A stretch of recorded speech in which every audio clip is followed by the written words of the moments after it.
Alright. Let's get this going.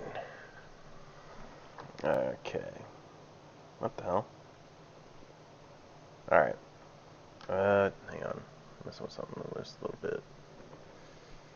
Does that work better?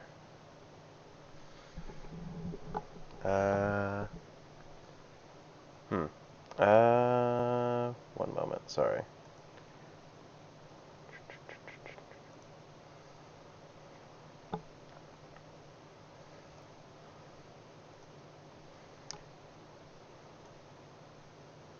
Okay. How's this working out? How is this working out?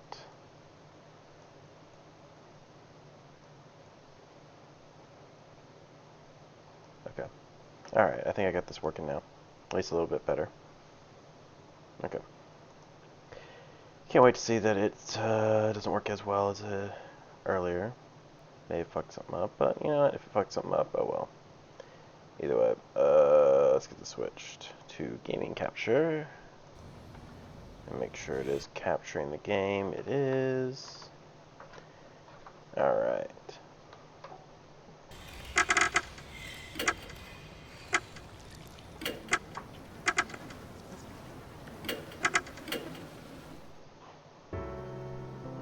Okay.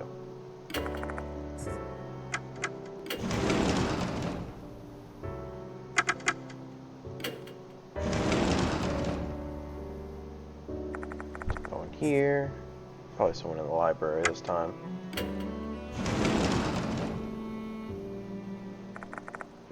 When I enter the facility room, I ask one of the teachers to call Mr.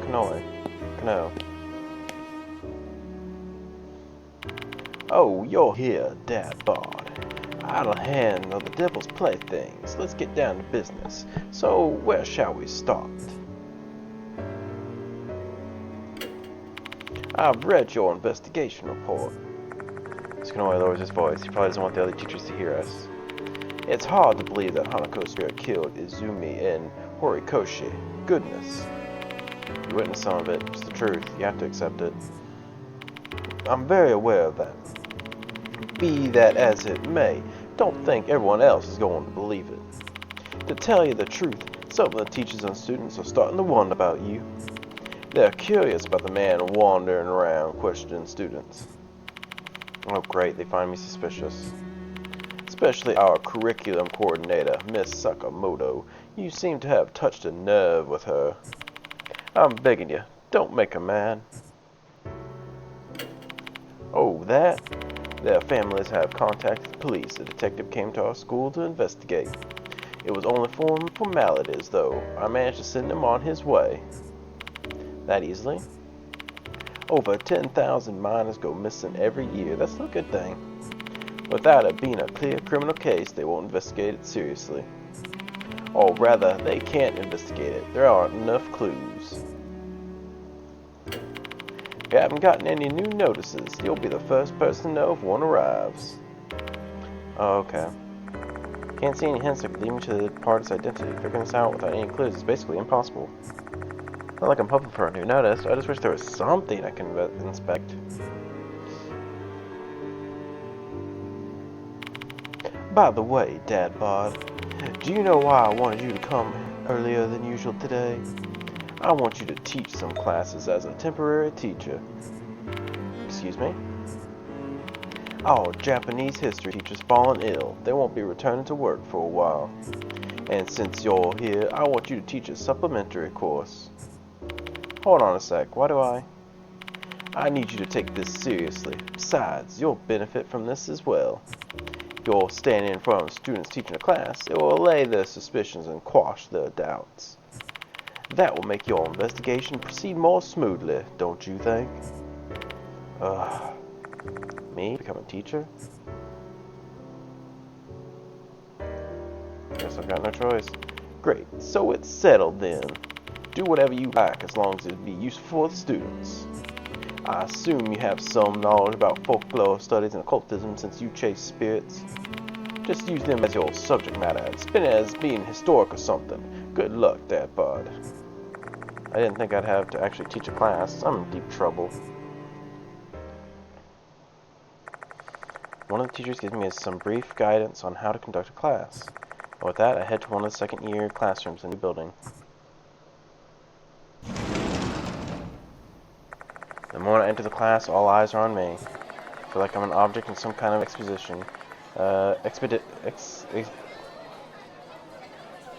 Exhibition. I just want to turn around and leave. So I did. However, I've got to do this. Do a quick introduction, I begin my class immediately.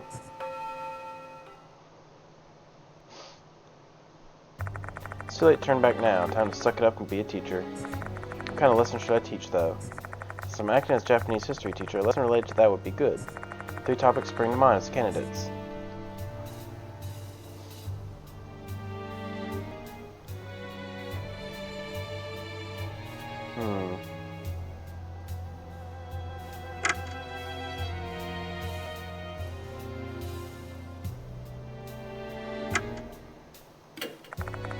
The remains of the H castle are located in the eastern part of H city's woodlands. It's said that the lord of the castle and his family met a tragic death.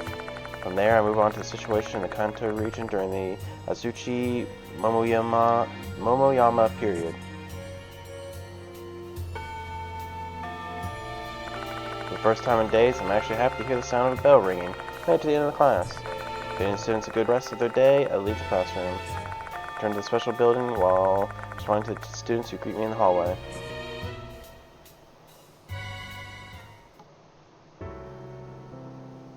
Phew. I exhaled deeply, feeling immensely relieved. Even an hour-long lecture with all eyes on me was no easy task. I've got a newfound respect for all the teachers who have to go through this every single day of their school year.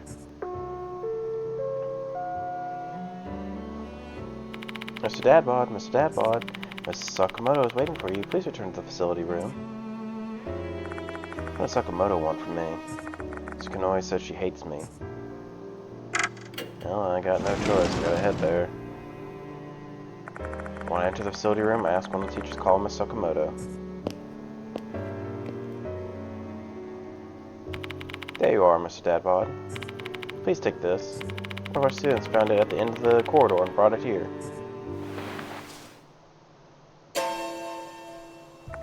It's a new notice. Dear Gold Prize, Kashima will kill you tonight. I'm watching you, hiding in the school. Your beloved, the departed. Looking at the format, it's definitely consistent with the departed's notices. In that case, the target this time is Gold Prize, and their new spirit named Kashima? You certainly have it rough, huh? Being tugged to and fro to respond to the students' pranks? A sneer crosses her face. I guess she doesn't believe the departed exists. I doubt Mrs. Kanoi explained the details of Izumi and Horikoshi's murders to her. Can I ask you something, Miss Sakamoto? Do you have any ideas who Gold Prize and Kashima are? I haven't the foggiest notion.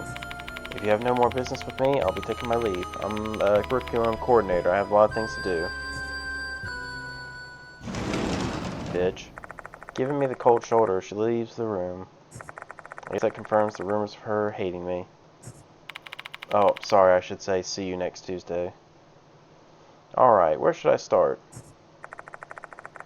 Can't let anyone fall victim this time. I need to set my investigation strategy first. Time to head back to the infirmary and devise a plan of attack.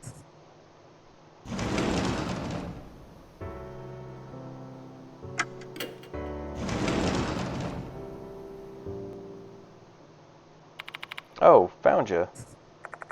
Energetic voice fills the room.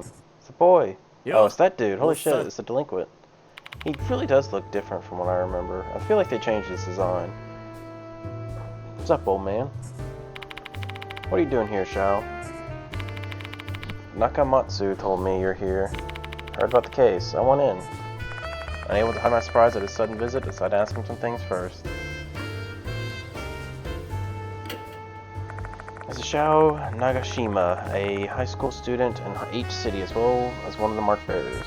As you can see, he's one lively delinquent. He plays baseball a lot, so he's strong and fit. Though he does have one notable weakness.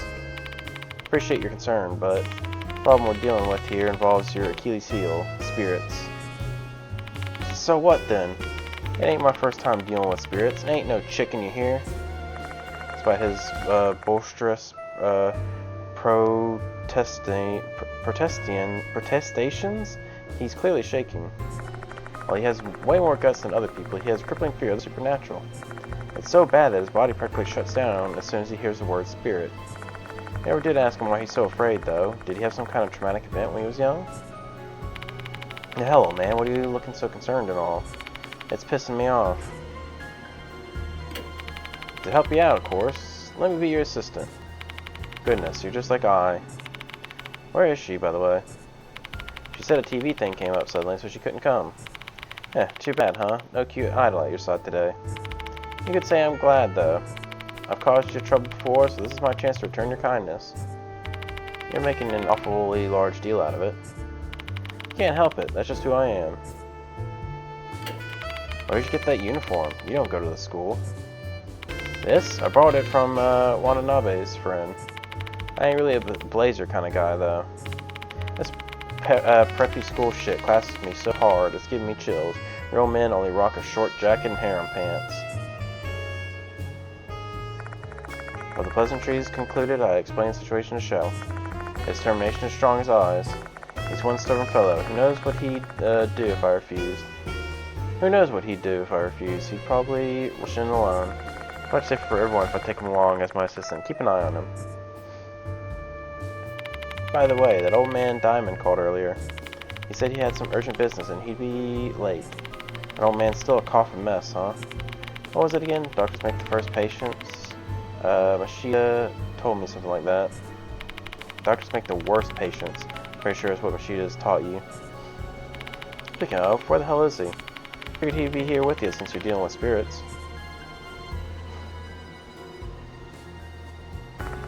Mashida's a former detective and a markbearer. He often enjoys me investigating strange happenings. Following a series of events in our previous case, Shao looks up to him as an older brother. We were actually talking on the phone just last night. He's currently out of town on a different case. He didn't go into detail, but it seems like it's a pretty big case with a lot of people's lives at risk. Basically something that required his urgent attention. So how are we going to do this thing? Pretty much the same way we started out with the case of Hanako, the toilet. Focus on the spirit mentioned in the notice and try to prevent casualties. We'll start by trying to figure out the identity of Kashima. If we don't know who Kashima is, we'll never be able to figure out what their grudge is. We also need to identify the gold prize mentioned in the notice. Aren't they like the next target? Correct. If we know who gold prize is, that may lead us to Kashima's identity. Time to get moving. Where should we go? Doryu and Kinukawa from the school council know a lot about the school's rumors. Let's ask them. Hell yeah, let's roll.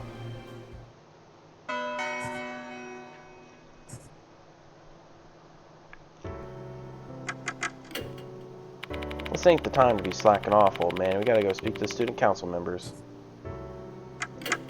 Okay. There.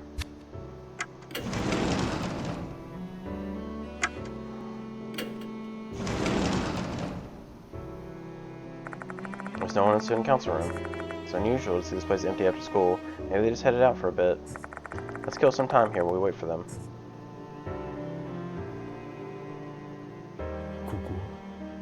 Trash can is empty and its bag liner has been replaced, but it still smells somewhat musty.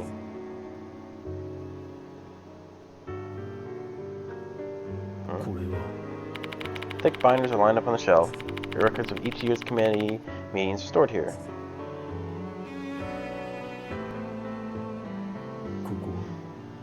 There are several printouts on the whiteboard. One of them is about the clock tower. Konohara Academy Student Council Notice. Konohara's Academy 70th Anniversary Project Wake Up Clock Tower. Note to commemorate the school's 10th anniversary. The clock tower is representative of Konohara Academy's 70-year history. To commemorate the 70th year anniversary of school, we'd like to make another attempt to repair the clock tower, and your signature is required for that time. Your cooperation will be greatly appreciated. Let's use our power to move the hands of the clock again. Konohara's clock tower, huh? It's that thing right there. Right there. You didn't notice it. Oh, can you even see my mouse? I know I have that disabled. I don't know if that disables a special one. but it's right here. It's got that little hand. It looks like a circle of white. It's next to the tennis court. Huh. There's the baseball field. There's the Shinto gate. There's, I guess, the pool over there. I'm guessing this field is for track and all that, although I don't see much of the way for that to work, since there's no well, I guess you don't need that. You just need like the chalk outline. I think is what some use. So I don't know. It just seems kind of weird, since it would be not as flat ground. But maybe I'm just wrong, and I don't know how things work. Because I imagine you don't want people fucking tripping when they're trying to make them run track. Similar to Konohara Academy that looms so large that you can see it from afar. While the clock stopped moving and the bell no longer works. Student council decided to take it up upon themselves and make the clock move once again. Wait a minute. Whenever the departed's voice rings in my ears, I always hear a bell sounding. Furthermore, when I arrived here for the first time, I heard the sound of that bell ringing. That bell shouldn't work anymore. The students seemed indifferent to the bell back then. I assumed it was because they were just used to it. Maybe it's because I'm the only one who can hear the bell tolling. But why?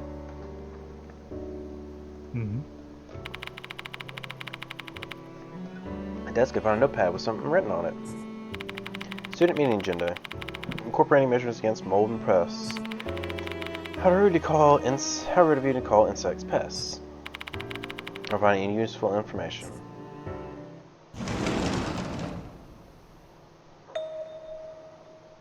Ah, Mr. Dadbot, I didn't know you were in here. I'm doing some more investigating. Do you mind if I ask you some questions? Sure, go ahead. Told Doryu about the new notice we found. Gold prize in Kashima, huh? That sound familiar to you? It does, yes. Can I ask something first, though? Horikoshi, she's been absent for a while now. Some say he's even gone missing, or she's gone even missing. Shit, my back's itching like crazy right now. There. It's possible that she was killed by Hanako. I can't bring myself to answer her. The headmaster told me to keep it a secret, and I don't want to make her anxious. I knew it.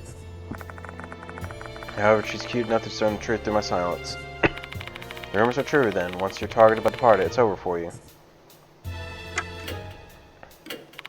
About that, I think it might be referring to slit-mouth Kashima. Oh yeah, the, In My Pretty ghost. The one with scissors. I'm intrigued. Tell me more. Slit-mouth Kashima is a spirit that's rumored to haunt the bus stop near the school. That's it? Any details about the sightings or anything else? I don't really know the details. Didn't I tell you before? I'm really scared of things like ghost stories. Gold prize, huh? Like the gold prize in the competition? Yeah, competition. Oh, I see. I see what you're thinking. So the target student who received a gold prize. Do you know of anyone like that? I haven't heard of anyone winning anything recently. Our school isn't that passionate about club activities. Really? But there are trophies and certificates lined up at the entrance. In the past, we used to be competitive. Before we became a prep school, many students were enthusiastic about club activities and sports. But nobody's really like that anymore.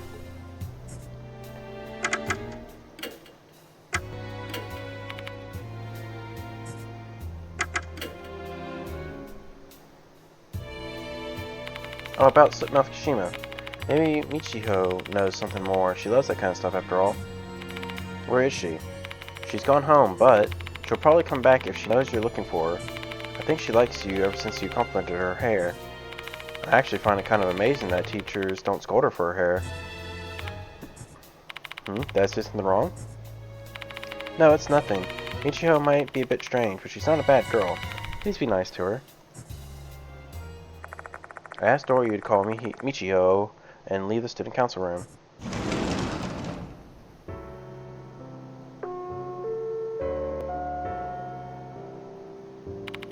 School will be closing shortly. All students, please promptly vacate the school's grounds for today. Oops, time's up. Let's return to the infirmary and start prepping for the search tonight.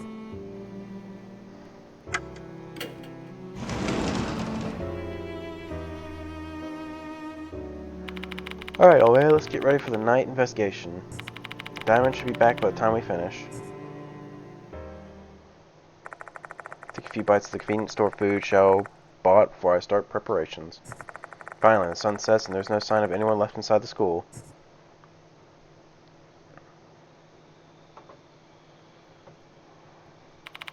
Oh man, Diamond's late as fuck. I'm tired of just waiting. Let's go on without him. Shao brings up a good point. There's a new notice to worry about. Gold Prize is being hunted by Kashima and may be killed. We can't waste even a second. That student council prez said Kashima haunts the bus stop near the school, right? How about we check out that place first?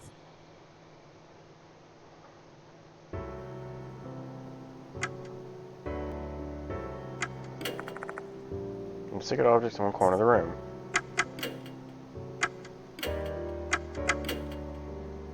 I saw souls. That's in the chapter 8. Nice.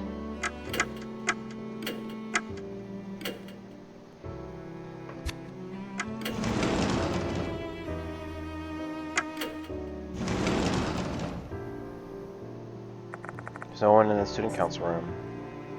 Student council, huh? Man, I can never understand why people would like to join join such a formal organization. What's so fun about that? People do things just because they're fun. If things aren't fun, why would anyone bother with it? If you only think that way because you're so young, you only think that way because you're so young, Chow. That sounds heavy for some reason. There's no reason to stay here any longer. Let's go investigate somewhere else.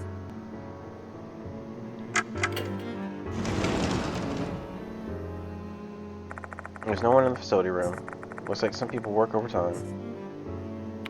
I don't have any fond memories of the facility room. It feels unpleasant even though this is a different school. Looks like there are some people who haven't gone home yet. They're not here though. Don't cause any trouble, Shao. I got it. I won't bother you, old man. But if these teachers look down on us, then make no promises. That's exactly the situation I'm asking you not to cause trouble in. There's no need to stay here any longer. Alright, check out the library. There's no one in the library. Heh, it's cleaner than I thought. It's way different from the library at my school. Do you read books too? Quite the exemplary student, aren't you? Not really. I only went to the library after I broke the window with the ball. Oh, yeah, I can see that happening. What do you mean by that?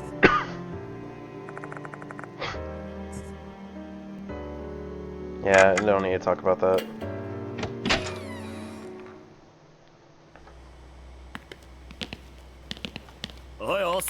We're investigating rumors about the slit-mouth Kashima. Let's use the door in the school locker, or shoe lockers. It's close to the gate, right? So what was the run button? That's not it. Oh, it was escape. That's what it was. That's annoying.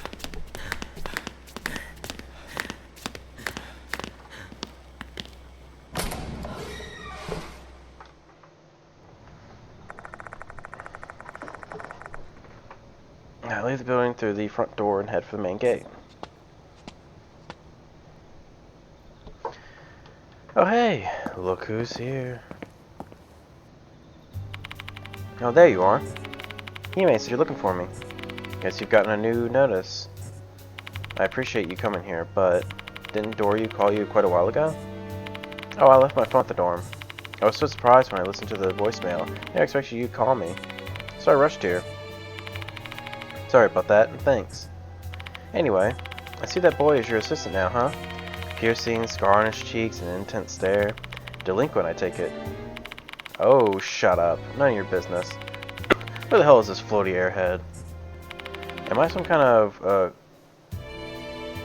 Crixidie to you? What the fuck is that? Alright. This is Dadwad looks up another word. Crixidie. Oh, it's a bug. That's why I don't fucking know what it is. A water boatman. Water boatman.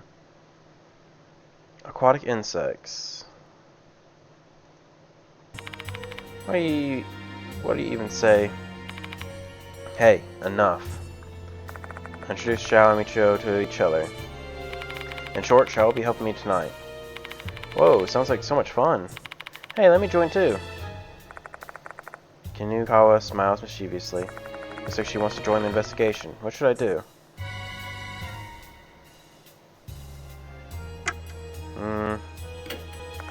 So, Kinukawa, she can join us for a while. A little while sounds good. I have a curfew after all. Oh, that reminds me. You called that guy Shao, right? Sure must be nice to be called by your first name. Probably gives you a sense of closeness, huh? Kinukawa stares at me with anticipation. Yep, that's it. Now I feel like we're all on the same boat.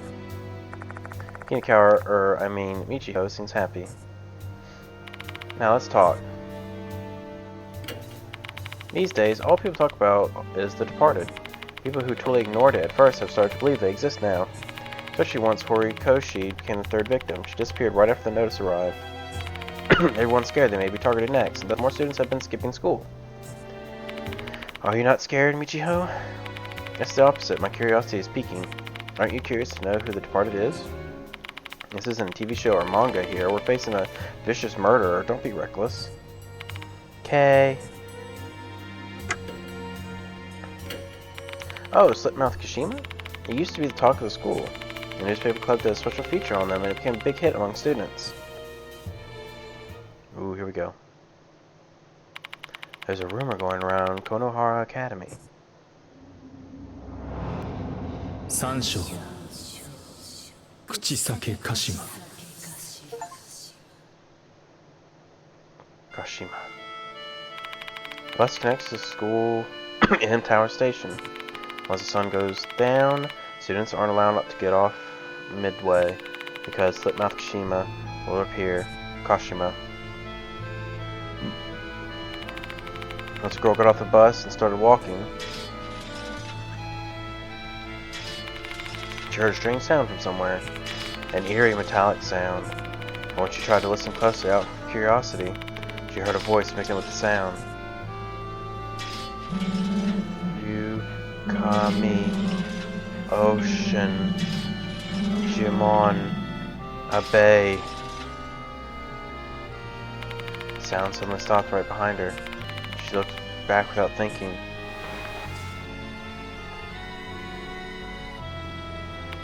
And saw a tall woman in a long coat. She wore a mask and carried bloody scissors. And that was slit-mouth Kashima.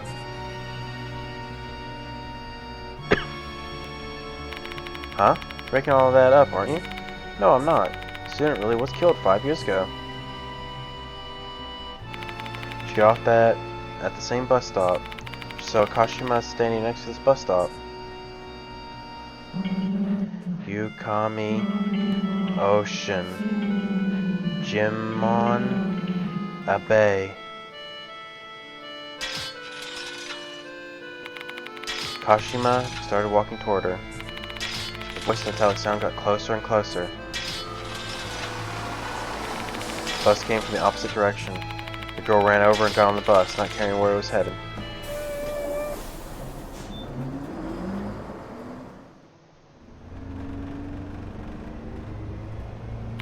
The bus left, heading away from the stop where Kashima appeared. The girl took a seat and felt relieved. She confessed herself that she was just imagining things. She believed it was all just a dream.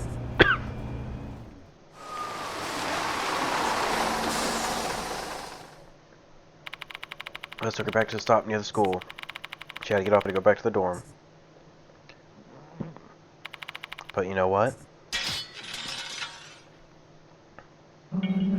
Yukami Ocean Jimon Abe.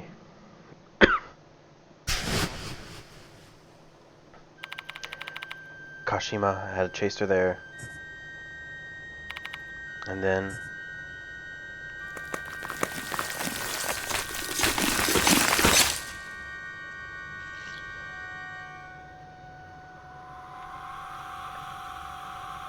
that's not normally how that one goes, but, you know, it's certainly something. That girl was killed by Kashima.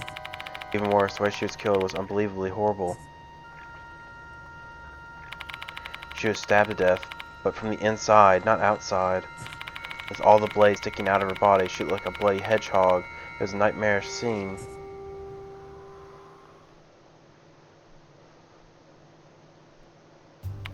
That was how the rumor goes. Imagine dying with scissors bursting out of your body. Gruesome, isn't it? Michiho, there's something I'd like to confirm. Let me guess, the school gate where that student died is... Exactly, it's here. That might have been a dead body right where you're standing. Seriously, dude? Give me a break. Shit. To no one's surprise, the mention of spirits causes Xiao's complexion to grow pallid. Though I have to admit, hearing that story took a toll on me as well. And that corpse disappeared the moment the cops arrived. That's definitely a spiritual phenomenon. Don't you think slit-mouth Kashima, I don't fucking remember how it went, Kashima, is an unusual name? Is there any context behind the name? The slit-mouth part is based on the story of the slit-mouthed woman. Kashima wears a mask like that, and the legend, and she kills people with scissors. Okay, so that's why. What about the Kashima part then? Well, everyone knows the urban legend about Reiko Kashima, the girl who was cut in half when she fell off a train. But the details don't match. Reiko Kashima has no legs, cuts people in half with a scythe, not scissors. So who or what is the Kashima part refers to is still unknown. That's all I know. There's not much to go on, it's an old rumor. Even if the target is really some kind of gold prize winner like he may suggest, I have no idea who that'd be. I'm not interested in all those things.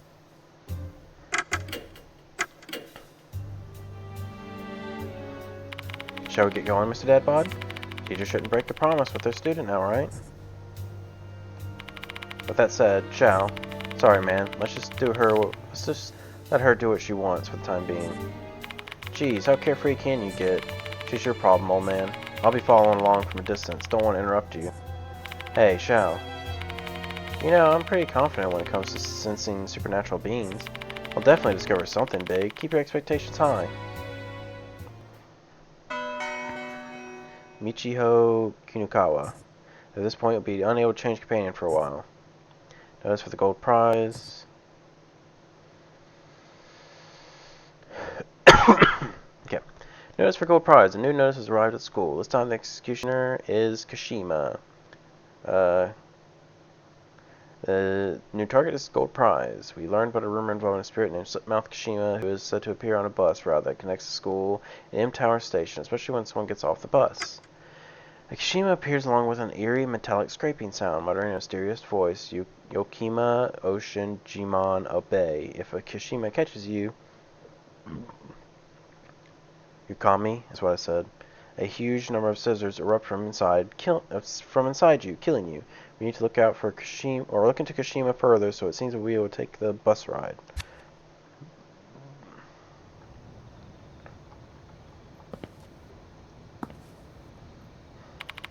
You deal with the spacey chick, old man. Wow, spirit hunting is exciting as beetle hunting. Which bus stop does Kashima hunt?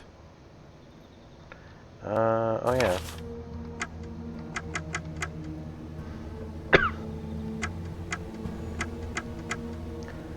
So he's got, of course, the most strength.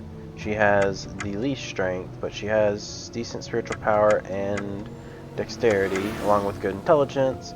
She also has butterfly earrings, which give her the +2 to that.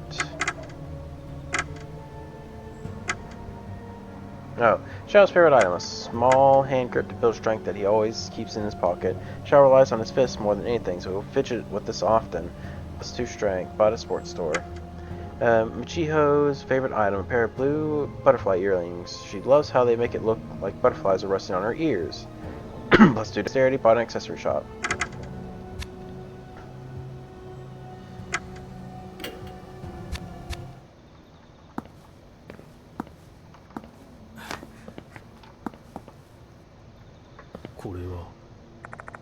Cement gate made of bricks, complete with an iron fence, gives off an austere, historic atmosphere. Nameplate on the gate reads Konohara Academy. This gate looks some kind of ominous, don't you think, considering all the people that died nearby? What? Oh, hang on. Wait. Inspect that. There's this tactile paving on the sidewalk between the school gate and the building. The safety feature is starting to become more common these days. The school really doesn't cut corners. This kind of thing reminds me that this is supposed to be an exclusive, prestigious school. Found something on the bump near the paving. Pick it up. It's an eerie tooth. Really? That one would have been easy missable. Holy shit. I only like just noticed it because I was just looking.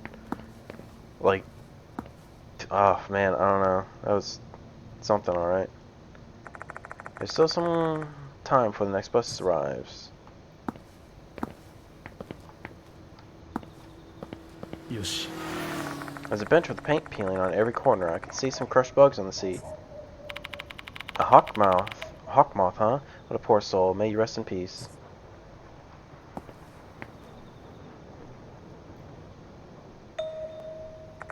There's a boy wearing a Konohara Academy uniform. What's he doing here? School let out a long time ago. His left eye is a deep blue. Anyone can tell he's not an ordinary boy. Spirit Doctor Ideal Dadbod. Or should I call you Mr. Dadbod, since you're a teacher here now? Yeah, I'm Dadbod. My left eye sees everything. Grim Reaper is coming after you. They're summoning death upon the school. And finally, in the end, the Grim Reaper's sickle will strike you down as well. A tragic demise awaits you. You're not making any sense. Care to explain? Listen with your soul, not your ears. Only then we'd be able to understand. This is a warning. Withdraw from this case, before you and the people around you fall victim to the spirits.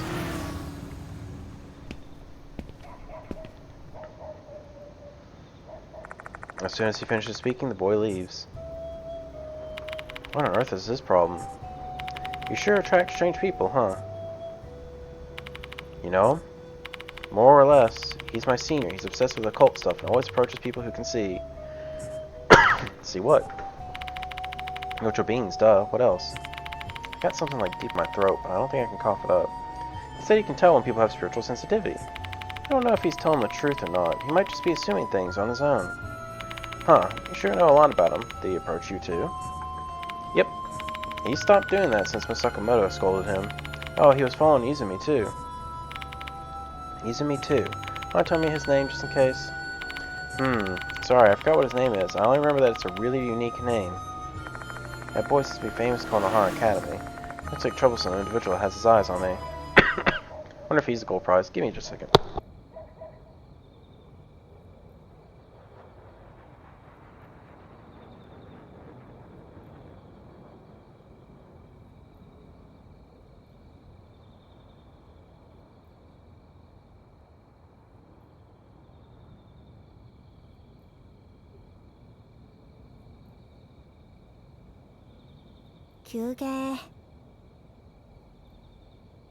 So ka.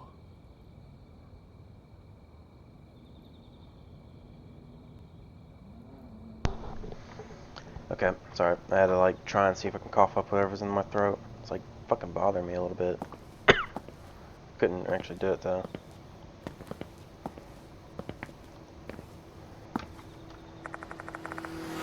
I should be here soon. Alright. What exactly are you going to do to investigate Kashima? Should start by testing out the rumor? And to reenact the rumor and searching for evidence of spirits has always been my investigation style. Better call the contact of the rumor. When did Kashima appear again?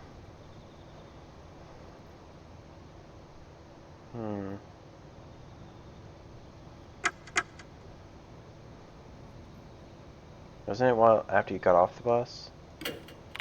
Awesome, you even remember the details. Glad to know you were really listening. That reminds me, Michiho.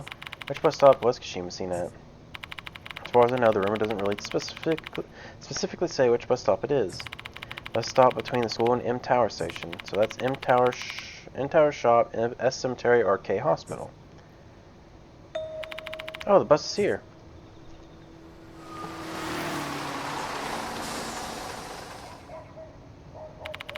Hey, don't leave me here.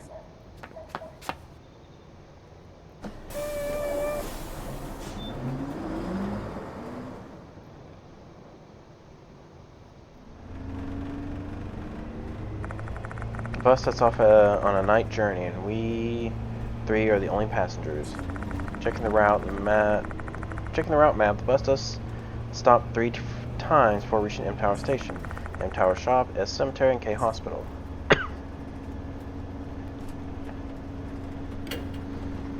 次は M 村商店 M 村商店でございます。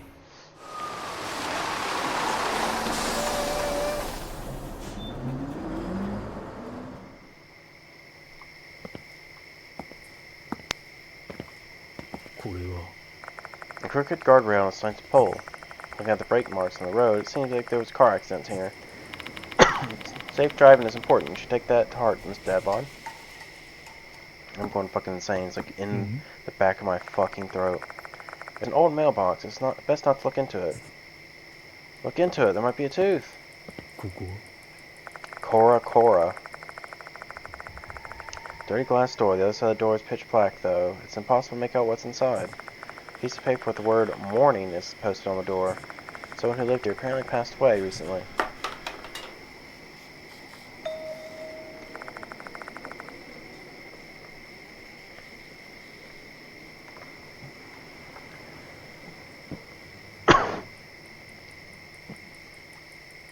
Feel something bumping into my shoes.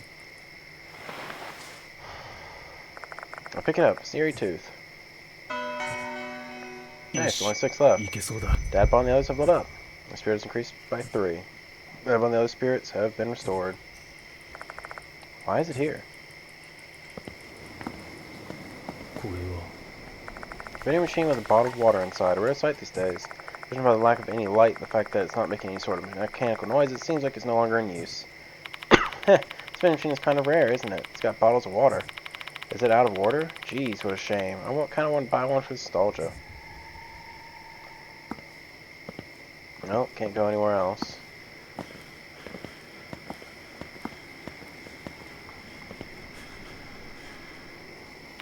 The hell's with that busted ass looking shop? It's giving off some real bad vibes. Somehow. Hey, come on, we better keep away. Wait, can I enter it at all?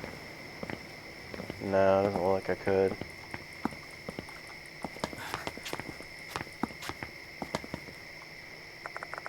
In-town shop bus stop. Which bus will you take? Bound for...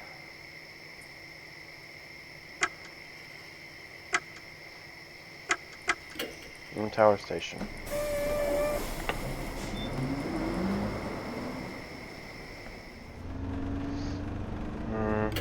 That's cemetery. 次は S レーン S レーンでございます。 I hope I'm not right. If I'm right, I may not be able to go to the hospital.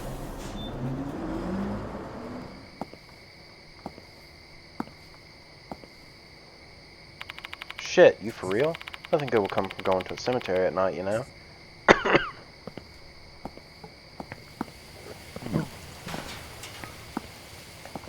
Oh, scissors. ここ Found a pair of scissors on the road. The blade and the handles are covered in a red substance. Blood. Is that blood? That'd be my guess. Why is it here? Scissors. Don't tell me Kashima is... Shiho bites her tongue. It's clear what she was going to say next. Did Kashima drop this? Eek! Michio clings to my arm suddenly. What in the world? Do you feel that? There's something dangerous nearby, staring at us. It must be the slit-mouth Kashima.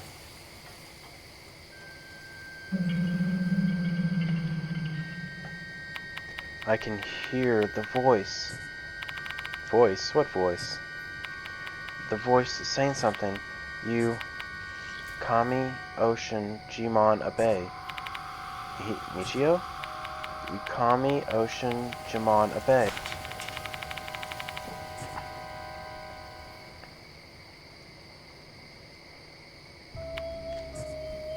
But Michio? Yeah, just not feeling so good. Sorry for worrying you. I'll head back to the dorm.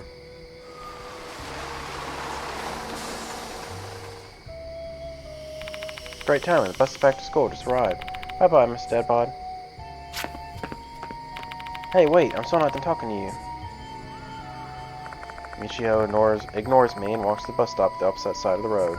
She gets on the bus without saying as much as a second glance, or without as much as a second glance.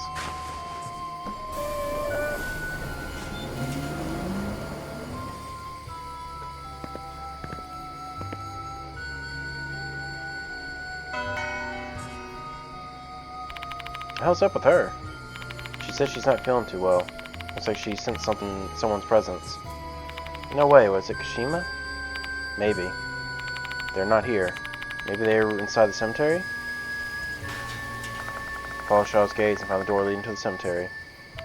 Hey, old man, let's keep those scissors. They might be connected to the spirit. Hairdresser scissors. これは There's a side entrance next to the cemetery's nameplate. Looks like it's open even at night.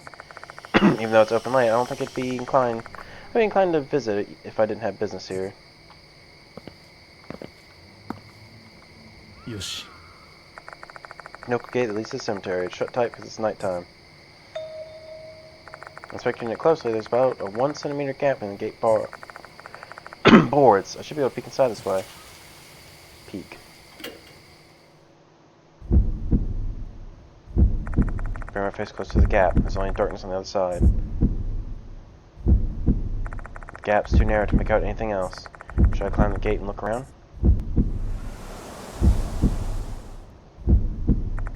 The wind blows through the gap. This doesn't feel like an autumn's night wind. Too tepid, damp, and musty.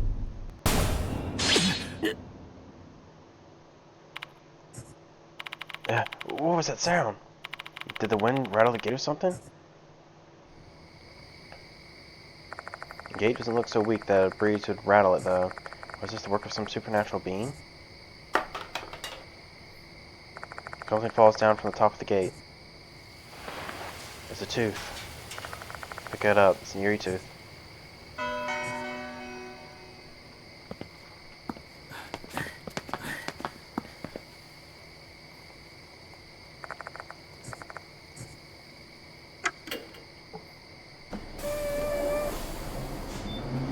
You know, before we go into the cemetery, which may be the right way to go, we need to go to the hospital. 次は警病院でございます。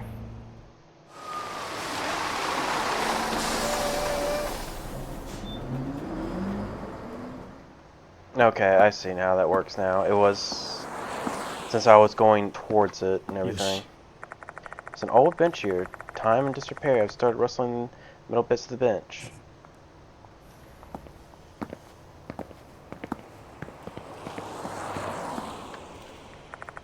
It's the entrance to K Hospital. Nothing really beats the creepiness of going to a hospital at night. I guess there was nothing at all. Yeah, let me just double check just to be sure, because I don't want to be missing a tooth now. Nope, nothing. There must be something I'll be visiting later.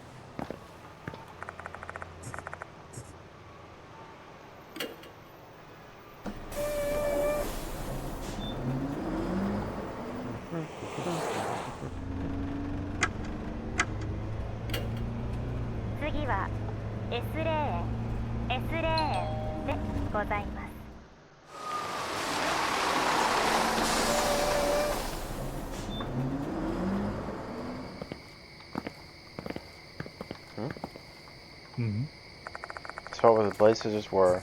There are some tracks on the road, like traces of hair or of a hard, sharp object being dragged. They extend to the cemetery. Oh yeah, I guess I did kind of notice that. Just didn't say anything. Shao and I head inside. We welcome on tombstones. The cemetery isn't large, probably half the size of Konohara schoolyard. This place is packed with tombstones. The dead are dead, supposedly slumbering beneath. However, I hear the sound of the wind blowing from time to time. Can't help but wonder if that sound is actually the wailing of the restless deceased. Hold up a second, old man. Suddenly, Shao halts in his steps. He fixes his gaze in the graves. I can't see clearly because it's freaking dark as shit out here, but is there any name written on that one? Looks like Kashima. How many graves are in this place? It's hard to tell which one he's referring to. Let's look around a bit.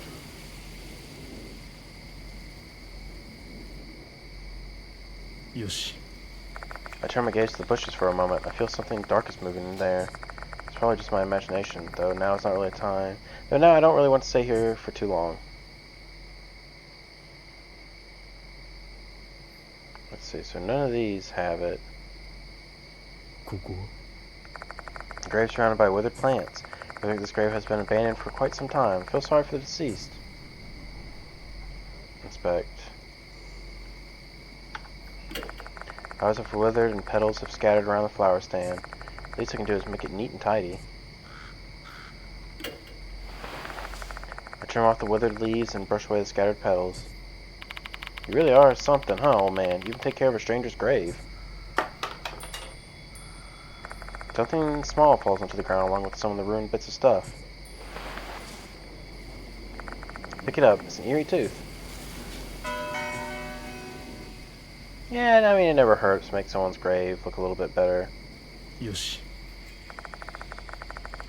There are several small, narrow boxes lined up in the front of the tomb. Never heard of a tradition like this before, though. Boxes are similar in size. They're decorated in ornate lettering. Must be the name of brands.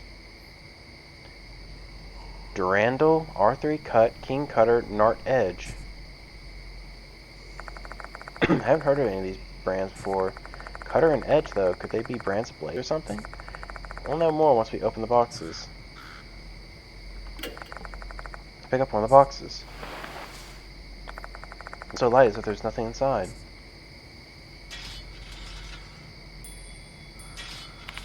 Hey, old man, do you hear that? I indeed do hear a strange sound.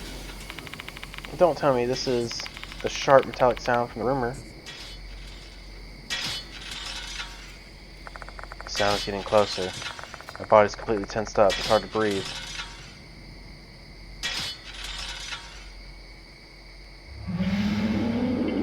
Oh shit, her legs are scissors. So it is the one who got cut in half by the train. Is that slit-mouth Kashima? We're screwed! What should we do, old man? Give back, thief. Holy fucking shit. Out of the blue, I feel pain and discomfort as if foreign objects were being shoved into my arm. What's wrong, old man? My arm hurts so bad, it's like it's being stabbed by a sharp blade. Give it back!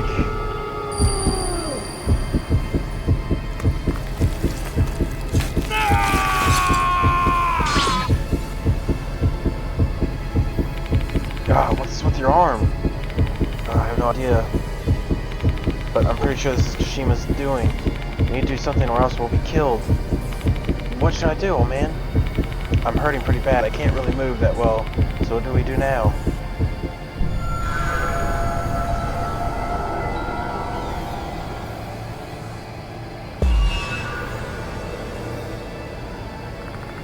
Kashima told us give it back, but what? We need to put the offering back on her grave?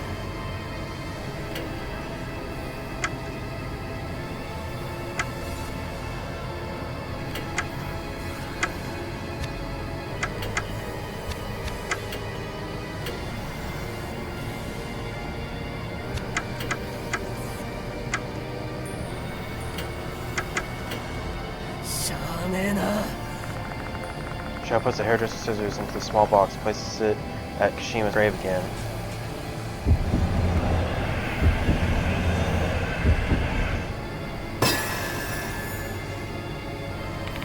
Come on, this should be good enough, right? Return the scissors to you. Shao places the box holding the scissors in front of Kashima's grave.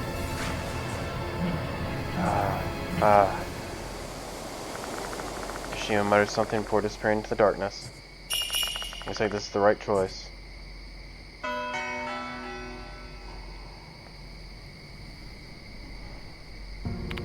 She's gone. I guess so. Yeah, how's your arm, old man? The scissors are gone. The heck? You don't have a single scratch on you. What's going on here? No idea. The scissors might have been an illusion created by Kashima's resentment. But the pain I felt earlier was definitely real, so we conclude that the curse of her is quite dangerous. With that said, we shouldn't spend another second here. Let's leave this cemetery. Quick. We don't know whether she's going to attack us again. Yeah, come on.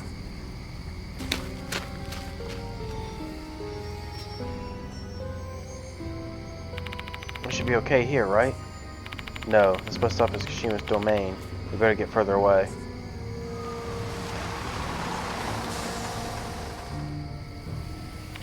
Oh, nice. There's a bus coming across the street. Come on, old man. Let's get going. Let's get on it.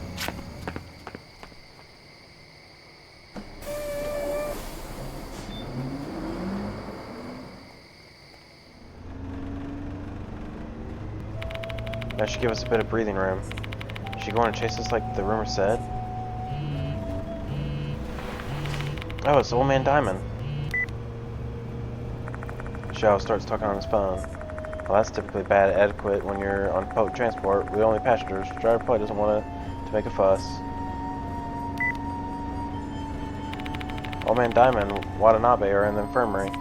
Supposed to go into the school, so we can just meet up with them there. 次はこの江原学園でございます。 Before long, the bus arrives in front of the Konohara Academy. Jeez, it's already been an hour? Fuck. Time flies when you're dealing with spooky ghosts. Love this fucking series. So good. Makes you want to just shit your pants.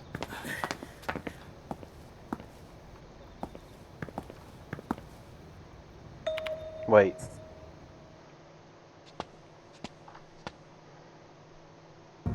Someone's coming this way. It's the boy from earlier. Looks like you've encountered a spirit. Spirit Doctor Dadbot. I can see it with my left eye. There are traces of that spirit on your arm. He's probably talking about the purse I got from Kashima. The strange phrasing inside, the boy clearly sees something. I'm impressed that you survived, but keep this in mind. You can't rely on miracles forever. Let me warn you one more time. Give up. Hey, shithead. Cut the bullshit already. What do you want, you bastard? Shut your mouth, you lout. It's heartbreaking to see the renowned spirit doctor has a delinquent as his assistant. You're deficient in intelligence, spiritual capacity, and even character. You're nothing more than an What? At that moment, the boy stiffens. Well, what's wrong? I ended up thinking about them. Just imagine the myriad feet creeping up around that nodular body. Disgusting. Hey, do you hate bugs or something? Don't you say that taboo word in front of me. Sorry. Yeah, apologies for coming undone. Speaking of, where's the student council vice president Kinukawa? She parted ways with us midway. She went back to the dorm. How odd, I saw her getting off the bus. But she went to the school, not the dorm. Come again? Ichio wasn't acting like herself earlier. I've got a bad feeling about this. Beware, the departed's malevolence is greater than you imagine. Do not dismiss any advice or dismiss my advice. It's for your own good and the well-being of those around you. I shall take my leave. The boy leaves quickly. Oh, I should have asked him. Should have asked his name. We could just call him Shithead.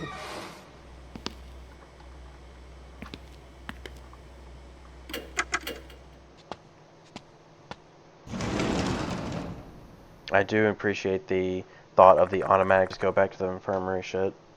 Diamond and Mo are waiting inside. I'm sorry I'm late, Deadbot. I'll be joining your You okay? No need to worry, I've always been in bad shape. This isn't anything new. Don't tell me to give up. You're not the only one chasing after the departed. Alright, we're as frustrated as you. How is the investigation going so far? Tell them all the information we've gathered up to this point. Slit-mouth Kashima, huh? Been a while since I last heard that name. I heard it used to be a hot topic 5 years ago. Do you know anything? Not really. That all happened before I started working here. Miss Sakamoto may know something though. She's been here for ages. Unfortunately, it's already so late, I doubt she's still here. Except she is. She apparently has some work to do. Saw her in the facility room earlier. Sakamoto, huh? She hates me. I doubt getting info out of her is going to be a simple task. Hey, old man. How about asking Nakamatsu to look into Kashima? He's at the mansion, isn't he? Put him to work. That's certainly a good option. Eita may find some useful information on the internet. I'll call him before we head out.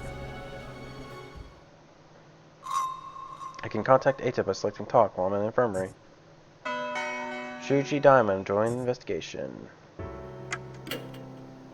Oh, I've been given a new sacred object. Ooh. Reduce 2 damage from suspensive axe. No.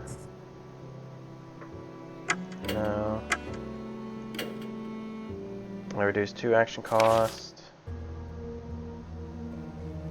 Oh shit.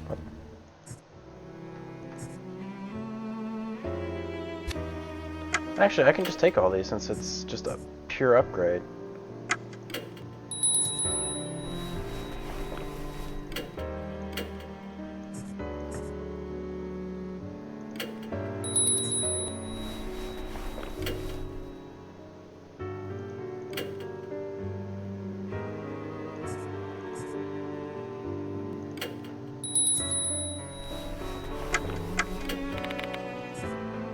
There are 4 more left.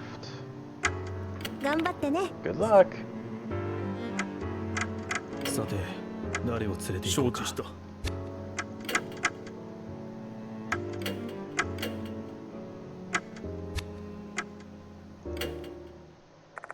Pick up the landline phone in the infirmary and punch in the number for Kujo Mansion. Hello, Ita. Is that you, Mr. Devon? Yeah, you must have been waiting for my call. Why'd you wait until now to call? I was getting bored scrolling through forums. I almost left the place, you know. I calmed Ita down and explained the current situation. Huh, that must be rough. So it's my turn now, huh? What do you want from me to look into? Kujo Mansion at night is so freaking creepy. This building is so old and spacious, I feel like something's gonna pop out. You'll get used to that feeling. Really? I want you to solve this case before I have to get used to anything like that. Find any information related to the slit-mouth Kashima? Okay, give me a second. I'm checking it out. There's a post about a slit-mouth Kashima in an H-City Spirits thread. Looks like it was a really hot topic in the past. Is there any new information there? It pretty much lines up with the rumor you told me earlier. Well, this post includes a story about a student who became the Kashima in the rumors. It's from an unknown source though, no telling if it's true or someone just posting garbage. That's fine. Who's supposedly Kashima? Rei Kashima, a female student from Konohara Academy who killed herself 5 years ago. Fortunately, it doesn't say anything about why she did that.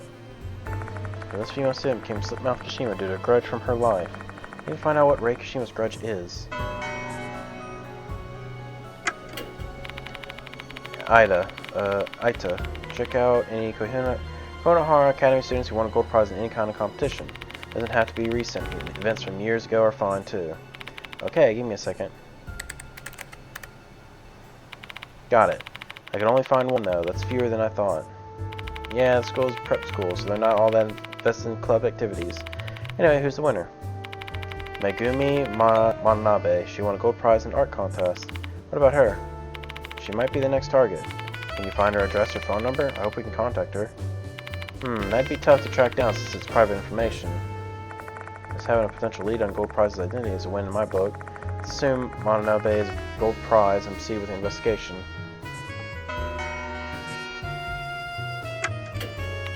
She was an art club student who won the gold prize in H-City art contest 5 years ago.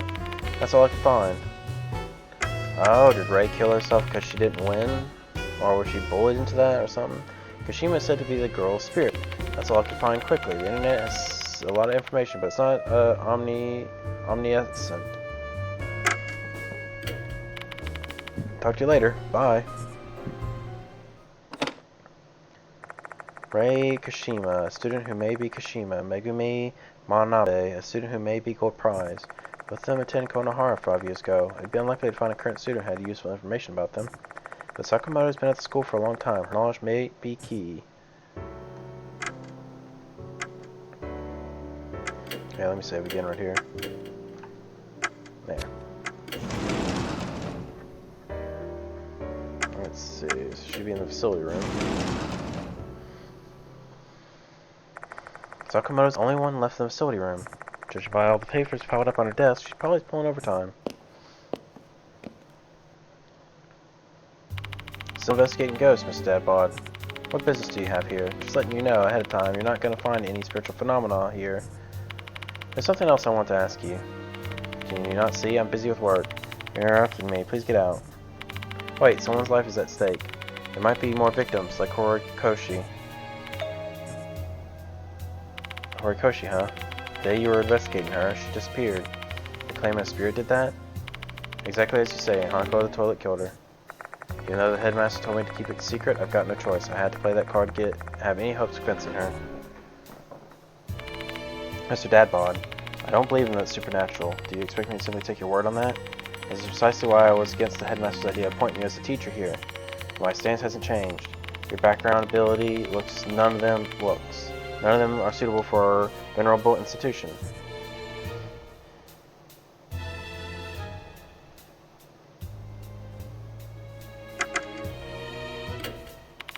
Let me be perfectly clear, I cannot stand your presence. Sakamoto just came out and made it clear. This is going about as well as I expected. However, you said someone's life is at stake, and I can't just ignore that. It has nothing to do with my beliefs or my feelings about this. This is about my core morality as a human being. A teacher has to set example for their students. So you're going to help us? Very begrudgingly, yes. What do you want to ask me? There's nothing I want to talk about. There's something I've been curious about. Your necklace and wristwatch both have rabbits on them. You like rabbits or something? I'm not going to answer such a private question. No, it's just, I'm feeling a little bit nostalgic. My late sister really loved rabbits, that's all. Oh, I see. It's the ghost story that was the talk of this campus 5 years ago, isn't it? I don't really know the details since I'm not interested. Are you familiar with a girl named Megumi Manabe Sakamoto? She's an alumnus who won a gold prize in art contest 5 years ago. Sakamoto? I don't really remember. It's been 5 years. I can't just ignore the fact that she froze for a moment there. She's hiding something that she doesn't want to talk about. Slit-mouth Kashima is rumored to be Rei Kashima, who committed suicide 5 years ago. Indeed, that rumor was quite prolific back then. How unfortunate and imprudent. I want to know more about that incident. What happened to Rei Kashima? Sorry, but I've already forgotten about it. What kind of adult would be interested in a ghost story coincided by some kids?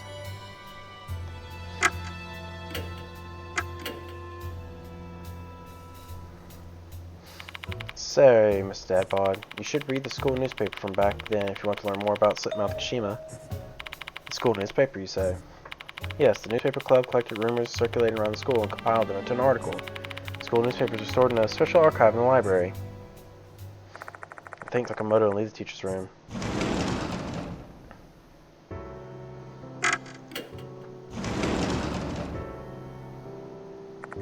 Going to Sakamoto, there should be a school newspaper from 5 years ago around here.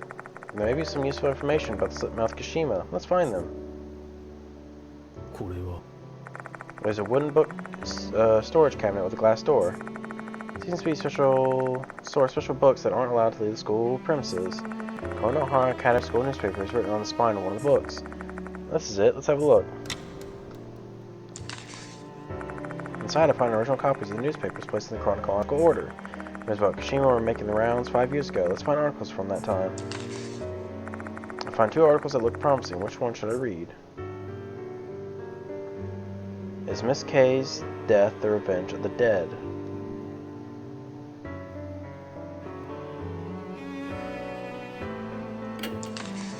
Is Miss K from the 3rd year is said to have disappeared from the main gate according to a person who witnessed the event. Saw a bunch of scissors broken into Miss K's body. She didn't look alive to me. For some reason, police completely disregarded the brave witness's testimony and treated this case as a simple missing person case. So it appears that we'll never know the truth.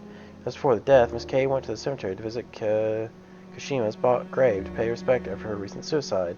The 2 of them didn't go along well, so many assumed she only went there to score some brownie points for the teacher. If Kashima held some resentment against her, she would have definitely seen through her, and she would have definitely taken revenge. Considering the way Miss K was killed and how her corpse went missing, no one would not be surprised to think it was the work of something supernatural. It seems obvious that Miss K was murdered by the late Kashima's grudge. One seems to important information. I feel bad, but I'm going to need to borrow this without permission. Word about the school is that Miss S has gone missing. A search warrant has been issued. Police are currently investigating the case. Miss S was last seen in front of the gymnasium room. Rumor has it she was trying to run away from something, so looking back over her shoulder several times as she ran. She fled inside the gymnasium and was never seen again. Police checked the building, yet there was no trace of Miss S. What? Reasons for that are obvious. There's no way she would be found. Kashima's grudge killed Miss S, or her corpse should have disappeared from the world, same as what happened to Miss K. And to normal people, these articles would seem nothing more than groundless rumors, but then when you dig deeper, you actually find some solid evidence since Miss K and Miss S's case have so many things in common. Both of them were third years, Kashima too. Both of them were in the art club, Kashima too. Both of them didn't get along with Kashima. Both of them visited her grave. Kashima might have turned into slit-mouth Kashima and claimed vengeance. No, Kashima's spirit form is slit-mouth Kashima, similar to a slit-mouthed woman. The article seems to have important information. Sorry, but I do also have to be taking this. I put the newspaper archive back onto the bookshelf. What a tacky, unscrupulous article. Well, at least they tried to pursue the truth. I guess I'll believe that they got to the basics correct. Yoshi. This is the library checkout counter. There's nothing particularly unusual about it. It sure brings back memories. I used to borrow a lot of books and then never read them until it was time to return them. The bookshelf is filled with all sorts of encyclopedias and pictorial books. Pick up a random book and open it, only to find one of the pages blackened by mold. We can use ethanol to remove the mold, but maybe we can do that some other time.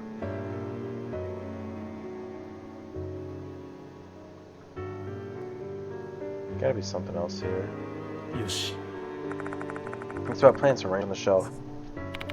Yeah, so they got books about medical and herbal flora. Quite impressive, and definitely fit in Konohara Academy's high standards.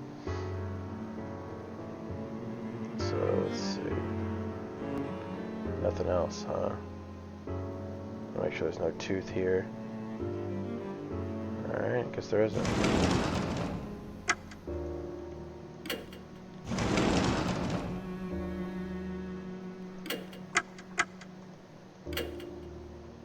It's so annoying to be stuck in here where there are spirits around. If only the chief editor would give me the okay, I'd be accompanying you.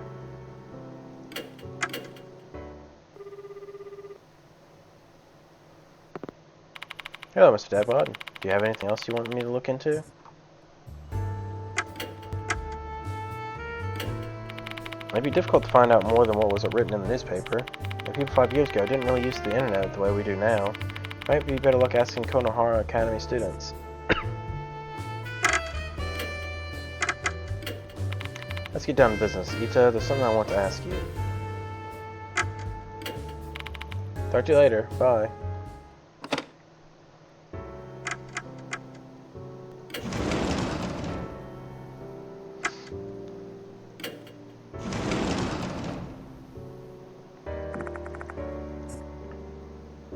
Say, Dadbod, I don't think any of the information we've gotten so far has any connections with this place. Oh, actually, I just came here out of curiosity. Oh, alright, I think I understand that impulse. When I'm dealing with a patient, I'll ask them about the most trivial things that catch my attention. It does earn me some glares sometimes. There's no need to stay here any longer. Let's go inspect somewhere else.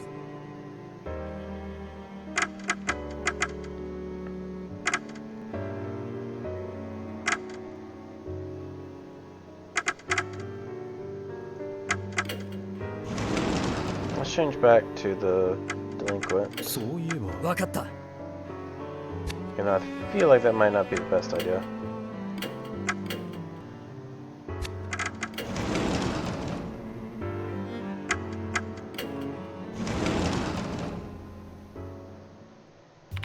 Make it quick.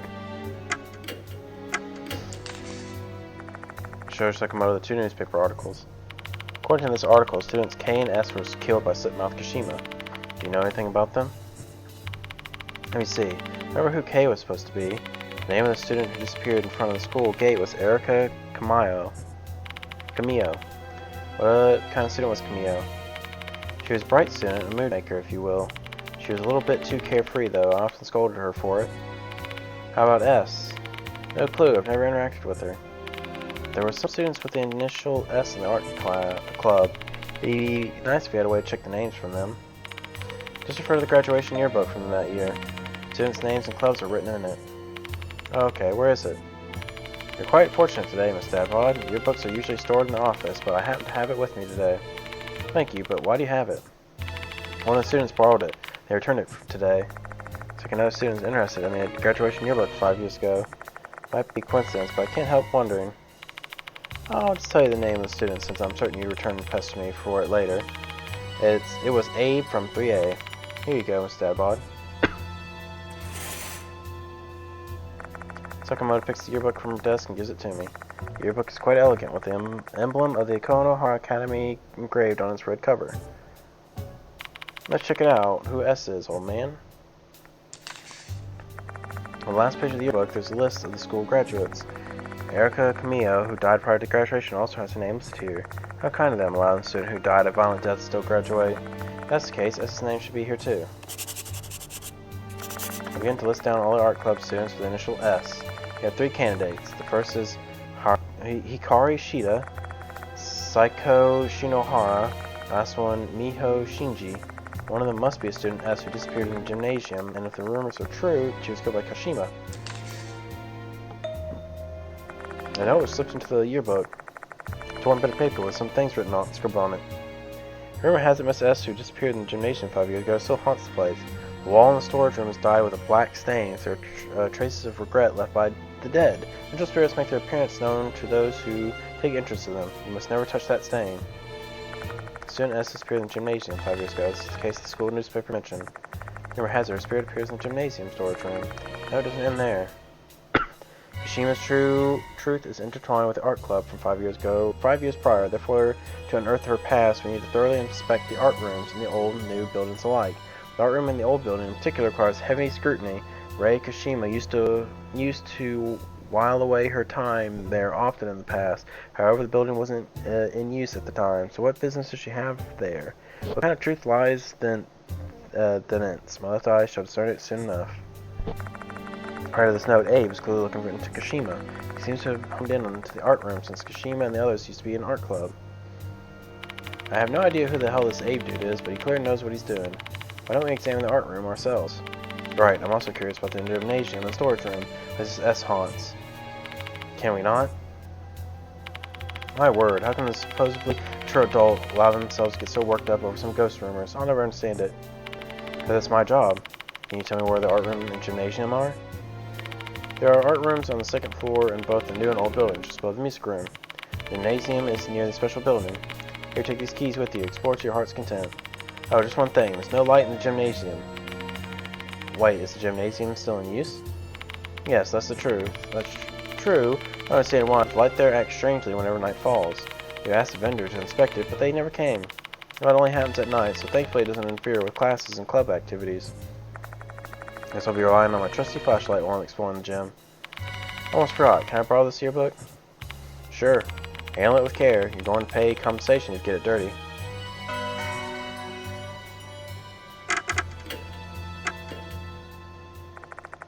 Thanks, Sakamoto, and leave the teacher's room.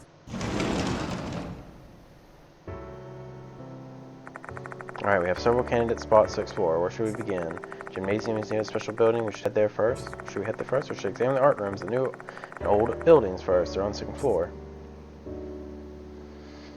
I go to the gymnasium. Leave the special building and walk to the gymnasium. Got the key I borrowed and unlock the door. Didn't you say the light's not on at night? Do you think it's because of, perhaps? Chills rack my spine. I have a very bad feeling all of a sudden, but there's no turning back now.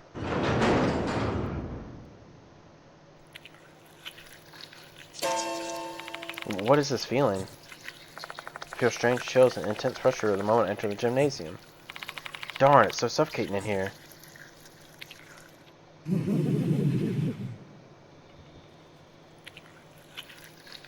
The hardest laugh is ringing in my head. Is this also part of their curse? Staying here for too long won't do me any good. I'd better end the investigation quickly. Cursed places. Once you're in a cursed place, your spirit decreases, even if you simply stand in the area. Also, you can't run in these places. Keep your watchful eye on the spirit gauge and escape from danger. Source of a curse. When places are cursed, there's always a source. You don't understand while paying close attention to your remaining spirit.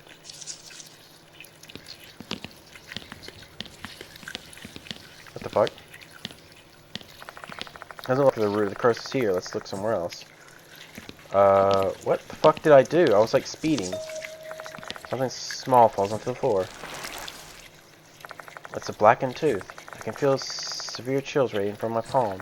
Is the severe cold being generated by this tooth a curse? Hey, old man, don't you think this thing's the reason we're getting worn out? Yeah, I think so. There's only one thing to do with this, then. Shao snatches the cursed tooth and slams it to the floor. The cursed tooth shatters into pieces.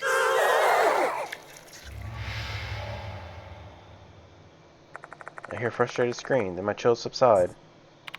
How's that? It was an impulsive decision, I know, but everything's worked out pretty alright. Stopping the curse. In order to stop the curse, you need to shatter the cause of the phenomenon, the cursed tooth. Find the cursed tooth hidden in the cursed places and break it. Okay. Alright, yeah, I guess that's a bug. If you use the mouse and movement thing to move, it speeds you up. Let's see.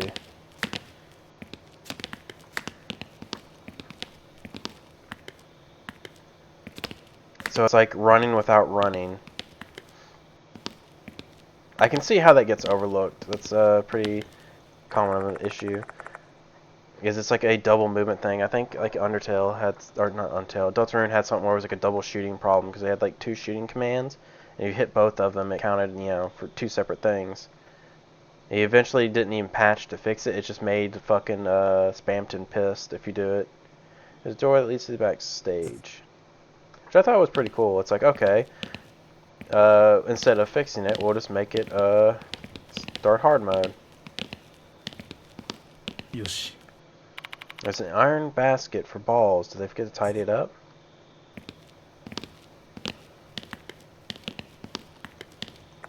There's an emergency exit that connects to the field.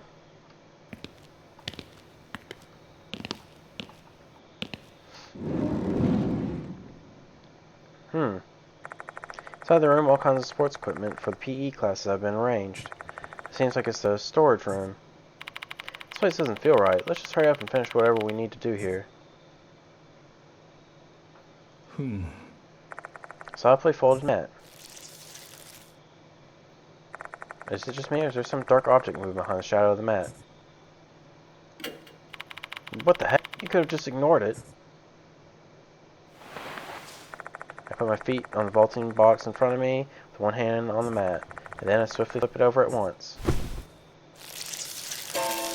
Ah, fuck, flashed. A swarm of black things bursts out, scattering everywhere. They were bugs, weren't they? Probably. Find something on the mat. Cursed tooth. Pick it up. It's an eerie tooth. Or eerie tooth, I don't know why I said cursed. Now I'm getting the 2 damn things mixed up. Fuck me. A few larger balls are lined up here. Don't they usually use these for core training? My school doesn't have these, but I know about it. Let's see. Let's ignore the elephant in the room real quick. Make sure I check out everything else. Alright. Yoshi. There are black stains across the wall. Is this what Abe was referring to with that bit about the walls dye with black stains in his note? He surely examined it well. Looks like the black stains are oozing out from the wall. What's causing this? Dust? Defective building material? Mold? Even after examining it closely, I still can't tell what it is.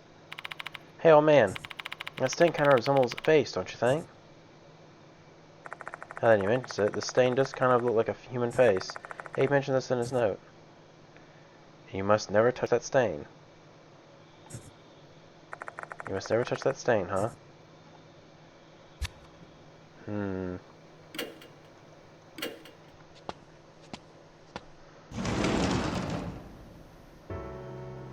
I want to believe him on this.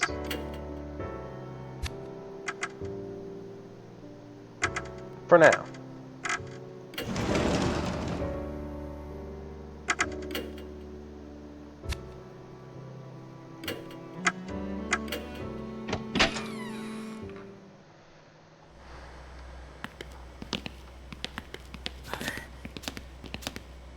This is like a lot easier to have it speed up.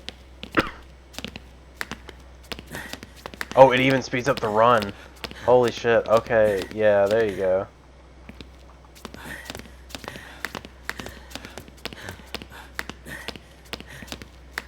Holy shit, that's awesome.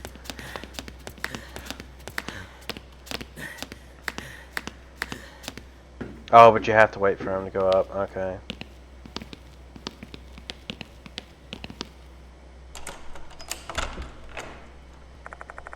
With one crisp twist of the key, the door to the art room opens. Blank canvases are placed on the shelf. Leaning closer, the moldy scent hits my nostrils. This building sure is moist, huh? Not a fan. ここは The paintings are stored on a shelf so that they don't overlap. They probably wanted to let the paint dry. When I look at the top drawing, I note that the edges of the paper have been eaten by moths. I don't get it. This drawing isn't that old. How is it already moth-eaten? これは Several easels surround the short podium. Is this where an art model usually stands? From new drawings and that sort of thing. Something on top of the podium, and the canvases are all blank.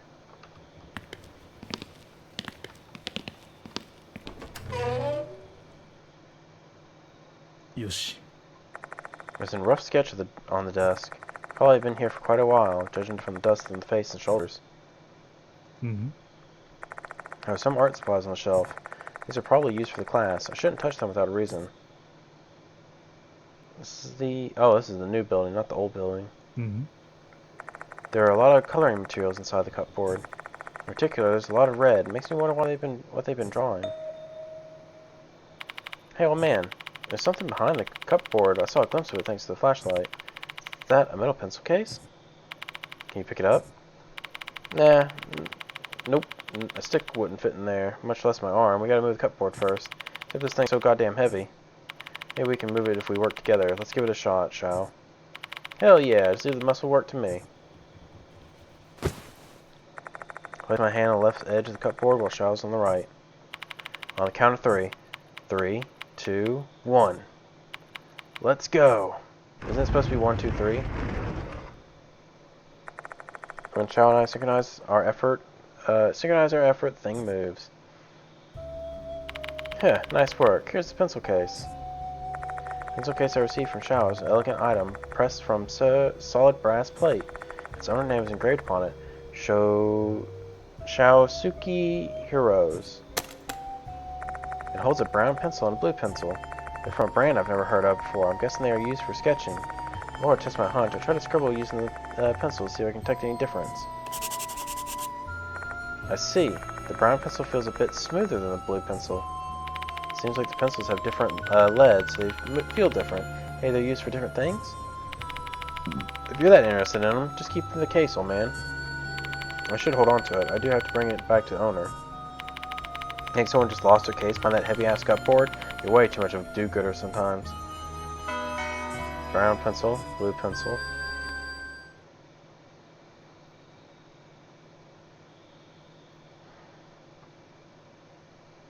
I don't think there's anything else here.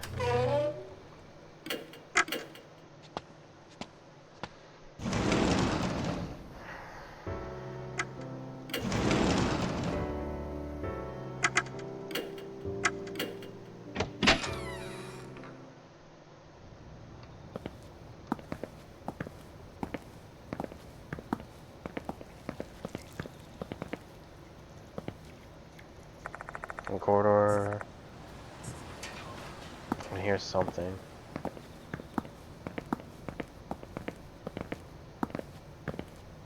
I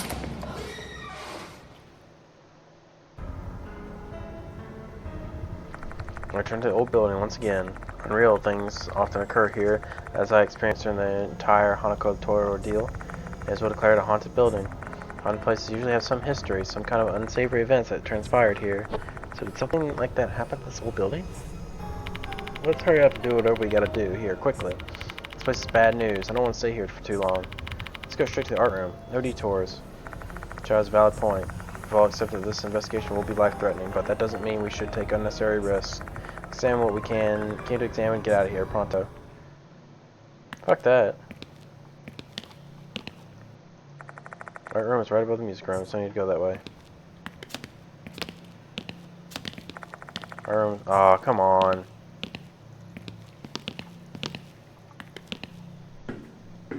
There's still more teeth here. There's like 3 more.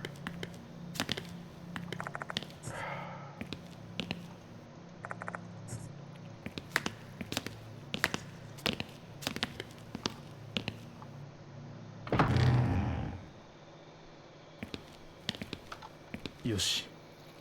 The shelf is quite dusty. I guess it's been neglected for some time. There's nothing inside. It's on top of the shelf. I reach up and grab the thing Shao spotted. It's a sketch pad. Why is it even here in the old building? Why is it here when the old building isn't used for classes anymore? Let the sketch pad open. The book is filled with drawings of flowers. Hydrangea on the first page, bellflowers on the second, cosmos on the third. The rest of the book is blank. Let me see it too. Yeah, sure. I hand the sketch pad to Shao. Took my attention toward the back of the art room while they were checking out the pad. The only thing that catches my eye is canvas on easel. Is that canvas just sitting there? Or why is that canvas just sitting there? Why wasn't it put away? It's as if someone's still using this art room. Not surprising though, you can focus on drawing without getting interrupted here.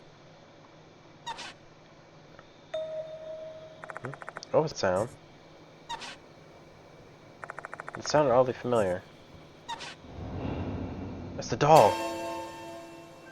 A female doll wearing a red dress emerges from the darkness. Set into her broken face are a pair of sparkling crimson eyes staring straight at me. No matter how hard I try to speak, I can only let out a hoarse groan as if a piece of cloth was stuffed inside my mouth. Meanwhile, Shoki's examining the sketchpad, unaware of the doll's presence. Once again, as if I'm the only one who can see her.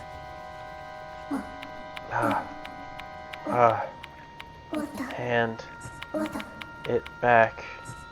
The doll grabs my arm with her cracked right hand. My vision goes blurry, my consciousness is fading. Is she trying to show me something?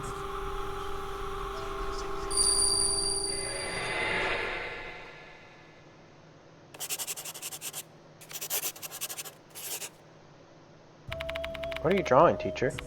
What's that, a flower? What do you want, Manabe?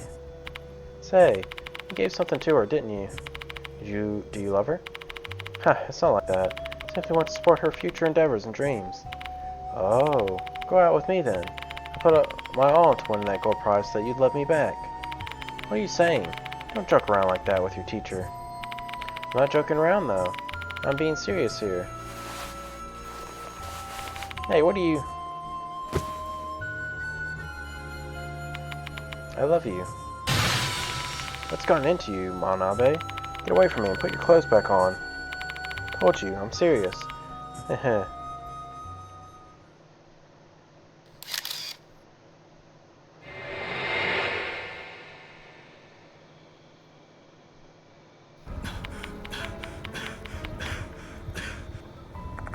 Vision is gone, and so is a female doll. I just witnessed a school trying to seduce her school. Holy shit, that's not even dyslexia, that's just being retarded. Alright, I witnessed a student trying to seduce her teacher. Since he called her Manabe, that means Manabe must be gold prize. Hang on one second. Okay. I need to check something.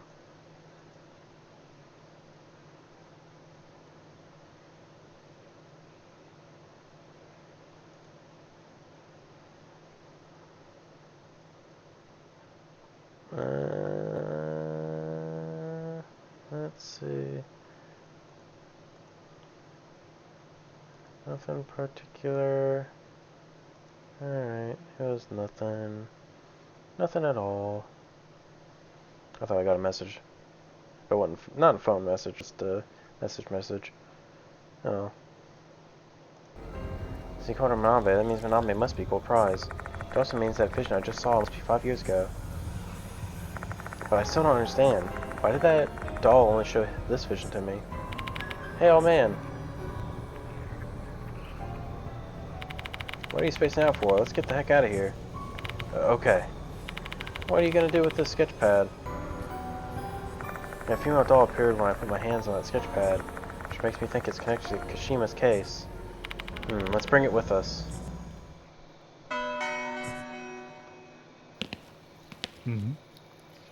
There's a small iron bucket. Do they use this to wash paintbrushes? I inspect it just in case, but there's nothing inside. Look at these pebbles lying around. Nothing that catches my eye, though.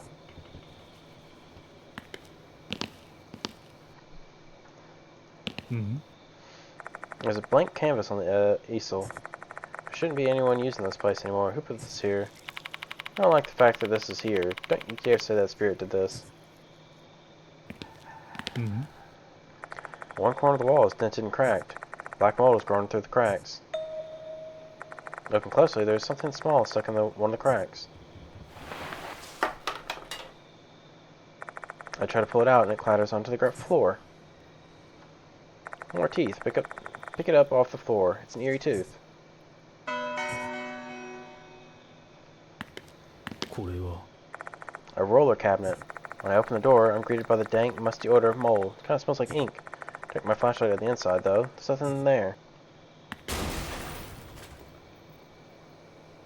A loud sound emanates from the other side of this door. The sound of something falling over and breaking. The art storage room is pitch black. Can't see anything inside, heightening my other senses. As a result, my hyper-focused hearing caused my pulse to pound in my ears. Uh-oh. There's a wet sloshing and plopping sound. And the sound of clothes rustling. Uh-oh. Girl whispered to her teacher in a sensual voice. There's someone in the back of the room. I slowly guide my flashlight toward the presence. Yep, I knew it flashed.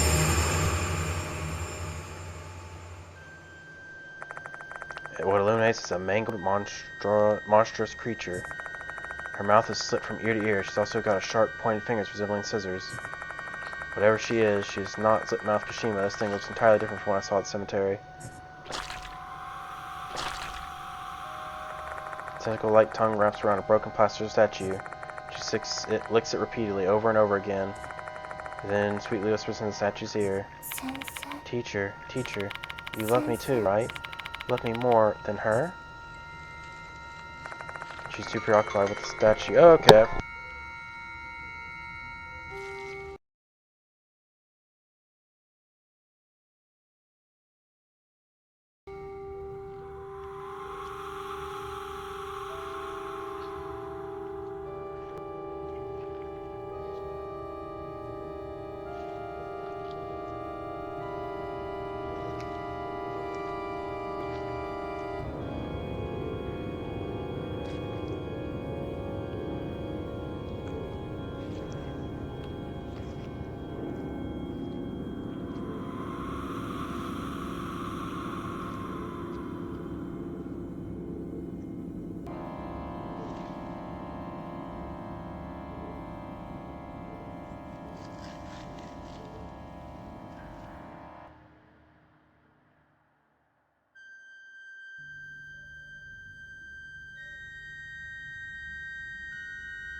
Okay, sorry about that. I also thought I had the phone muted. I did not. I really gotta remember to mute that thing. She's too preoccupied with the statue to even notice our presence. This is a great opportunity to run away. But wait, her distinctive white hair and her Konohara Academy uniform. No way. Is that Michiho Kinukawa? Is she being possessed by a spirit? If that's the case, that explains her malformed appearance and lewd behavior with the statue. Why are you not answering? Call my name. She's speaking to the statue, her voice hoarse. Her name, huh? She's transfixed by the plaster statue. There's a possibility I can trigger a reaction and distract her. Can I distract her by calling her name?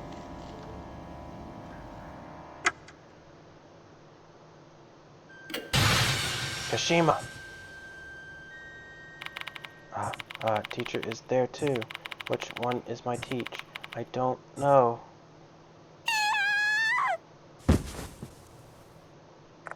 Possessed by Kashima, Michio lets out a scream before collapsing onto the floor. She's not moving at all. She's probably passed out. Her appearance has also returned to normal. What the hell was that? Nope, impossible. Michio is clearly shell-shocked by a supernatural incident he just witnessed. Oh, shit. Well, luckily I didn't get too far. Pull yourself together, Shao. Help me get Michiho back to the infirmary. Okay. With the help of Shao, I lift Michiho onto my back. After that, we leave the old building.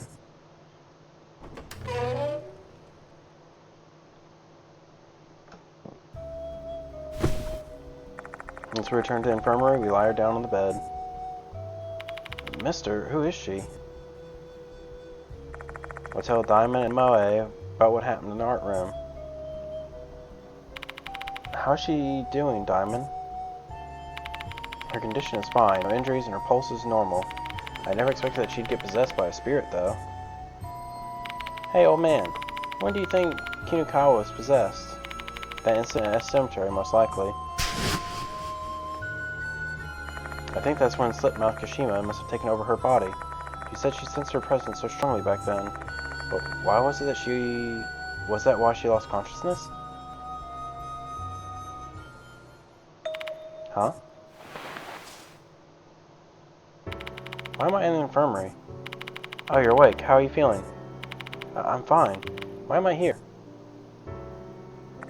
I explained the sequence of events to the confused Michio, including what happened in the art storage room. It's probably shocking and embarrassing for her, but I have to.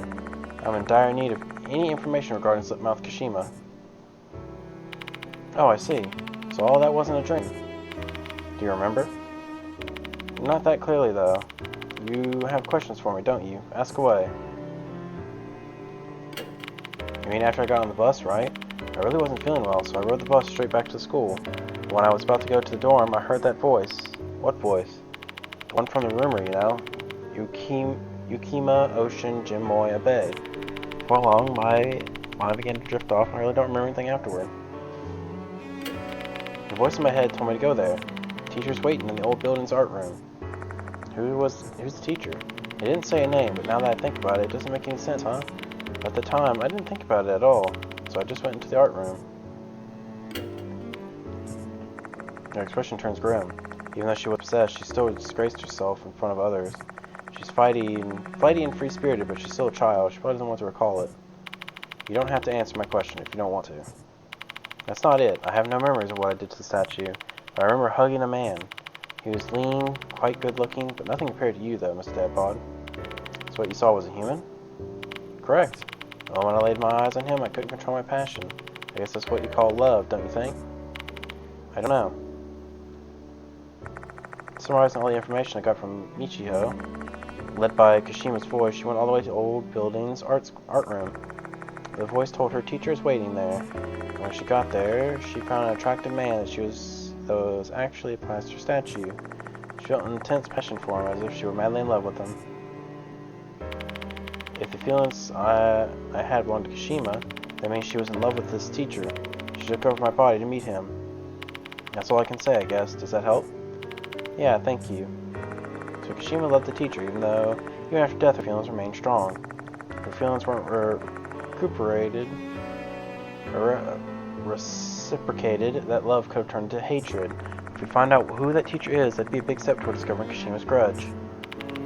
I'll be going home then. As much as I want to help, I'm too tired after all that. I don't want to be a hindrance. Want me to see you to the dorm?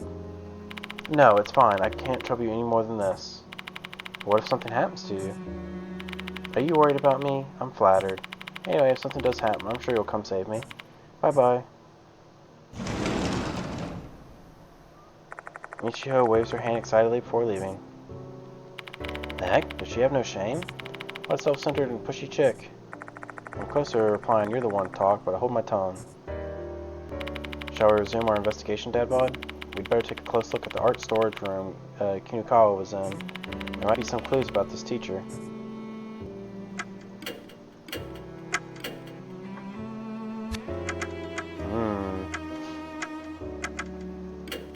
There should be only 2 left, right? Yeah, just 2.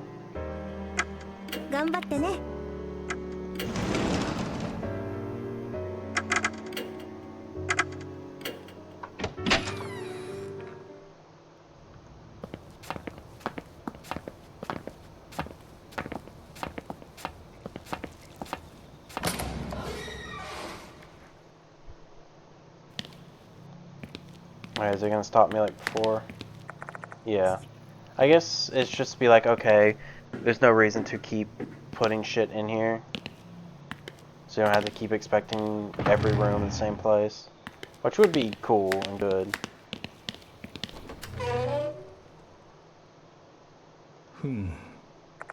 There's some art-related items inside the old shelf, and there's a gap between it, or behind it. Or was it between? I can't remember now. Turn my flashlight toward the gap and find something small rolling in the back. The gap is too narrow for my arm. Even my fingers can't reach the thing. I'd be able to get it out if I had something thin to stick in there. Let's see.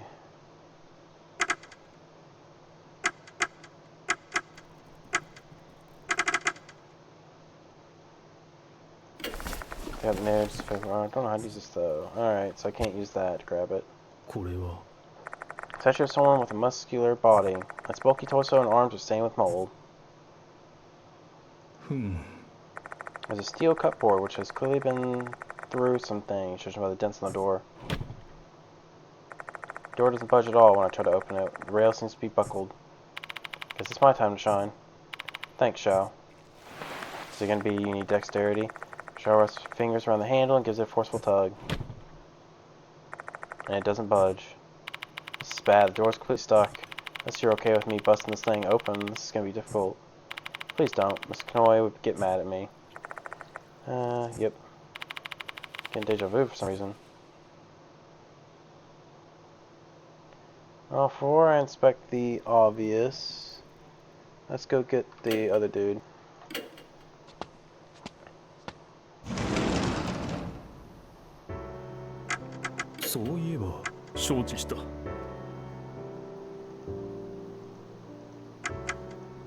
Oh, right.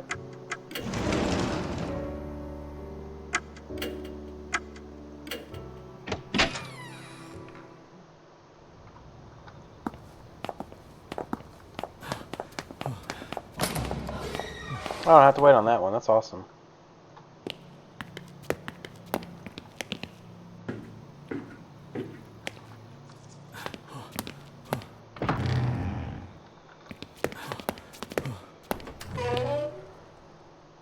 Yoshi. Steel cupboard. Guess it's my turn now. Thanks, Diamond. Diamond wraps his fingers around the handle and gives it a forceful tug. And just like that, he easily opens the door. Way easier than opening up a patient. There's a notebook inside the cabinet. It's a ring binder with a fancy cover. The initials SH are engraved on it. There's entries written inside the binder that looks like a diary. The letters, etched by a pencil, are filled with warmth and softness. You'll find some familiar names on the last page of the diary. Rei Kashima is a passionate student. Like other female students, her eyes are not just fixed on me, but also the work I am doing on the canvas. Although the paintings she submits are always lacking technique, it's easy for anyone to see that they've been painted in earnest. For me, spending quality time by myself in the old building's art room and focusing on my drawings is the happiest moments of my daily life. I told Kushima this yesterday, then she asked me to permit her to draw next to me and promised that she won't bother me. Kushima said she wanted to be a hairdresser like her mother. Growing up with a single mother, she must really look up to her mom. I'd like to support her dreams, so I gave her hairdresser scissors on her birthday. She seemed really pleased with the gift and said that she considered it her treasure. Lost my favorite pencil case. Where could it have gone? I really love the muted glow of the brass. Kushima offered me a new one. It was nice though, but an inappropriate one. Since I've gotten way too close to her, I need to tread carefully. Kushima asked me to draw her 3 of her favorite flowers: hydrangea, bellflowers, and cosmo. At her behest, I drew some rough sketches of the flowers. She should really understand my feelings toward her after seeing which flower I drew first.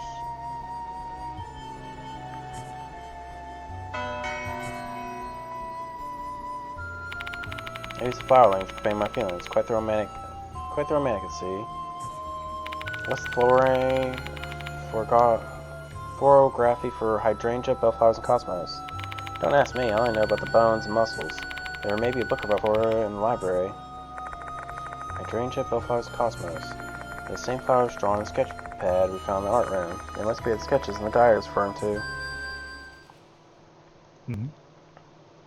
Shattered, plastered figures lying on the floor. Michiho, possessed by Kushima.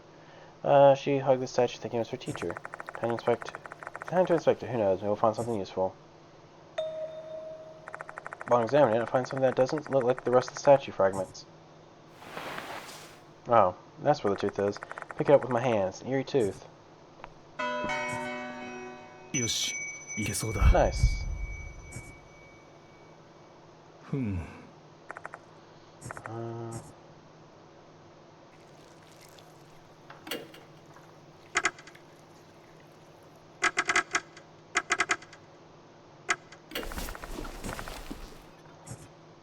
Can't use that for it.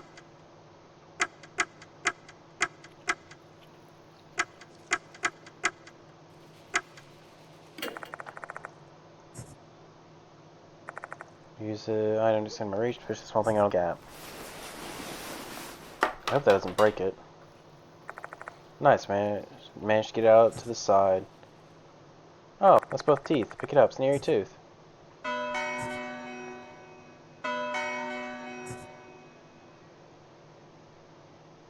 Nice. I think that's all of them. Oh, that's pretty quick.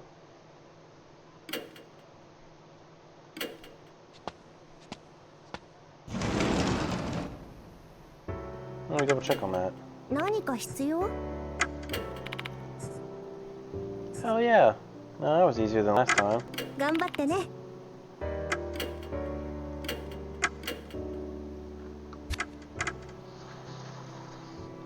Okay, exit. I guess what may have, like, they expect to trip people up is that one that's outside. I imagine, because there is no fucking way any normal person probably would have, like, noticed that. I really do not know I went to the right anyways. I had no reason to, I just did it. And that helped me find it.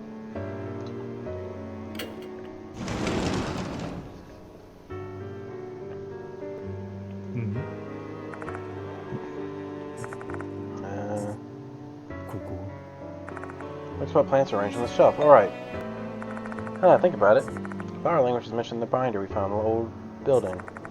Any books about florography here? Bingo.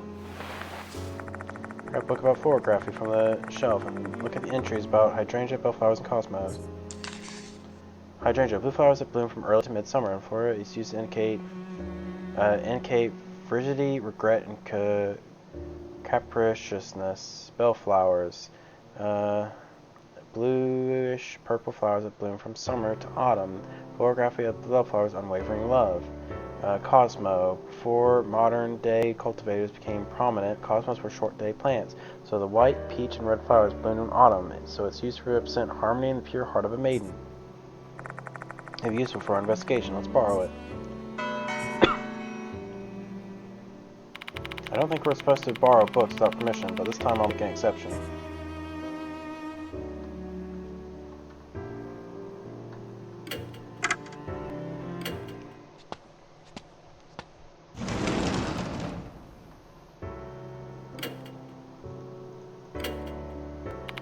Let's check out all the spots mentioned in Dave's note. If it turns up empty, we'll come up with a different plan.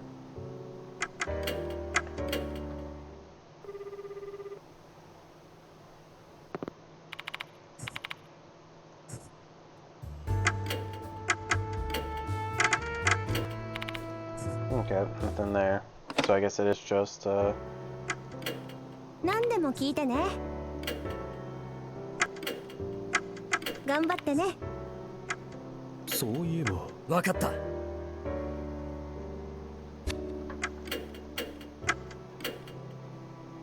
it's just that one mold spot then. You're not supposed to touch.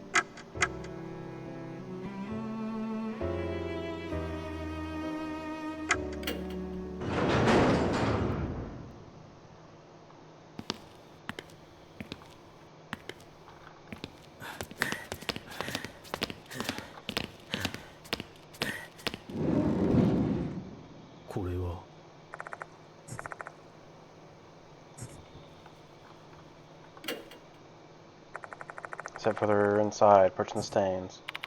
Come on, man, it said never touch them.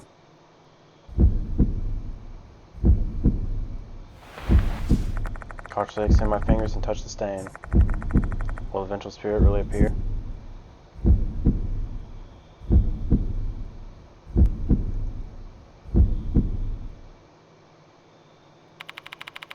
Aha, nothing happened. See if a rumor ain't true. I'm waiting for the flash. There it is. Eek! I hear something. It sounds like someone moaning, I think.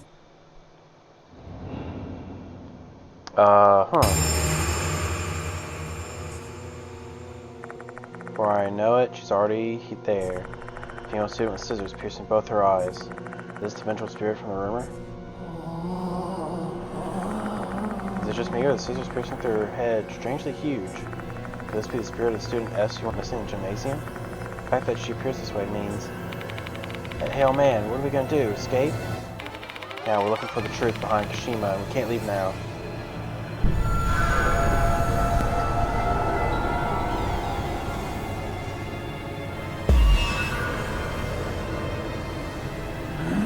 Am I dead? Yeah, I'm pretty sure you're dead. No way, what should I do?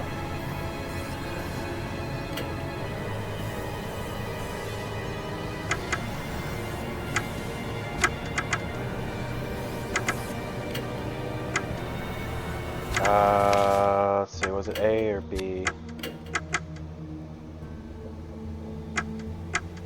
Yeah, it was B.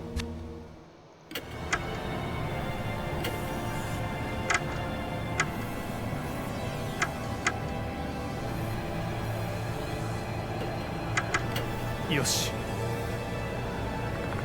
Let's show the newspaper article features the student, the spirit of the female student points to his cause of death.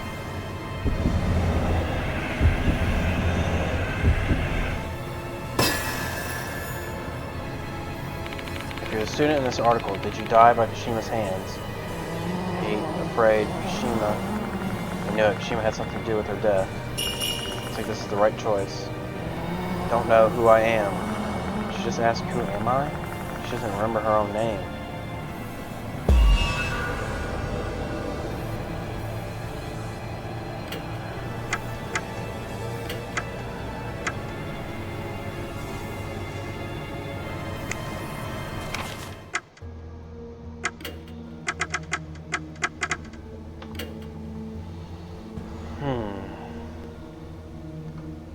Hikari, Shida, Saiko, Shinara, Miho.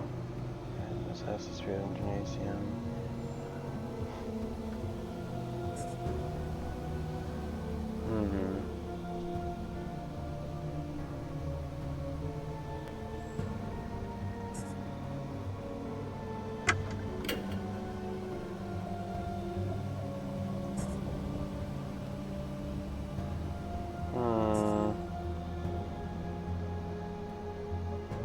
So it'd be whoever visited the grave.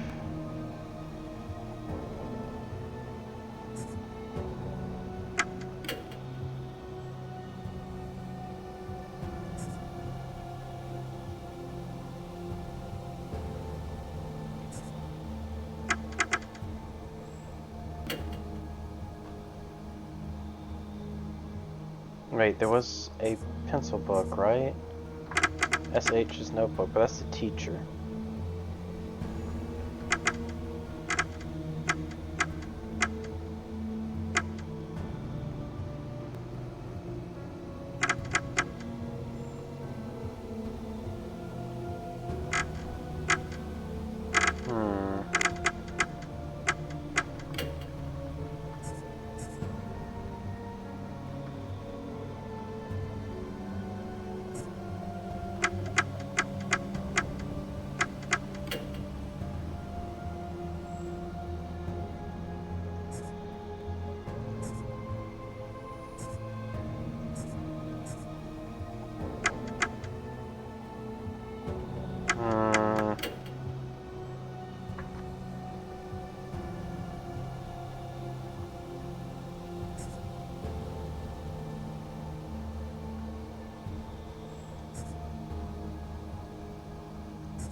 There must have been something else I wasn't able to tell me.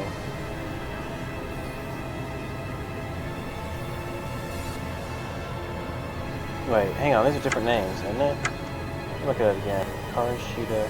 There may be last one. No, Karashida and Miho are here, but Aya wasn't. Ayako. Shinohara.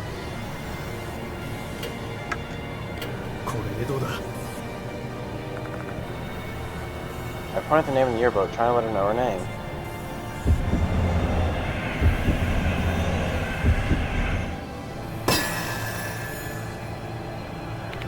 Here's Psycho Shinohara. Oh, there we go, that was the problem. See your name in the album. Oh no, can't remember. Wrong choice. His name is ringing bells.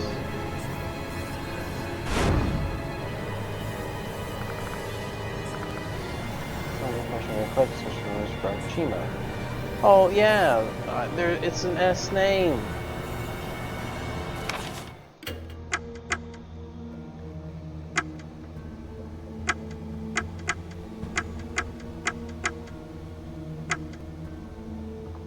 But it didn't say anything more.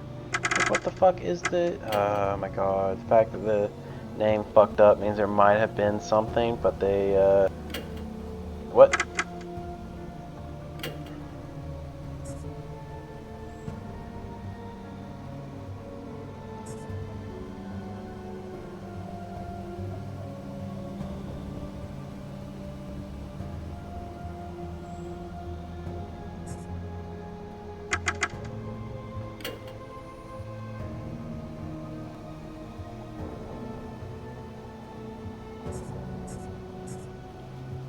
It's gotta be the last one then. これ江戸だ But it's the hint. It's just like the one of the 3 S names. I don't know which... Some of these hints are not like as obvious they're trying to make it, unless there's like something I missed.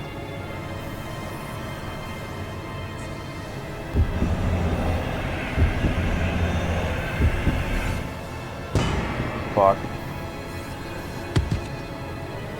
Except I'm shaking so much that I fumble with the book and drop it onto the ground.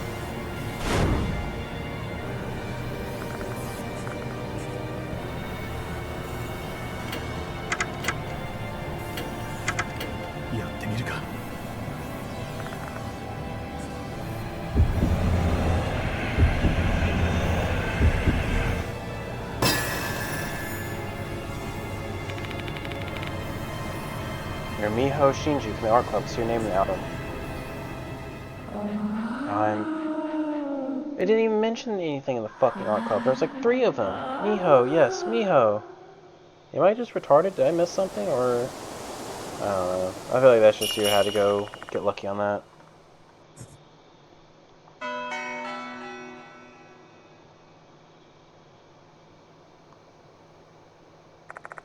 Victim S, the ghost of the Miho Shinji appears.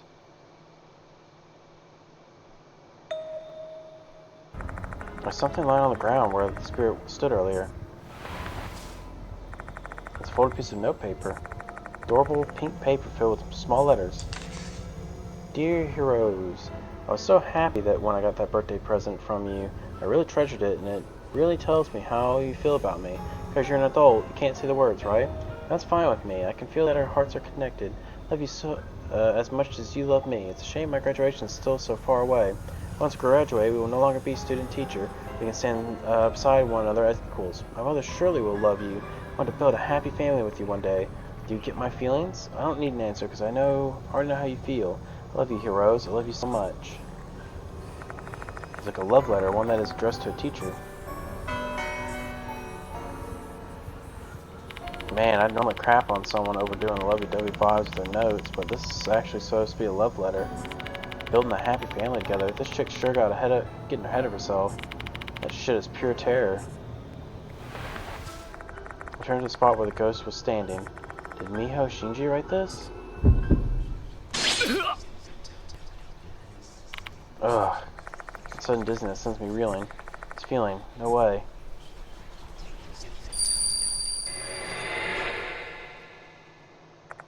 Vision is projected into my brain.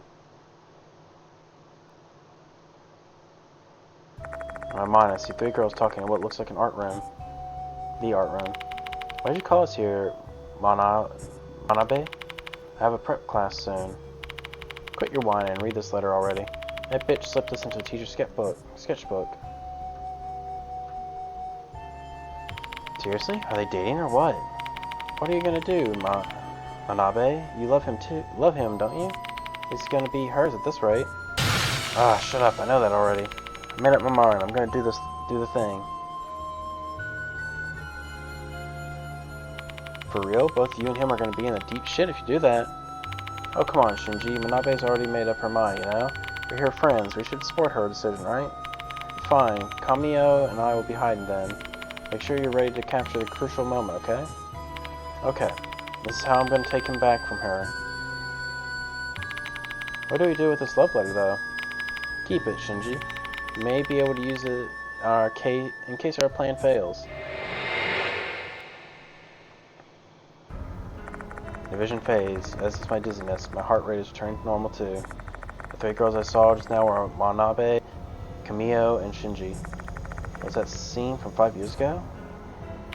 Hey old man, you okay? I'm fine, just feeling a little lightheaded.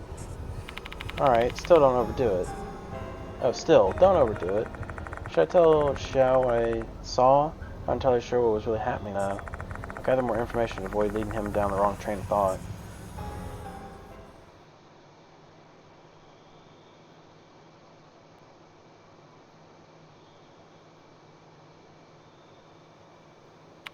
Hey old man, we've gathered a ton of info about Kashima, don't you think? I'll sit and sort out what we got. I'm starting to get confused. Sure, let's go back to the infirmary and discuss what we've learned about the others.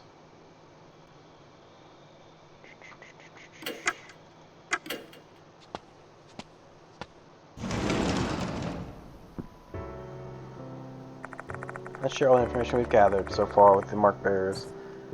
Damn, it's been 2 hours. Shit. The time really does fly.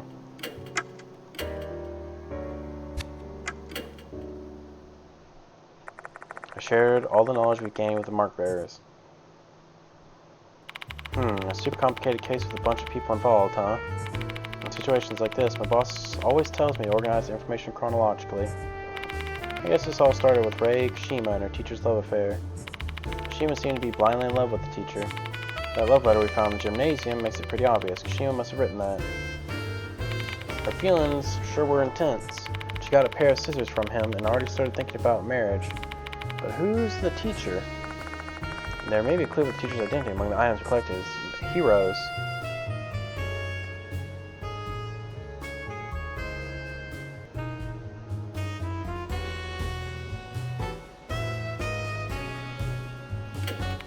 Man, really? If you gave me those 2 items, I'd have no idea who the hell that teacher is. Kashima only wrote about how much she loved her teacher in the love letter, while the notebook says it belongs to an unknown teacher. The only thing we know are the facts that he's an art teacher and that SH are on his initials. If that's true, then... Wasn't that... what? Notebook probably belonged to the teacher. So that teacher had the initials SH and he was the art teacher. And he said he lost his brass pencil case somewhere. Hold on, does that mean... Yeah, it's most likely the pencil case Xiao and I found. Suke Heroes is engraved on the case. Our unknown teacher initials are SH. A note in the case belonged to the same person. It only mean one thing. Impressive, Dad, but I agree with you. Teacher Kashima was in love with the Shushao Heroes and the art teacher. He didn't strike me as someone who was hopelessly in love with a student, though. Even if he admired Kashima, he would still maintain his distance as a teacher. Though he never let Kashima know what he was doing. If he made that clear, Kashima wouldn't still be clinging to her love in the afterlife. What a passionate girl. I can't believe she continued to love her teacher even after death. So what made her become a spirit anyway?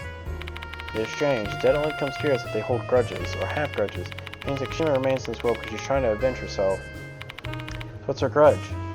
We have yet to discover that, but our target's mentioned in the rumor. Wait, for real?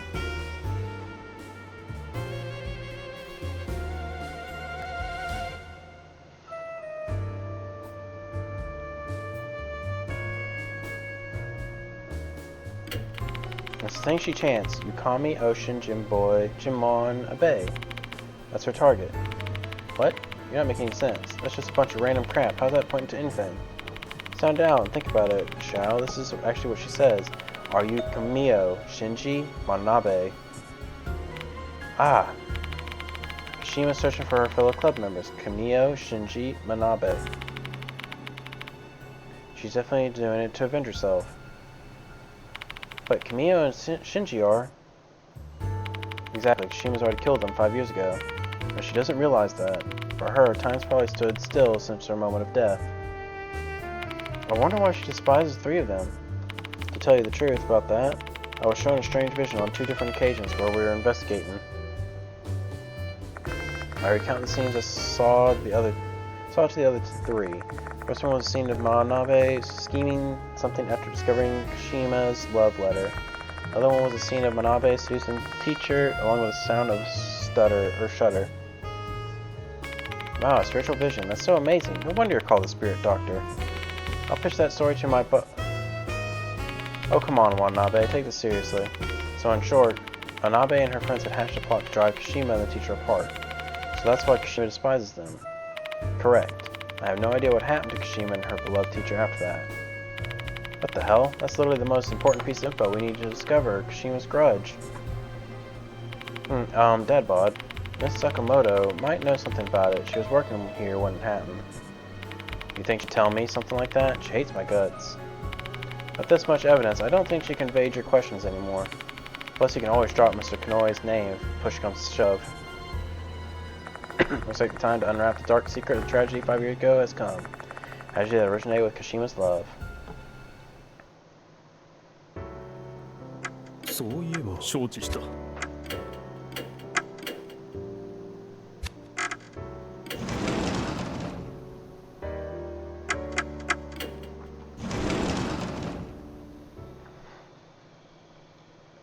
What else could you possibly want from me, Dennis Dad bod? It's getting quite late and I want to go home. I just wanted to ask you one last question before that. I want to know about the truth behind the incident 5 years ago. I tell her what I've learned about the relationship between Kashima and the teacher, as well as Manabe and the others. To think you'd uncover that much so quickly, just who on earth are you? Tell me, Miss Sakamoto, what did Manabe and the others do 5 years ago? What happened to Kashima and Heroes?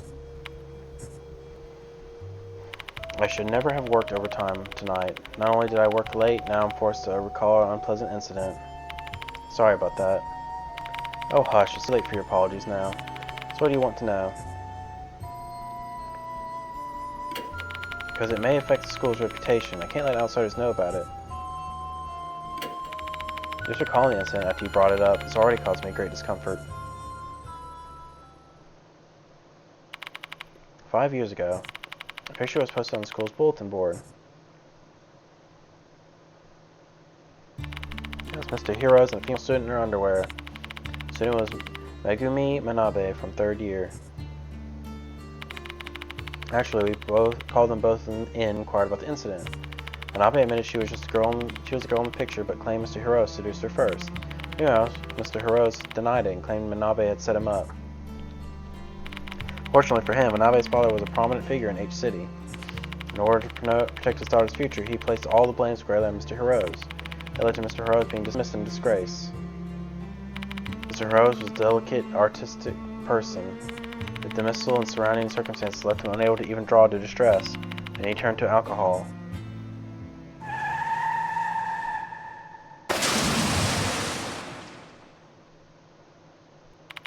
Late one night when he was driving, his car plunged into the ocean and he died. There were skid marks on the tires where his car left the road. But who could really know if it was suicide or something else? That was what I know about the incident from 5 years ago. Rei Kashima committed suicide after Mr. Hirose died. She tore open her stomach. It was beyond gruesome. The wound was so deep it almost reached her back and severed her body in two. So she killed herself after her teacher's death, huh? And the weapon she used, could it have been... the very same scissors she received from Mr. Hirose. He probably chose to take out her life that way as a testament of her love for him. Her family put those scissors in her coffin and cremated them along with her corpse. You sure you know an awful lot about this, don't you? Right down to the present he gave her. I learned this from Camille. She had been trying to cope with her feelings ever since Kashima committed suicide. It was around that time that she came to me. I guess she wanted to feel a little better by unburdening herself of that secret. So you were made aware of Kashima and Mr. Hirose's relationship at that time, as well as Manabe's evil scheme. Yes, Camille told me. Since she seemed to regret her actions, I told her to visit Kashima's grave, and then she promised to go there with her friend. That friend being Student S. What about Manabe? She didn't go. She hated Kashima far more than the other two. She probably blamed Kashima for everything that happened. Now I understand how their decisions affected their lives and deaths. Camille and Shinji went to a cemetery. When they did, they were marked by Kashima. Manabe survived simply because she didn't go. And now I've told you all I know. Now I suppose you're going to expose the school's sordid past? Rest assured, I'm not going to tell a soul. Is that so? Speaking of souls, you remind me a bit of that late Mr. Hirose. Me? Hirose? Uh-huh. He had a hard time adapting to the school's etiquette. He was simply an artist through and through. He was always getting worked up over trivial things. It could be a little childish. Why should an adult be so serious about a student's love or some silly rumors about the departed? I'll use your opinion as a reference. I'll be going then. Don't forget to lock the door. Miss Sakamoto grabs a rabbit-shaped handbag and leaves the place. Let's head out of here too. We don't have any business here anymore.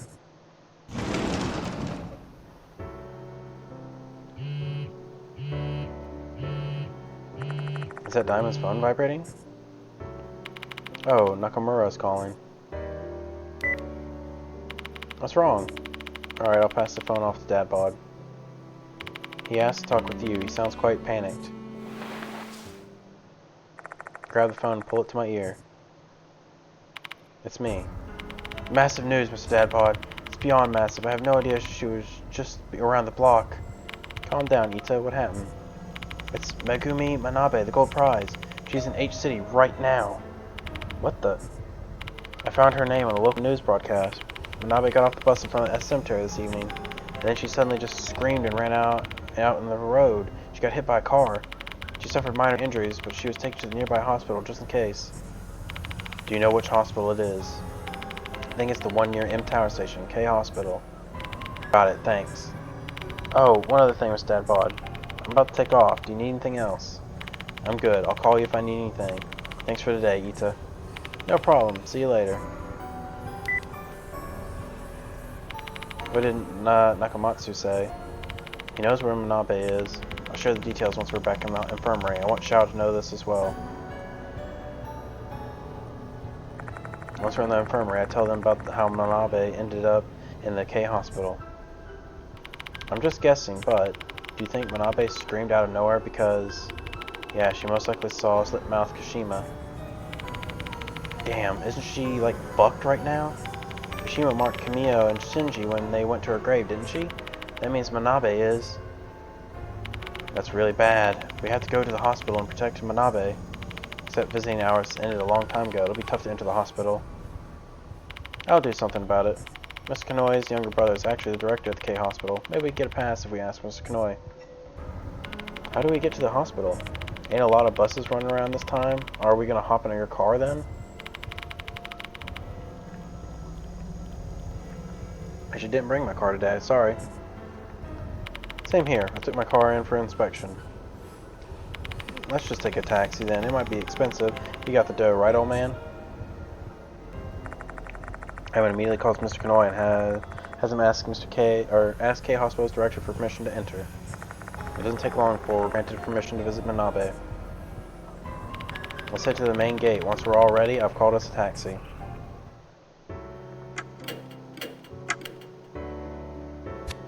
It's still considered the middle stage, shit.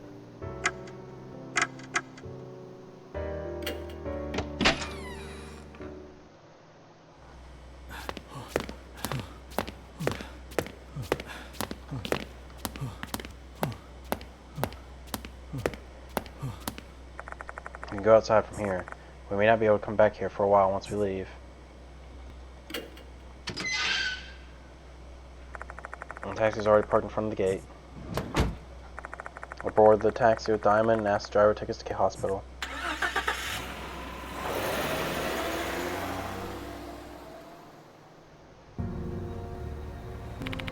The entrance is this way, come on.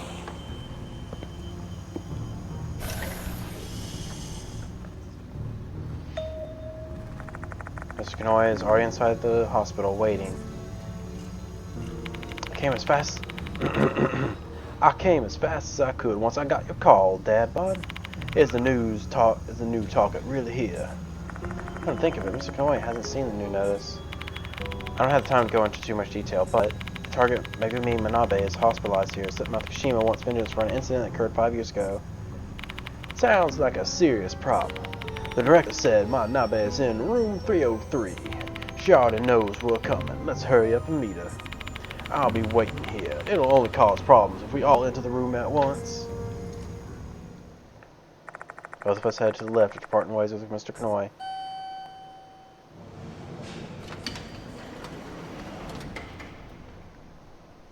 We got off at the 3rd floor and walked down the empty hallway. Our destination is room 303.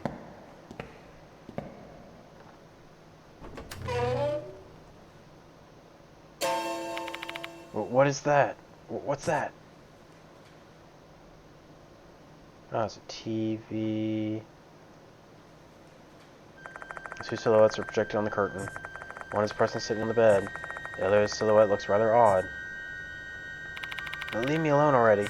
How many times have you stood by my bedside and told me to come to your grave? I've gone there now. Are you satisfied? Please just get lost. I'm begging you. The trembling voice, the girl who is likely Manabe, pleads with the figure next to her. That figure must be Slit-mouth Kashima. Manabe's in danger. What's this feeling? Her legs won't move. The legs, they're as stiff as iron bars. This is bad. I can't even speak. The same goes for Diamond. I can tell he's panicking. Give it back. Give his scissors back to me. His scissors, you said. Didn't your mother put them in your coffin during your funeral? I don't have them. But I bought the same scissors for you. If this is what you want, please just go and rest in peace. I don't want to see you ever again.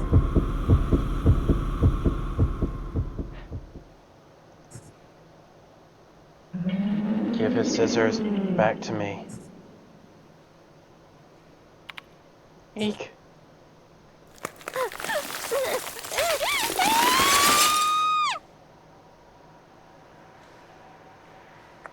Slit-mouth Kashima's figure disappears.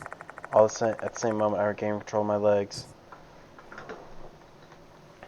What was that? Manabe. There's no answer. Kashima must have. I have to check the other side of the curtain.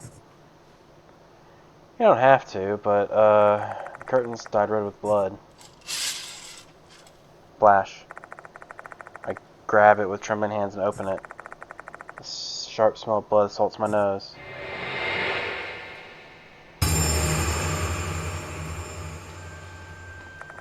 Lying on the bed is a corpse with scissors bursting from her body. The wet red scissors gleam brightly when bathed in the light of my flashlight. Her contorted expression reflects the fear and pain she felt at the moment she was murdered. My thoughts start swirling amongst the thick, nauseating smell of blood. 5 years ago, Manabe's scheme sent both Kashima and heroes to their graves. 5 years later, after visiting Kashima's grave, Manabe feels prey to the Kashima vengeance. I guess this is an extreme case of what goes around comes around. The lifeless figure on the bed is not a doll, but a human being who had lived over 20 years. She had a future ahead of her. She also had a family and friends that loved her. So despite that horrible, abrupt ending, this is something you simply can't label a tragic situation. This was also karma.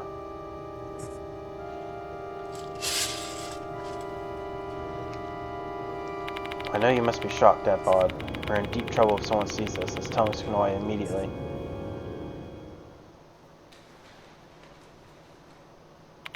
Huh? Are you done with the questioning already? Mr. Kanoi, I need you to stay calm and listen to me. Manabe is. I tell him what happened in room 303. What did you say? There's been another victim after Horikoshi? I'll go check my room myself first and call my brother, the director, after that.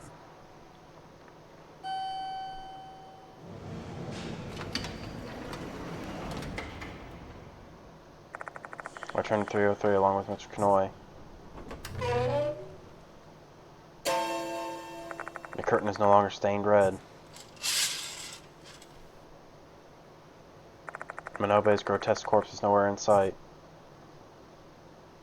Where's the corpse?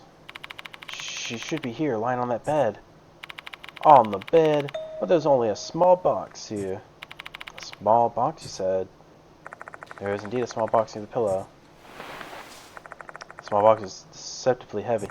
Stylish lettering reads, "Assumed by scissors," which leads me to believe these are scissors inside. These must be scissors Manabe bought for Kashima. Tsubame. So, Manabe's corpse has disappeared just like Izumi's or Horikoshi's. Oh, for goodness sake, what strings am I going to pull to cover this up? Can I leave this matter to you? Sure, I'll find a way to do something about it. This sounds wrong, but I'm glad the corpse is gone. I can just say the patient ran away. While the hospital will be held accountable for this, we'll manage somehow. I've got a lot of friends in high places. Honestly, this guy's acting pretty immortal, but it's not like I have any right to criticize him. This Kanoi is just doing some distasteful things in order to try and help us save lives. Thanks, I owe you one. If you don't mind, I'd much rather receive a report of this case being closed than your thanks. Make no mistake, I'm not risking my neck for you. What I do to protect my school and my students. If you're done with your business here, then make yourself scarce. Things can only take a turn for the worse if anyone sees you here. I'm with the doctor. At Mr. Kanoi's urging, we take a hasty exit from the K hospital.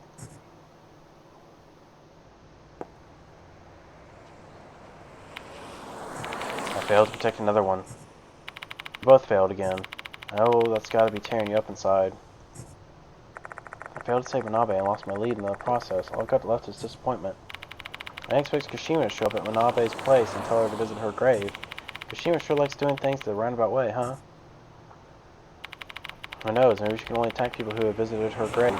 The only reason Manabe survived up to this point was probably because she never went to her grave. Guess humans and spirits are both bound by their own strict rules, huh?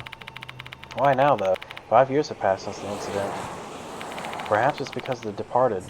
Like maybe Kashima has been gaining power ever since the departed started to show up at the school. Sometimes the presence of certain spirits will cause other spirits to behave in a more proactive way. We have had to deal with similar things on previous cases. So what should we do now? Well, we don't have a lot to work with, so we should go back to the school and reorganize our next investigation. Works for me. Let's do that. Shall we head to take the bus back to school? Time is no longer of the essence.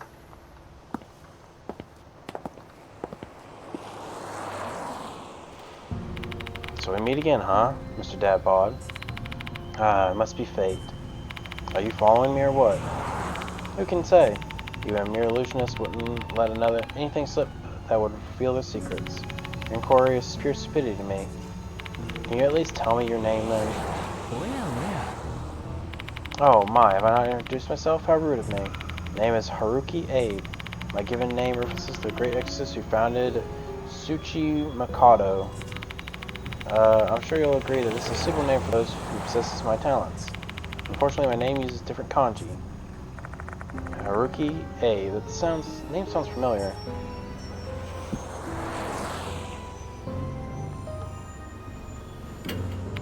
So you're the one who borrowed the Graduation album. Oh, so you're aware. It seems my fruitiveness has been weighed and found wanting. So you've also been digging into the spirit in the gymnasium. Mind telling me what you're trying to accomplish? Well, I have the same motivation as you, Mr. Dadbod. I wish to unravel the mystery behind the spirits lurking in Konohara Academy, proving the true identity of the departed. Don't play with fire, it's dangerous. It is I who wishes to convey the gravity of the situation to you, Mr. Dadbod. You should give up, or slit-mouth Kashima kills you. Me? Killed by the Kashima? My left eye perceives it quite vividly, the jet black thread anchored to your back. You have been marked by Kashima. She has branded you as her next target. Do you feel like running now? Not at all. This is my job. Oh, really? To be expected from one bestowed moniker of Spirit Doctor. May you survive the devilish night. He throws us a mysterious sign before he leaves. Am I really her next target? If he's telling the truth, then...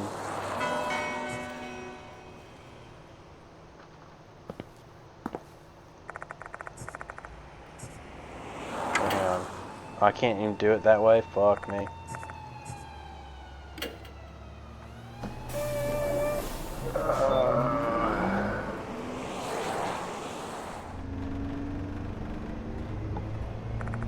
One time has passed since the bus left K Hospital. Diamond and I are the only passengers. We'll pass S Cemetery soon. Manabe got off at this bus stop this evening.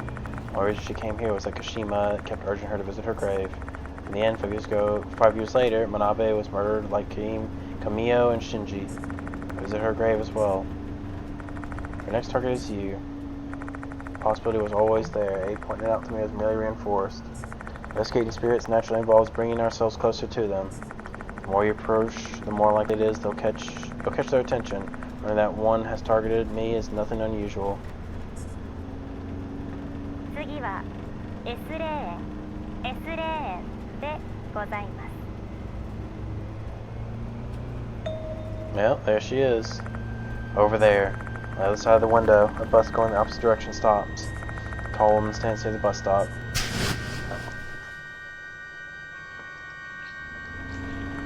She, perhaps.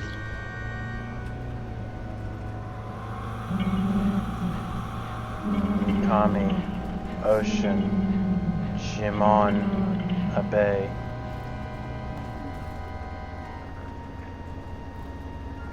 The bus drives past S Cemetery. Did you hear that? Yeah. 次は M 村商店でございます。 The bus is approaching the M-Town shop bus stop. Again, I spot her standing near the bus stop.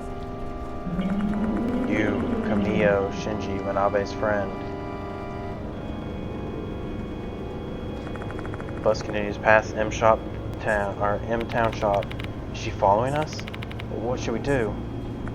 Well, Abe's right. Kashima's targeting me. The intern provides a plan for this bus arrives at the school.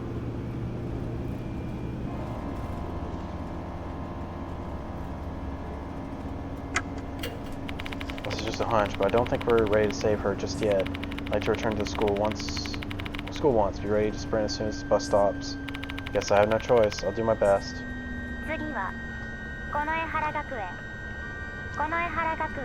でございます。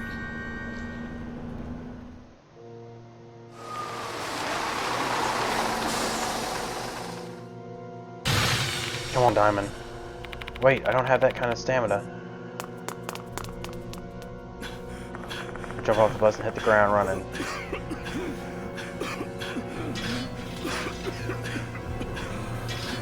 The sound of footsteps along with a metallic scraping are falling close behind us. You, Kamio, Shinji, Manabe's friend. Just a little bit further. Little gauge just ahead.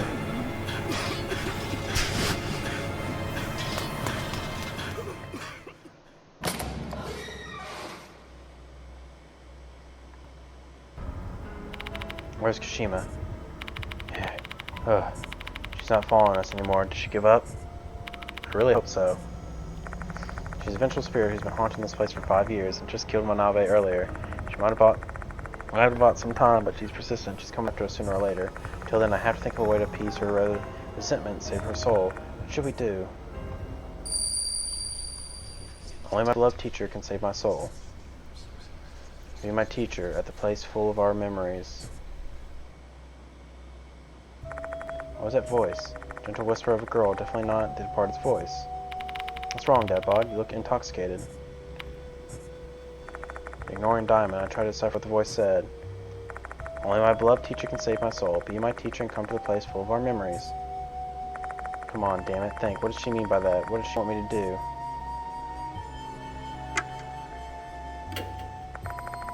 Kashima clearly considers heroes to be her beloved teacher. That's who would have to save her soul.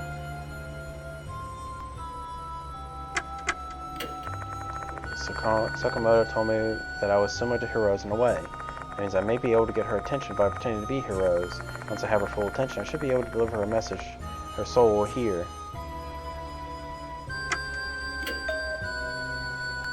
That's it. That must be what the voice meant. For Kashima and heroes, the old building's art room was a place full of memories. I need to get there and pretend to be heroes. I got it. I know a way to remove Kashima's resentment and purify her. Come again? I tell Diamond my plan. I'm claiming that it's my idea because mentioning the gentle whisper I heard would just confuse matters. I see. That reminds me, didn't you pretend to be a teacher on our first case together? Yeah, this must be fate.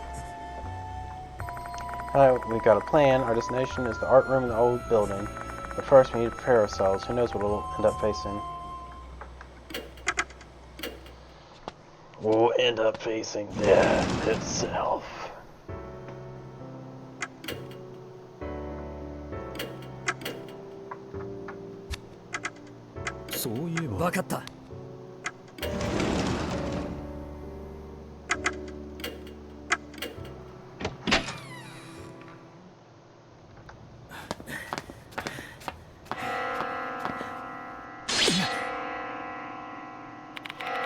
This is...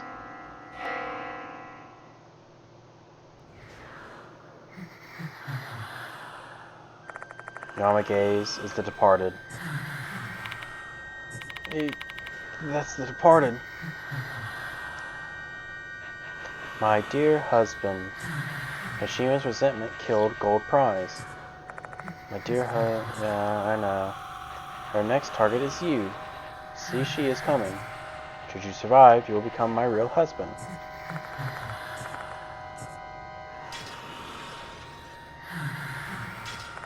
You can hear Kashima's footsteps coming from the new building. With the party in front of us and Kashima approaching from behind, this is the worst situation imaginable. Let your bride eat the soul. The soul of Kashima has been completely saved. Should her soul taste awful, I shall eat the scapegoat's soul instead. And that scapegoat is...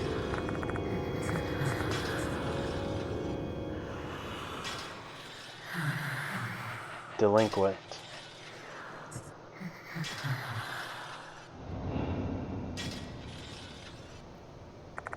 Part of the presence abruptly vanishes. Delinquent? Don't tell me. For fuck's sake, the footsteps are getting closer. You better run to the old building, old man. But the next scapegoat is... Just hurry your ass, old man. Xiao grabs my arm violently and drags me straight to the old building.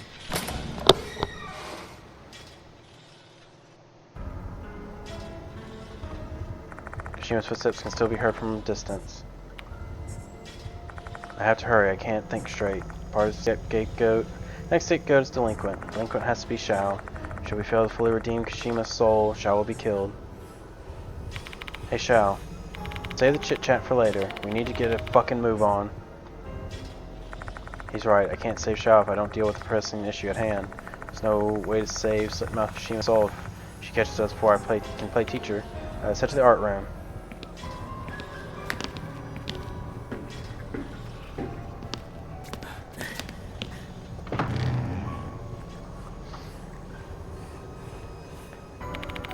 Notice anything, old man? Kashima's footsteps are gone. There's no way she simply gave up.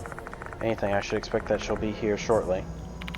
We better hurry and get ready before she's here, shall? Yeah. How are you gonna pretend to be heroes, by the way? About that. The people connected to Kashima were all killed. Worse still, Kashima is persistently after us, thinking we are friends of those three. We need to calm her rage. We need to prove we're not their friends. We need more info on Kashima's background, specifically anything to do with scissors. By pretending to be heroes, how can I be the heroes that Kashima desires? I need to come up with a plan to be convincing heroes and put her soul to rest. Perhaps her scissors would also play an important role here. Are her scissors the ones Manabe tried to return to her?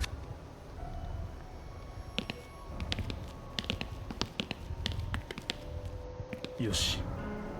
There's a dusty old SL here. According to the notebook, Heroes felt the happiest when he was drawing something here. Kashima felt the happiest when she was watching him draw. Should I recreate those happy memories then?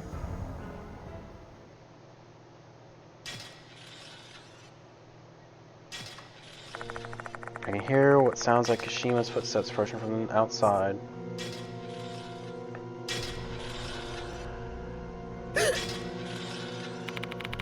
Do you hear that, old man? Yeah, Kashima's coming for us.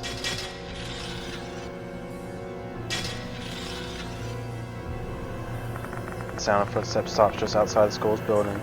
Our room is on the second floor, though. I doubt she'll climb the wall. Everything contains horrifying elements. Yeah. Of course. I ain't scared.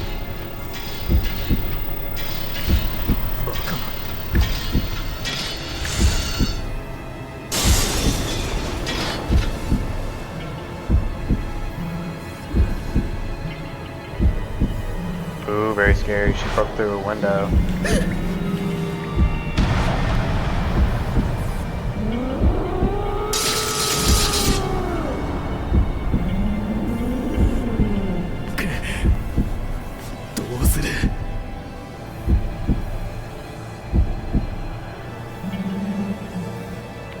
You, Kamiya, Shinji, Nabe's friends.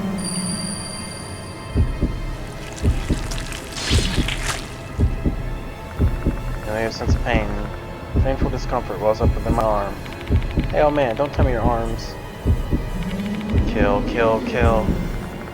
Shima's obviously considers us enemies.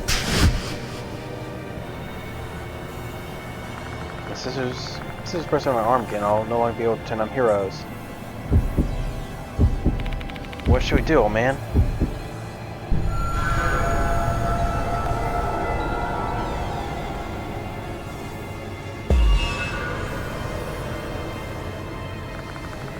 Kashima has lumped us with Nabe and the others. If we can show her that we're not friends with them, she'll stop being hostile towards us. Our first priority should be doing something to prove we're different from them. Maybe we can empathize with Kashima and make her think that we're with her.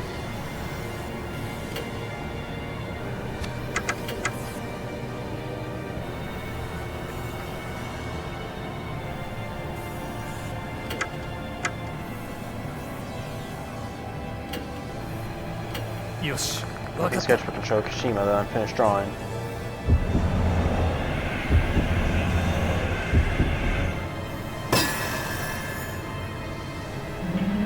Friends.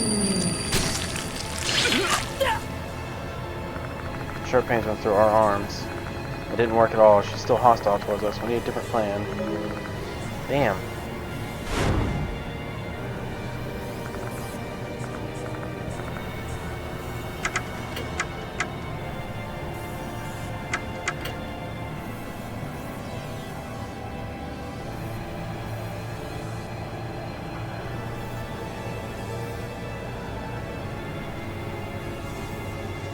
I guess it would be this.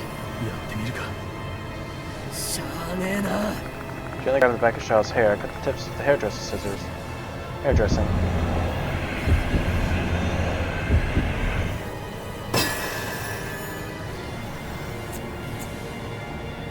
Sorry about that, old man. The back of my neck is kind of a disaster area.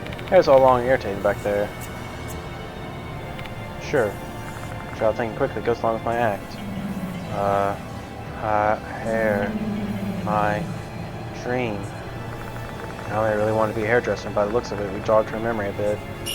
Looks like this is the right choice. Yeah, I should have done that first.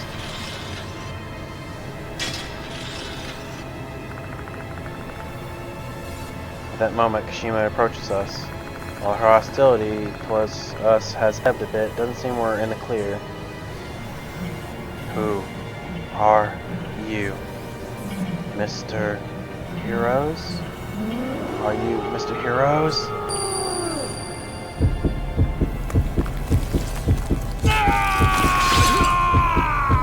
Damn, this sucks if I'm taking all the fucking damage. Is she going to kill me if I'm not her teacher? Come on, gotta pull myself together. Maybe this is all a hallucination, just like the encounter at the cemetery. Pain has subsided for now. Though there's no guarantee I'll be able to survive much more of this. What should we do, old man? She's calling for her teacher. Guess I'll try improvising. Kashima thinks I'm Heroes. It's a misunderstanding, but it's the only thing I have to work with right now.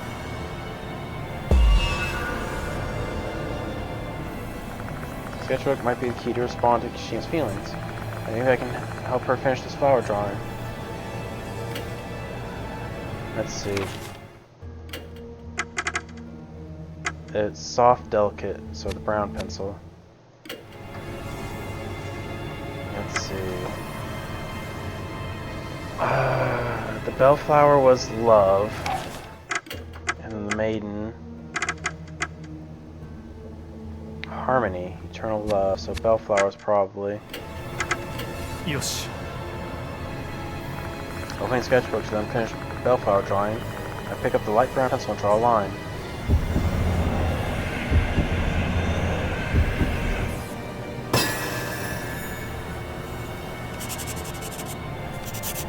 I add a line to the faint, unfinished sketch.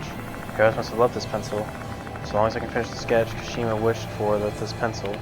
Take a look at the sketch, Kashima. This is my message for you. Bellflowers, eternal love. Ah, love. I missed you, Mr. Heroes. I think this is the right choice.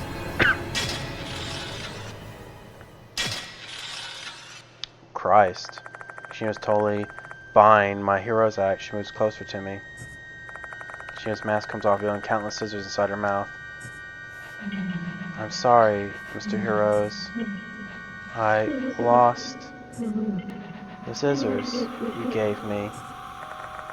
Kashima cries, distraught over losing her scissors she got from Heroes. She's been looking for those scissors for so long. If we find the lost scissors, we should be able to save her soul. What are you going to do now, old man? She's searching for that guy's scissors. We don't know where those important scissors are.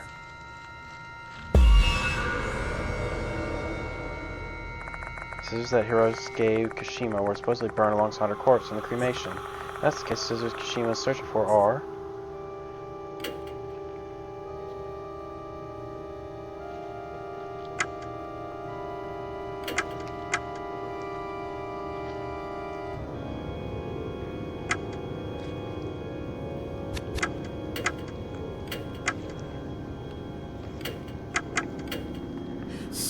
It should be the black scissors, because they're burned. Cho takes a chance and tries to pull the scorched scissors from Kashima's mouth.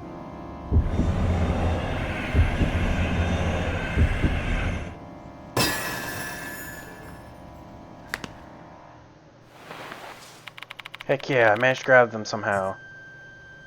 But no matter how hard Xiao yanks, they don't budge at all. Are they stuck in there?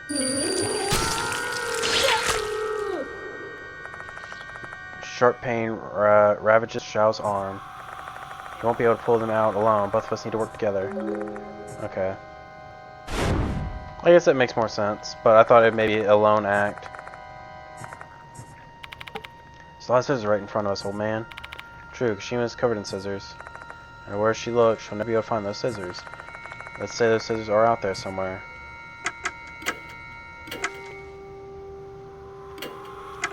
It has to be the black ones, because those are the only ones that could be scorched. I'm going to caution the wind when we try to pull the scorched scissors from Kashima's mouth.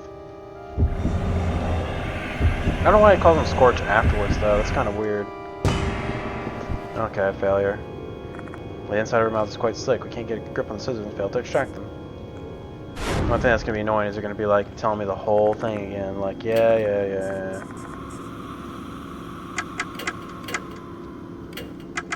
やってみるか。しゃあねえな。 Gonna caution the wind.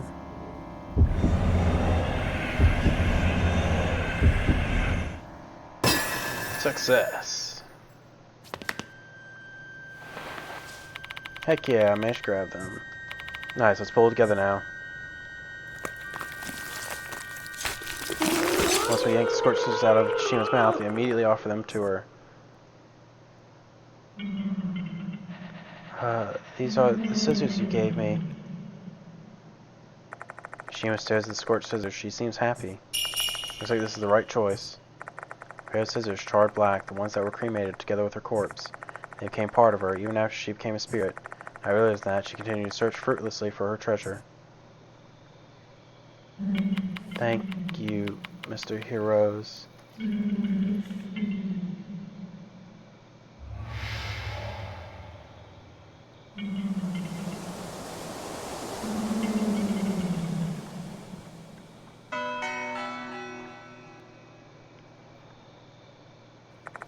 Slit-mouth Kashima's presence has disappeared. You pulled that off somehow. Yeah. Our thoughts turned to the girl who was consumed by the throes of her sad, unrequited love. Till the very end, Hiro's only ever saw Kashima as her student. On the other hand, Kashima longed for Hiro's love more than life itself, hence I pretended to be Hiro's and showed her a vision of the love she wished for. We should be good with this, right? A feeble whisper echoes and dissipates into the darkness. It's a question for the departed who is watching somewhere. Nope. Yeah, it's getting colder. Don't tell me. Ah, damn it. I knew that flash was coming.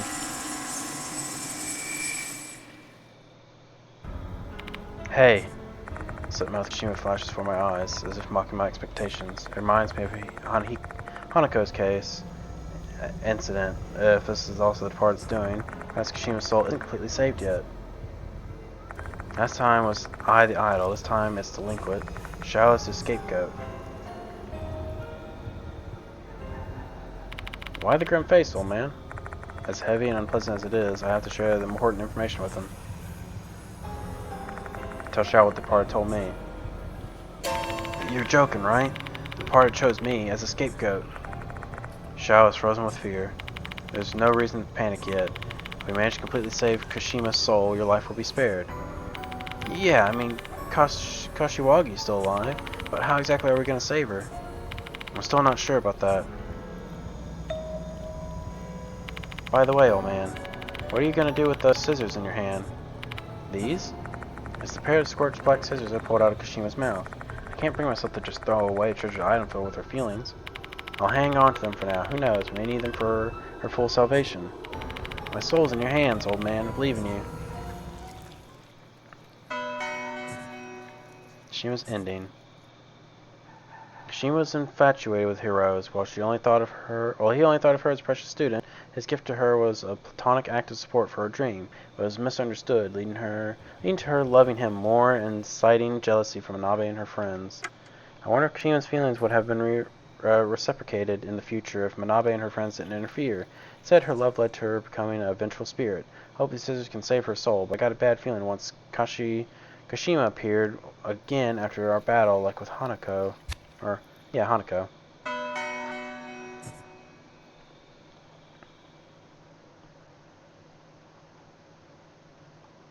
Mm-hmm.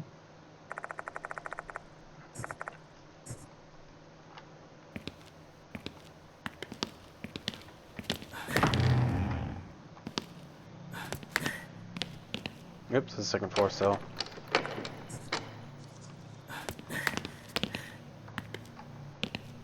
I imagine I have to go and put the scissors back on her grave.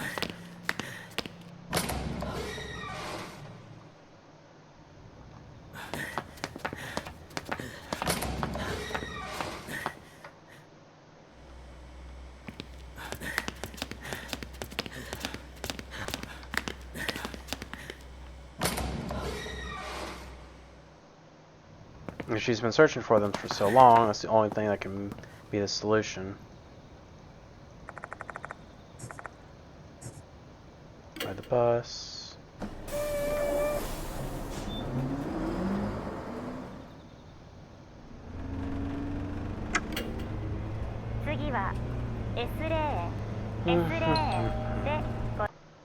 Actually, 1 second again. I do have a message.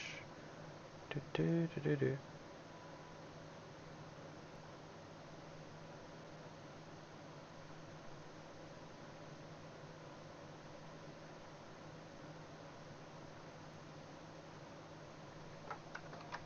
That's...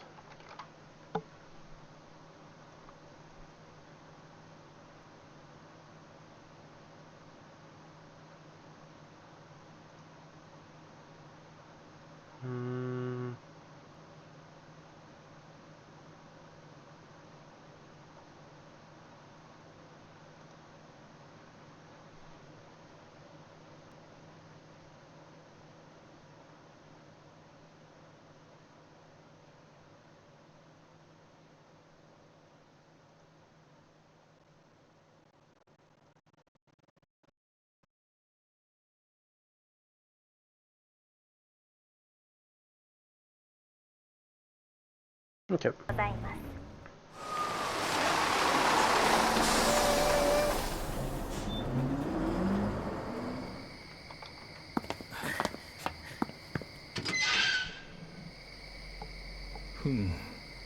The words Kashima family grave are written on the tombstone. 3 art club members who visited this place were killed by Kashima. A number of small boxes of hairdresser scissors are lined up on the grave. Now I know why these are here. They were intended to cheer Kashima up because she aspired to be a hairdresser. However, none of them ever made her feel better because the scissors she asked for aren't here. I pull out the scorched black scissors and place them in front of her grave. Then I put my hands together and pray that Kashima will rest in peace. Shadow does the same next to me. Is it over now? I heard a bell. Yeah, this is the first time I've ever paid my respects to someone so sincerely. I don't even want to go near a graveyard in the daytime.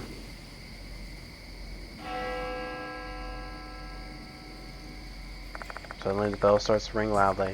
This also happened when we were investigating Hanako's case. Could it be? Is this the full salvation departed once?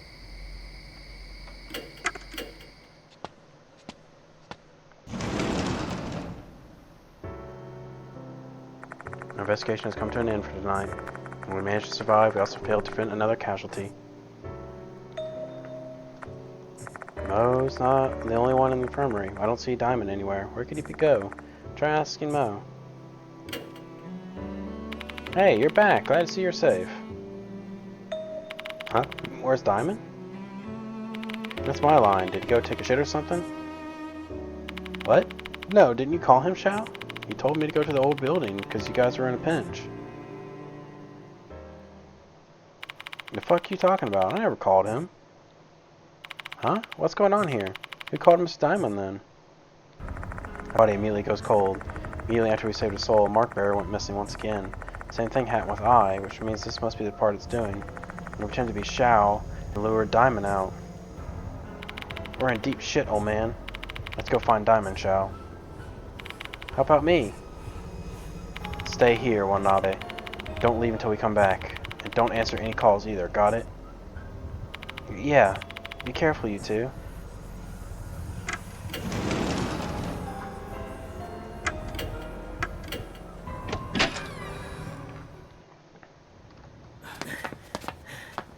Hey, Dadbod.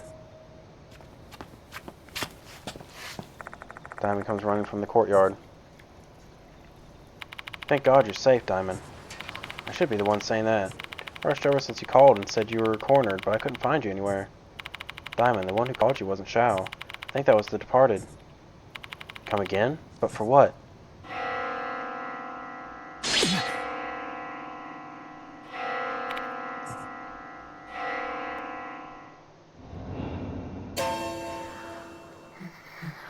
The departed?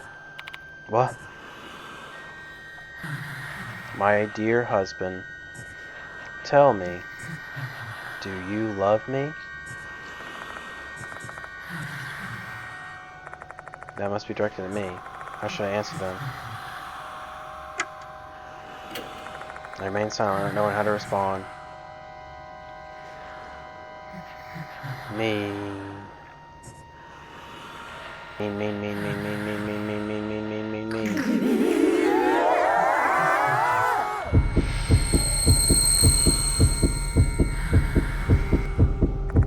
Parent train screen reverberates throughout my mind. My sight goes red. Is this the departed's curse? Diamond starts coughing incessantly. My heart's pounding like a drum. This is bad if this keeps up. This fucking chump ass is playing with us. Shao grimaces, is trying to bury his fear with rage. Clenches his fist tightly. Shao, stay cool. Don't let them provoke you. You're the departed's target. Fuck that shit. I want to beat him to death. Shao rushes toward the departed. And the instant he throws his punch,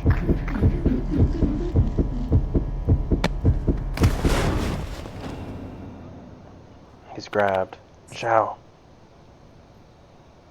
Shao disappears, and my body feels a lot lighter than it did a moment ago. What on earth just happened? Dad bod. Diamond calls me in a hoarse voice, still coughing up a storm. The departed and Nagashima are in the old building. Hurry, chase after them.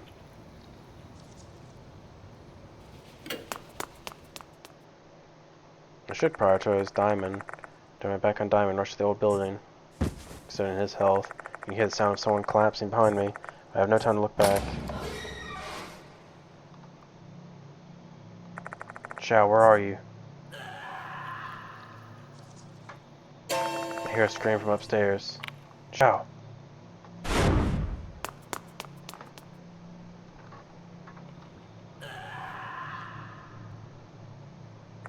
Scream rings throughout the building again, filled with anguish. Comes from the hallway. God, I hope I can make it in time. I made it. Ugh. Can't find the departed anywhere. All I hear is the wet sound of someone chewing. No way. The departed wants you on spirit again like the last time. Saved, Kashima was delicious. I will save my next meal for another night since I am now full. I must eat a lot so I can become beautiful and be loved.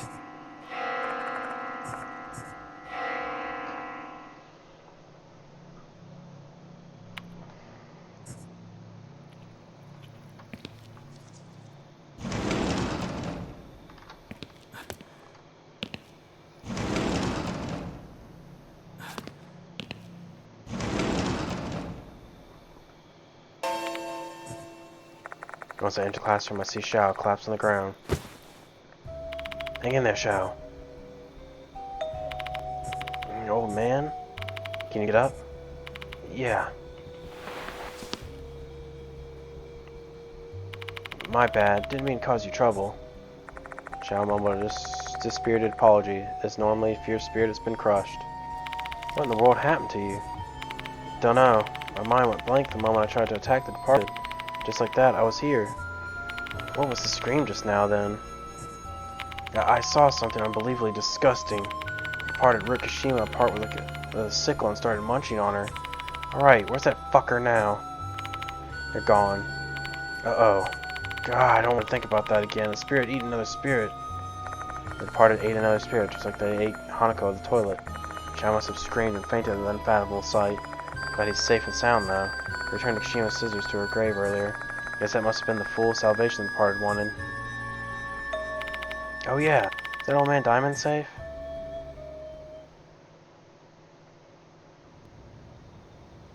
Leaving the old building, I find Diamond lying on the floor. He doesn't verbally respond when I call his name. He only lets out a small groan. His breathing so shallow, it's like his life's hanging on by a thread. Shao, call an ambulance. Okay. Shao takes out his phone and calls emergency services.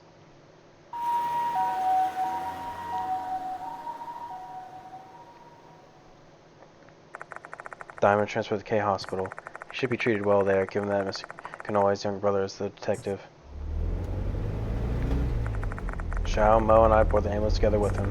During the ride, I filled Mo in and let her know what happened with Kashima. The ambulance finally arrives at K Hospital.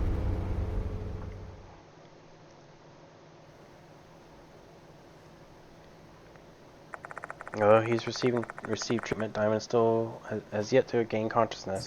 While on a simple examination, he was diagnosed with pneumonia myocosis. In layman's terms, he inhaled too much mold and has infected his lungs. Common symptoms of the disease are fever and coughing. It's unclear if he will ever gain consciousness. It's unknown why Xiao and I are finding that we probably inhaled more than he did. My mind's circling back to one thing that could explain this unscientific situation. Is that because of the departed's curse? I think so too. Say, do you think maybe it's a bad idea to get involved in this case?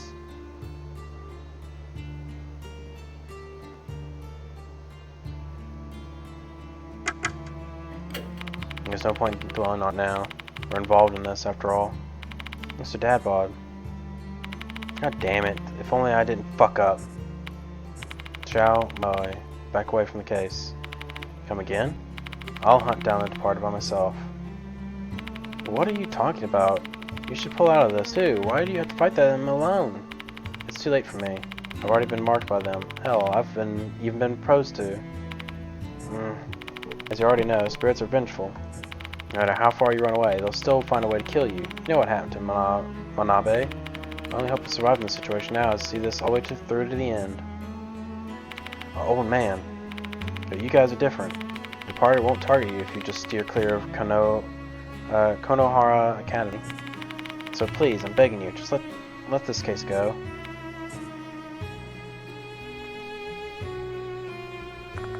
Shoei Moe wanted to help me despite knowing the danger.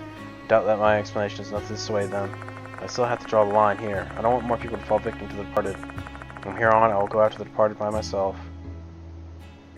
If the departed's curse is what put Diamond in the coma, he may snap out of it if the departed disappears. I wonder what kind of future awaits me. I've reached the point of no return. Chapter 3 End.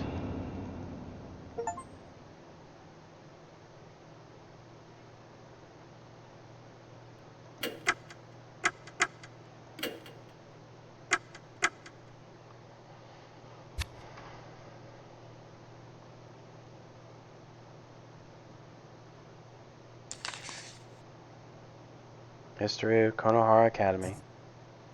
Konohara Academy is founded in M-Town, H-City by the millionaire Genzao Kanoi.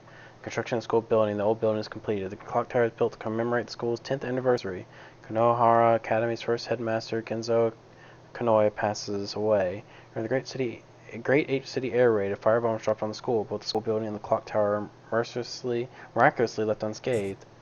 The school's address changes due to the town's merger. The Konohara Academy Student Council's launch. Construction of the new building and the special building are completed, and the old building is renovated. The old clock tower starts working due to age. The old building is officially shuttered. 70 years of history. There were likely some tragic incidences that occurred during those decades. Is anything here giving a hint as to the departed's identity? 4章死人の気配 Departed's presence.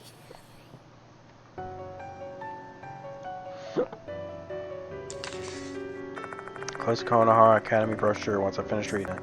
Then take a sip of the coffee I brewed.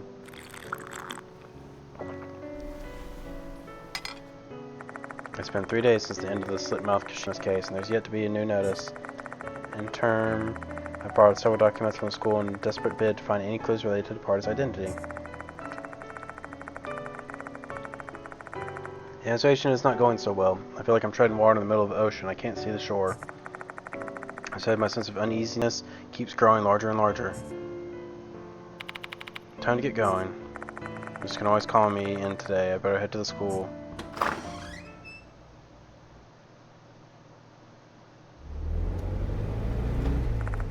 I'm feeling much better today than I was last time, so I decided to take my car. After increasing the steep slope, the school grounds finally come into view. Yeah, all it takes is Diamond to be in the hospital, you know, simple stuff. Make you feel good. Mr. Kanoi's already left by the time I arrive at the facility room. Without any direction, I decide to go to the infirmary. Just then, someone asked me to fill in for an absent teacher. I'm still not used to standing in front of a class. However, I do my best to remain professional and struggle through it, teaching a lesson cobbled together from stray bits of my knowledge. Can I ask a question? A female student timidly raises her hand. It's not related to the lesson, though. What is it? I heard you're investigating The Departed. Does The Departed really exist?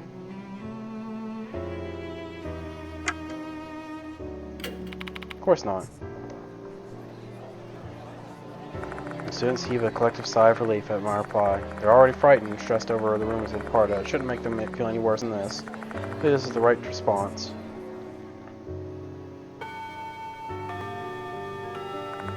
Chime singing the end of class sounds. Saying my goodbyes, I leave the classroom and walk toward the infirmary.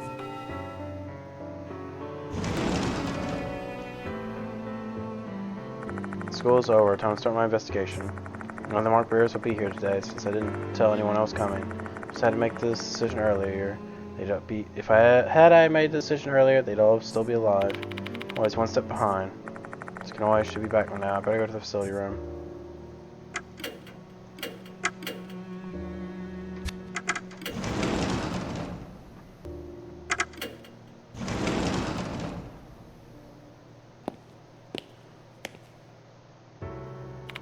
Hello, Mr. Dadbod. Sorry for making you wait. Has there been a new notice? No, I didn't call you because of that. I just wanted you to directly report your results of the slit-mouth Kashima case to me. Go ahead. Gave him the general report about the slit-mouth Kashima case. It's also been decided that the broken glass in the 30th floor in the art room will be left as is for the time being. Can't blame him considering the current state of the old building. I see. It just keeps getting worse, huh? Diamond's been attacked and the Departed's identity still eludes us. Are there any clues that could help unravel this mystery? I've been digging through some of the school's documents, but I can't find anything linked to the Departed. Mind lending me other documents of interest if you have them? I'm especially interested in the older ones. I've barely seen any, which is odd for a school that's been 70 years of history. Oh, about that. I assume you've learned that our school was firebombed in an air raid during the war, right? Aside from the old building and the clock tower, everything was burned down. That included the building that stored the school's documents. Even without the physical documents, you can always ask people who might recall the history you're interested in. Do you know anyone offhand who might remember? Let's see. If the previous headmaster was still in good health, they'd be a prime candidate. He was curious about Konohara Academy's past and did some digging on his own.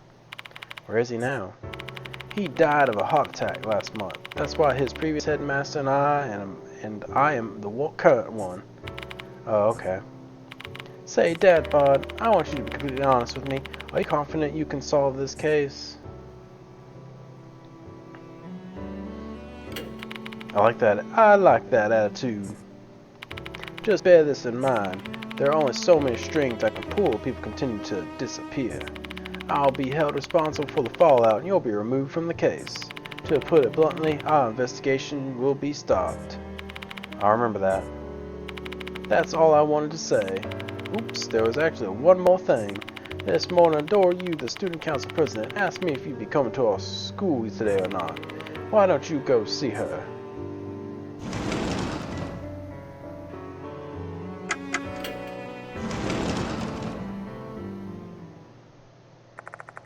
Both Doryu and Michiho are in the student council room when I arrive. Hello, Mr. Dadbod. Hee, thank you for the other day.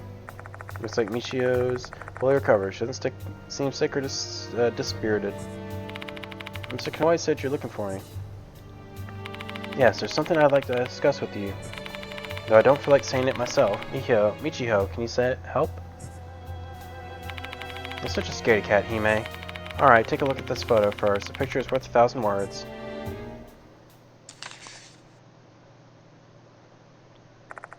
Michiho shows me photos of the pool at night. I have to say, the empty water at night is pretty eerie. The empty water? What about that thing right fucking there? What is that? There's something pale floating above the water surface. The photo is too blurry for me to make out what it is, but it looks like the puffy, swollen face of a human. I was the one who took this ghost photo. The swimming club came to us to share their concerns about the pool ghost. I stuck into the school a while ago and took this photo, or picture. That's literally trespassing. Oh, come on, don't be so uptight. I did it to try and keep the student body calm. I still can't believe I managed to get this snap, though. My supernatural senses is truly something else. Michio grins from ear to ear. Seems like she hasn't learned anything after what happened to her during Kashima's case. Are you telling me to investigate the spirit? Exactly. I have heard that there have been a lot of strange incidences in the swimming club recently. If the spirit is behind these incidences, we have to do something about it before it gets worse. Do you mind investigating it for us? Thank you. Now tell me more about the spirit. Where should we start? While we still have no idea who the spirit is, some say it's a girl. During the club activity, some of the swimming club members say they heard a weird female voice. Some also claim that they saw a severed head at night, like the one in the photo. I think it started after the fuss around Takai died down. What fuss? Care to elaborate? Oh, you haven't heard about that? Kyoko Takai was the first noticed victim. While she's said to be missing, the rumors say she was killed by Hanako at the toilet. Is she talking about Ribbon? Now that I think about it, I never actually learned who Ribbon is, or was. Horikoshi told me about Ribbon. She used to be in the brass band club with Izumi and the two others who bullied Hanako together. Oh yeah, I can't deny that. She was on bad terms with Akai ever since they were first years. Did something happen between them? Oh, it was just Akai's personality. She was always an attention seeker. She'd form a clique, I don't really know how to say that word, I never knew, and have them fawn over her. She really loved that. Akai was invited to join her circle one time, but she refused. Is that what turned her relationship sour? This is just a hunch, but Izumi's bullying of Hanako may have escalated because he had Takai by his side. They shared a bond of hatred. Takai was known for a flashy red ribbon. Everyone knew she wore it all the time. She didn't care because it was given by her boyfriend, or so I heard. She really treasured that thing. When you touched her ribbon from behind for fun, she'd get really angry. Then her boyfriend... That's enough, Michiho. You're flying off a tangent now. Takai doesn't have anything to do with the pool case. When they're swimming, all of a sudden they feel like they're being suffocated and almost drowned. Oops. How the hell do I keep pulling that up? Oh, I must be hitting that. When they're swimming, all of a sudden they feel like they're being suffocated and almost drowned. That kind of thing has supposedly happened more than 10 times. You know, it's a coincidence, don't you think? But the spirit was trying to suffocate them with their curse. That's all we know. Please take care of the rest for us, Mr. Dadpod. I'll try and investigate it later at night. Right, I forgot. Wait there. Micho writes something on her desk. Here, take this. This is the dorm number, my phone number. Call me if anything happens. Or if you're feeling lonely. No, thank you. Jeez, Michiho, don't be a weirdo. I can't help teasing him, you know? He's way too serious, you know? Quickly leave the student council room, putting distance between myself and their cheerfulness. While awaiting the next notice, student council asked me to investigate a spirit haunting the pool. Several students reported having odd incidences and nearly drowning, leading some to assume a spirit was involved. For the incidences, the student Dakai went missing. I also heard a voice at the pool.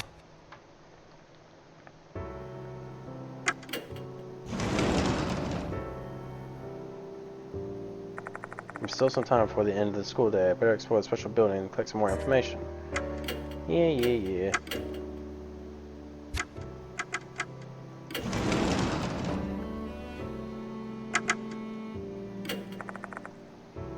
Let's go to the special building and gather some information. Alright.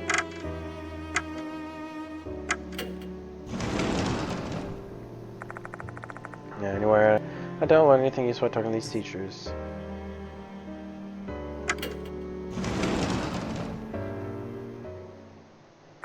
I spot a familiar-looking boy while glancing over at the spacious library. Once he noticed my presence, he immediately approaches me with a smug smile on his face. Well, look who we have here, if it isn't Mr. Dadbod. Big congratulations to you for surviving the oh-so-terrifying slit-mouth Kashima. I expected nothing less from the renowned spirit doctor. It was just lucky. Or I was just lucky. I think so too, actually. You are blessed by the goddess of fortune. Unfortunately, Mr. Diamond, he couldn't escape his cruel fate. I heard he's hospitalized at K Hospital. You sure know a lot about my situation, don't you, Abe? Don't you think it's time you tell me what sort of tricks you have up your sleeves? Oh, goodness me, to think that you'd be interested in my secrets. I'm attracted to you, Spirit Doctor, and you're drawn to my mystery. We're basically meant to be. Haha, I don't dislike the sound of that. Hey, don't dodge my question. How did you... What a silly question. I don't see any need to answer that. Don't you know? What makes a mystery fascinating and captivating is the fact that it remains a mystery. Let's keep our relationship this way. I'm in no mood to alter it. Haha, now if you'll excuse me. With a chuckle, Abe leaves the library. I've got no idea what to make of that kid. I doubt we'll ever understand each other. I feel like I'm talking to an alien. Is this what they call a generation gap? Step out of the library after the conversation feeling rather frustrated.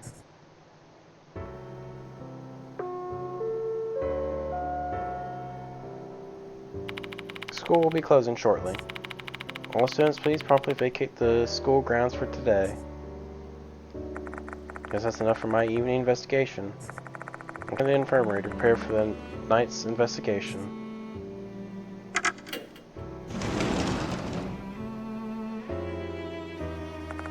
So I'll wait until the sun sets. Since I'm dealing with a spirit here, they should appear at night. Why can't there ever be a day ghost? Despite having an appetite, I forced down some cup noodles I brought on my way here to replenish my energy. Top it off with a cup of instant coffee with extra sugar.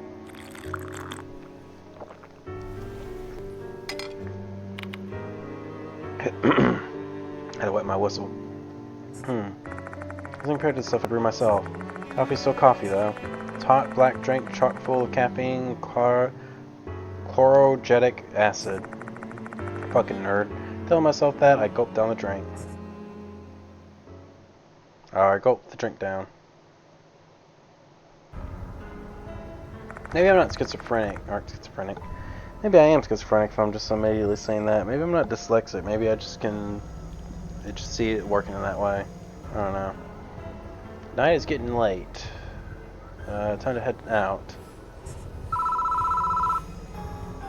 I got a call. Who is it from? Hello? Good evening, Mr. Debot. It's me, Himiko Doryu from the Student Council. Why'd you need to call me this late at night? There's something I wanted to tell you. Remember how earlier I said Takai had nothing to do with the pool case? Actually, it's the opposite. Did you find out something? I asked one of Takai's friends at the dorm. Turns out Takai used to be in the swimming club. Hang on, wasn't she in the brass band club? She quit the club after injuring herself during practice. After that, she joined the brass band club. But apparently, she still often came to watch the swim club practice. I heard she asked one of her friends in the club to let her swim from time to time. Because of that, the swimming club members kept away from her. So she just did her own thing. There's more, though I don't know if it's quite related to the case or not. Right before she died, she apparently lost her ribbon in the pool. Didn't she love that ribbon a lot? Sounds like that would have been rough on her, huh? Yes, I heard she was slipping out. She searched all around the pool, locker room, and the members' bags, but never found it. She was even saying she'd drain the entire pool if she had to. They were having a hard time stopping her. Did she find her ribbon in the end? Nope. I'm guessing that's when she died. And after that, the note disappeared. Doryu stops talking. I guess that's all there is to the story. Thanks. It'll help my investigation. I should apologize for troubling you. Please call Michiko if you have anything. If anything happens, she'll come flying. Anyway, have a good evening. I'm still not sure whether Kyoko Takai is connected to the pool case. Maybe I'll get better understanding once I once I go to the pool.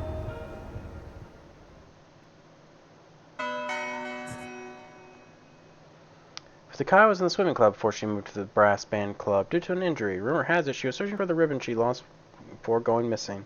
Ribbon, the first target was Takai. If she's also this pool spirit, the ribbon might be the key to solving this. I wonder if this is going to be a quick one. It's not impossible to have one that's like ends quickly.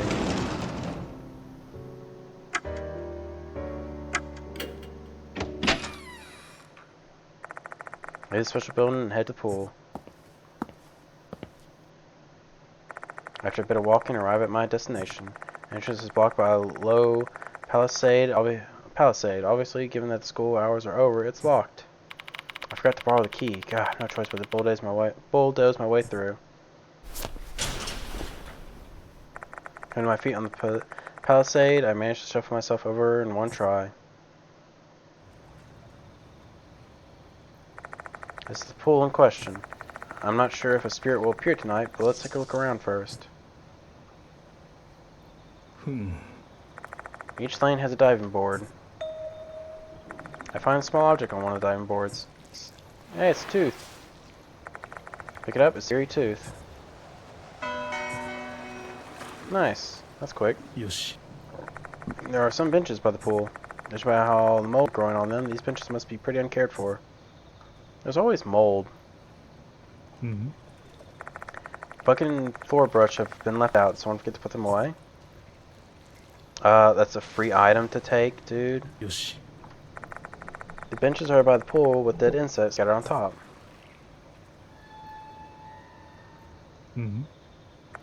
I see nothing on the surface of the water, certainly not a severed head.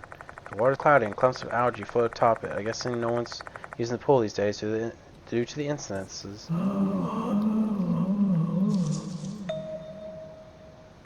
What was that voice? Uh-oh.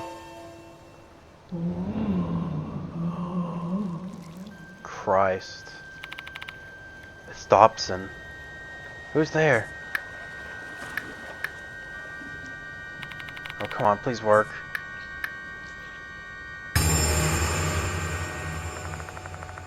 Aim my flashlight toward the source of the voice. There I spot a bloated ghost that looks like a drowned corpse. It's such an awful sight to behold I can hardly keep myself from looking away. Now I take a close look at her. She's wearing a Konohara Academy uniform. Judging by the hoses wrapped around her, she's like a victim of Hanako. Is this the spirit of Kyoko Takai, the missing person named the first notice? Save me. Save me. I start to get strange chills over my body. Shit, I won't be able to endure this for long. Takai keeps saying save me over and over again. It's like she's begging for forgiveness. Hanako's no longer here, though. You can't forgive her, nor save her. How do I save her now? The only things I can use at the moment are the bucket and deck brush by the poolside.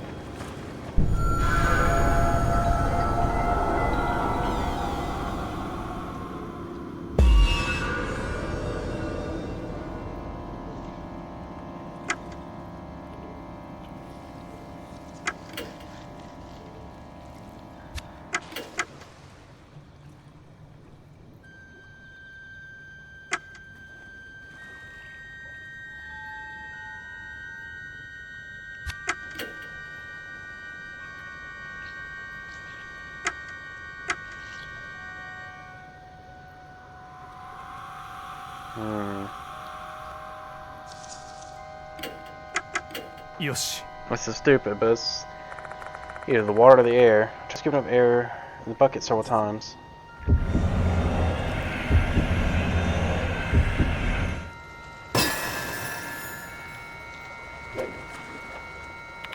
Would you be saved if I do this?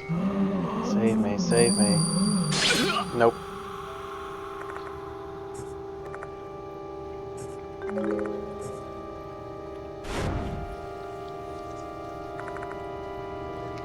Begging forgiveness. Hanako's no longer here though. She can't forgive her nor save her. How do I save her now? We can use the moment of bucket.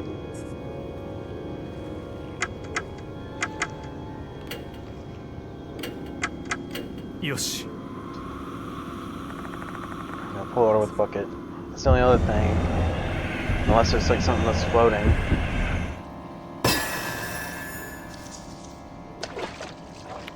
Would you be safe if I do this?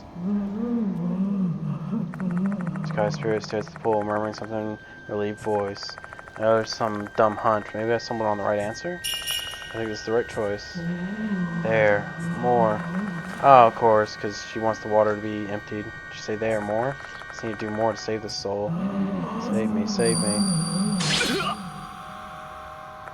I start to get strange chills over my body. Damn, what should I do?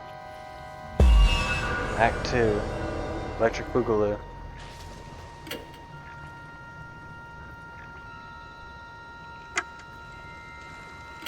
Probably deeper water. これでどうだ。 Get deep in the water before scooping.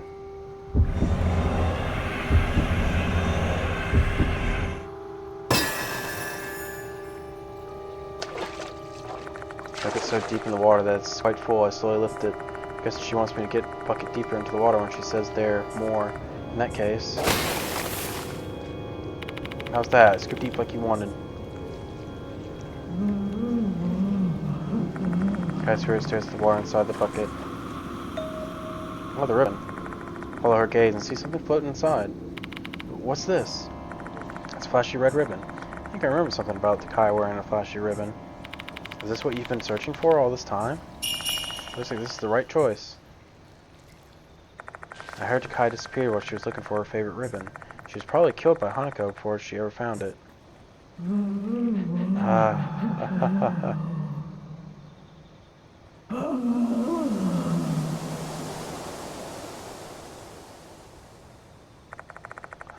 Takai's spirit laughs happily as she disappears into the darkness. I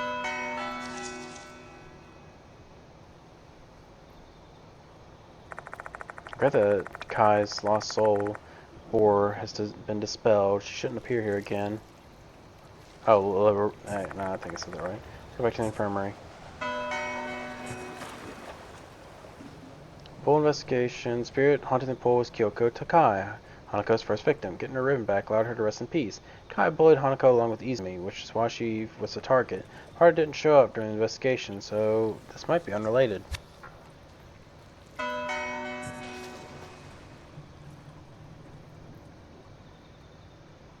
Well, easy investigation, boys. It's all done. Easy job. Oh, man. That's another chapter down. This concludes the requested investigation. Yet the night is still young. What should I do next?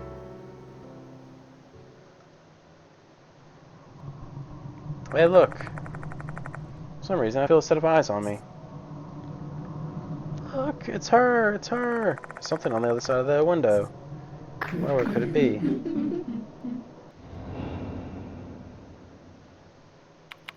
Was that The Departed? How are they here, though? Huh? There's an unfamiliar item on the desk. This is The Departed's notice.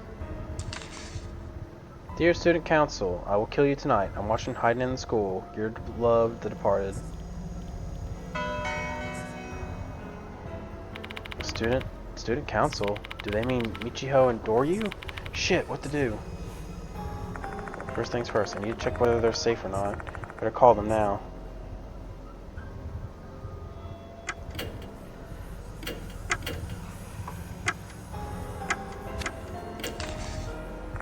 I got the note Michiho gave me this evening.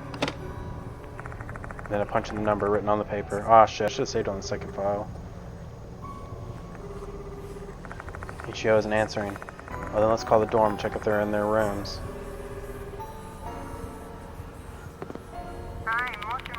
Konohara Academy Student Dormitory here. Languid voice of a middle-aged woman is transmitted to the receiver that is pressed against my ear.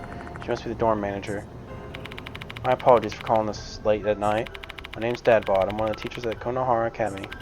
Have Himiko, Doryu, and Michiyo Kinukawa returned home?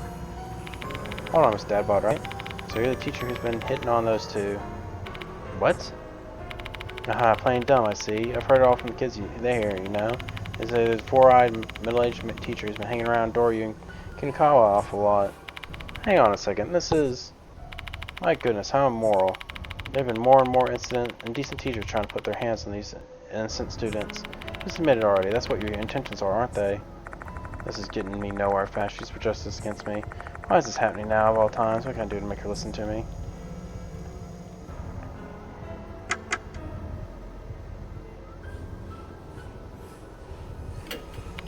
Investigating the case at the request of Mr. Kanoi. You refuse to cooperate, that's your choice, but I'm letting you know that he'll be hearing about it. Are you alright with that? Huh? Oh, hold on a second, you're joking, right? Why don't you try calling him and see whether or not he thinks it's a joke? So what are you going to do? Your call. The dorm manager remains silent.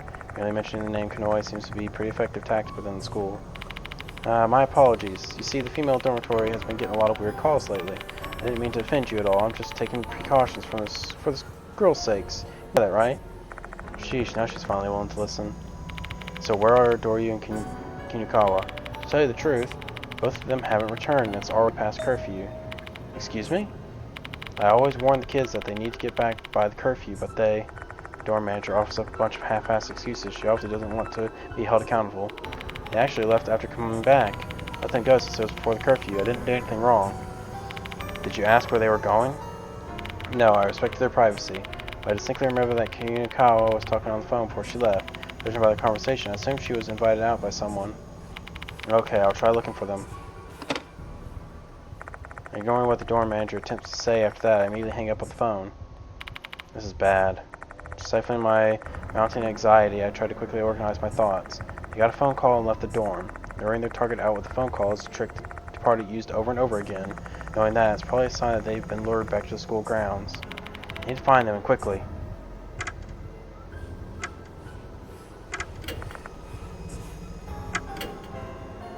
There's still 3?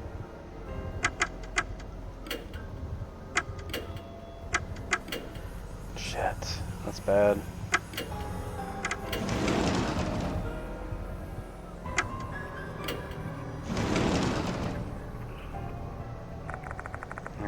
Doryu and Michio aren't here.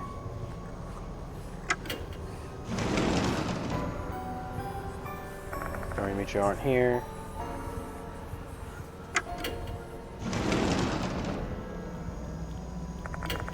Oops. Aren't here. Sorry, I'm using my mouse to advance it. I don't know why. It's definitely easier with the enter button. 2 of them have to be at school somewhere. Where to look first? Come. Place connect past future. Feeling just now, then that whisper, it's the same voice that told me to pretend Mr. Heroes to a slit-mouth Kashima's case. Come to the place that connects the past and the future. The voice is trying to guide me somewhere. I know where it wants me to go.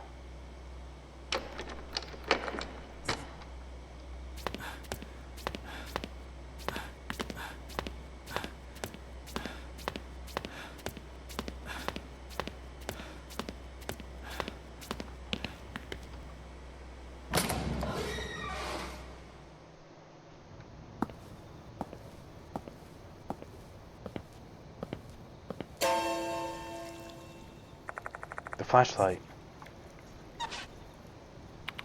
Your.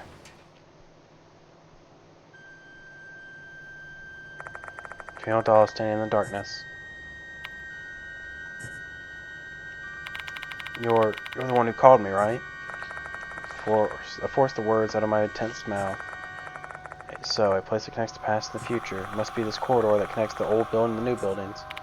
What the hell are you? The only response to the hollowed voice. We simply stand facing each other, both of us motionless as time passes. Yo, Doryu and Michio are. I feel uneasy thinking about it. Hey, why did you call me?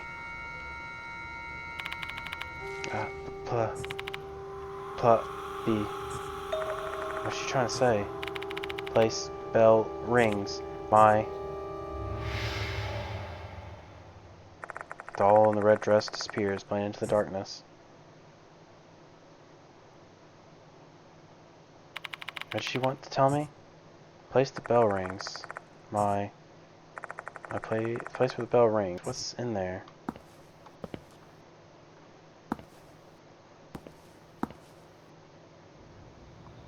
Wait, hang on.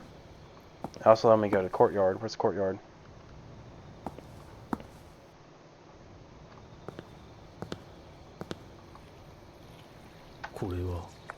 That's the statue of the guardian fox stands here. It's darkened, which gives one the impressions that it's been here for quite some time. Foxes might be the messengers of Inari, but this isn't the time to make a wish. Hold on, I take it back. This is the perfect time to make a wish for safety. Close my eyes and clap my hands. I hope Michio and Doryu will be safe.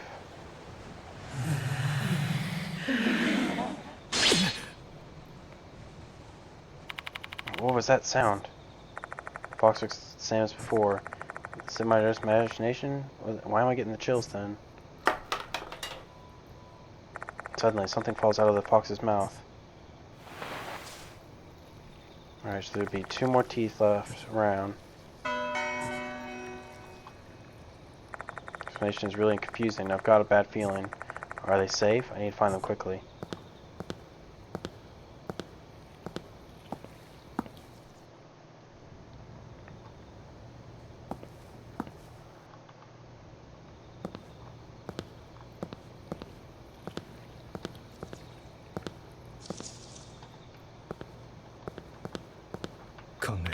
Place where the bell rings. Are Doryu and Kinukawa's there? So hopefully the last 2 of the teeth are here, otherwise I'll have to search. So the bell rings, eh? There's only one possibility. Clock tower. Landmark of Konohara Academy that was built to commemorate the school's 10th anniversary. Having fortunately escaped the fiery ravages of the war, it became a symbol of the school along with the old building. The clock stopped working 7 years ago, so there's no way the bell can ring. But I've often heard the bell since coming here, especially on occasions where the departed's presence is strong.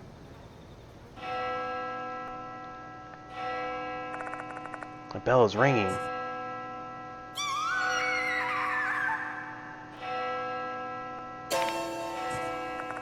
Screamed just now. Was that Doryu? She's nearby, probably inside the clock tower.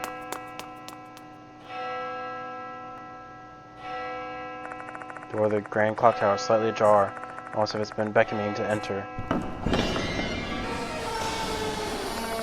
When I put my hand on the rusty doorknob, the double doors fling wide open. What exactly am I seeing here?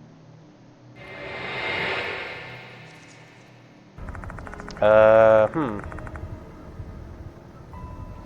Doryu and Michio are laying on the floor in their underwear. What the hell happened here? You guys okay? Yes. Doryu replies weakly. She can't think straight. Mr. Dadbod.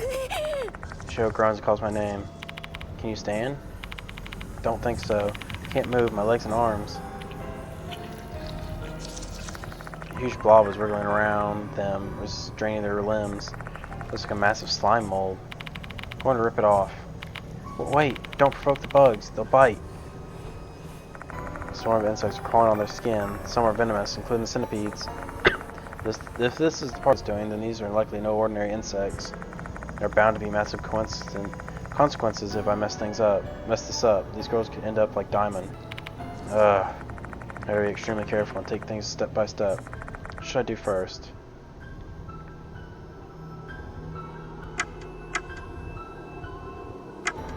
Well, Michiho is the bug expert. She would be the best to help first. First, I remove the slime mold binding Michiho's limbs.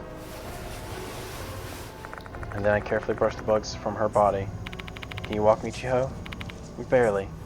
I help Michiho get on her feet and take her out of the clock tower. Thank you. We should be safe here. I'll go help Doryu now. Wait here. Oh, I guess it's a... You choose one, the other... No? I return to the clock tower and perform the same task, the same exact order to help Doryu. Lastly, I scoop up the uniforms from the floor and run outside with her.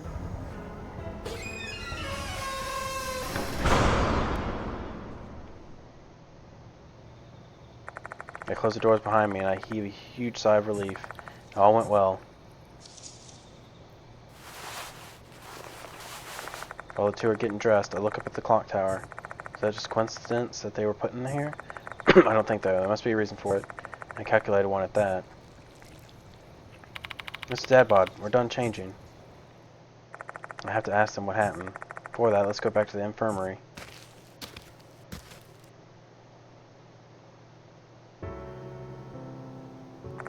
Once we arrive, make them some instant coffee. Let them sip their drinks in silence. Your faces have regained some color. Looks like they've calmed a bit. They should be able to talk now. Oh, don't tell me this is the end. No, it's still final stage, okay. Mr. Dadbod, I'm fine now. Feel free to ask us anything you need to know. That goes for me, too. Despite their trembling voices, they're trying to be strong. Honestly, I'd rather not make these kids recall such painful events, but I don't have any choice. I'm trying to figure out what happened in the clock tower. Tell them that I've managed to resolve the situation with the spirit in the pool. Thank you, Mr. Dadbod. To think that spirit was really Takai. So she was murdered by Hanako and then became a spirit. Kind of scary to think about a spirit giving birth to another spirit. Kai isn't the only victim that turned into a spirit. Shinji, who was killed by Kashima, was haunting the gymnasium. I have to wonder if this entire series of awful events was set in motion by the departed. The dorm manager told me you were invited out by someone. Who called you? It was you. Me? You asked us to help you because you were trapped in the clock tower. So Hime and I went out there. I think that was probably the departed pretending to be me in order to lure you out. Are you serious? Damn, they're a tricky enemy. The door was open when we arrived at the clock tower. The moment we stepped inside, a swarm of insects attacked us. They were crawling under our uniforms, so we took them off and tried to get the insects off of us. Started panicking, and everything went blank after that. If they were just normal insects, I wouldn't have been so scared, but I saw some venomous centipedes along with them.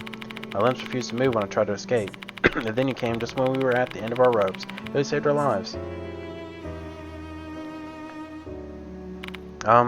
Was the departed the one who spent those insects to attack us?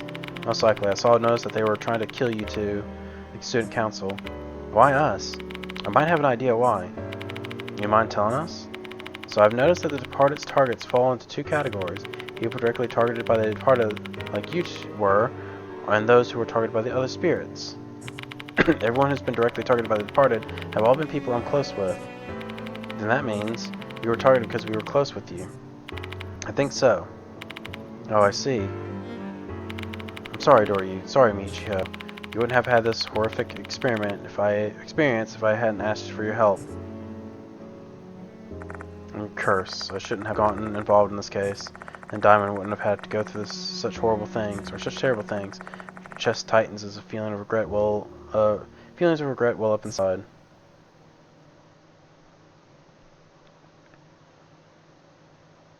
But you were saved because of you. Doryu. You still saved our lives. That's not something that just anyone would have been able to do. You did because you have the skills. Yep. The other adults don't believe in the departed. You're the only one I can rely on to protect us. So please don't apologize for caring for us. We're really grateful to you. Ichiho. Thank you.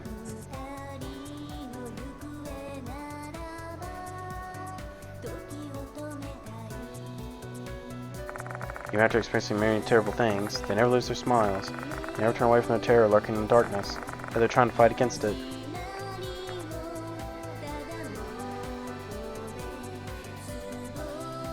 I don't know if it's because they're brave or just have a strong sense of justice. One thing's for sure though, what those two are doing is not something that just anyone would be capable of. Witnessing their strength and resolve has given me encouragement. The two of them shine brightly like a beacon in darkness.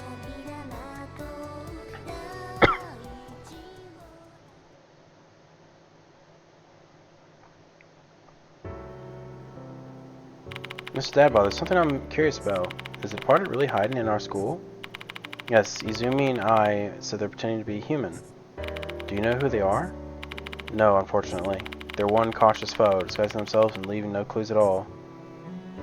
Mr. Dadbod, would you like to try deducing the departed's true identity with us? Oh, nice idea. Let's give it a shot. 3 heads are better than 2. Yeah, sure, we better try it. Your suggestion piques my interest. Who knows, maybe they actually can feel the departed's presence. So the departed is targeting those who are close to you, right? How would they know your circle of friends, and who are you close to, though? Since they're a spirit, they might have used their supernatural powers to figure it out. Or they might have discovered it when pretending to be a human at the school. Why don't you try exploring that option? If we assume that they're using powers, that won't leave us any path to deduce anything.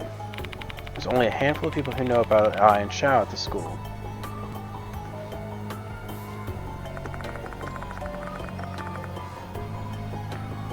First up is my client, Headmaster of School, Mr. Kanoi.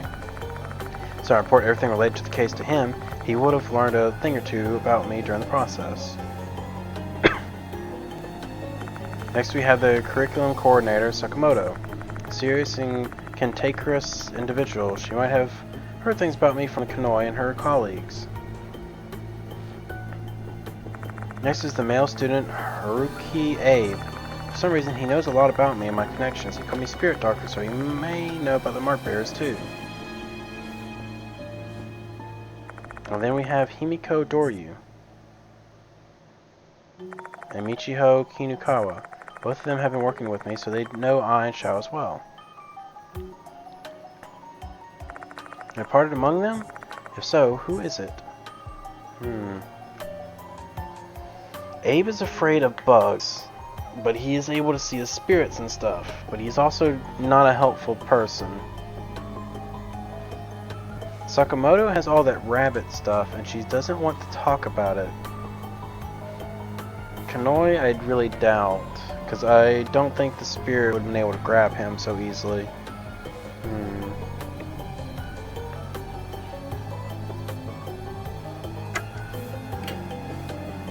Now, Sakamoto said the notices were just some pointless pranks pulled by the students.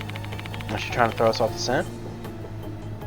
And the party is quite meticulous, issuing a notice for killing someone. That is pretty in line with Mrs. Sakamoto's behavior. Sakamoto's been the most hostile person I've met here, the polar opposite of the party, who calls me dear husband. If her hatred of me is a ruse, she's got some amazing acting chops. This isn't as easy as I thought. She just don't have enough clues to deduce the party's true identity yet. I can only press on the investigation, all the while wondering who my allies are, who are my allies, and who are my enemies. Before we realize it, a long time has passed. Can't just keep these girls out when they've been already broken their curfew. We're to leave the infirmary as soon as we're ready. What kind of excuse should we give to the dorm manager?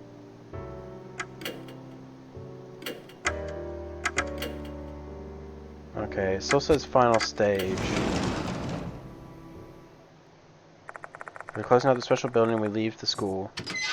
If it says end, I'll have to replay it just to get the teeth. Mr. Dadbod, would you mind sharing more details about this case with us? Maybe we can help you come up with something. Well, you have a point, but you don't want us to get involved. It's too late for that. We've already been targeted by the departed. You solving this case is the only way we're going to get our normal lives back. That's why both of us want to help you out. Please let us help, Mr. Dadbod. Fine, alright.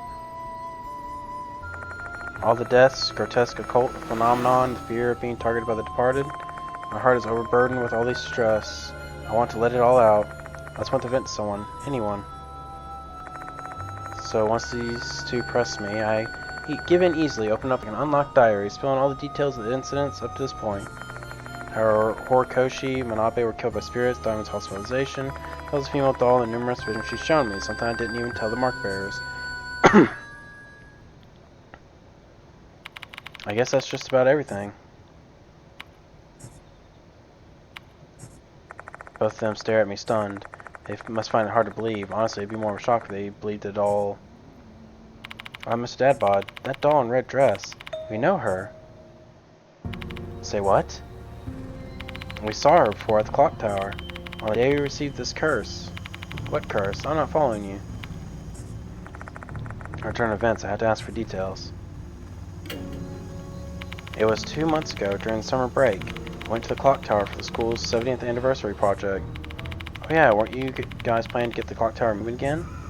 Yes, we wanted to inspect the inside of the clock tower before moving on with the project.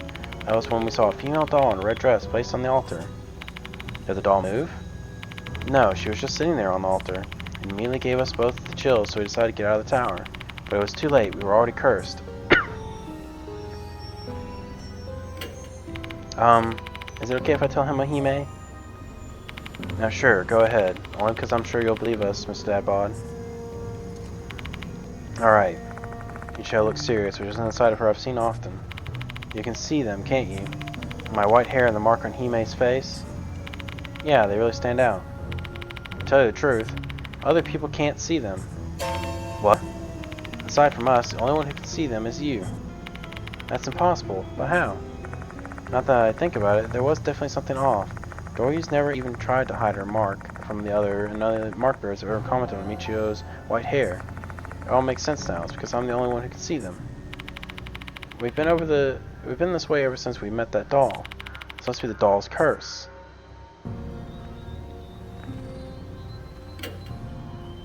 We actually told the dorm manager about it before, but she didn't believe us. She thought we were just being weird kids. It was really hard on us. After that, we decided not to speak about it to anyone else.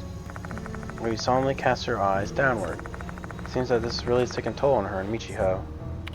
After that, we met you. I thought I noticed you staring at my mark. I was wondering whether you could see it back then. Remember when you complimented my hair before? That convinced me you were the only one who could see these things. I was really happy about that. Michiho said we should talk about it with you, but I was afraid. I was scared you'd look at us weird. However, tonight, I finally get the courage. Why am I the only one who can see these things, though? I'm not too sure about why that is. Aren't there some spiritual occurrences that are only visible to you? Maybe our curse is like that. So this is another effect of my gifted supernatural sense. Recall that the mark was carved onto my body 4 months ago. It was a death curse. Undoubtedly, their curse also has powers to bring misfortune upon them. Have you experienced anything strange ever since you got the curse, like a health condition, hearing, or seeing things? Nothing at the moment. I'm not sleep deprived, still have my normal appetite. What about you, Hime? I'm fine too. I knew that this curse is bad news, right? I mean, it's called a curse for a reason. Don't scare me like that. I feel like I've probably gotten all the information I need from them at the moment.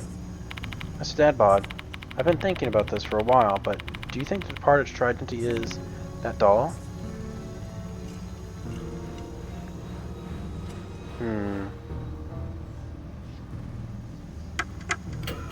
Well, I believe she's the departed.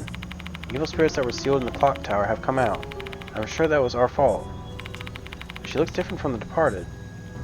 If the departed can transform into a human, they can probably turn into other things too. Even this curse of ours is the departed's doing. That means it should be lifted once they're gone. Michio gives an abnormally loud shout. She seems to really believe the female doll is departed. She was already investigating the spirits and departed when we first met. I understand why she was doing that now. She wasn't my rival. She was trying to find a way to lift her curse. If what Michiho said is true, the departed's case isn't something that's happened randomly. There are incidences that both of us caused. Doryu, you have to put an end to this case. Please let us help you out. I've learned new information from the two of them. The darkness surrounding Konohara Academy continues to deepen. I wonder when that darkness will finally be cleared away and replaced by sunshine. When we finally arrive at the dormitory, the dorm manager is waiting for us. Given the fact that they broke the curfew and returned this late at night, it's no wonder she's beside herself with rage. I've already learned that the trick to dealing with her from the earlier phone call. She's only concerned about who is going to be held responsible for all this. Once I promise her that I won't tell the school about the curfew violation, she takes it down several notches. I say goodbye to Doryu and Michiho and leave the dormitory. Time to head back to Koju Mansion. Am I gonna have to really play through all that? Damn it. Where could the teeth be then? Fuck me.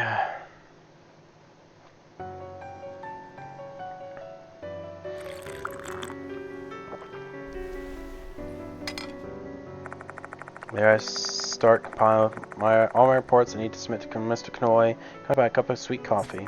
How should I summarize this? I mentioned the clock tower incident. I'm going to have it bring up the girls breaking curfew as well. I would betray the dorm manager and ruin the image of those two students. I should stick to mentioning the pool ghost. The black telephone rings loudly. Who's calling me this late at night? Hello? Kinikawa's here. Hello. Oh, I wasn't expecting you to call this soon. Before we depart ways, I gave them the number to Kujo Mansion just in case. I didn't imagine that you'd be using the number this soon. So why'd you call? I just wanted to hear your voice. Your calm voice makes me feel relaxed. Don't you get that a lot? What are you going on about? Anyway, what do you want to talk about? I have a question for you. Let's say, what if I is the departed? Can you beat her? Why are you asking something like that? Well, the departed's hiding in our school, and we have no idea who it is. I just don't know what I'd do if he may turn out to be the departed. What?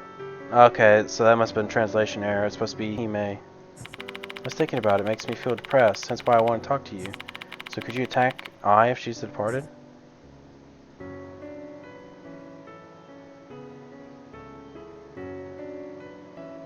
Hmm.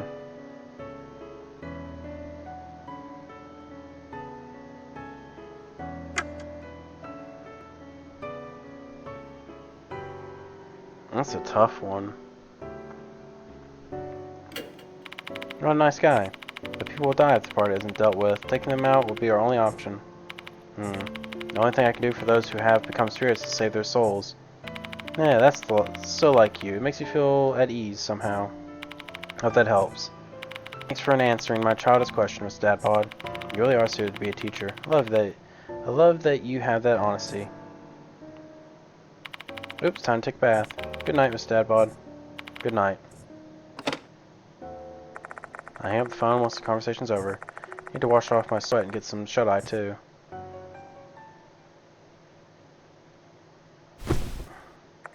Collapse onto my bed. I close my eyes, the smiles of those two girls I saved tonight run through my mind. The tension melts away. For the first time in days, I experienced that pleasant bliss of floating to dreamland, unburdened by the past few days' events. However, I know this tranquility is fleeting at best. Let's say a new notice arrives, I'll have to face specters again. Fuck! I gotta go through that whole chapter again.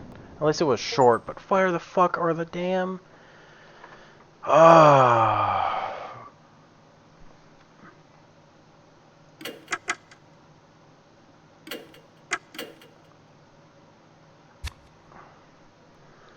Where the fuck were they?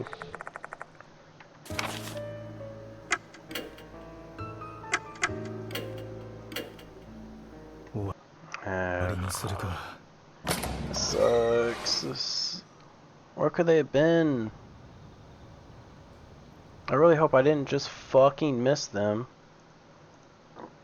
Give me a moment again.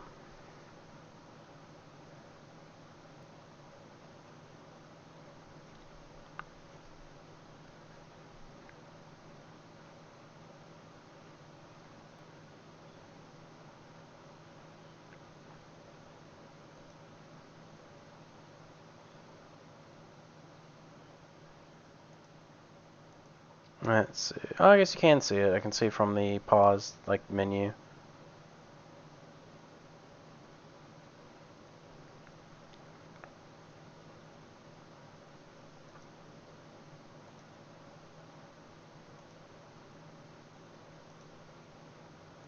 Also, need to check something, make sure I got this bookmarked because Twitter sucks dick. Saving images if it's from the past. I don't know why. It just does because Twitter is just so coded so badly. Alright. Okay. Check what I need to check.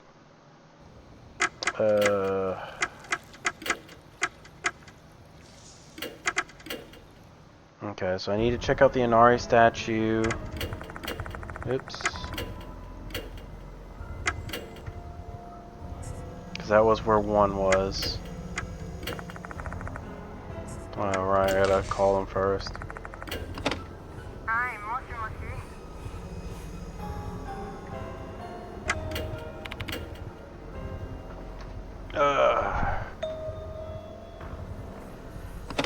Not having to spam click through this is really good.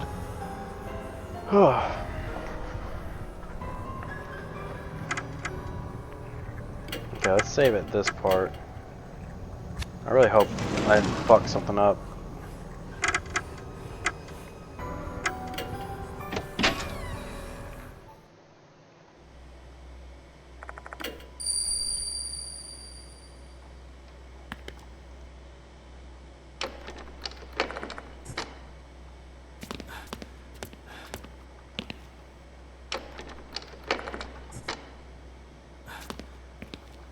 I don't know where I would find the things, too, is the issue.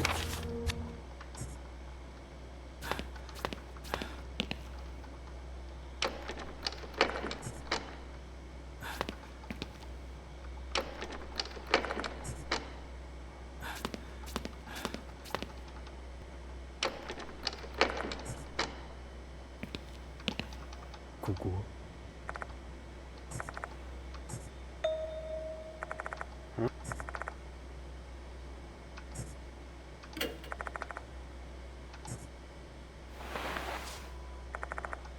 Slowly stick my finger to the crack. Try to read the other stuff. It's lukewarm and damp. Ugh. Sharp pain shoots to my finger. Something's biting me. Yank my finger out, check for an injury. What? Strangely enough, there's no wound. I was imagining things? Alright, there's one tooth. The thing that was stuck in the crack has now fallen to the floor. Pick it up, it's an eerie tooth.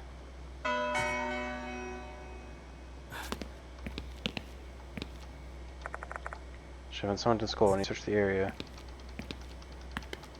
これは Notices for the students are posted on the bulletin board. It's now prohibited into the old building. So, yeah. What the fuck? I open the door to see if Dory and Michio are here. There's no one in the restroom.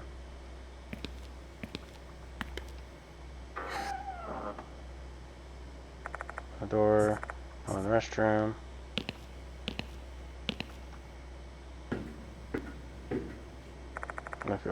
Looked over around each floor to no avail. Turn the first floor to inspect the other locations.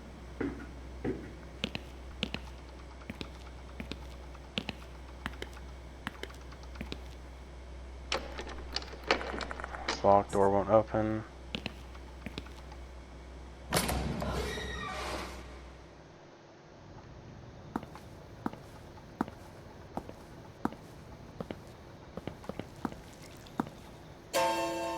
Alright, it's this.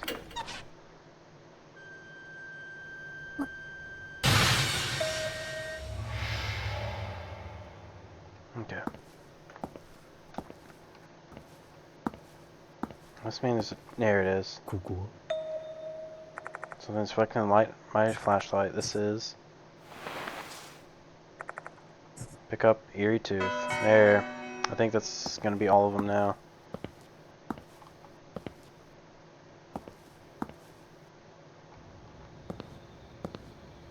Mhm.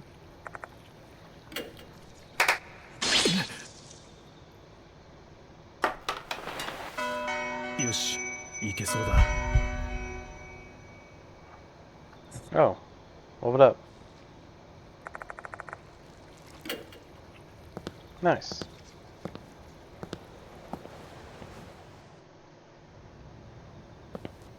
Alright, let's return just to confirm I got them all. Yeah, hey Hoppy Bun, sorry if it was a late notice. This game's really got my attention.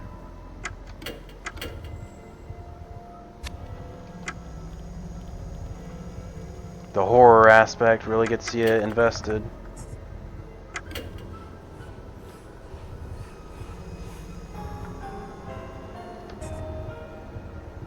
Being distracted. So you were doing, oh, you were making a Mugen character? Oh, shit. Yeah, that's definitely gotta be a tough one, especially if you're trying to make it balanced.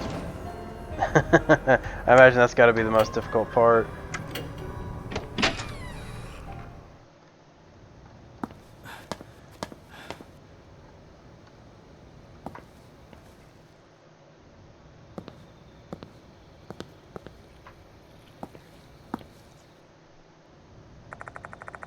Place where the bell rings, eh?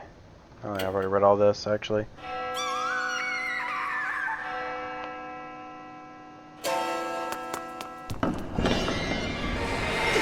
Oh yeah, skip.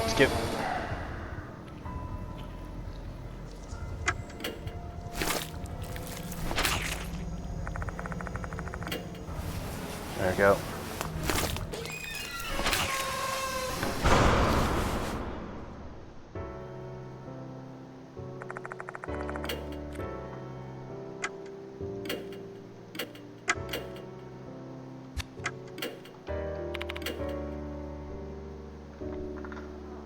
Oh, a Mugen game, huh? Oh, that's definitely even a lot more difficult.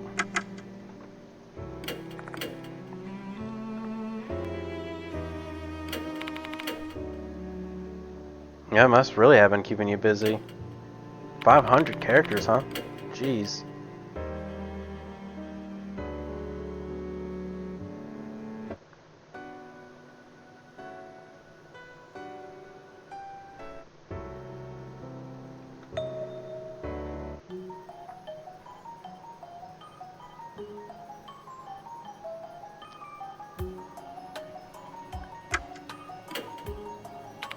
He was quite popular among the second years. I mean, he's kind of creepy and no one has any idea what's going on in his head. It's really funny observing him. Dealing with him is a pain in the butt, though. You would operate under the impression that Departed was female since they refer to themselves as a bride. So why would they have assumed the form of a male or a man when they could have just easily taken a female form? This isn't as easy as I thought. Yeah. So it was exactly as I thought. It just didn't matter. Okay.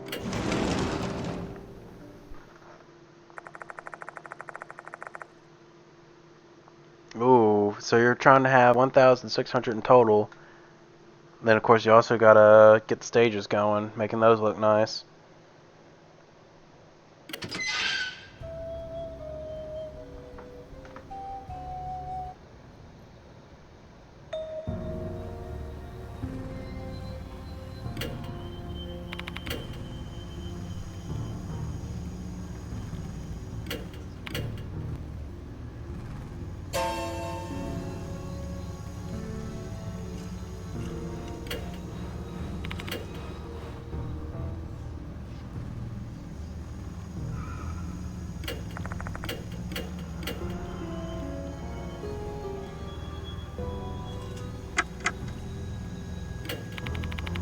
Yep, she must be departed. Evil spirits that were sealed in the clock tower have come out. I'm sure that was our fault. She looks different from the departed. If the departed can transform into human, they can probably transform into other things too.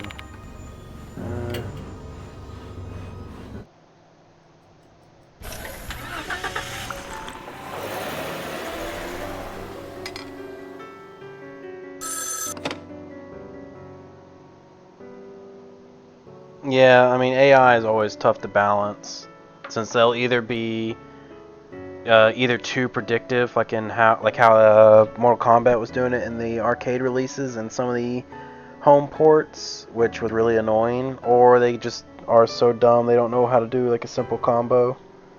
It's just one of those things. Not really much you can do on that unless you really, really, really work it out.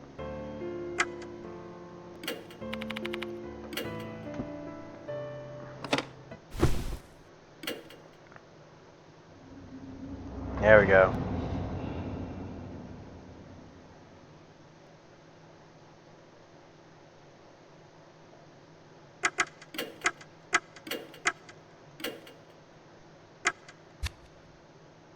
Now I got all the teeth. A few days have passed since the incident at the clock tower.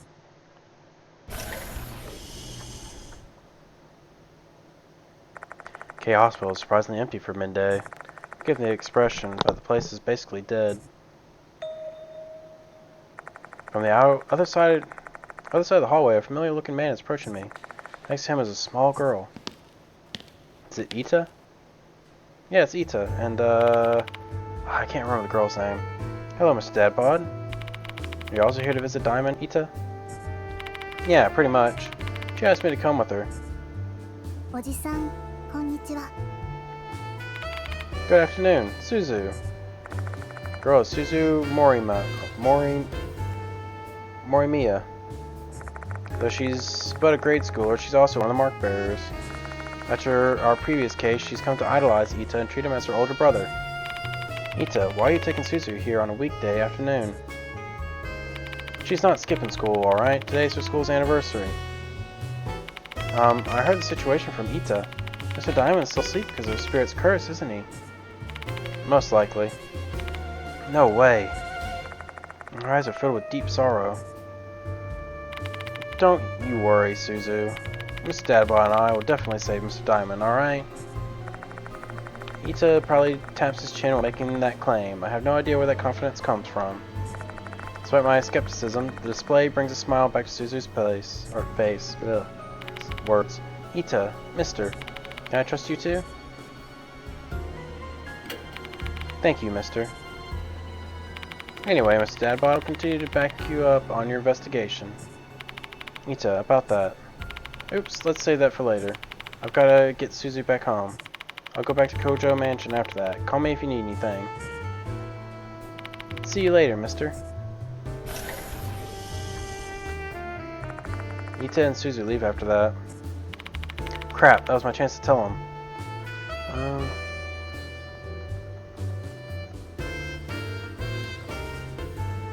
Yeah, AI always something you can do last.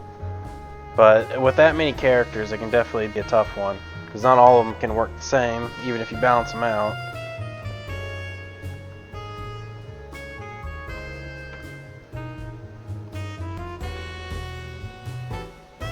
Crap, that's my chance to tell him. Following the slit-mouth Kashima's case, I told Moe and Xiao to stay out of the investigation. But Ita wasn't around, so I haven't told him yet.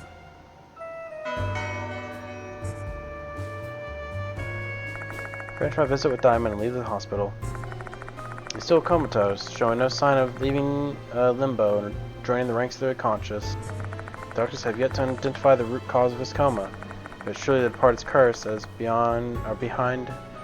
If it's surely the departed's curse that is behind this condition, he won't pull out of this so long as the departed still exists.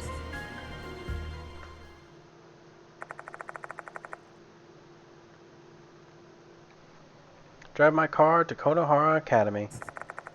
A new notice hasn't been discovered yet. I would say it's less if everyone's super, no one is, and it's more not everyone has the same combo path and like activation, I'm sure, costs for their supers. So you'll have like an AI trying to do something that only works on another character. Like you can't have a rushdown character play like a zoner, and you can't have a zoner play like a grappler, that type of stuff. But Mr. Kanoi asked me to teach a class this afternoon.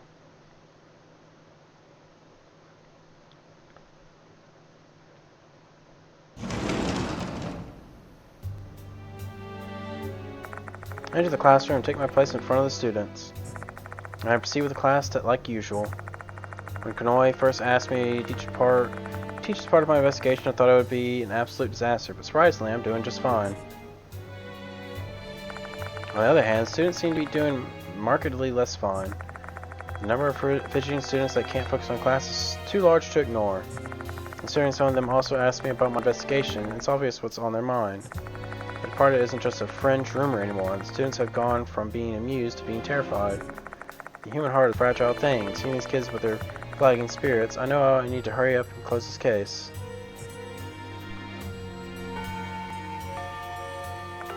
Yeah, that's always true. And what feels like the blink of an eye, class is over. There's always never true, complete balance. There's always going to be the character that beats another, and then a character that just does something better. So there's only so much you can do. The first time I taught, it felt like time stood still. It's kind of troubling to realize I've been at it long enough and I'm used to it. After school, I start my investigation solo. Think back to my conversation with Doryu and Michio the other day. The departed might be someone close to me. I want to narrow it down and make the rounds, asking teachers and students alike about the people involved in the incident. However, my efforts are fruitless, and all I get out of a lot of small talk and wasted effort. I attempt to take a different angle to figure out the departed's true identity and think it over.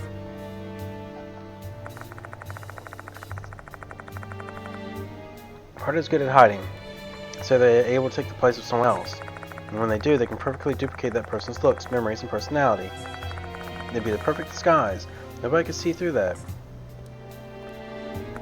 With that level of deception, the only real chance to know their true identity would probably be once they've achieved their goal, which would likely be when they exchange vows with their dear husband. And for me, that would either be death or a fate worse than death, so I had to find the answer before then.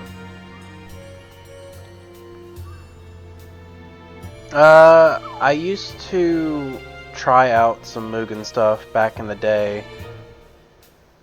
But I also would say I'm surprised to hear that it's not as known, since Salty Bets usually runs like Mugen, doesn't it? And I think Salty Bets is pretty popular, if I remember correctly. At least popular enough. But, yeah, I knew a lot of different versions of it. I knew, of course, a lot of the busted characters that were infamous, like, what was one of them? It definitely wasn't just Dwayne. There was, Tiger Woods, or what do they call him? Super Tiger Woods, something like that. There was, of course, there was Ronald McDonald being like the beater. There was the samurai, Colonel Sanders. I'm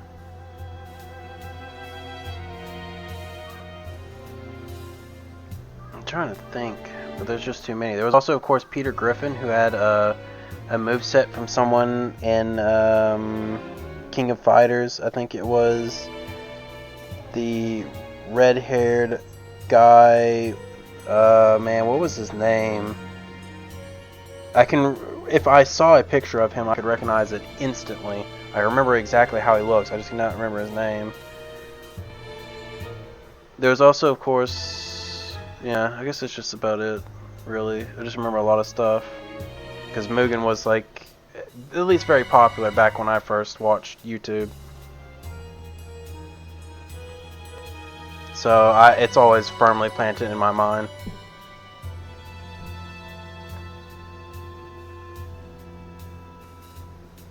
Yeah, that would be fair, since it's also called the Otaku one.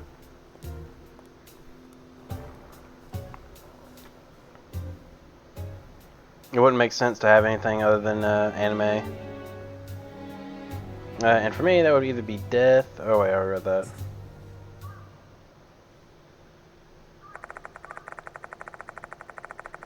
No mecha either.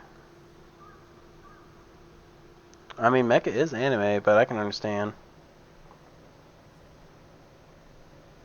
Well, a lot of mecha is anime. Glance up and notice that it's already dark out. It's time for the students to leave school. I'm not getting anywhere by blindly hunting for clues. I better go to the infirmary and put together a real plan of action.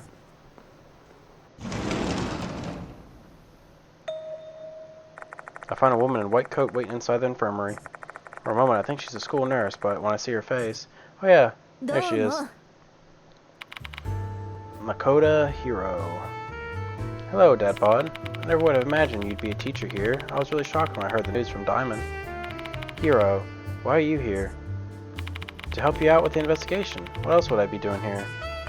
I never would have imagined I'd hear the word help come from Hiro's mouth. There's gotta be a reason.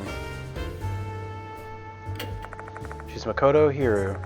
She wears a white coat, but not because she's a doctor. Hiro's a mark bearer who works at the pharma company as a researcher. If I remember correctly, you don't handle paranormal phenomena all that well.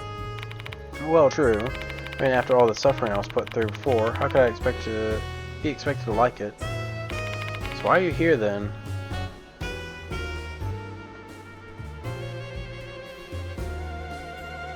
Oh, they do have that Super Robot Wars series, so that's something for them. Which is that huge crossover of a lot of mechs. But I guess also that's not really well translated to English, so well, I just assume they got something out there for them. So why are you here then? Jeez, you're so annoying. I have my own reasons, alright? So she's rather intelligent, but Hiro is also quite a cowardly streak. However, there's times when her curiosity gets the better of her. She ends up poking her nose into bizarre incidences. Call it a test of courage, I suppose. To tell you the truth, I'm here because Diamond asked. In the event that something were to happen to him, he asked that I come and help you in his stead. Hence I'm here, using up my paid leave. I appreciate you taking your obligation to Diamond seriously, but this case is extremely dangerous. There have been a lot of casualties already. Oh, come on. Don't patronize me. I'm fully aware of the dangers present. Then why are you... I want to save Diamond. Simple as that. They're my friends. Not just yours. Diamond apprised me of the situation. Spirit known as the Departed issues notices targeting people and then has other spirits kill them, correct? Yeah, and it has been pretty successful. We have a number of victims already. That spirit seems to have some human tendencies, eh? They behave a bit like a serial killer. The Departed is different from any other spirit I've encountered so far. They're cunning and they possess the ability to pass themselves off as a human and hide within the school. I've also heard that they're obsessed with you now. You sure have a strong connection with spirits, Dadbod. I guess so. I wonder if that's just another aspect of my lineage, like the way I seem to be able to see paranormal phenomena like the others can't. Well then, shall we proceed with an investigation? Wait a minute, Hiru. I'm going to investigate alone. I don't want you to get involved in this. Say what? You're just going to discard my feelings? I don't get a say in the matter? Hiru. Didn't you understand what I told you before? You aren't the only one who feels frustrated about what happened to Diamond. So you better ditch that weird I'm the only one who can carry this burden, I'll sacrifice myself mindset. It gets really on my nerves. But I'll just take matters in my own hands if you keep insisting I stay out of this. Just give it up. A triumphant smile brightens her features. I don't think I'm going to win a war of wits against her. Moving on to your investigation. However, there's no new notice yet. As of the moment, that is correct. I have a feeling one will arrive soon, though. Let's go check out the facility room. You have a sixth sense or something. I guess you can call it that.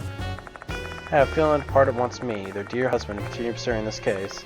My hunch is right. That means they'll be more likely to issue a notice while I'm here at school.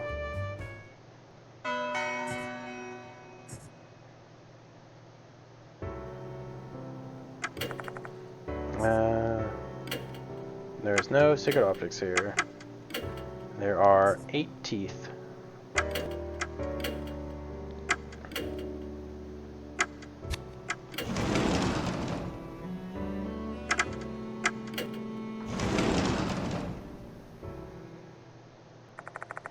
I get to the room when the teacher informs me that Mr. Konoe is away at the moment, which unfortunately means I'm going to have to ask Sakamoto.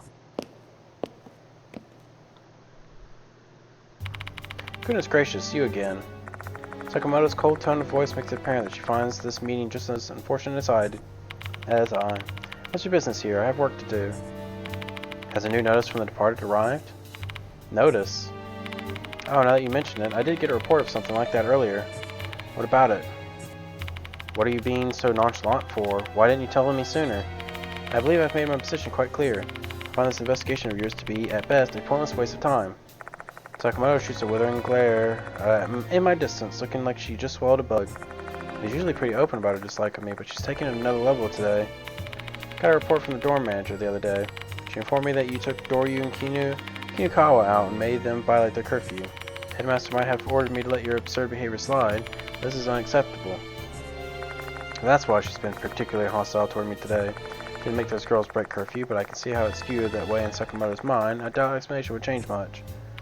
Those notices are pranks. It's a mere coincidence that the students disappeared when the notices were issued. Departed, ghosts, supernatural, it's all a bunch of ludicrous nonsense. I think a man like you has sullied the good name of teachers just to investigate this rubbish. Sakamoto's practically got steam coming out of her ears. I wonder what I could do to calm her down.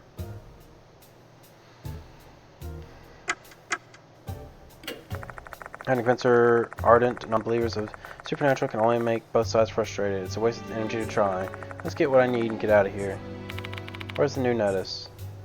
I don't have it with me. I told the student who picked it up to throw it away. You told him to do what now? Which student was it? Kakuta from the disciplinary committee. Found it when he was patrolling the school. What does he look like? He's a strapping, well-built boy. He's in the karate club. Oh my, look at the time. I have to go now. I have a meeting. Before I can even protest, Sakamoto's already left the room. Other teachers are following suit. Well, she's clearly not a fan of yours, Dad Bod. Though you pretty much earned that treatment for hitting on high school students. That's not what happened. Stop making things weird. Looks like we're going to have to put in some effort to find this Kakuta boy. I mean, we might stumble upon him simply by stopping to talk to each stout student we see on the way. But it'd be nice if we had a bit more information to go on. More information. Doryu or Michiho might know him. Sakamoto's obviously going to be keeping a close eye on my contact with those two, but I can't let that interfere with my work.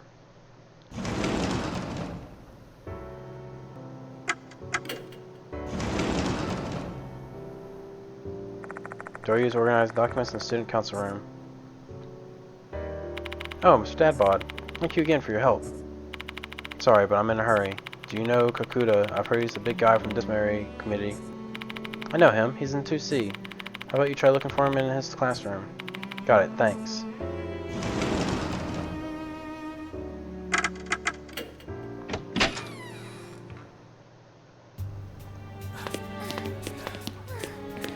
Right, 2C.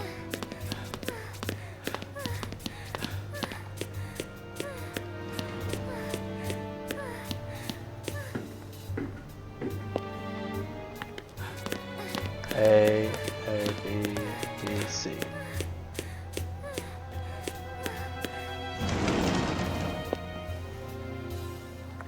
Glass around the classroom, but no one's there. Damn it, where's Kakuta? How about asking people in the hallway? Someone might have seen him.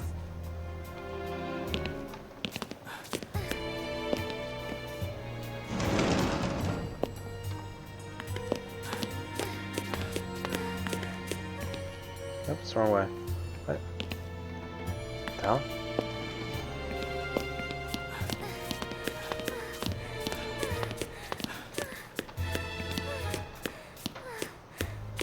Are we the only ones left in the school?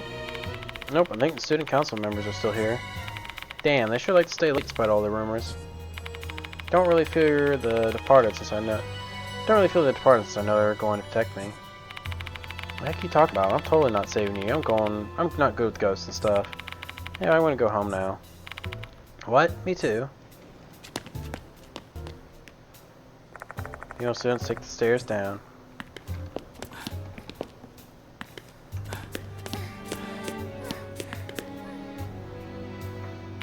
Oh, hello there. I caught a painted lady in the courtyard earlier. Want to watch some butterflies together? Sorry, but I'm in a hurry now. Do you know Kakuta? I've heard he's a big guy from the disciplinary committee. Oh, I saw him going to the 3rd floor just now. What business do you have with that karate guy, though? Is this new notice targeting the Karate Kid or something? I don't know yet, but thanks for the info.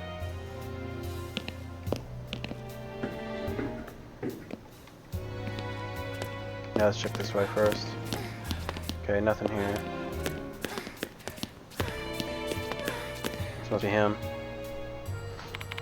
I saw a big guy going in the back of the hallway earlier. It's probably Kakuta from the 2nd year. I wonder what he's up to. I was wrong.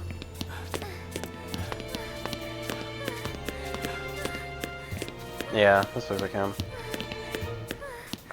There's a big, well-built guy standing over there. He looks pretty strapping. Are you Kakuta? Yes, the name's Shinjichi Kakuta. Where's the departed's notice? I'm hoping you haven't thrown it away already. No, I still have it. Miss Sakamoto told me to trash it, but I felt like I should show it to you since you're investigating them. Thanks a lot. Aha, you should thank Doryu and Kinukawa. They've been asking everyone to pitch in and help you out.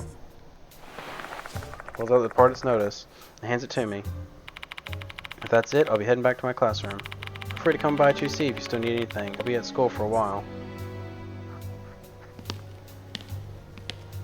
I feel like that's a hint, hint, nudge, nudge, go back. Kakuta then walks off. I quickly scanned the new notice. Also, holy shit, I just noticed something. I just lost 2 followers. Damn, that sucks. Oh well.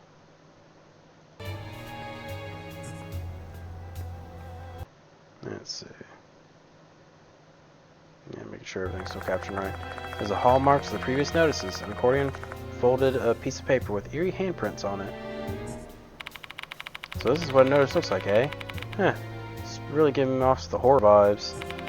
Hurry up and check it out. Come on. Dear Hooligan, Kokori will kill you tonight. I'm watching, hiding in school. Your beloved, the departed. The next victim is Hooligan, and the spirit is Kokori?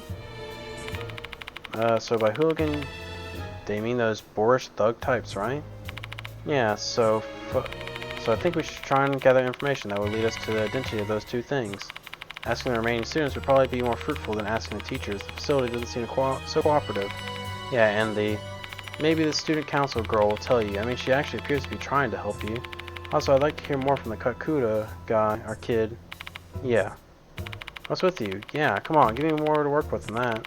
This is your operation here. Don't make me handle everything alone. Okay. Just I wanted to point out that she cut me off every time I tried to speak. I hold my tongue. Besides, Hero's plan of attack is basically what I would have suggested. We're going to start asking around about Hooligan and Kokuri.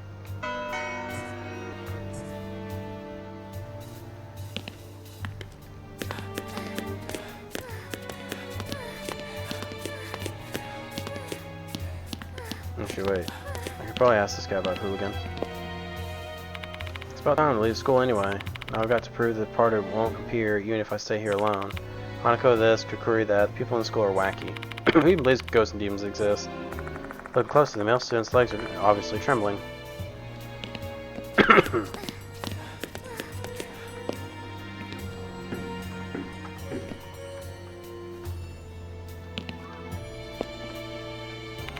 Did you find Kakuta?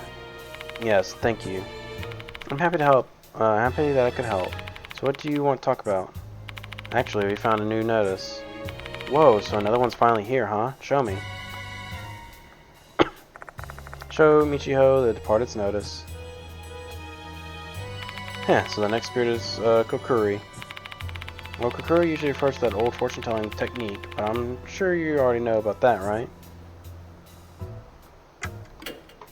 Let me explain it to you then. Kokuri is the fortune-telling technique that uses a coin and a piece of paper. You summon a spirit named Kokuri and ask them some questions. It can be dangerous since you're dealing with a spirit after all. There are some people who get a big scare out of it. But the Kokuri mentioned in the notice is a ghost, not the fortune-telling technique. So Kokuri is both the name of the technique and the summoned spirit. The rumor is referring to the spirit. Can you tell me more about it, Michiho? Sure, why not? That reminds me, Hime and I were called by Miss Sakamoto this afternoon. Do you know what she said? Don't get too close to Miss Dabod, he doesn't belong here. Oh, okay. Sorry, I shouldn't have talked to you. She's probably going to give you a lecture. Don't worry about it. You're my lifesaver, and you're hunting down the departed like I am. So about the Kokuri and the notice. I have a feeling it might be referring to Mr. Kokuri. There's a rumor like that at Konohara Academy. Gosho. Kokuri Oji-san.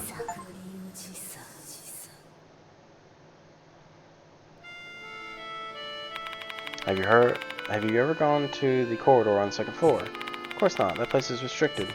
Do you know why? It's because of the Kokuri Shrine. That place is cursed. I'm not lying. It's the truth. I even heard stories about it. One rainy day, some delinquents were hanging out second floor corridor. They're kind of notorious. They were getting into fights on a daily basis. There were even rumors that they were into drugs. I guess they must have been bored, so they were messing around with the shrine as a dare, all laughing at their stupid faces, or with their stupid faces. They were kicking the shrine and scribbling on it, all sorts of things. One of them even put out a cigarette on it. The wind and rain got stronger. Delinquents were about to head back inside. At that moment, they heard a voice mixed with the wind. Kill. Hooligan.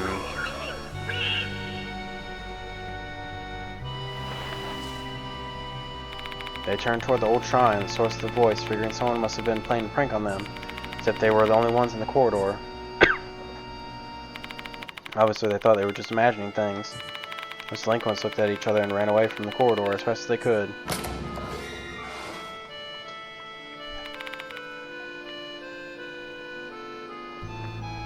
I had to wet my whistle. But that night, one of the delinquents, the one who snuffed out the cigarette on the shrine, felt the pain in his ear. He felt a strange sensation when he touched his ear. It was dry and rough. It was weird, like there was something in his ear. Terrified, he went to go check himself out in the mirror. It turned to a mushroom. Mushrooms were growing from his ear.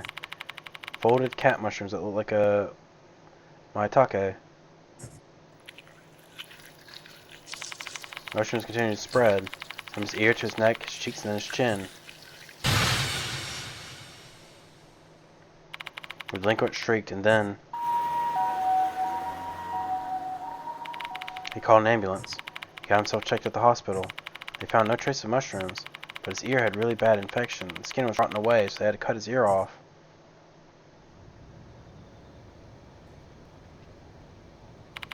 My teacher heard the story.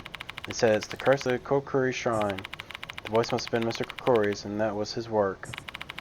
Rumors say Mr. Kokuri is the apparition of a priest who haunts the shrine. Maybe what's got the two people to unfollow me is the fact that I can't pronounce a lot of this shit properly, but oh well. Not my problem.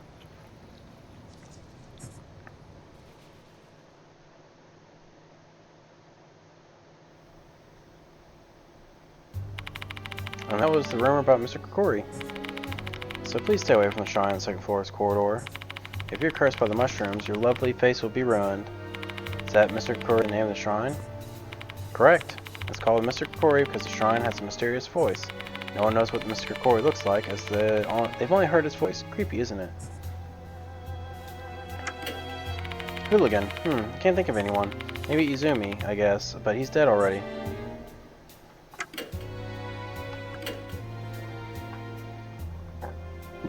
By the way, Mr. Dadbod, I've never seen the person beside you. Is she a doctor like Mr. Diamond?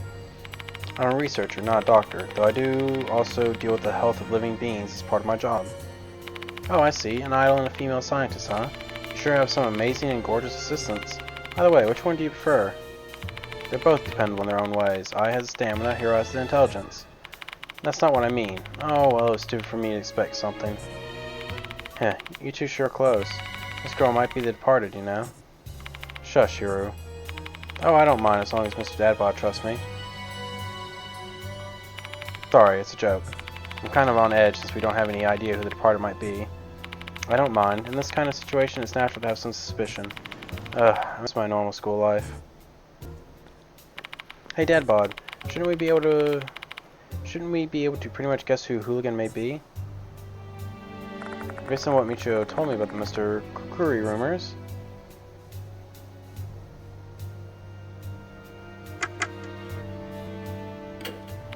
I agree with you there, but I still have no clue who it might be.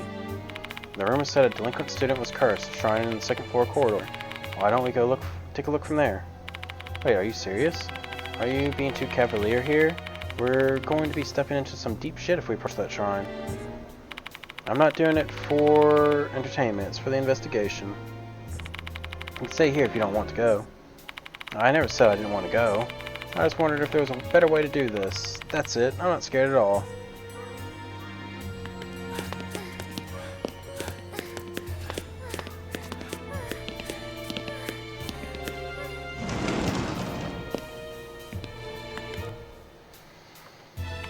Oh, Stepbot, do you still need anything from me?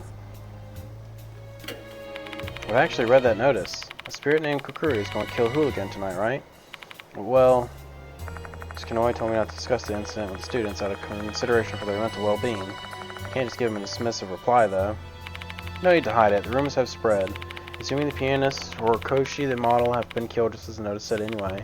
The one who killed them was a spirit named the Departed, right? They're hiding in the school right now. Rumors of one of the incidents may have already spread to the extent. I'm not doing anyone any favors by keeping my mouth shut.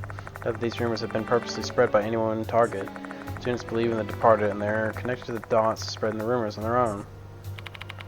Maker students must have been tired of living in fear.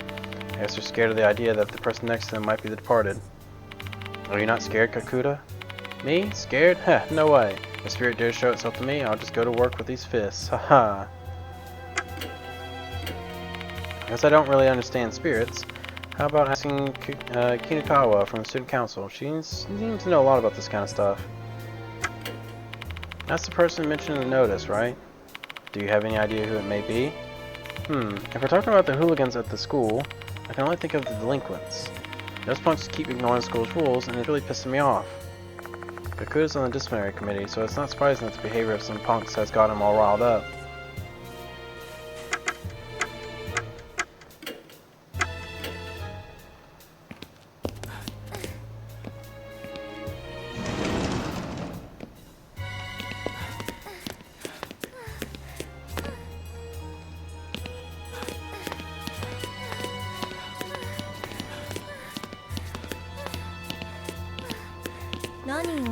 I got it. We're going to the shrine in the second floor corridor, aren't we?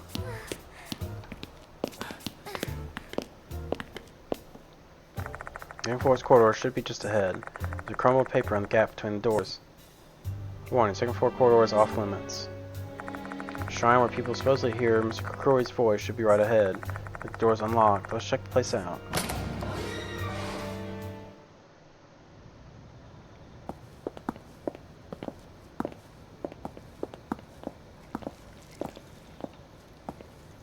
Hang on, did I see something glow?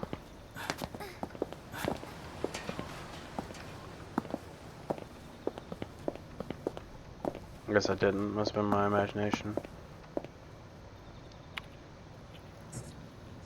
The tan, ostensibly styled girl is absent-mindedly lingering near the shrine. Hello there. Her reply is unintelligible, more of a groan. Just ignore her, Dad bod. Something's wrong with her. よし An old shrine is standing here, so it's gotta be the shrine from the rumor about Mr. Kukuri. Let's take a closer look. Hang on, let's not look too close just yet. Could be something over this way.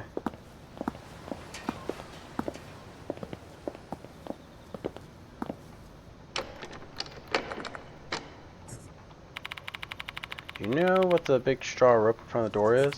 I have a feeling it's telling us not to enter, like in a spiritual sense. I'm getting goosebumps. これは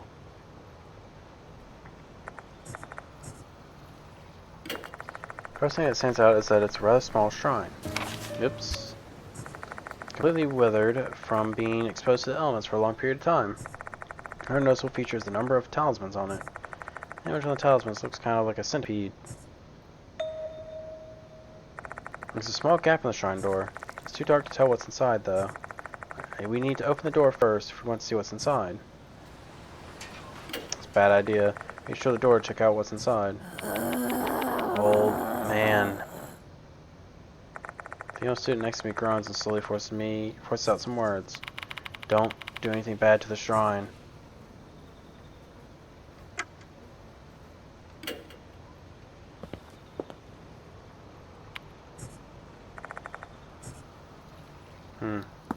Well, I got no choice.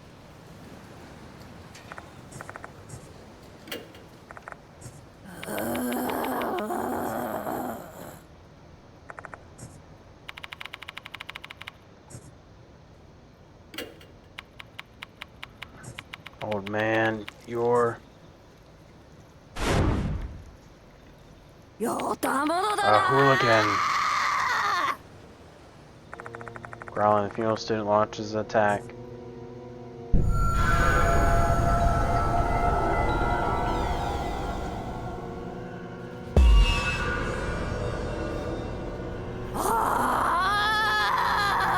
With a terrifying look in her eyes, the female student raises something resembling a baton. Sees something that looks like a mushroom's growing around her neck. Maybe she's possessed.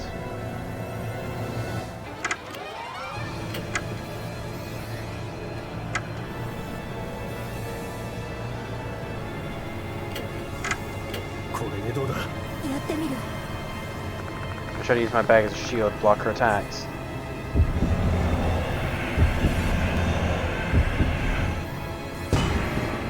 Ah, we're not in sync, and her baton smacks us before we can even lift the bag.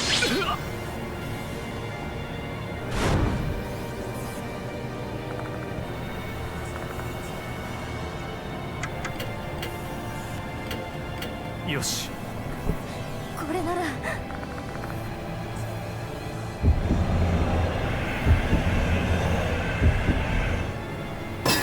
There we go. Clutch the bag tightly and block her attack. Nice. You know, student recoils. Grab her, hero. Okay, calm down. Hero captures the student's arms from behind. Help and I immediately restrain her.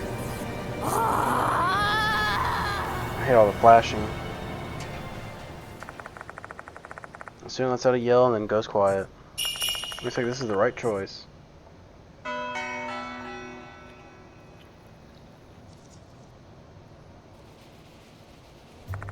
Student faints and the mushrooms on her neck instantly vanish. So it really was a spiritual phenomenon. Assuming the rest of the rumor is accurate, that would mean the mushrooms were in the shrine's curse. Keep an eye on her, hero. I'll investigate the inside of the shrine. Sure thing. Walk toward the shrine and put my hand on the door. There's a talisman on it. Inside the shrine, find some bizarre stuff. A petri dish used for experiments. Inside the dish is a dead centipede. Some red substance appears to be growing from the centipede. What in the world is that? Oh, I see. You found something interesting. Those red filaments are probably mushrooms. It's difficult to tell what without the caps. Without me realizing it, Hero's already peering over my shoulder. Looks like those mushrooms are hyphena growing on the dead centipede. I think they're... Oh, there's no way I can say that. Very interesting. I can't even attempt it. You kidding me? Scientific names are difficult. What's it doing here? Most shrines aren't usually a place where you can store lab equipment. What are you going to do with the petri dish? Bet you're going to keep it.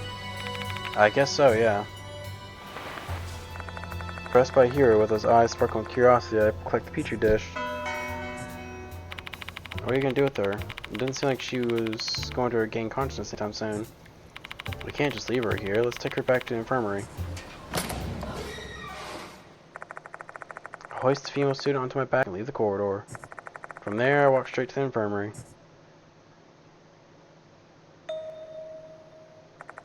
The smell of cigarette smoke assaults my nose the moment I enter. Oh, that must be the detective. Yep.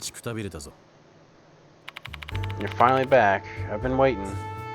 Inside, I see a sharp-eyed man tossing a cigarette into a portable ashtray. Mashita. Smell of cigarettes. Hey, no smoking inside the school. There are kids here. You're a terrible influence, you know. Where's your common sense, Mashita? Oh, is this how it is? Back in my day, the teachers would openly smoke in the facility room. All the times have changed. You need to be more considerate. What a pain. Anyway, who's that kid on your back? Let me lay her down first, then we can talk. Put the unconscious girl down on the bed. She's totally out of it. Guess I'll have to leave her here for the moment. Alright, can you give me the details now? Don't exactly expect to reunite with your friend, finding them carrying an unconscious girl on their back. Fine, I've got some questions to ask too. Satori Mashita, mark bearer, and a former detective who's now working as a private investigator. He's not really all that knowledgeable about spirits and paranormal phenomena, but after the events of our shared past, he often joins me when I'm on spirit-related cases. Never would have expected you to come to a place like this, even on investigation. You mean a school that's still in session? Yeah. A place full of brats sounds like nothing but trouble to me. Hell, I got scolded just for having a freaking smoke. Sticking into an abandoned school is way easier. Let me just make one thing clear, Mashita. I'm begging you, please try not to attract anyone wanting attention. No guarantees on that one, pal. I'm just gonna do things my own way, and if anyone's got a problem with that, just have to deal with it. The corner of his mouth twitches into a mischievous grin. She is a man who'll do anything for his investigation. Skanoi and Sakamoto will not appreciate the presence or methods, but his eccentric methods have a way of dragging the truth out of situations where a more civilized approach would fail. Have you finished your job, Mashita? Yeah, I can't tell you much about it though, since it's under NDA, or I'm under NDA, and just when I thought I'd be able to relax for a bit. That hag, Yusoka, asked me to help you out. She's a real slave driver. This man is different from the other mark bearers.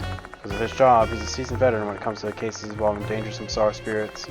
If he's offering help, I'll jump on it. His help makes it that much more likely that Hero and the departed targets will survive. Never because of the trouble. Save your thanks for the old bag. I'm just here to work. Yasuka gave me a summary of the case. Spirit masquerading as a student, huh? Wonder how their grades are. He's cracking jokes, but his eyes show no trace of a smile. On the surface, he must be just as tense as we are. You wanna know what I think? You're basically being jerked around by the departed's notices. All those spirits from the notices, and you're still no closer to figuring out who the departed is. Maybe you're right, but if I just ignore the notices, someone's going to die. Tick, then what's your plan then? You're just gonna keep dancing to their tune until they get bored and quit? Don't get sidetracked and get your original goal, Dad Bod. The only way you can solve this case is to find the departed hiding in the school. What should you do is start looking for everyone around you as a potential suspect.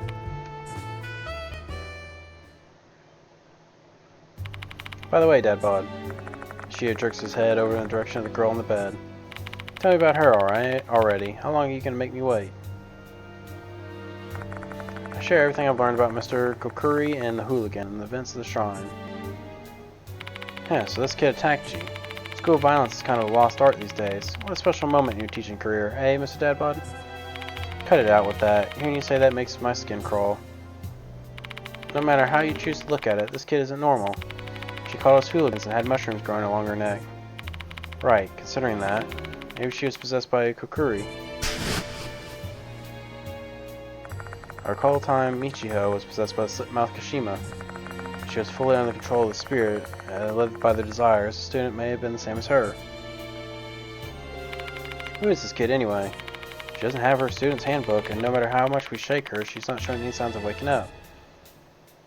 Waiting for her to wake up is such a waste of time. Let's just ask someone else about her. Should be able to find someone who knows who she is pretty quickly. She's obviously trying to stand out. Let's ask around about the Petri dish too, while we're at it. Who knows, maybe we can learn who placed this inside the shrine. So we're just going to show that thing to the students? They're going to start talking about me. Ah, too late to worry about your reputation. You already tricked 2 female students into breaking their curfew. I don't care if you get all chummy with those brats for their investigation, but you better not do something weird that ends up blowing back onto me, Dadbod. Give me a break, you two. I really hope this puts a stop to this topic. I'll have whoever I don't bring with me keep an eye on the conscious girl. I resume the investigation. See if anyone at school can tell me about this girl with a petri dish.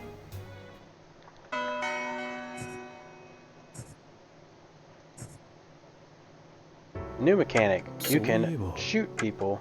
了解した。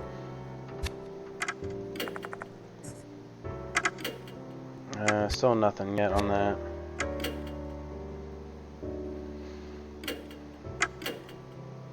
It's a good time for that since it's been a long opening. Yeah, definitely after I solve this case, I am going to close stream. Did you find Kakuta? Yes, along with a new notice. So there's another new notice. Mind showing me? So I adore you, the departed's notice. Or a show. So they're threatening to kill someone again. And it's my job to prevent that from happening. If you've got any information that could help, please let me know. Sure. Oh, that reminds me. I've been wondering about this for a little bit now. I realized that you started calling Michio by her first name. Mind telling me why? I had a feeling this would come up, actually. I told Dory about how Michio forced me to call her by her first name if I wanted her to cooperate. I figured.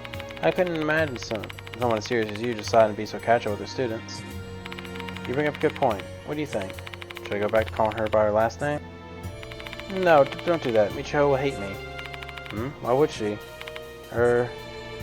She's trying to get along with you in her own way, so I don't want to interfere with her wishes like that. Oh, alright. Sorry, I don't really know much about spirits. You should ask Michio. She's over at the 2nd floor. Yeah. Hooligan, huh? Compared to model and pianist, this one's a lot more room for interpretation. Finding a target might not be so easy. Ask her the girl who attacked me and ask if she knows her. I think I may have an idea who she is. It might be one of the first year's Saki Maruhashi. What's she like? I don't know her personally, but some of the first year council members were telling me some things. They said that she's never had any friends and she's always on her own. She's got a bad rep because of it. There's no way to defend her. There are all kinds of rumors surrounding her, saying she likes to go out at night, drink, and smoke, and she's associated with a biker gang. It's maybe just rumors, but they're true. They make Saki a kid worthy of the name Hooligan. I take out the creepy petri dish and show it to Doryu. What is that? Dead centipede, and what are those red things? They're actually mushrooms. Do you know anything about this petri dish? Not at all. I don't know anything at all about it. Stabbo, can you please keep it away from me? Oh yeah, sorry about that. Doryu breathes a heavy sigh of relief when I put the petri dish back into my bag. My reaction is totally normal. She and I have just become so desensitized to these sort of creepy things that we just forget how normal people view them. Yeah, that happens. Finish my conversation with Doryu and leave the student council room.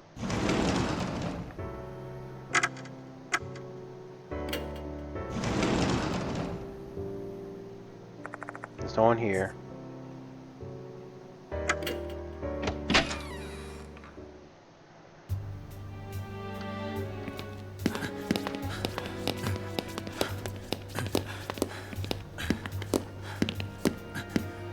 This school is getting strange these days. I know, right? It smells musty here. Is it because of the departed? Oh, I've heard that there's an outbreak of mold somewhere in the school. Yikes, just imagine that makes my skin itchy. Anyway, let's go home. Yeah. Couple leave the area. Alright.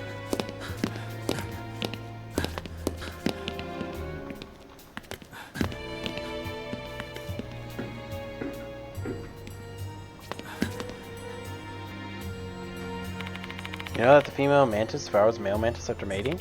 So what do you want to ask me? Actually, I believe study shows that it just happens. Like, even the male one will eat the female. Something like that. It's just a random thing.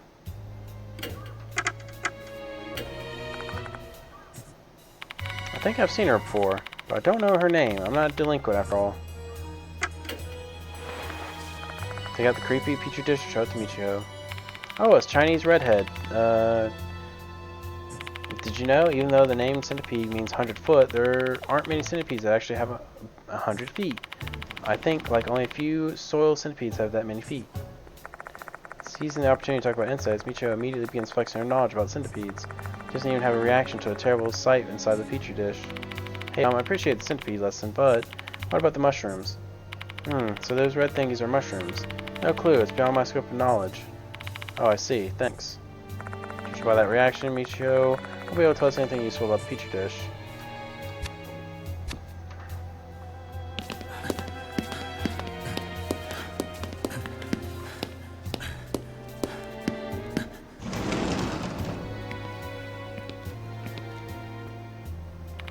Oh, Mr. Dadbod, do you still need anything from me?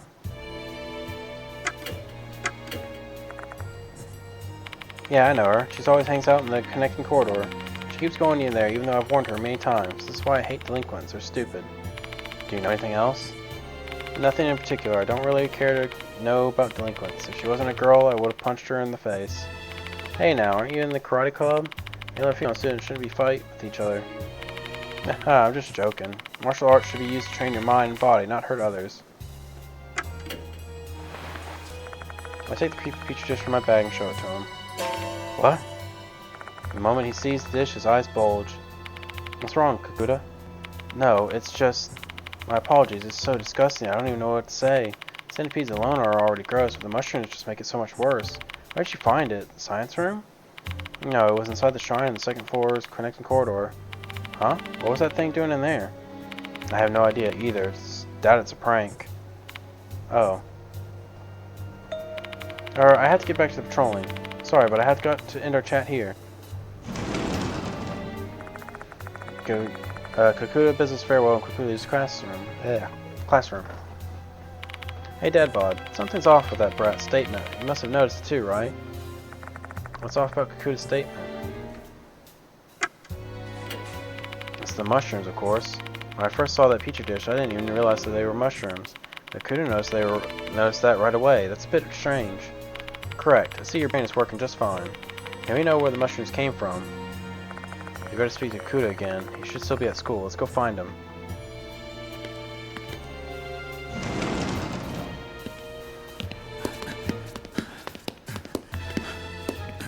Oops.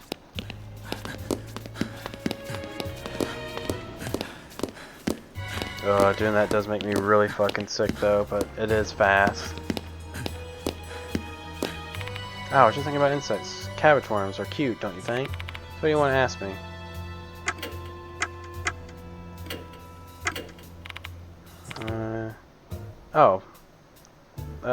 By the way, Mr. Dadbod, I bumped into Karate Man earlier. Like, literally, he bumped right into me. He didn't even apologize, he went straight upstairs. The other disciplinary committee members would be shocked if they knew. Tell him off for me.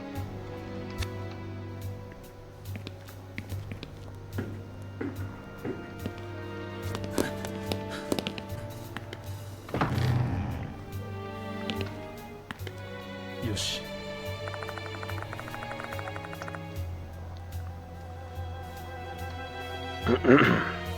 Hard shelf with glass door. Glass and vials are stored inside. And clearly lab equipment used for class. Better not touch them.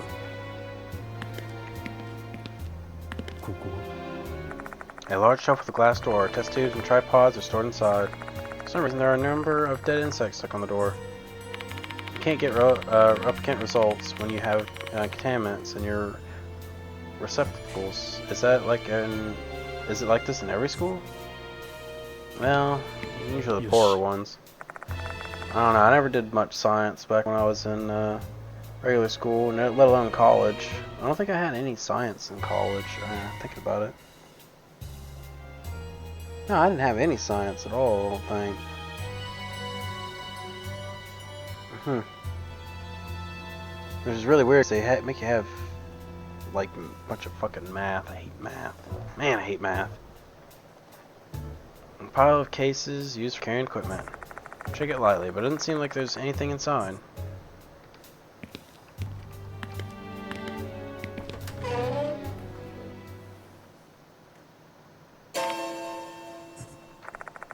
Kuda's inside the storage room. Several documents are scattered on the floor below him. Looks like the room has been ransacked. Mr. Dadbod, I didn't do this. The room was already a mess when I came in. Please, you gotta believe me.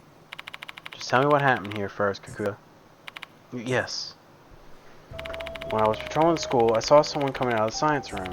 They seemed kind of suspicious, so I decided to check it out. The room locked the same way as it always does, but I unlocked the storage room here to have a look just in case. That's when I found this mess. That's what you're saying happened. Yes, that's what really happened. Damn, I could have caught the culprit if I had just come in sooner. Kuda's eyes dart every which way. He's trying to spin his tail. My gut's telling me that he's hiding something. Let's press him for details. I saw someone come out of the room, right? What did they look like? A delicate boy with brown hair. He was running at full speed, so I couldn't get a good look at his face. Why didn't you chase him? I didn't know what I should do. At the time, I had no idea he'd be poking around the storage room. Is anything missing from the science room?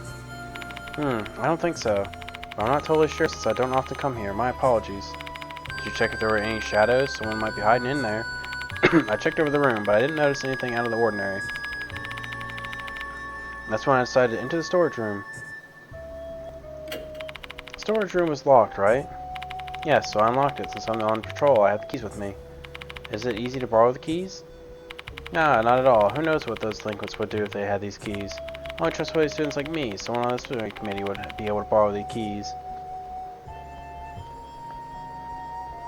That's all I need to hear from Kakuda. Of course, the 3 pieces of information he gave me, 2 of them are inconsistent. May give himself away if we point it out. Let's put his feet in the fire, shall we?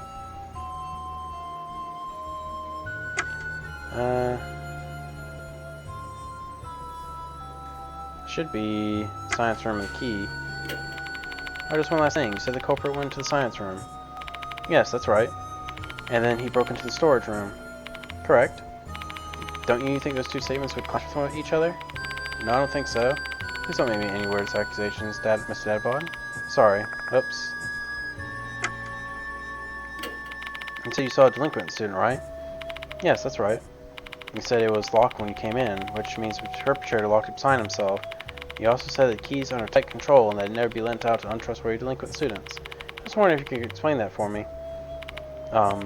He must have stolen the spare key. Those delinquents have no shame. What else is this guy capable of? Well, I suppose we can always go check if the spare key's been stolen or not. Because I've got an alternate theory. Kakuda, you broke into the room using the key you're holding. I have no idea what you're doing, why you did that, but you started acting weird after I showed this to you. You know anything about these mushrooms? I mean, aren't these the kind of mushrooms that generally are like the zombie ant shit? Whatever the hell those ones called again. Although they said the name of it, but I don't remember it because I don't know the name of the zombie ant one either. I don't really know the details. I was just told to do this. By who? That's... The sound of a phone vibrating echoes in the room.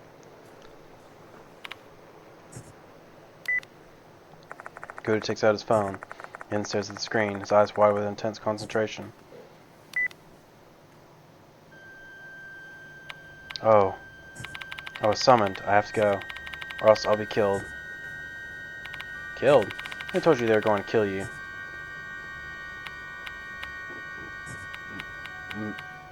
Okay.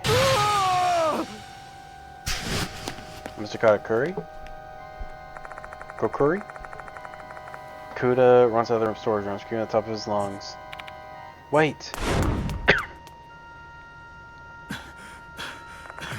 Yeah, I should have Kakuta with Mashita falling hot on my heels. I saw him run away like that. I immediately flashed back to Naomi Hirokoshi, who ran away from us right before we met a tragic fate, trying to prevent this history from repeating itself. But my stamina fails me midway through the chase, and Kakuta disappears into the distance. Ugh, what the hell is that brat's stamina? Never even gained ground on him. He must be some kind of monster. With Mashita, physical prowess certainly seems like it's beyond that of a typical high school student. Also, if he's being possessed by a spirit. I don't know. High school is probably like the right time where you'd have like a whole lot of energy. Especially since he's second year, and I think, how do high schools work in Japan? Or is it only 3 years or is it 4 years? Either way, second year means he's definitely got to have decent age on him. Plus, he was also in karate class. He was also buff and fit. Like, I don't think that stamina is too unlikely. If I had that back when I was younger, I definitely would be, like, running long distances. Like, I used to walk around the whole damn fucking campus just while waiting on shit. I would do it, like, several times. And I was, like, fat. So, it's not unlikely. Fine then, let's go back to the science room. I'm curious what Kakuta was trying to do. Yeah. I was fat as fuck when I could walk like a huge amount of distance with like no mind at all. But I guess walking is different than running too, to be fair, but still. I returned to the science room, storage room. My whole body felt as heavy as lead, both physically from fatigue and mentally from a looming sense of powerlessness. I'm starting to feel like I'm a prey stuck in spider's web, struggling pointlessly while a departed exerts total control over me. Does this struggle have any purpose? Can I even save a single person? Don't give me that hangdog look. Just focus on moving the investigation forward. Don't think about anything else. If you can handle that, then If you can't handle that, then hit the road. Hero and I can handle the rest. No, I'm fine. She is right. We need to act, not emote. Let's inspect the storage room. We need to figure out why Kakuta broke into this place. Oh, it's a helix. It's a large spiral fossil inside the shelf. It's ammonite. Its distinctive shape looks good, pretty artistic for something natural.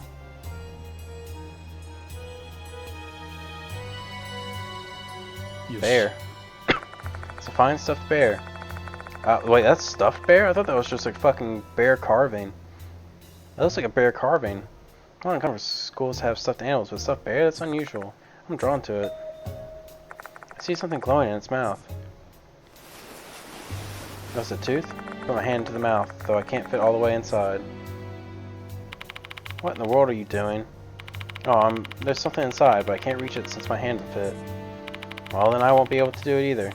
We need to find someone with slimmer hands, or just rip the bear open. Don't do that. If you do something like that, you'll definitely call on attention to us.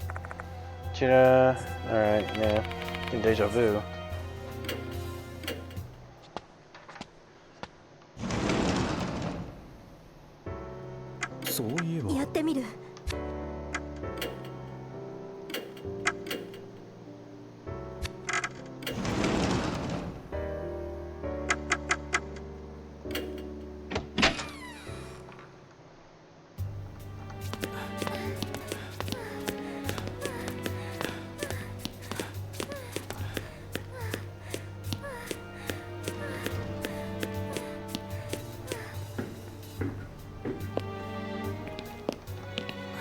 Oh, it's third floor.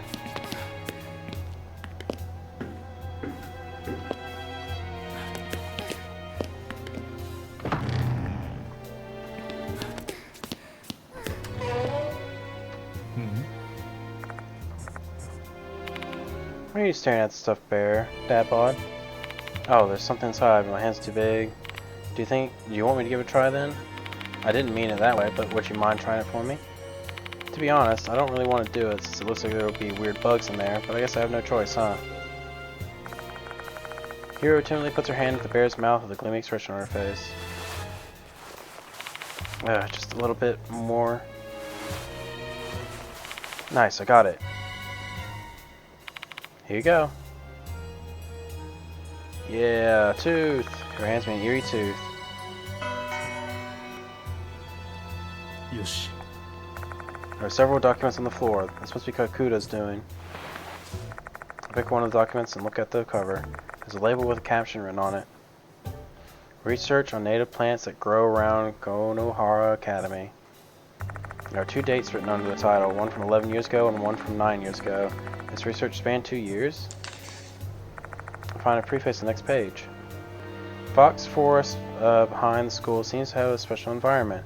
A wide variety of plants native to the area can be seen here. As a student teacher at Konohara Academy, I set out to catalog all of them. Following the preface page is a summary of research done on various plants. There are photos of plants and moss complete with detailed research information. It's thorough, yet a surprisingly easy read. It's clear that the author is both a fine writer and educator.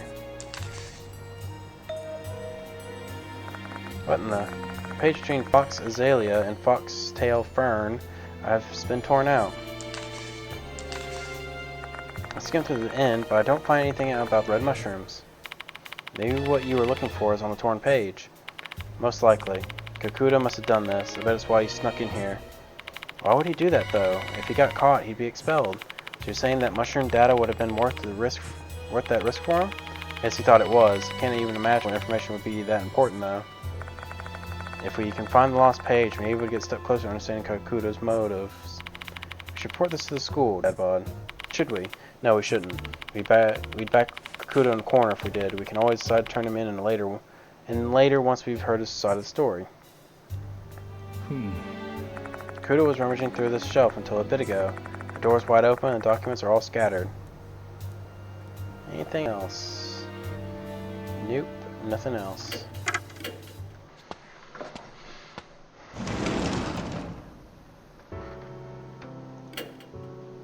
That brat's still out cold. Just continue investigation. I'll ring up Hiro's phone if that kid wakes up.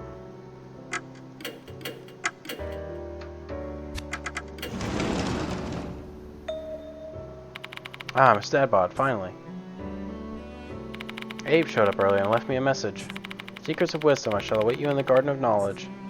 What does that even mean? The library. Don't ask me, I've got no clue either. Well, that's all. See you later. You haven't finished your business with us. Michiho strolls off. Yeah, the library is the only place it could be. There's no one inside the library. Or so I thought. After a beat, a voice suddenly emerges from behind the bookshelves. Welcome to the Garden of Knowledge, Mr. Dadbod. Seeing that you're here, that must mean you're in need of assistance from the sage, aka me. You're the one who called me here. Goodness, so you haven't realized it yet. Now I thought I said you wanted my wisdom. Hence why I told you where I was in advance, considering this is my being generous and proactively providing you service. I can't follow his line of thinking at all. One thing for certain, he's being nice to me today. Maybe he's in a good mood or something. This is a chance to get some information out of him. Let's play along. I didn't realize that your clairvoyance let you see so far ahead. You really are incredible. As you mentioned, there was something I wanted to ask you. That's right, ask away, I'm listening. You seem to be in a good mood today. What's got you feeling so upbeat? What fine perception. I expect no less from the one and only spirit doctor. I'll be meeting my mentor for the first time in a while today. So, they're the reason you turned out this way. I mean, are they the person who got you interested in paranormal phenomena? Correct, my great master taught me the truth of the world. They made me the man I am today. Or the reason why Abe has developed such an interesting personality. They just warped his mind and completely ruined a kid's life. You hate to see it. It'd be funny if it was that old man, that old homeless man from the first game. Please wait, Mr. Dadbod. I shall share information regarding the departed case on one condition. The condition being you must complete my trial. What trial? I want you to see your true abilities as a spirit doctor. Be it your spiritual state or power, show me everything. I'm busy with my investigation though. It'll take but a moment of your time. Are you ready? Now allow me to explain the trial.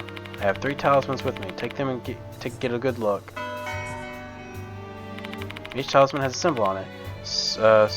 Triangle, square, star. I'm going to envision one symbol in my head. I'm sure you already know what you should do, right? You merely need to read my mind with your supernatural powers. And state the symbol I'm picturing. Heck, did you hit your head or something? Prattling about outside is not necessary for this trial. This is my trial for Mr. Dadbod. but I'm not a psychic, let alone someone with supernatural powers. Humbling yourself, I see. I've selected the symbol, now demonstrate your powers to me. Seimon, Seimon, Seimon. He starts mumbling something as if he's meditating.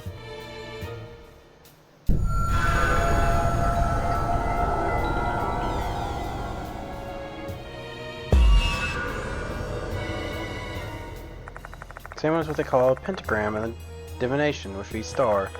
But he might be trying to throw me off, and the correct answer could be either triangle or square. I need to give a correct answer, though.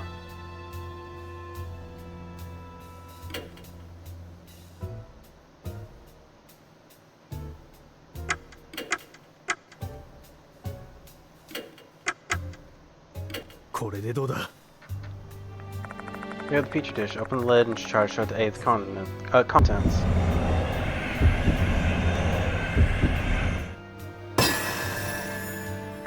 The hideous centipede can be seen clearly the moment I open the lid. Now think about it, Abe really hates bugs. Good time is over, Abe. Get a look at this. Present the petri dish to Abe, making sure that the centipede is inside is impossible to ignore. Centipede! Get away from me, please! Are you going to give me your information then? That's unfair, Mr. Dadbod. This is your punishment for disrespecting adults and wasting our time, you brat. What are you going to do now? Fine, I lose. I get that petri dish away from me now. This is the right choice. Yeah. I've learned a lot. So this is how you exterminate spirits. You observe them and then strike at their weaknesses. How incredible, Spirit Doctor. I fulfilled my end of the bargain, Abe. Time for you to spill everything you know. Understood. I don't know what a new notice has arrived and ask him about the Mr. Kokuri. So this is, it's Mr. Kokuri this time. I know him, obviously. Spirit that haunts the shrine in the second floor's connecting corridors of the Fox Forest, is it not? Forest? That's news to me. Goodness me, the Spirit Doctor didn't even know the trivial bit of information? I guess you leave me no choice. Allow me to tell you the rumors I have learned.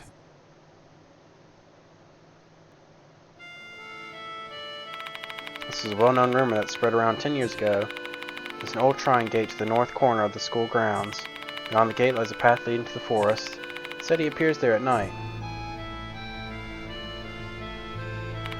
A man clad in white garb and fox mask. He is Mr. Kokuri. He was dubbed Kokuri because of the mask. As I'm sure you know, ritual used to speak with the dead. Kokuri summons a part fox spirit. I believe he was given the name by someone who knew he was a fox spirit. Or he knew what... I don't know, I think I said it right the first time. It said Mr. Kokuri used to be a priest at the shrine in the forest. In his past life, he patrolled the path and performed ritual cleansing to keep the shrine free of negative energy. He continues this routine even after death.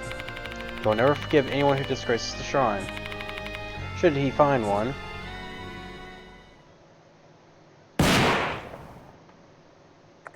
he will shoot that scoundrel right in the head. As Mr. Kokuri, I know.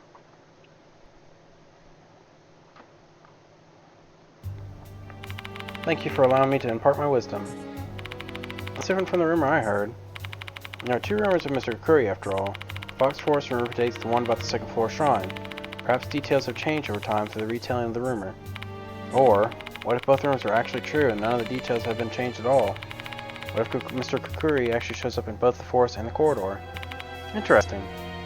Unfortunately, Mr. Kokuri of the corridor is completely different from the one in the forest in terms of period, place, and the curses they wield. Do you still think they are the same?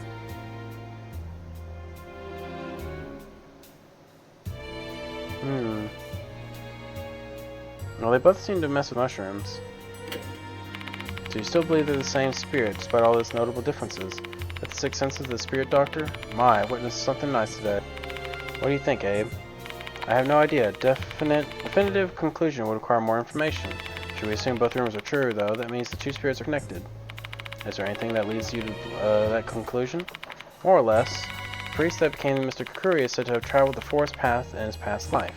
That path connected two shrines. The first one is the shrine in the forest, and the other one is Kokuri's shrine on the second floor. You see, that shrine was originally on the ground. Kokuri appears in both shrines because they are connected. Is that what you think? Precisely. Two shrines and two rumors related to Kokuri. What could this mean? Hooligan, huh? A person who's a far cry from the upstanding citizen I am. I haven't the faintest idea who that might be. I am not familiar with such an individual. My left eye refuses to even see those of low spiritual state. Stop it! Ah, it's too much!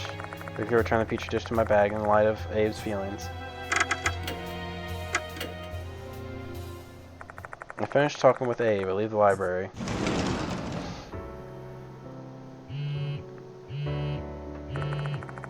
Hero's phone is vibrating. Give me just a second.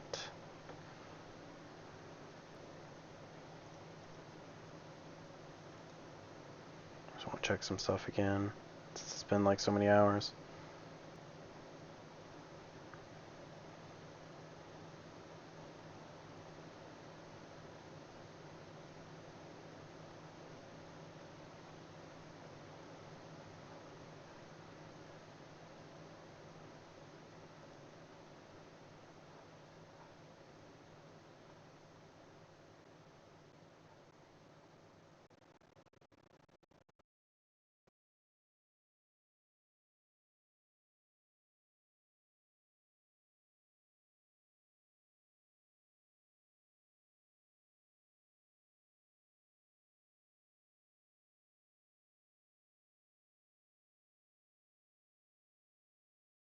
Nothing.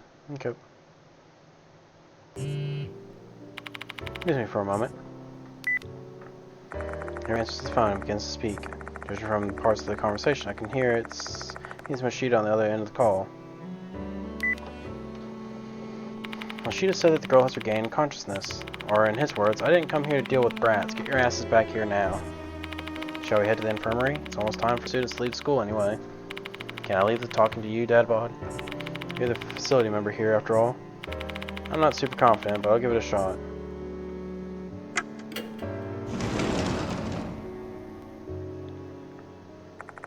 I find the delinquent girl and Machida glaring at each other when I arrive in the infirmary. It's about damn time he got back here. Told this brat what happened, though I'm not sure if she actually understood anything. Seeing as how she hasn't spoken a damn word, do something about it, Dadbod. So this situation falls to me. Once I'm all ready, I should speak to the delinquent girl. I am being stabbed by random things. What the fuck? Must be like bits of something. Maybe a little bit of wood or something.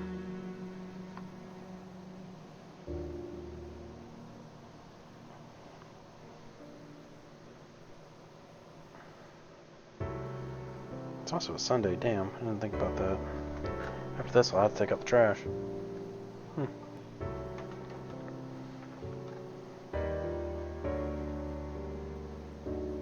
Yeah, let's save. Taking a deep breath and organizing my thoughts, I approach the girl and talk to her. Glad to see you've regained consciousness. Your name is Saki Maruhashi, right?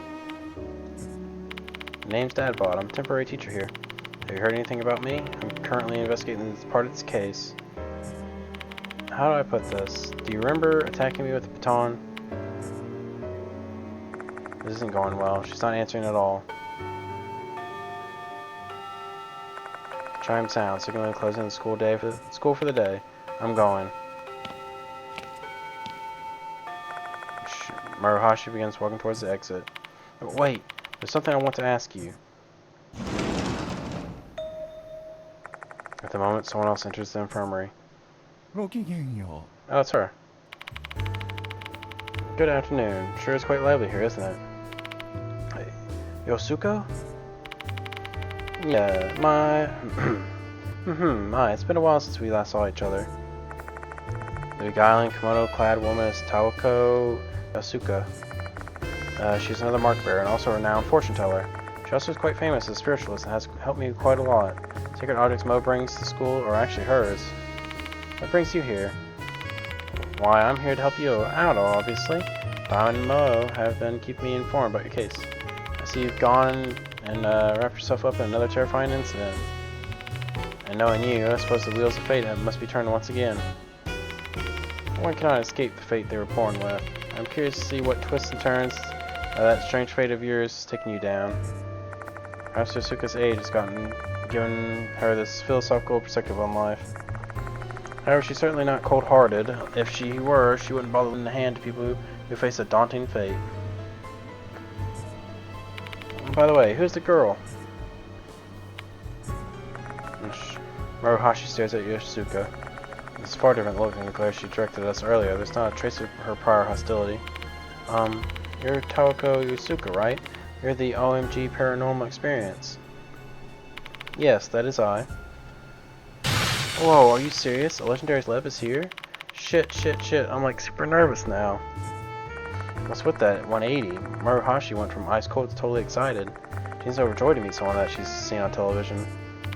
Your raw energy is out of this world, Miss Yosuka. You're so freaking refreshing.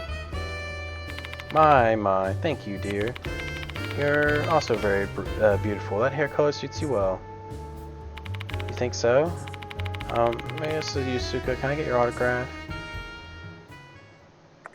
After that, I asked Yosuka to help me persuade Maruhashi to talk. Because that, she reluctantly agrees to cooperate with us. I'm only doing this because Miss Yosuka asked me. I don't like you. So what do you want to know? Oh, you wanted to get to know me? Saki Maruhashi from 1B. My favorite subjects are math and art. My favorite food is sweet red bean buns, and I love looking at motorcycles. Just looking at them? Not riding? Yeah, I don't have a license. I really love the plating, gold glitter paint on vintage motorcycles. My cousin's the leader of a biker gang. He got this red chicken on the cowl of his bike, and it looks so cool. That's why I was so excited to talk about motorcycle detailing. She looks like any other enthusiastic kid. Heard that you're often hanging out by yourself. Can't help that, you know. There's no one in this school that I can talk about art. I get bored talking with them about other stuff. Do you know anything about Mr. Kokuri? Nope, never heard of him before. Who is he anyway? That's a pretty strange name. He's a spirit that haunts the second floor corridor. Ah, are you for real? I would have never gone there if I'd known. It's stupid to mess around with spirits. Did that spirit show up from the shrine? As I also said, he appears in the Fox Forest.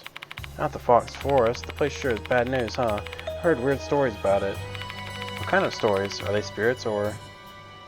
Nah, not those kind of stories. I've heard punks used to sneak into the forest a long time ago. I don't know if it's real or not, but apparently some of them never came back. Punks in the forest at night, huh? What a strange combination. Don't ask me why. I've got no idea. None of the students here ever go near that forest because of the rumor. I don't remember. It's like there's a blank spot in my memory or some shit. How much do you remember then?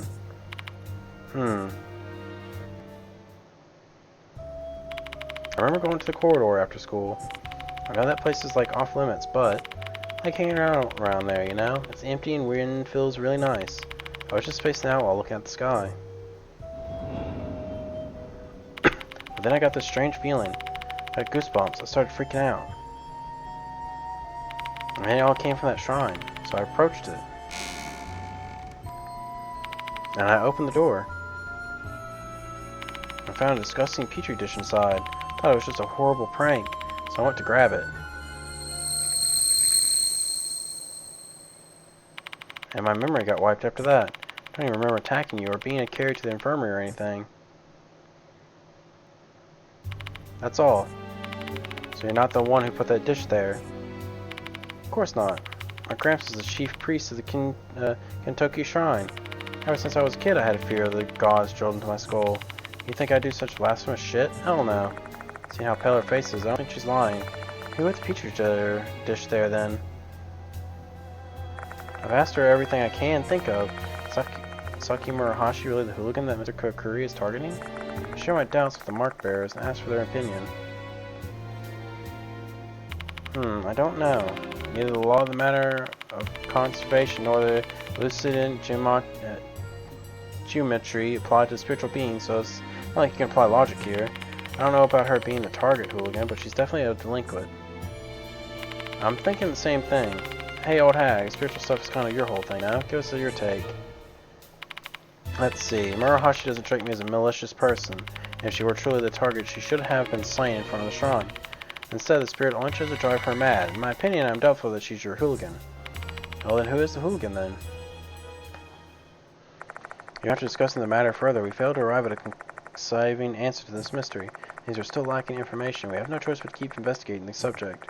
which means that our next destination will be the place Abe mentioned earlier, the Fox Forest behind the school. I mean, I imagine the hooligans probably more Kakuta,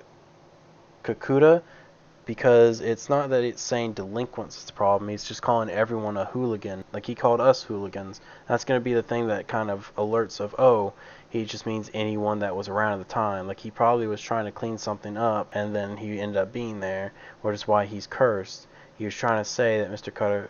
Kokuri is the one that'll kill him if he doesn't do this. Okay, so the incident, clock tower, new notice arrived. This time, the murderer is a spirit named Kokuri, and the target is Hooligan. A rumor is circulating on Mr. Kokuri. They say he's the spirit of a priest that haunts the corridor shrine and punches delinquents. Rumor has it, hooligans who desecrate the shrine will be cursed by Mr. Kokuri, and mushrooms will grow on their faces. When we went to investigate, we were attacked by a victim of the curse, a student named Maruhashi. She was the description of the hooligan, but is she the target? I managed to get information on Mr. Kokuri, a spirit who haunts the Fox Forest behind the school, through a student named Abe. The two Mr. Kokuri rumors are different, but they share one aspect, a male priest. Are they really targeting Maruhashi? If not, who is the hooligan?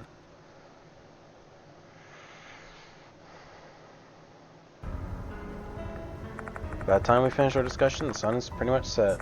The night phase of our investigation is about to begin. Either Hiru or Mashida will accompany me for the night, the other will stay here. I'll be managing the sacred objects in Mo's stead tonight. Come to me whenever you've gathered enough lost souls. You're going to help us out, Yosuka? But of course, I have far more knowledge about the spirit world than you lot. I should be able to use that knowledge to assist you somehow. Experience is the best teacher after all. It's dangerous though. I appreciate your concern. I've already lived a long, full life. I don't really value my life as much as I used to. I'd rather not see anyone younger than me die though. So please allow me to be of service, Dadbod. Alright.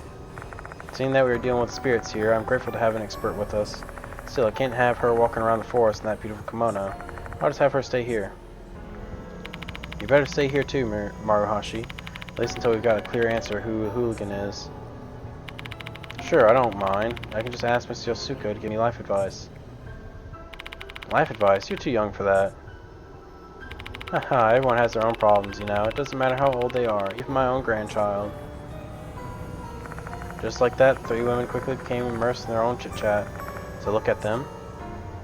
Hey. Mashida approaches me. Take this, Dadbod. It's a gun, I bet. He hands over a paper bag. There's something heavy inside. It's a gun. I run my fingers along the paper bag. It seems to be made of metal and has a rectangular section leading to a more rounded section. Miss Mashida, this is... Lower your voice, idiot. Do you want the others to find out? But I don't know how to use one of these. Relax, this one doesn't have a safety. Just aim and pull the trigger. Still, because it doesn't have a safety, be very careful with it and don't cause it to go off by accident. Don't give this kind of thing to civilians. That's for your own safety. We have no idea what we could be dealing with, and if something happens to me, you'll be glad you have it. Don't hesitate to use it when needed, you hear me? Okay. Thanks, Mashida, for giving me a gun a second time. What are you two doing? Nothing. If we're all set, then let's get on with this investigation. Fox Forest is located in the northern corner of the schoolyard, just beyond the shrine gate. To get the shrine gate, take the road in front of the clock tower. I hope you find something. Maybe Kakuta will be there. We haven't seen him since he ran off. I have no idea where he went, though. Sorry to say, but there's nothing we can do about it. Call Kakuta's parting words to us. As I was summoned, I have to go or else I'll be killed.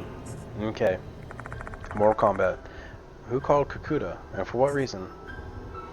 By the way, Dadbod. Hey, isn't Nakamatsu at Kojo Mansion? Why don't you give him a call?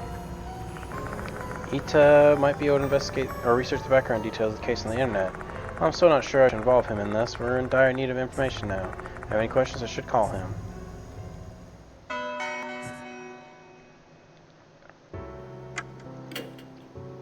That reminds me, I brought some new sacred objects. Oh, nice. I have just the right amount.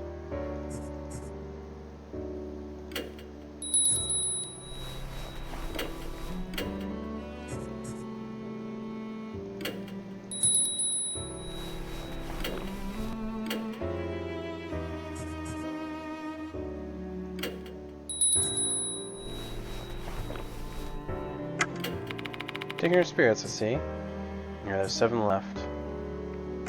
さあ So see you later いってらっしゃ then. い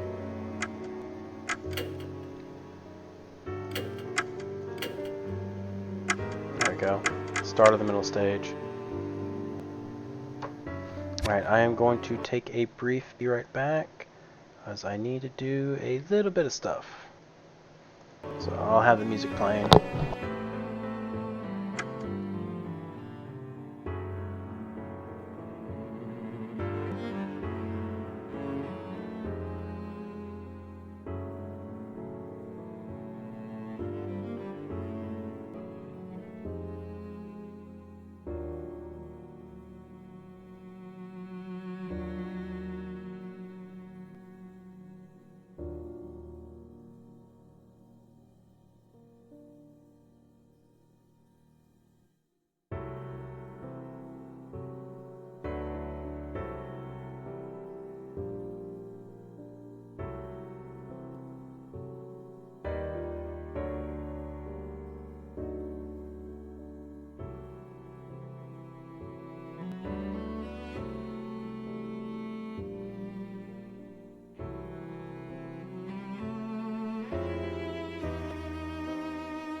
Okay, let's do this again. Actually, give me just one more moment. There we go.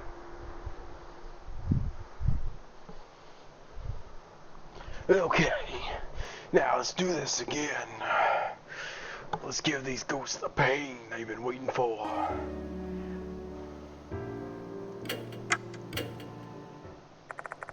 Pick up the phone in the infirmary and punch the mansion's numbers.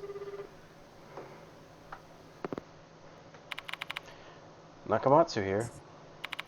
It's me, Dadbot. I need you to look a few things up for me. Sure, alright. I'll tell you what you need me to find. Share the details of the incidents to Ita. You just keep running into spirits one after another, huh? There's way too much evil stuff terrorizing that school, man. If I was enrolled there, I would have just taken off running and never looked back. So what do you want to ask? Thanks for this afternoon, Dadbod. What are you talking about? Damn, you forgot already? You helped me cheer Suzu up. Oh yeah, back at the hospital. I only did that because you encouraged me. Nah, you mean a lot to her, you know. She really believes in you. Everyone really depends on you. I'm jealous. It's no big deal. Oh, come on. Don't you be so humble, man. Makes me wonder if I'll be as impressive as you are when I reach your age. I wonder. It all depends on your effort level, I guess. Do your best. You still got plenty of time to become the man you want. Yeah, I'll give it my best shot. I believe in you, Ita. Tsukukuri? Never heard of him. I know it. No hits. Maybe he's a minor spirit that's only known at Konohara Academy. A lot of hooligans show up when I search. Can you try and narrow it down a bit? Like give me a first or last name or something? Who in the world is hooligan? We still don't have any confirmations. We do have a suspect. Have you any information about Shinichi Kukuda? Shinichi Kukuda from Konohara Academy, huh? You got it. The Kukuda kid seems to be famous in the karate world. He performed well in several tournaments and has a promising future. And I'm getting kind of jealous. But there's a post that caught my attention. What post? It's a comment thread on the article, with the obvious caveat of never trusting any unsourced comment you might find on the internet. This Kukuda kid supposedly punched a student from another school and injured them. That'd be a clear-cut case of criminal assault. The thread continues on. Despite that incident, he still took part in a tournament afterward. Should have at least gotten a house arrest if something like that was true. I what's going on. That's suspicious. You don't say his senior, Konohara Academy alumnus, covered up the incident. If that's true, Kukuda's probably pretty indebted to him. These rumors are about Kukuda are true. The fine, outstanding student of the disciplinary committee actually has two faces. How would that be related to this case, though? Red mushrooms growing out of a dead centipede. Yeesh. Just saying that makes me feel gross. I don't have to see the real thing. Talk to you later. That helped out a little bit.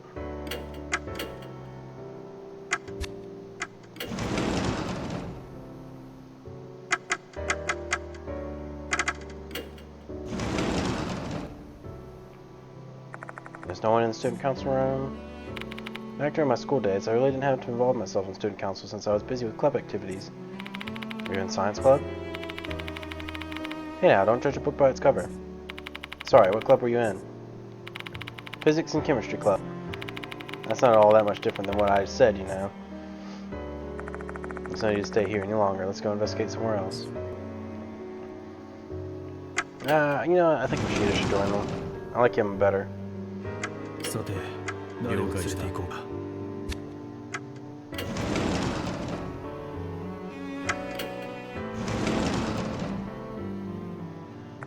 There's no one in the facility room. What a neat classroom. Is it different from when you were in school? Garbage was always piled up on the teacher's desk, and the walls were yellow from cigarette smoke. Though that didn't change even after I joined the force and became a detective. It's like I'm destined to be stuck in a sty stained by cigarettes. It's still the same then. Yep, you'll see it once you come to my office.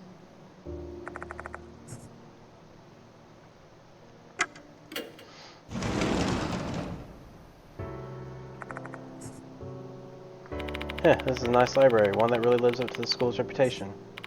Machida, for your information, No lighting fires in here. The fuck? What do you think of me?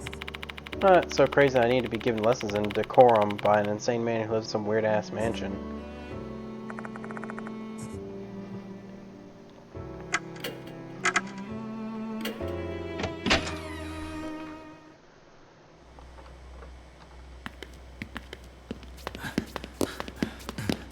Sorry, Machida, but you're too fucking slow, dumbass.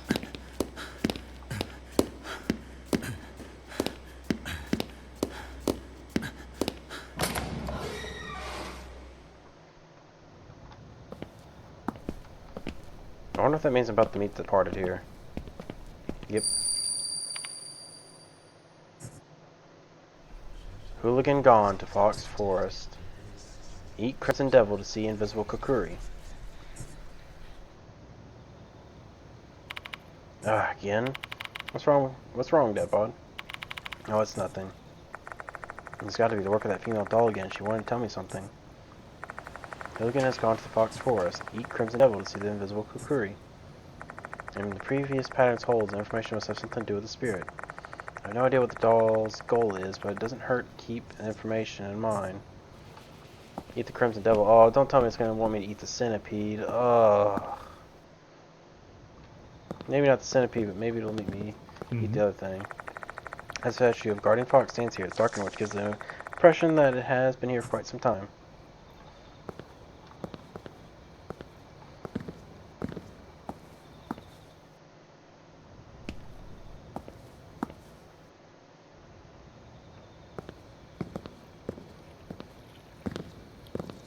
Nothing here.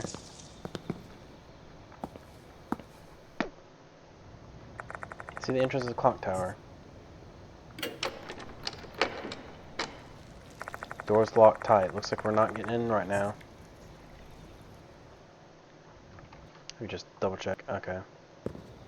I wanted to make full fucking sure I was not about to do something stupid, like miss a whole recording again. I've done that way too many fucking times.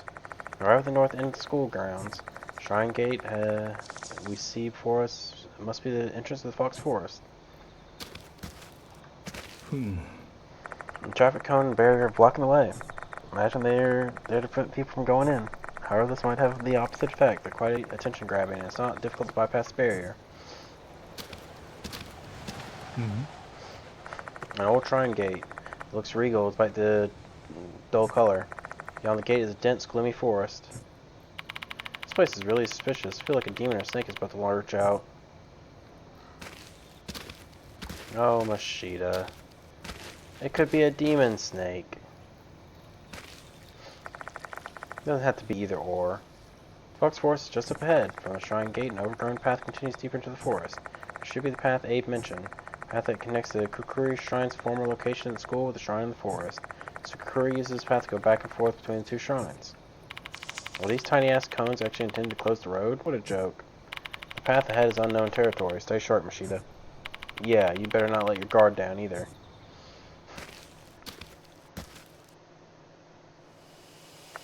We delve deeper into the pitch-black forest. We press forward. The light from a flashlight illuminates more and more trees crowding in around us. I'm so riled up that the shadowy forms look like a horde of monsters to me. Who knows, maybe a real monster's poised to strike just beyond the imagined monsters I'm seeing. Once my mind starts down the train of thought, my skin starts to crawl. I'm getting in my own head and making myself paranoid.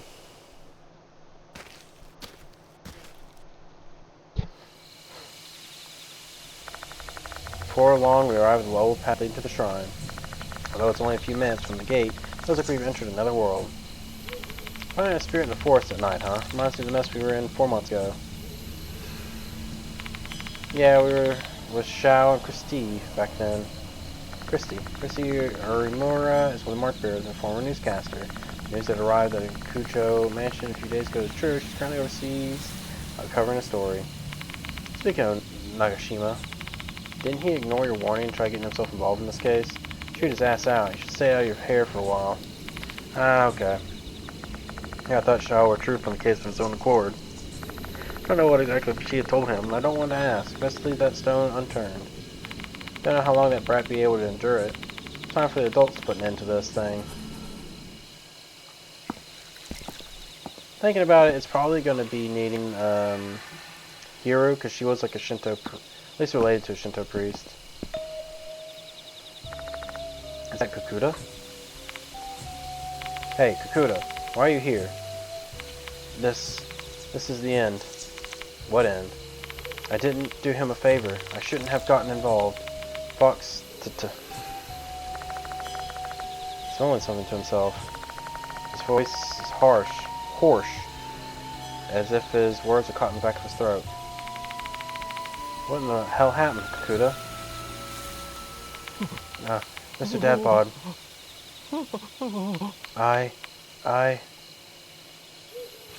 I don't want to die.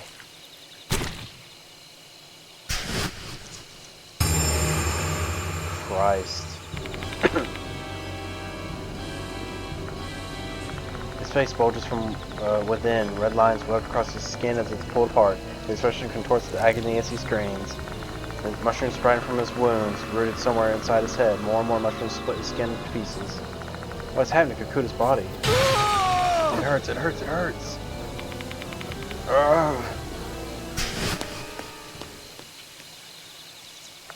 Clutching his face, Kakuta runs away while screaming. His figure disappears into the woods. Could that be Mr. Kakuri's curse? I immediately reminded of the rumors of the Blinka boys whose ear turned to mushrooms. What's happening to Kakuta is even more horrible than the rumors. For fuck's sake, how? How'd that brat get cursed? I think we know the answer to that. He's cursed because he's a hooligan. What the fuck did he do? I don't know, but Kakuta seems to have an idea why he got cursed. So you do whatever he did, we'll be cursed too. You don't know what an action provokes Mr. Kakuri's ire, which means we need to be extremely careful in this forest.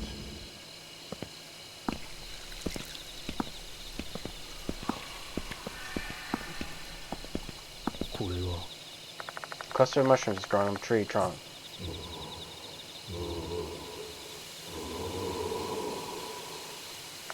I hear something. It sounds like a human groaning. Is there something in the darkness?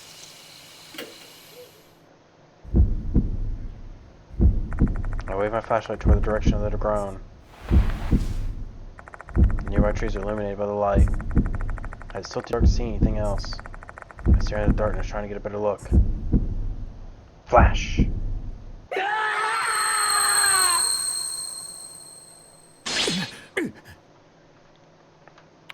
Ugh. That scream just now. Is that spiritual phenomenon tied to Kakuri? Or did other spirits in this forest do it? Don't really know. At that moment, I feel something strange at the bottom of my foot. It feels like I'm stepping on something small and hard. It's a tooth. There's a foot and pick up the item. It's an eerie tooth.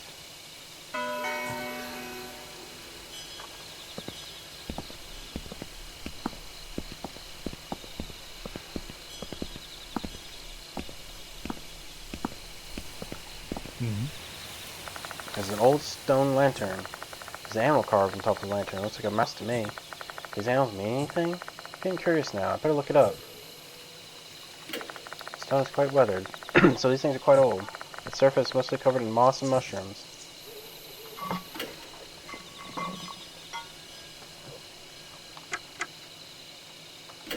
Check out Abe's talisman. What a use though.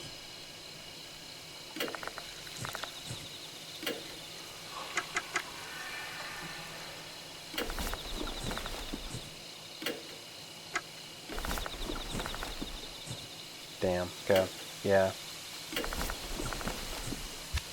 Nothing I can do with that right now.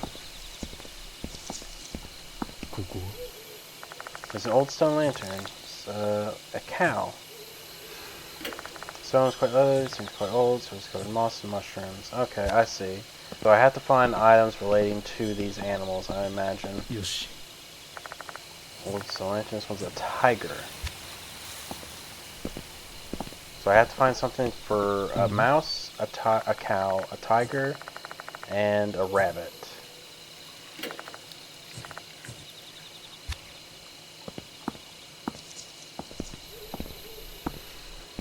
Yoshi. And a dragon too.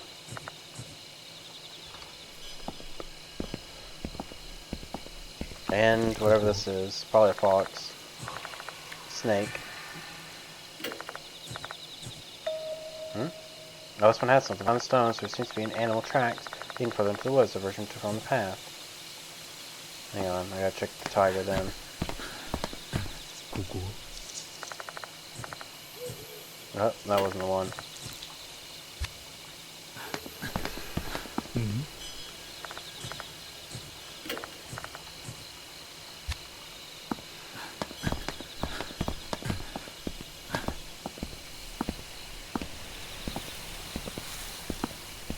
うん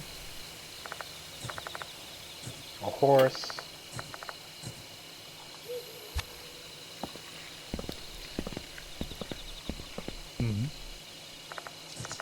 Sheep. I guess this must be like Zodiac or some shit. うん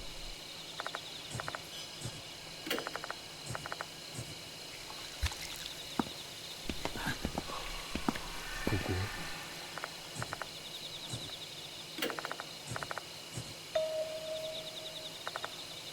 Animal tracks. Alright, so it's Rooster Path. ここ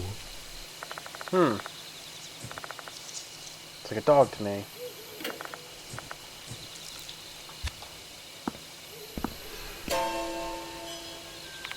What is that? The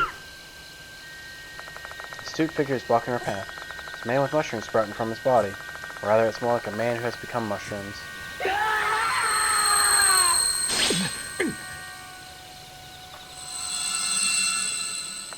He bellows a maddening roar, and I feel a thick haze constricting my consciousness. Before I can react, I'm back on the path. Did the spirit do this? Fuck, my head. It feels like someone took a jackhammer to my skull. What are we gonna do, Dad? As long as that mushroom patch is there, we can't go forward. We need to do something.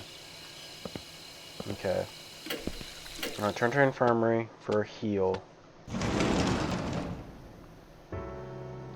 And a save. This is where we will save here.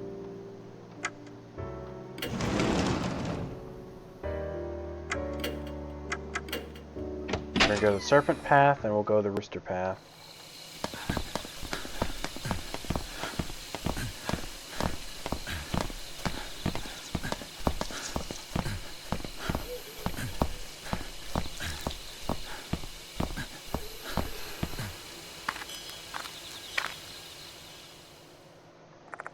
Pushing my way through the dense foliage, we're walking further into the woods. I wonder how far this trail goes. What if we can't find our way back home?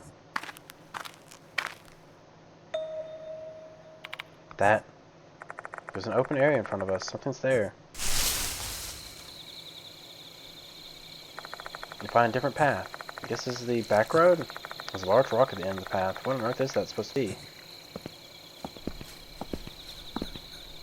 これは A huge stone is blocking the path. A thick shrine rope is wrapped around the stone. It looks like a serpent. I wonder what that means. Should I investigate it more closely? The rope looks like it's protecting this huge rock. There must be something behind it. Should I try touching the rope? He can step closer and touch the rope. Suddenly a sharp chill runs down my spine. Is that supposed to be a warning or something? I better stop then.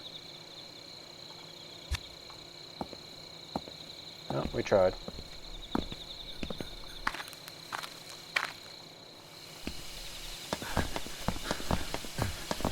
Alright, now we go down the cock path.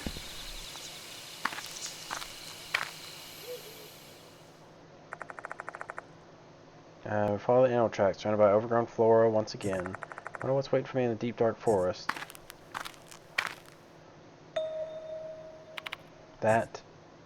There's an open area in front of us. Something to investigate. We arrive at a small meadow. There are some random things scattered on the ground here. Everything's old and unusable. We may as well call it junk. Perhaps this place used to be a garbage dump. Probably not. ここ There's an old signboard on top of a broken trailer.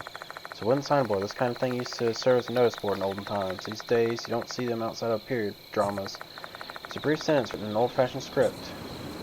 To the shrine, 2 beats for the monkey, 3 beats for the tiger, 1 beat for the snake. Okay.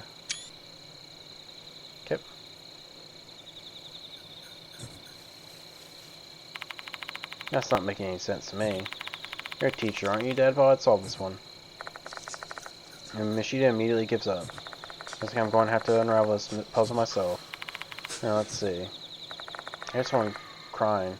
It starts with "to the shrine." Maybe it's indicating a ritual one has to perform for visiting the shrine. Monkey, tiger, and snake are obviously referring to Chinese zodiac signs. What does beat mean? Right, clapping your hands is a typical part of a shrine visit, so that seems fit. That means we have to clap our hands in a particular manner before going to the shrine. This is probably how people in the past show their respect to the gods that are in the shrine. I jot down the contents of the board just in case. これは An abandoned decaying drum. Its frame has gotten rusty after being exposed to the elements. Why is this in the forest though? Better take a closer look. Remember, the drum is stained pitch black. It's too dark to see anything inside. Should I take a closer look? Yep. There's going to be a tooth in there. I get next to the drum and peek inside. Inside is also pitch black. My guess is that they used to burn things. Assume that they were burning garbage given surroundings. Why do they do it here though? Hey, there's a face right there. Something at the bottom of the drum. It's not enough light for me to make out what it is with my naked eye. Should I shine my flashlight on it?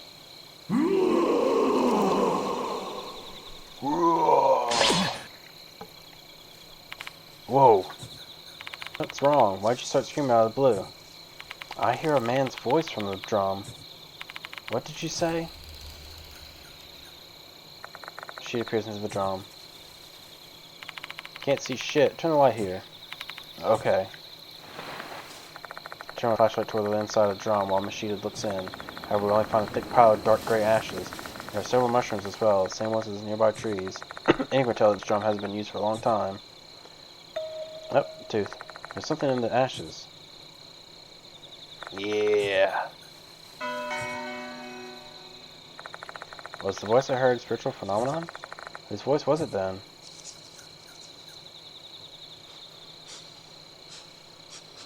Oh. これは Even when I point my flashlight toward the forest, all I can see ahead is darkness. I feel something terrifying might pop out at any moment. Still, I can't help but stare into the void. Something seems to be moving at the back. We both stare at the darkness. Into the darkness. Was that an animal sound? It sounded human to me, though. What was that voice? We cannot stay here any longer.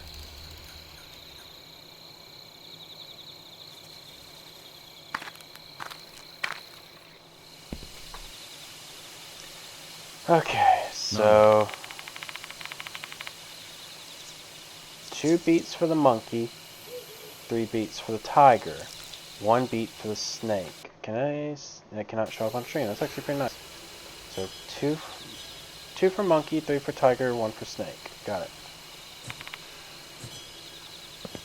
This is rooster. This was monkey, so it's 2 for monkey. I like the sign of the zodiac, Chinese zodiac, a monkey. 1. Alright, okay, you don't have to do it like this. So 2 for monkey. Damn, I have a drink now.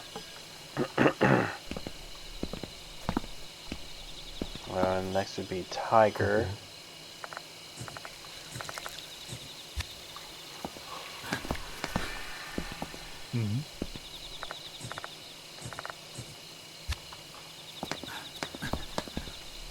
One for snake.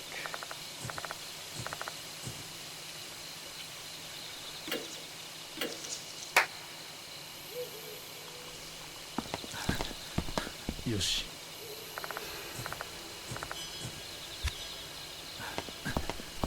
これは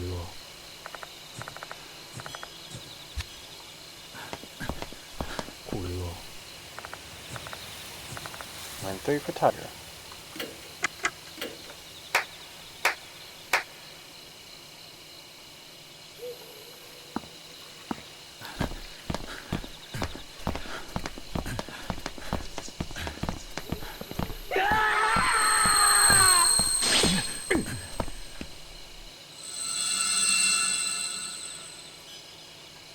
Did I do it wrong?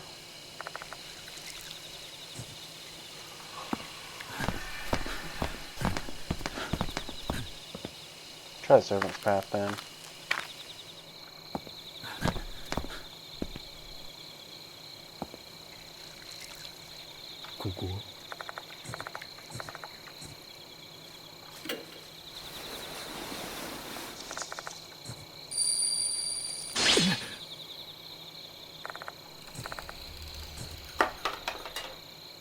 Hmm?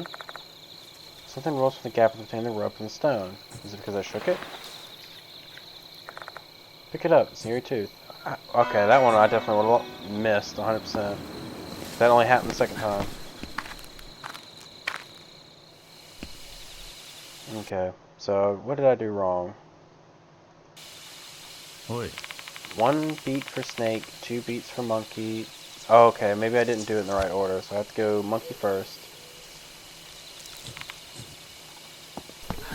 I really wish these things would just be kind of horse, because I don't remember the fucking order.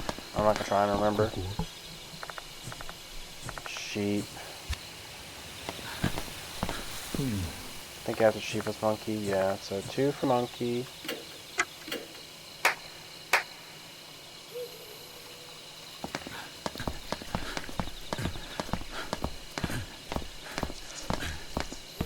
Yoshi.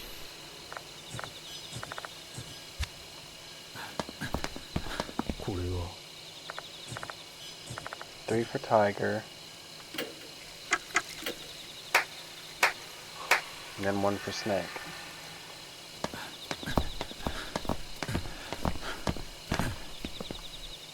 Cool.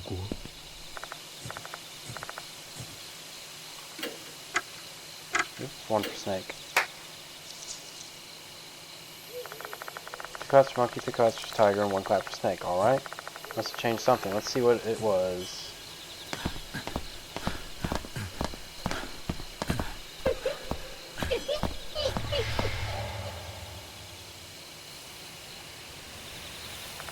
Mushroom now tells a shout of joy before vanishing. 2 beats for monkey, 3 beats for tiger, 1 beat for snake. May the board's message help us exercise the impurity, aka the spirit. Hey, you know, that monster was wearing a Konohara Academy uniform. You think it's Kakuta?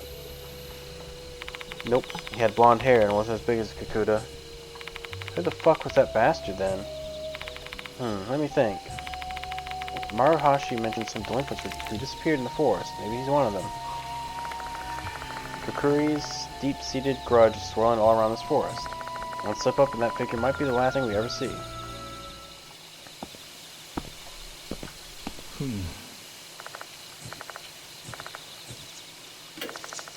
Stone's card. Oh, something. Animal tracks. Nice.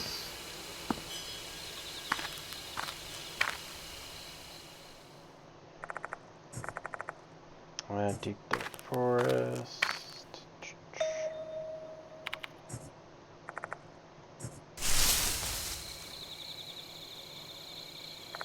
Several logs have been arranged in this meadow. They seem kind of resemble a fence. An inordinate amount of mushrooms are growing around the logs. This place looks like a mushroom farm to me. Better be careful, Dad, boss. This place is practically screaming ambush to me. Yoshi. Stuff with mushrooms growing on it. What's that? Something's stuck on the other side of the stump. Take a few steps closer and find a metal grip protruding from the ground. Gotta pull it out. There's actually a shovel. What's this doing here?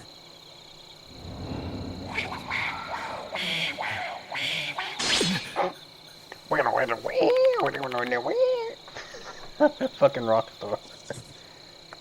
Sound like a male's voice. She is not showing any reaction. Looks like I'm the one who heard it. The shovel might have something sordid tail attached to it. But the creepiness, the shovel might come in handy. So I'd take it, despite my pounding heart's protestants.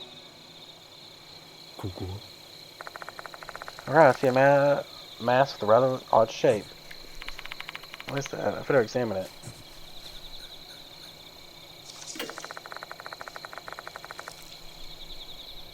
An ominous mass surrounded by moss. It doesn't resemble a human. Could be a log. Should I dig it out to find out what it is? We don't know unless we check. Sorry, I'm having like a bit of allergies again. There we go. Reach out with the mass, poking it.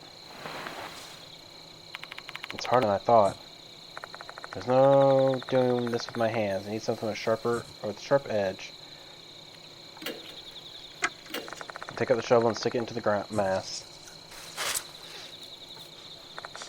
Part of the mass crumbles away. Carefully pick it up and look it over. I believe this is a kind of mushroom. Its surface is hard as tree bark. So this mass is a giant mushroom with moss growing around its surface, or on its surface. There's something buried in the place I dug out. Oh nice. Pick it up. It's an eerie tooth. よし、いけそうだ。 Oh shit, nice. Let's see, anything lurking out there?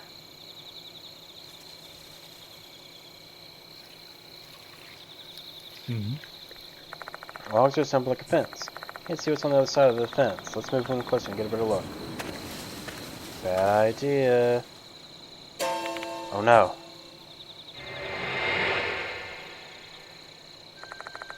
Find a corpse wearing Konohara uniform on the ground. Unsettling, whitish mushrooms are growing from the body. Is this another victim of Kokuri's curse? What are we gonna do? Stay back, I'll inspect the corpse. I cautiously approach the dead body. Where should I start? Reach inside the corpse's blazer pockets. Find a piece of paper inside the pocket. Seems to have been torn from something. Position the beam of my flashlight so I can examine the paper's contents. Fox lasata. Type of fungi that lives in the fox forest. Its supercot doesn't have a cap or stalk. Takes the shape of a reed. Poisonous mushroom contains 10 times the amount of cyclogen hallucinogenic as the infamous. As of this writing, there are currently no laws regulating possession or cultivation of the fungus. However, considering the negative impact it would have on individuals, especially minors, special regulations study are needed. Descriptions of the plant are written on it. This must be the missing page in the guide in the storage room. Scarlet striped mushrooms should be referring to these plants. So these red mushrooms are called the fox lasata. According to the information, they seem to be mushrooms with strong hallucinogenic effects. There's another piece of paper inside the pocket. Like the first, this one is written in rough, hurried penmanship. The author of the note was definitely pissed off. Focus on the murder at Lake S. The minor offender in the case seemed to have ingested fox lasata, and the one who sold the mushrooms to them was K. I've seen shifty-looking youngsters roaming around the fox forest. Looks like they intended to harvest fox lasata. There were also some students from our school, including K. I didn't close this information to the public out of fear it would damage the school's reputation.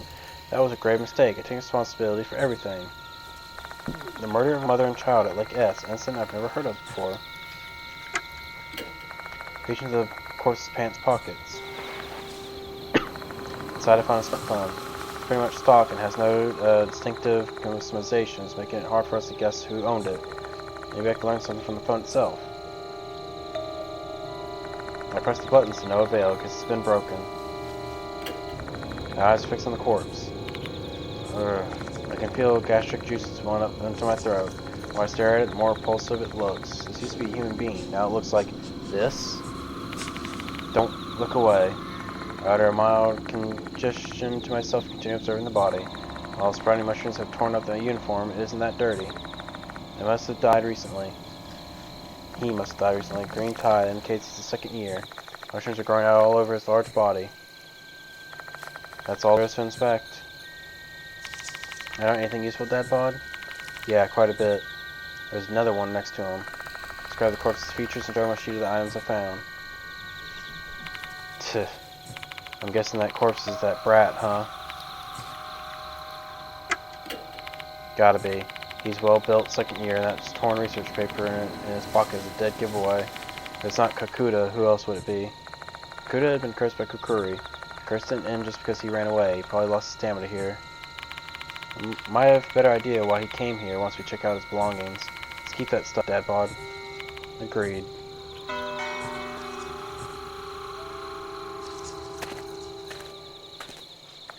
Offer a silent prayer for his soul and leave the place. Unless something on our way back. Like the other victims, Kiku's corpse didn't disappear. I wonder why. The only possible reason I can come up with is that maybe when he passed, he wasn't human any longer. Kakuta had basically become mushrooms. Even his parents wouldn't recognize him in that state. Or what a better death. Or what's a better death? Not even leaving a corpse behind or being completely stripped of all your distinguishing human features. Yoshi. Mushrooms are growing on a lump of moss. There's nothing particularly interesting here. Not even red mushrooms that resemble Fox Sata.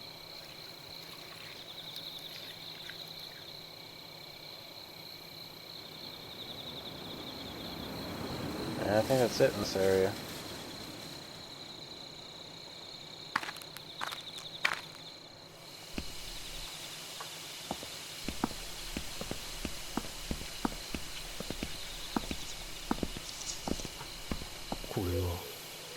Umbrella-shaped mushrooms are growing on the tree trunk. Take a good look to find any mushrooms resembling Fox Sata to no avail.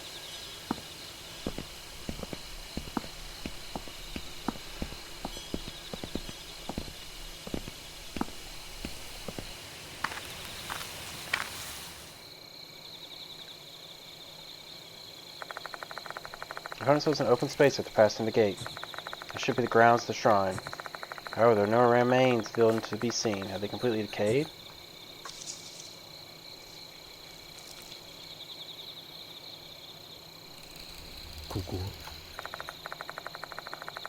An old stone lantern with mushrooms scattered here and there. At the moment, I spot something glinting on top of the lantern. I step closer and find a small object on it. Oh, good catch. You'd make a good detective, that bod. Pick it up. It's an eerie tooth.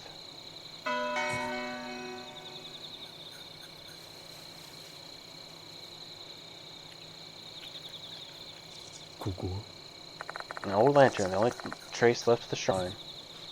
I think there's only 2 teeth left, as far as I can tell, since I got one earlier, and that helped me get 9, and after that, I spent all those 9 completely, because everything costs 3, so, yeah, just 2 should be left.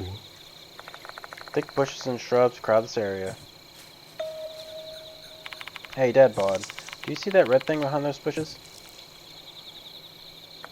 I strain my eyes staring at the bushes, but it's too dark for me to see anything. Can't see it? You need new glasses. Come here. Nashida walks towards the bushes as I follow him from behind. With my bright flashlight in hand, we cross the spacious open area. If Kukuri was actually in here, we'd be perfect targets. I've been thinking about that since chills down my spine. Look, there it is. This red figure laying in the inner area. Hang on a second. Those are clumps of red plants that are in the shape of a human. Still, this doesn't explain anything about the shrine. We better take a closer look. Mushrooms growing here are thin, red filaments. They look similar to the red mushrooms inside the petri dish. This has got to be Fox Sata. I don't get it. Why have they clustered in such a strange shape?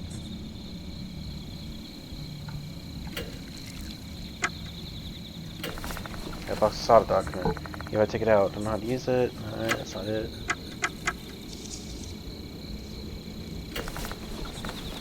There's gotta be something.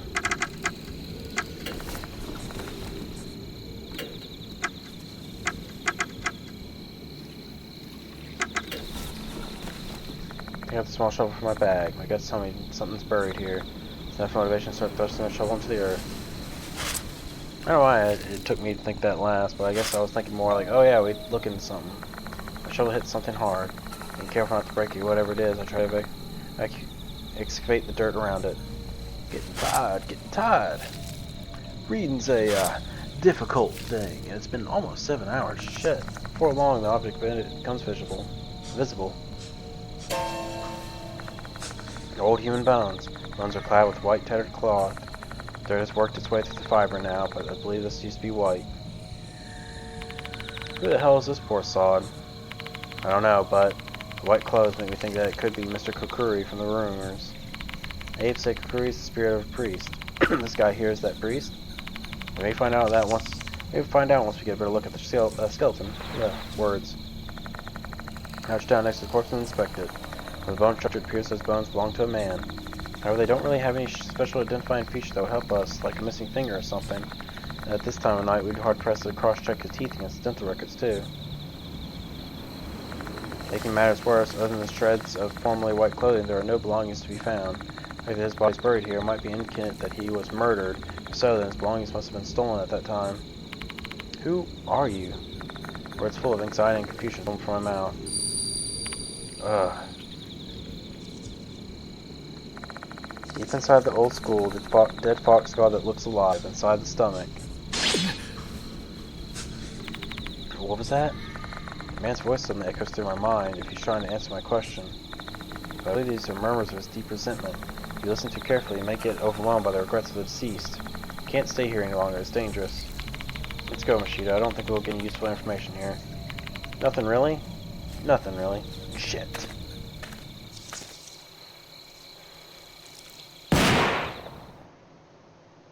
Suddenly, the sound of a gunshot rings out and reverberates through the shrine grounds. Holy shit. That's... It's got some resembling of a hunting rifle in its hands. Is that Mr. Kokuri? Kill. Hooligan.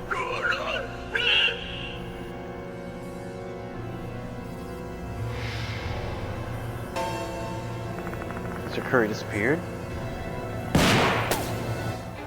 Another gunshot rings out and the bullet hits the ground near our feet, spraying us with dirt. It's bad, that thing is real damaging. He's trying to shoot us with it.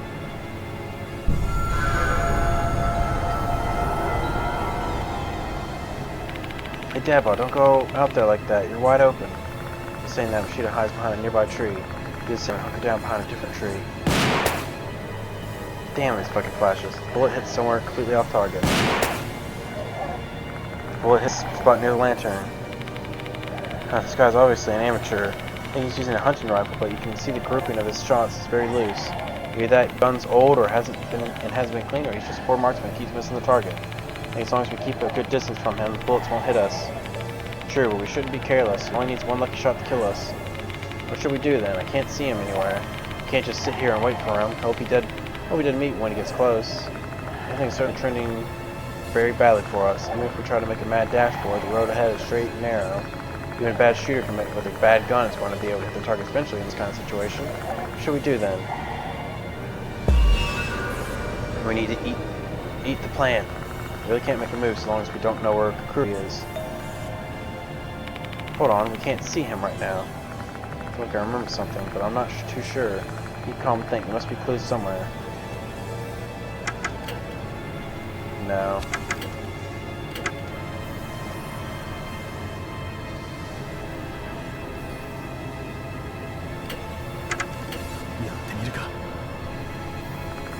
I opened the petri dish and decided to eat some of the mushroom that grow on the centipede.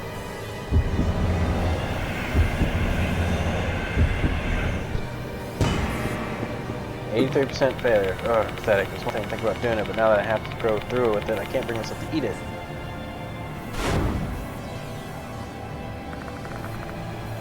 If we could make him show himself, how do we do that? I don't think it must be clues. Another thing's only cost one. Blah.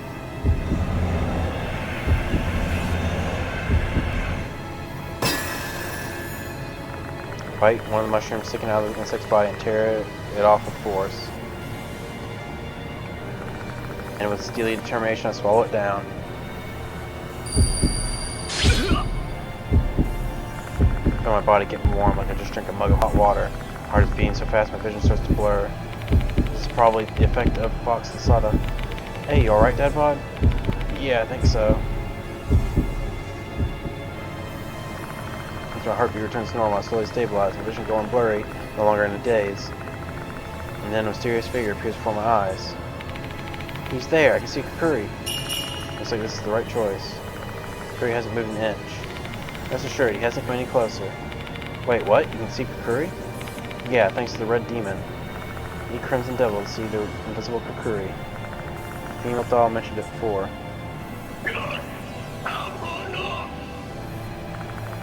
Calling us hooligans, Kukuri aiming his gun in our direction. Bullet hits the tree we're hiding behind. Looks like his accuracy improved. We're pinned down now. One thing's for certain, he can't escape right now. We need to find some way to fight back.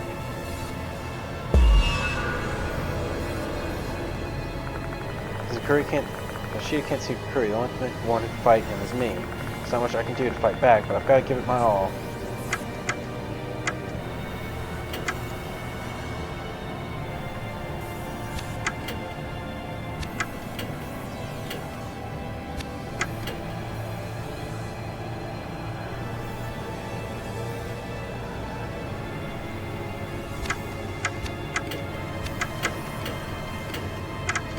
Yoshi.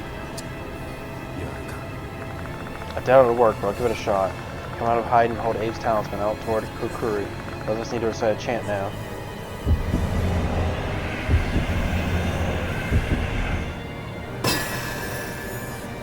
I'm not too sure about this, but let's try the 9 cuts chant together. Power, energy, harmony, healing, premonition, empathy, dimension, creation, enlightenment. Check power, energy, harmony.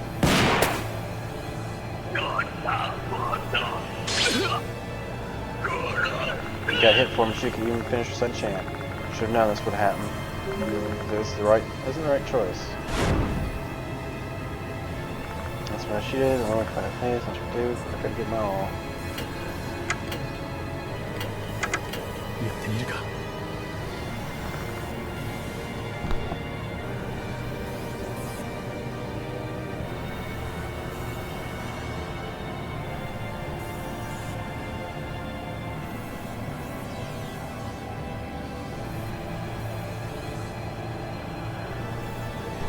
Yeah, sorry about that. I had to cough something out. I'll give it a shot. Come out of hide and hold Ace Talisman. And chant next.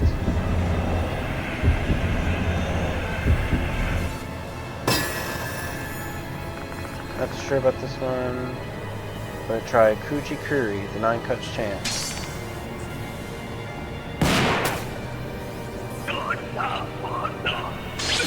Looks like it still doesn't work.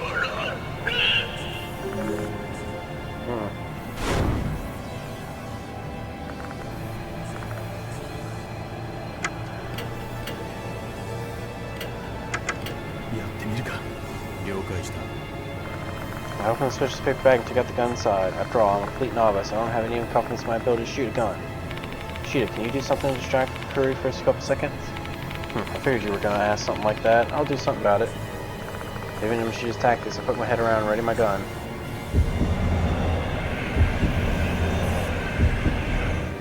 I should have known this would have been it, considering it needed to be a distraction. Ishida leaves his cover and shoots into the open space. Kukuri turns her around from Ishida. Great job, Ishida. Take the aim at Kukuri, who has now stopped moving. Breathe deeply and calmly pull the trigger.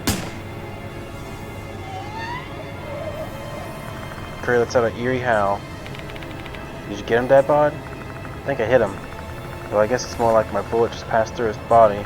But he's a spirit after all. If you could defeat them with guns, no one would call me to investigate. They'd just get the military.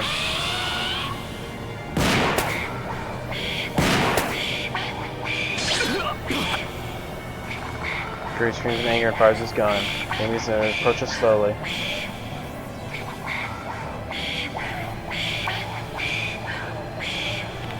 Shit, he's coming closer.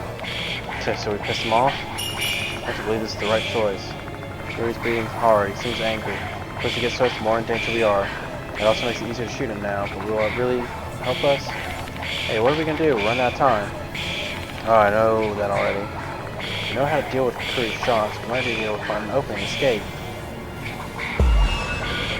Shit, it's really bad. I don't have that much health. Bullets don't work against Kukuri. We need to create an opening to survive.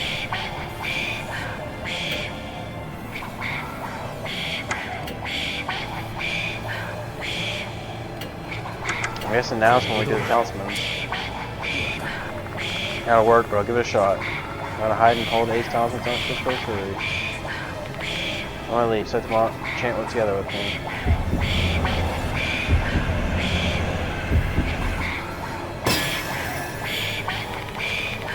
I'm not sure about this. Let's try the 9 chance.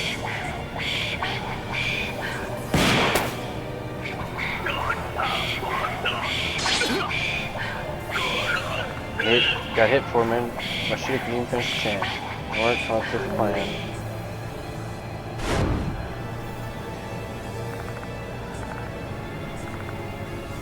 Maybe some part of the supply is not immaterial. Marge could be wrong. I take a chance something's going to escape death.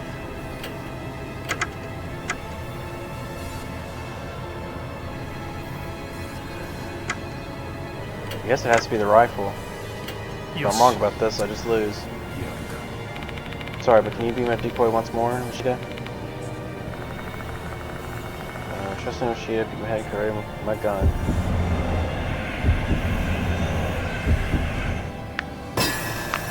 If I didn't get that one failure, I would have had one more chance. Machida does the same, fires a shot in open space. Curry turns to Machida. Great job. Aim. Stop moving, breathe deeply, calmly pull the trigger.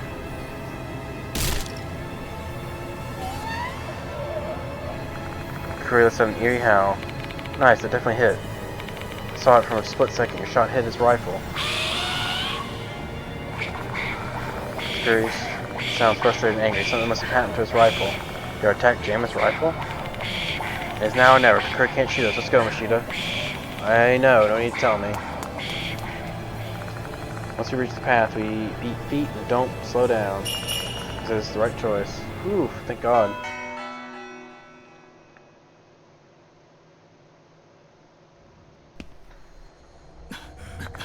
She and I race out there as fast as we can. We're just running straight for the exit. There's no guarantee that Mr. Kukuri will even let us go, even if we escape the forest. Like slit-mouth Kashima, he'd probably follow us now that he has the sights on us. We'll have to be careful everywhere we go everywhere going forward.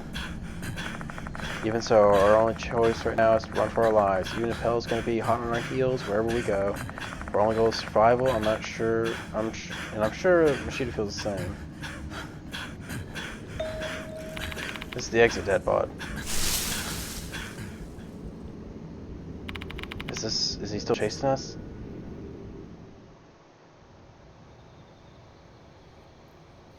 He is not. Looks like we've survived the hunt for now. For fuck's sake, we barely escaped that bastard. Better stay out of this goddamn forest for now, unless you feel like being target practice. She looks exhausted, and I'm sure I do too. Do as well. Let's take this opportunity to head to the infirmary and sort out everything we've just learned.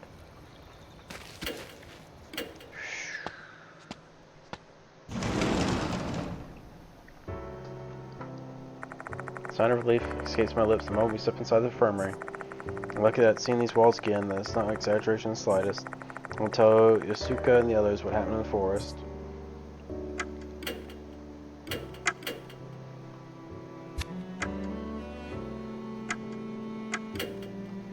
Welcome back. Glad to see you're both safe. Yasuka and Hiro are the only people inside the infirmary. Where's Maruhashi? Oh, she went to the restroom. Alone? She was aware of the dangers that shrine poses now, and she's not heading to the forest. She should be fine. Kuri's not the only threat here, though. The Departed is roaming around the school as well. Well, the Departed only kills their target after issuing a notice, so Maruhashi should be fine. Good thing she's not here, then. I'll give you a quick summary of what happened before she returns. There are things I don't want her to hear. Fill them in on what happened in the forest. I see, so Kakuta is... It's painful to know that a young life has been lost like that. But does that mean Kakuta was a hooligan? More or less. Kakuta stole a document about Fox Osada, so he must have known something about it, though I find it hard to imagine that he was acting on his own. Osada is a strong hallucinogen, so it wouldn't surprise me that other people were doing something with it. Strong hallucinogen, right? I'd like to study it at the institute. Maybe a new kind of alkaloid. Very intriguing. Do you mean some of those Fox Osada research once we wrap up this investigation? Cut the crap, Hiro. This thing needs to be in the hands of the government. I'm gonna spit this shit to my friend at the DEA, and I'm not having it any other way, got it? Jeez, you're no fun.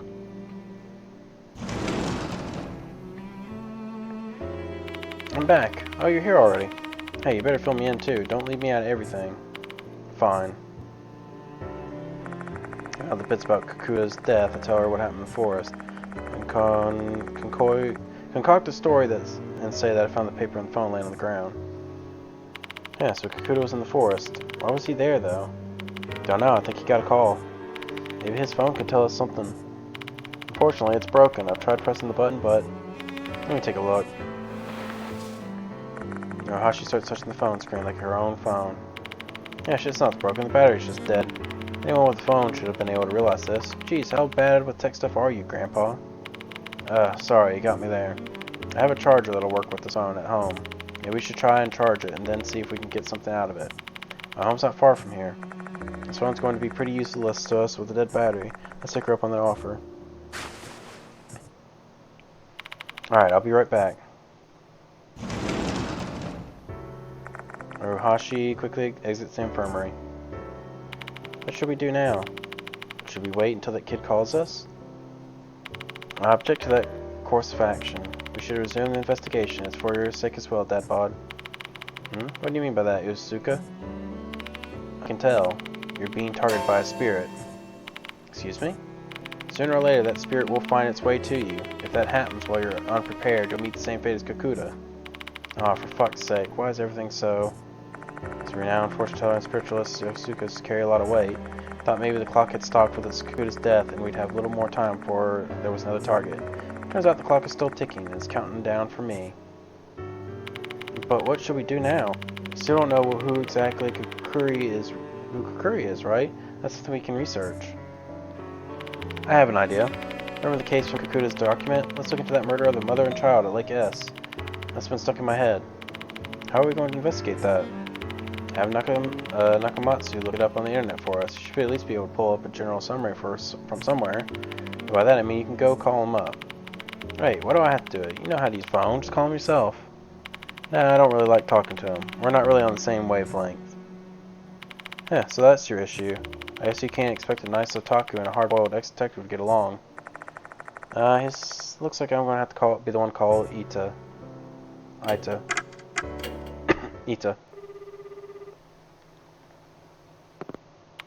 Hello, Deadbod. What do you want me to look up? Can you look up for any information you can find about a murder of a mother and child at Lake S, and maybe connect it to our investigation? Jeez, a mother and child being murdered? That sounds awful. I'll try searching. Found something. 10 years ago, a mother and child were beaten to death by a group of delinquents. I'll show the details now. It's pretty long, so you'll probably start taking notes. I've had a pen to write down everything Ita is talking about. Says about the murder. 10 years ago at Lake S in S City, a family who was camping was attacked by a group of young men. Mother Izumi Kiyohara and her daughter Kozone Kiyohara were beaten to death. The father, Masaki Kiyohara, was gravely injured but survived. He was hospitalized for 3 months. Masaki Kiyohara was a teacher at a school in H City, not far from S City. He continued to work there after the incident, but later disappeared. Crime committed by 8 juveniles, all between the ages of 16 and 19. At the time of the crime, they were under the influence of mind-altering substances. Due to their ages, names of the perpetrators were not disclosed. The narcotic they were taking at the time was believed some kind of new psychedelic mushroom. Of 8 juveniles who were arrested, K, who was allegedly the drug dealer, was released due to the insufficient evidence. That's horrible. Those violent punks are scarier than spirits. Ita might have a point there. Spirits who curse humans are pretty frightening, but humans are responsible for creating spirits in the first place. The malicious actions of people cause grudges, and grudges cause spirits. It's a chain of hatred that begins with humans. By the way, Dadbod, need to get going soon. Oh, you can leave the mansion if you want. Thanks for your help today, Ita. No problem at all. Talk to you soon, Dadbod. How'd it go, Dadbod? Ita had a lot to share. Share the details of the murder with the other 3. I see, no wonder it's sticking in my head. Did you work on that case, Machida? Come on, man, use your brain just a little bit. The case is 10 years old. I wasn't on the force yet. Now I recall my mentor, who was the one who told me about it. Nakamatsu pretty much covered the whole thing, though. I don't have any additional info to add.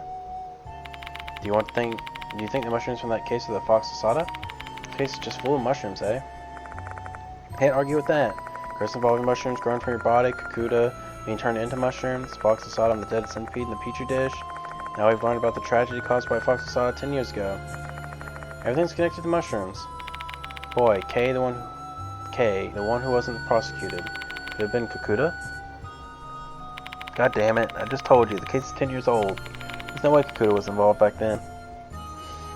Well, it's pretty unlikely for him to have been directly involved, but he knew about Fox Asada.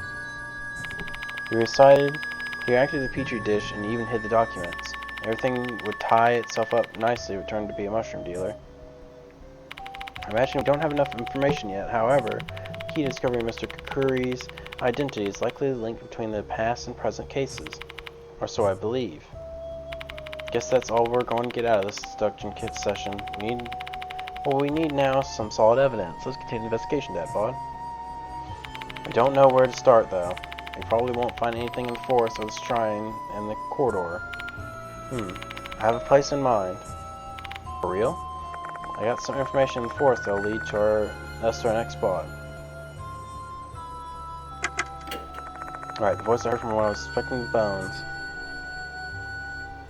Deep inside the old school, the dead fox god that looks alive inside the stomach.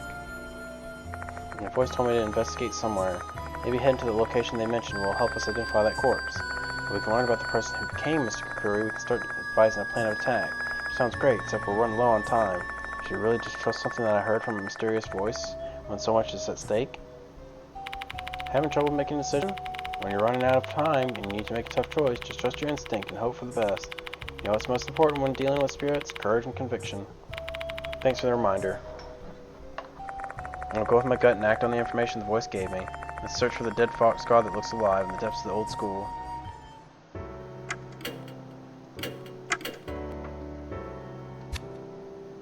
See, I'm still missing 2 teeth. いらっしゃい。 Yeah. さあ、いってらっしゃい。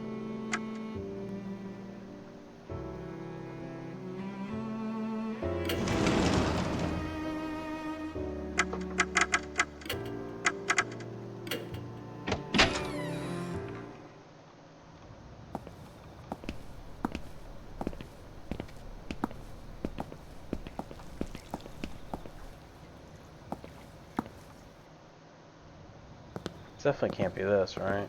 Mm-hmm. The statue. Definitely a fox god, sure. We're not deep in the old school, and the statue doesn't look alive at all. Gotta find some other foxes. Yeah, you look dead. Dead to rights.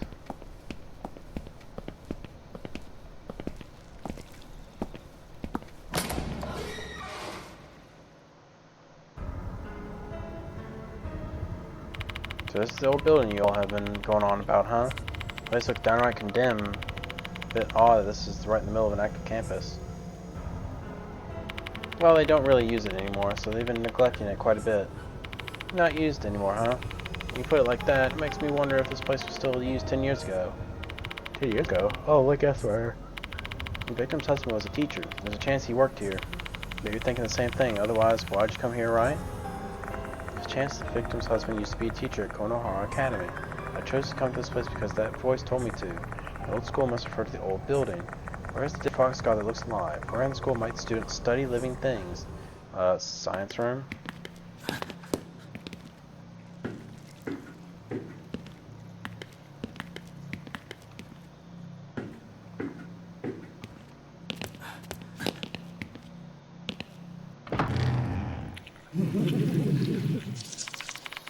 Part his voice again?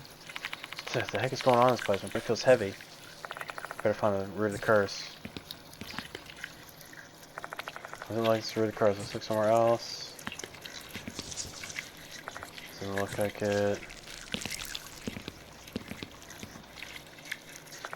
Numerous dead insects are lying in the dust sink. Cursed tooth is rolling around. Found it. This cursed tooth is the cause of all this. I'm gonna break that thing right now. I was about to say break that shit. Preemptively read into it. Reached in the hand of the sink, pick up the tooth. Ugh.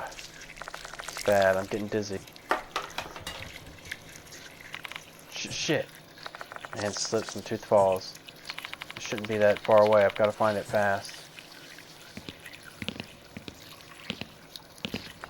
Something small rolling on the floor. Something light towards it. Unfortunately, it's cursed tooth I was looking for. Phew, found it. Good, that thing didn't go under the desk. Yeah, definitely. As in my foot, I crushed the tooth. Cursed tooth shatters into pieces.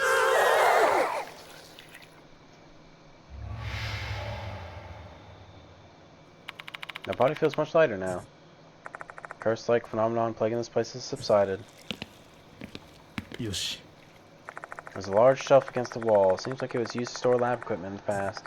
Doesn't seem to be anything behind the dirty glass door. Wait, I take that back. Something sparkles when I put my flashlight inside. There's a small key inside the shelf. There's no tag attached to it. What's this key for? うん Looking at the marks on the wall, there used to be a shelf here. Looking closely, mold is growing here and there. That must be where the musty smell is coming from.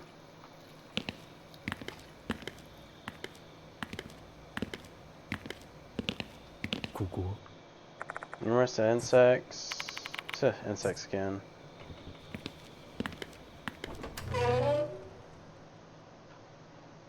That's spooky. よし Old and anatomical. Can't say the word. Anatomical. There we go. Anatomical model covered in dust. It's in such bad shape that it seems shockingly mundane. What a poor fate for this model, if you think about it. Your skin is peeled off, the organs are exposed, and then end up neglected like this. ここ I found an old steel cabinet. There's something behind the glass door. Let's get a closer look. Here through the dusty glass, it's a section scalpel that was probably used for experiments. The cabinet door is locked, though I can't open it. Insert the small key into the keyhole. The door opens with a delightful, crisp clack. I open the door and find a dissection scalpel inside. Despite all the dust, the scalpel isn't all that rusty. It can probably still cut things.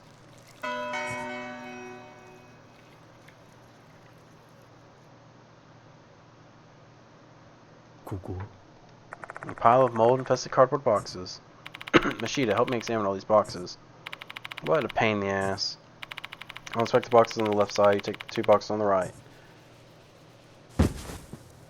Pick up the pile of boxes and put them down. The heavy boxes filled with old books and prints. I rummage through them, but I don't find anything worth noting. Tooth. This one. Did you find something? Look at this, Dad Bod. My box and she is gesturing at is filled with old lab equipment. Find something small hiding among the test tubes and beakers. Alright, 1 tooth remains. Pick it up, it's an eerie tooth. これは Bottles of liquids are lined up on the shelf. The liquids seem like the formalin to me. Botanical specimens are floating inside the bottles. There's something behind the bottles, Dad Bod. Is it another tooth? Petri dishes are piled up along the back of the shelf. Inside the petri dishes are dissected flowers and leaves, as well as dried moss.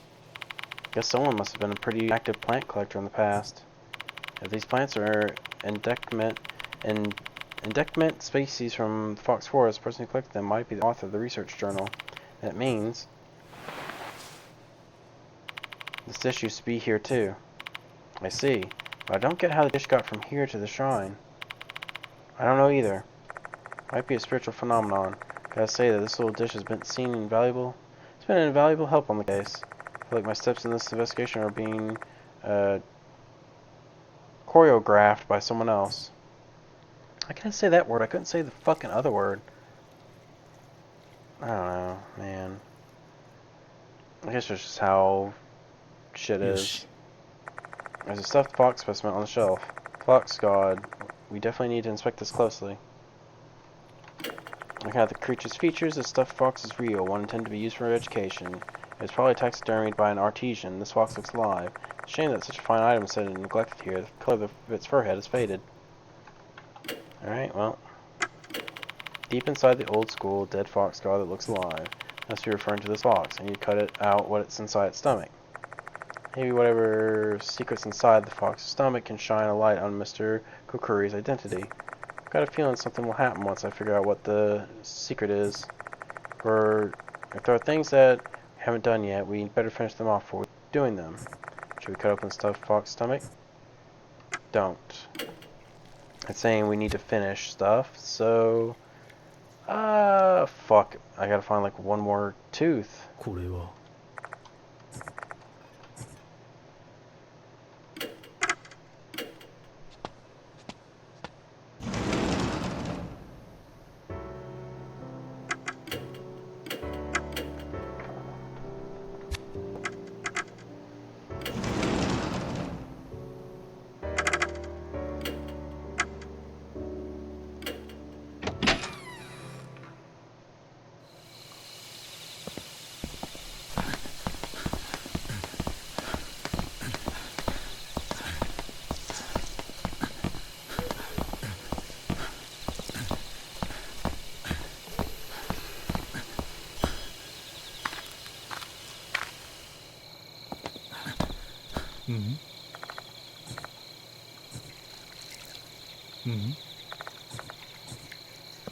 Okay, so it does block that off, tell you not to try and pull that anymore.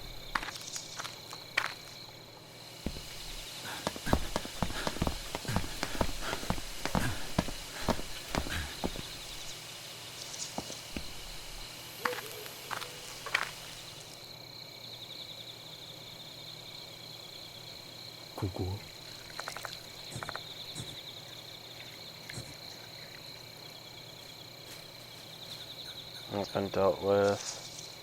There's nothing else. I've already checked back there. That's when they were like, we should get out of here.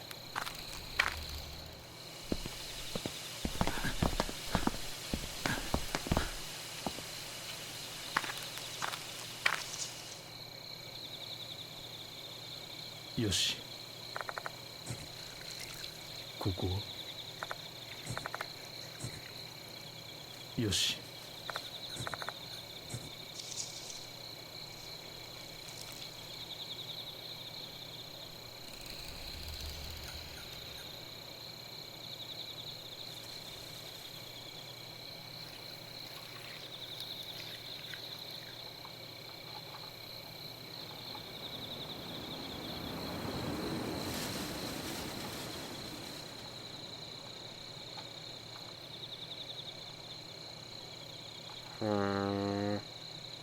よし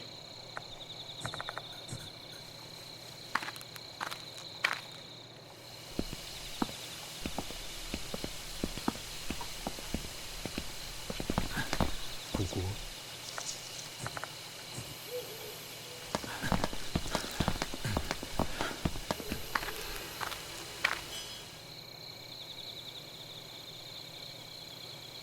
これは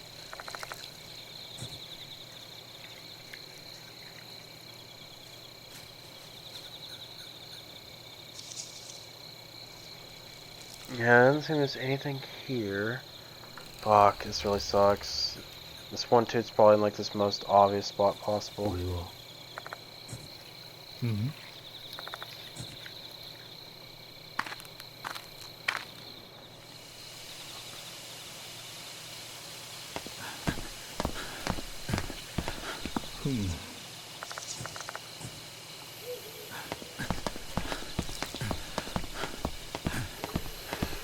Let's try doing this real quick.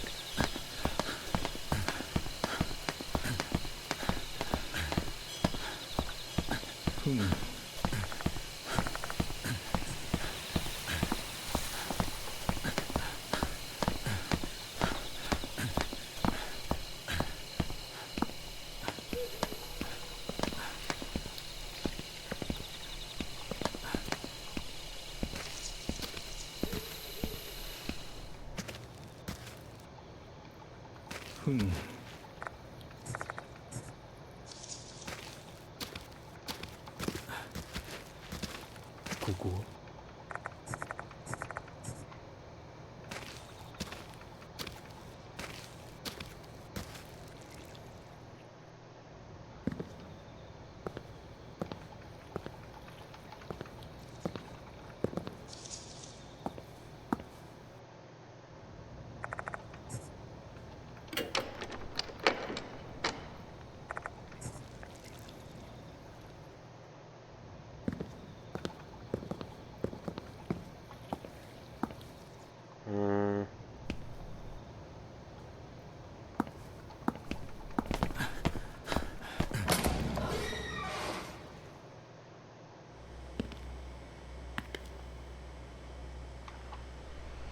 Let's see, let's think about it. Where have I not really looked? I guess I can check the... Oh, I can't go up. Where have I not looked? There's one tooth could be.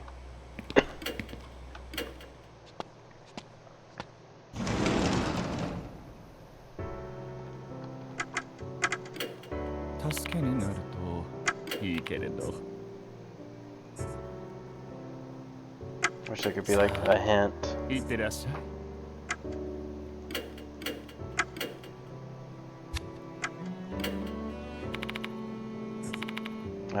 So Soul's been clearing away his resentment, so we gotta find the key to information before he comes after you. Yeah, it's pretty obvious.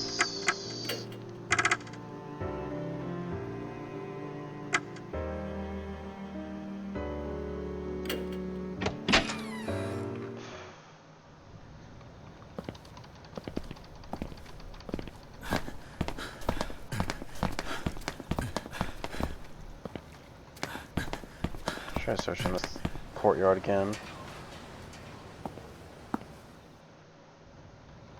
よし。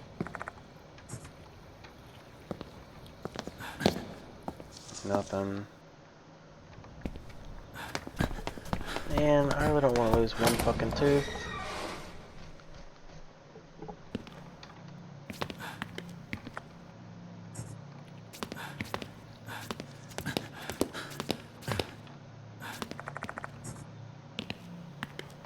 Yeah, they really railroaded me on this one.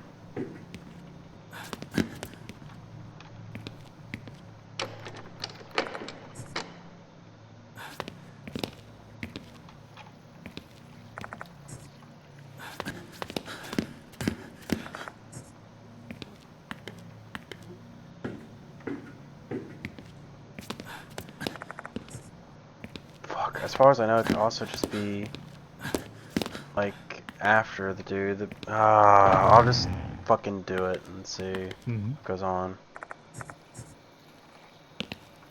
ふん。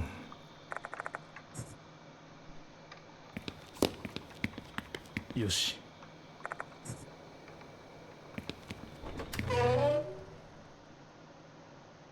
ここは？うん。ふん。うん。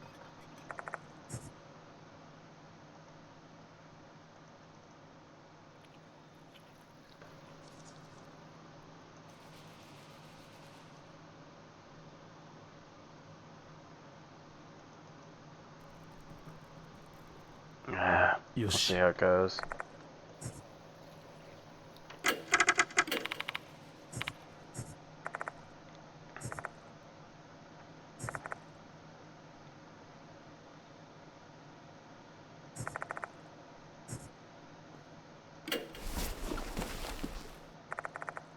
Get the dirty scalpel from my bag and press the stuffed fox. Press the tip of the scalpel to the fox's belly. Then slice it open. Fox's stomach's gaping. Yikes. A swarm of tiny bugs pour out of the fox's stomach. Given how old the fox is, I should have expected something like this, but even still, I can't help but being disgusted. Brush one of the bugs, stick my hand inside the stomach's cavity. Huh? This is... Eerie tooth. What did you find? This thing. Show me the plastic square I found. Oh, a floppy disk. I know you're bad with computers and all, but you recognize what this is, right? This is the thing you use to save data on a computer, isn't it? Yeah, exactly. You can use a computer to read what's on this disk. Computer, huh? I don't think about it. I remember seeing a laptop in the facility room. You know where to find one? Let's go then. Got a lot of info to grab before that curry fucker shows up.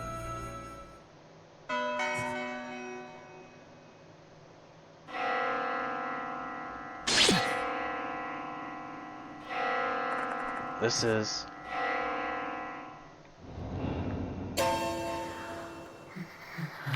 They parted? There. Shia's voice starts to crack due to fear. No matter how much I try to prepare myself, I always freeze up before they departed. I can't even speak, much less move. My dear husband. Kukuri resentment killed Hooligan. Yeah, I don't know why it repeats. You are next. He is already here. Should you survive, you will become my real husband. But you can't save this soul as you are now. You will die here. Tonight.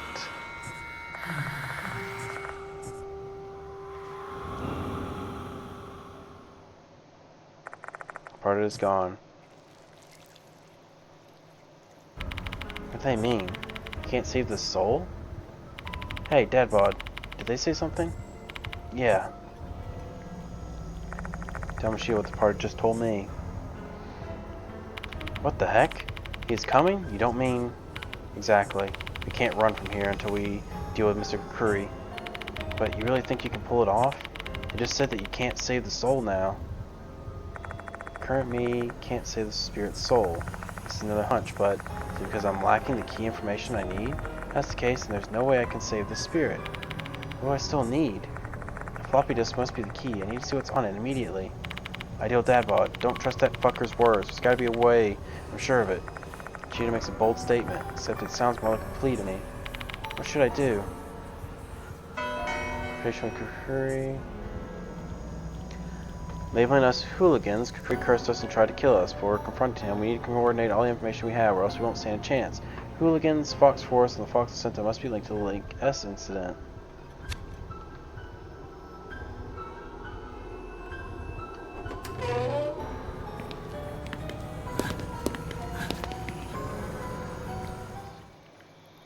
We walk toward the door, trying to leave the science room. However, convincing contains horror. Yeah.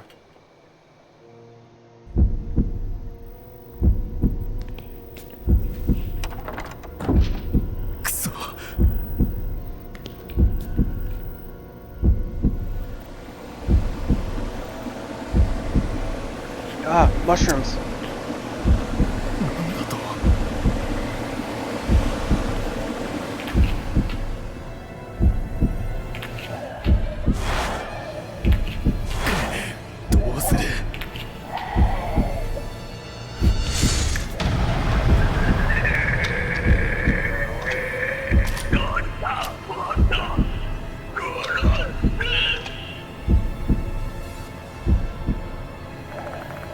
Greeted by the vision of a decaying body covered in mushrooms, wearing a mask resembling a beast's skull. A hideous looking Kukuri standing right before my eyes.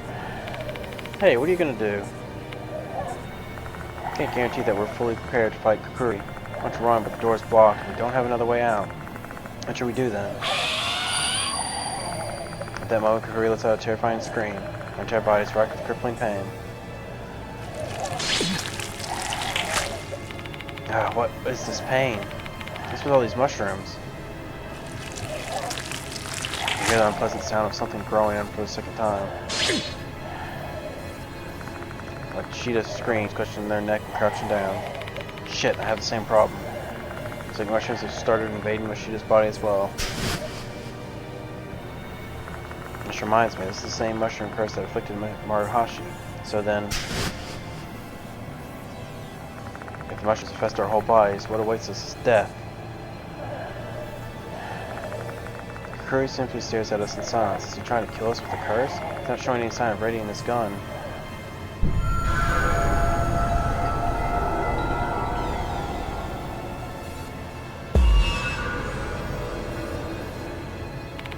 What does this fucker want to do? Who? Does he want us to say our names or what?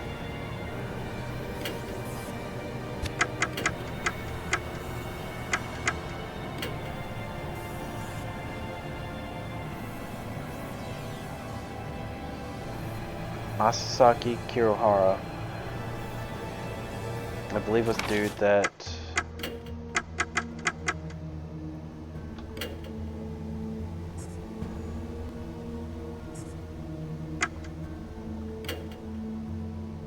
Yeah.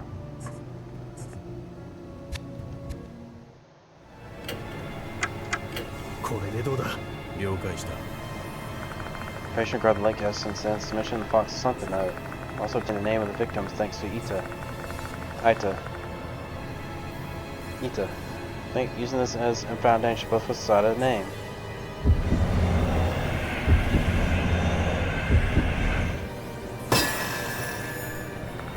sure we've got the same idea, we decided to speak our answer in unison. Your name is Makasashi Kiyohara.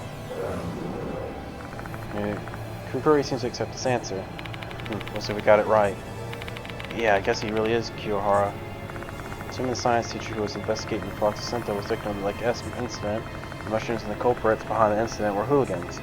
If that all aligns with Kukuri's fixations, if the victim of that incident Kiyohara, it's a natural choice to be Kukuri.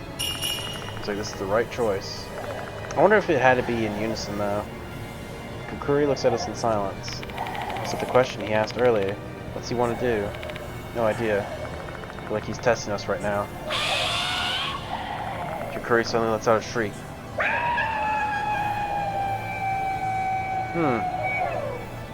Likes you better with your skull on. The mask then falls off, revealing a hideous, decaying face. Kukuri glares at us and growls. I feel dizzy and my arm is hurting really bad.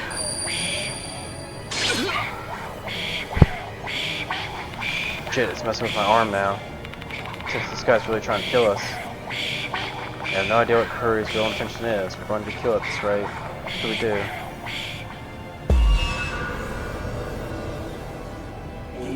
Who?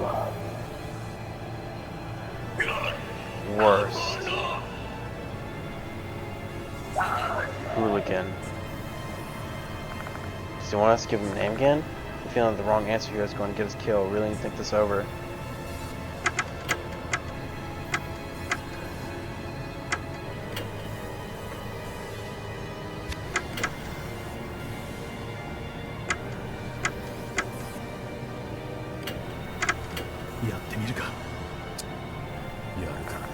We try to recall the hooligans whose linked to the Fox's sentence of this petri dish.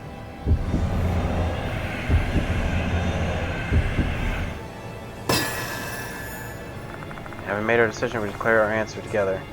Kukuri, the one you hate is Shinichi Kakuta. I was wrong. Kukuri shrieks and we clutch our arms and crouch in pain. Fucking hell, what do you do to my arm? Looks like we got the answer wrong. What should we do now?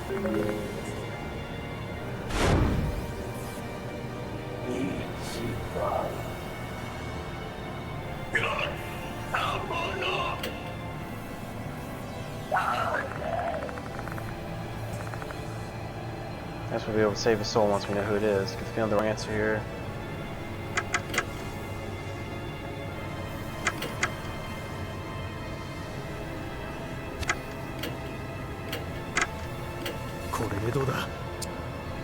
Vanishing the fluff disk, we try to tell him everything we know.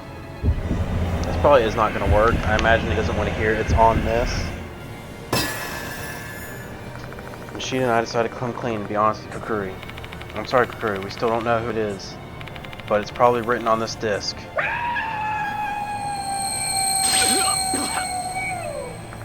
Kukuri shrieks and cuts her arms.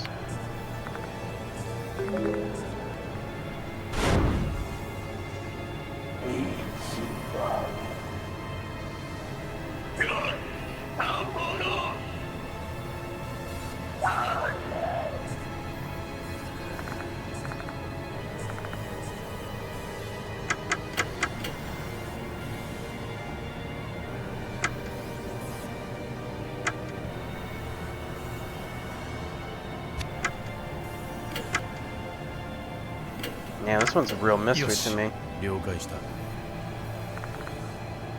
to call the hooligan who's linked to this Fox inside this petri dish.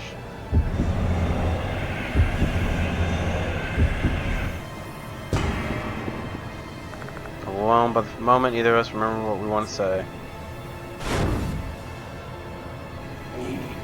Oh my god, if it's...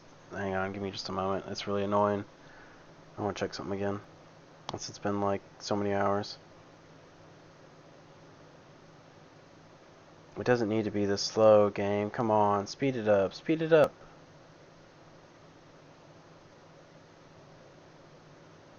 Speed that shit right on up.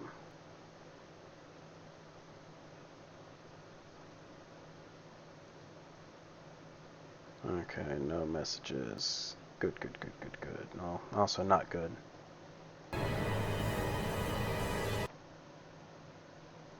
waiting on messages about certain things, and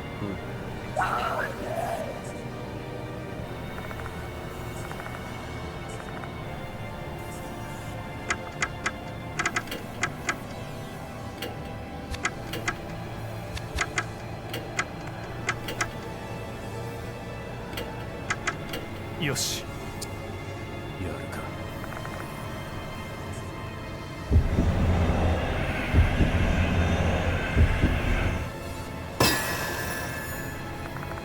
we made a decision. We declare our answer together. Curry, the one you hate is Student K.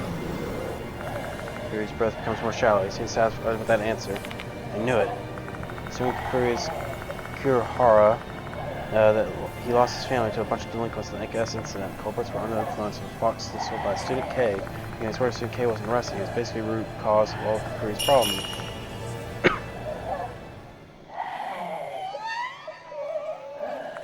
Curry lets out an eerie howl. Then he slowly vanishes in thin air.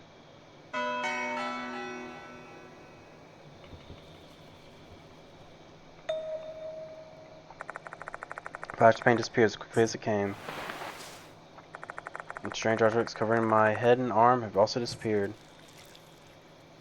Is it over?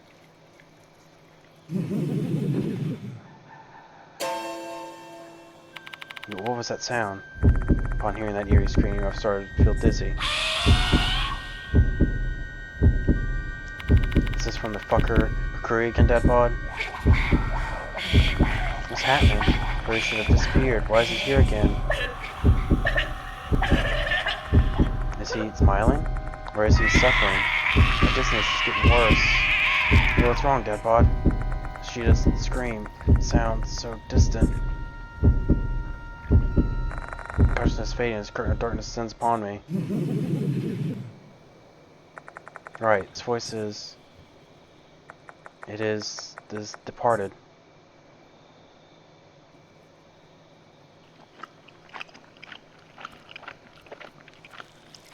I hear a sound. Same disgusting sounds before.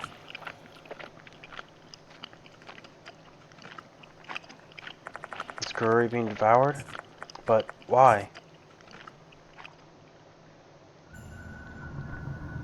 My dear husband, you were supposed to die here, but you resisted fate, stood against fear. Now I am convinced. You are my real husband. Take a look.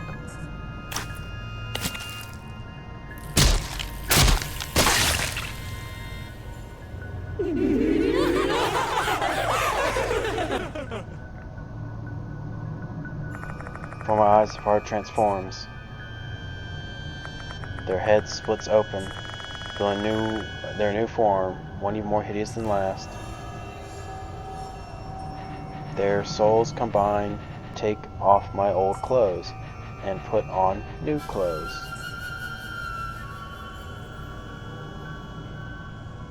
I want to be beautiful, more beautiful than others. We will exchange vows later. Please wait, dear husband.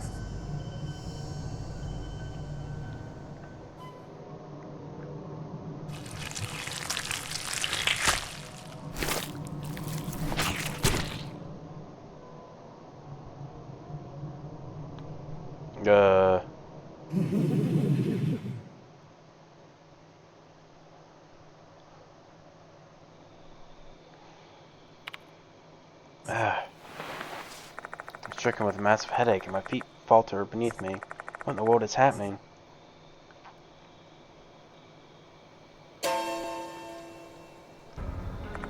What is that? What was that thing? Lights are supposed to be off, yet they emit dim light.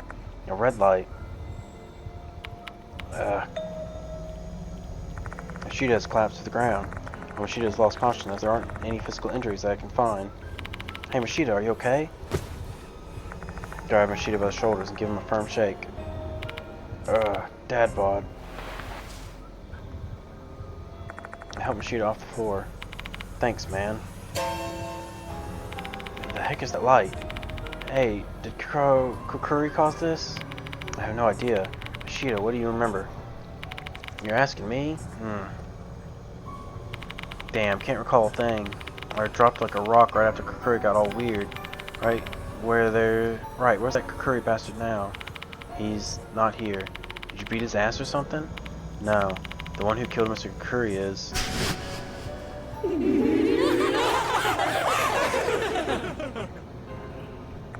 Inside I witnessed when I was on the brink of fainting. Your party devoured Mr. Kukuri, and then their body underwent a horrible transformation. Why aren't you saying anything? No, it's nothing. I don't really know anything either. I'm still coming to my senses now. Or two. I doubt that telling Mashita about the bizarre scene is really going to clear anything up. Let's return to the infirmary. Maybe Yosuka can give me some answers. Let's go, Mashita. Let's leave the science room. God damn it, now this place is all red too. Is this going to be Is this going on over the entirety of the old building? Bad idea to stick around any longer. Better return to the building ASAP. Sadly, I need to explore. At least a little bit that it'll let me.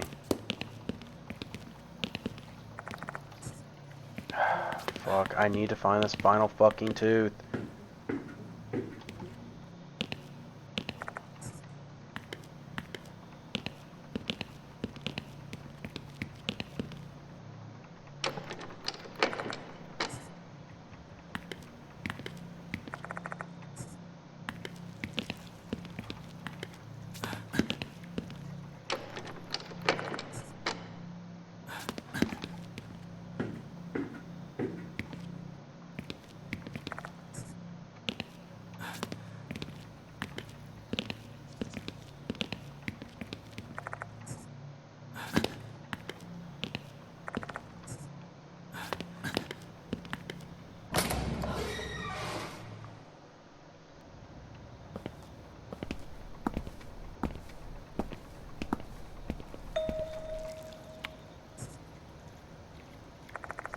There's something gaze on me. I'm getting deja vu for some reason. It's the doll.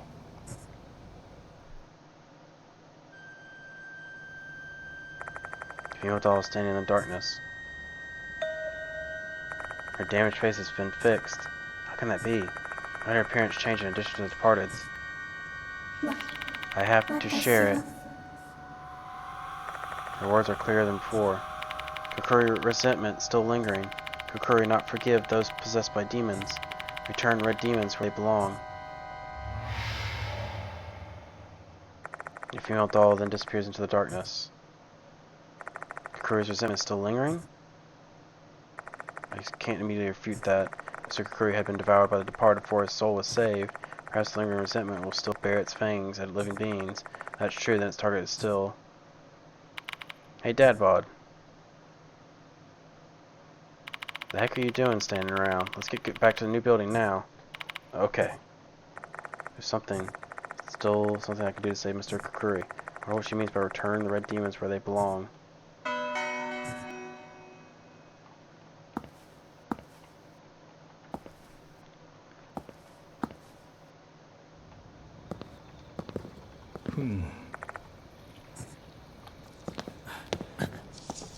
I don't really know where this final fucking tooth is. I'm about to lose my mind.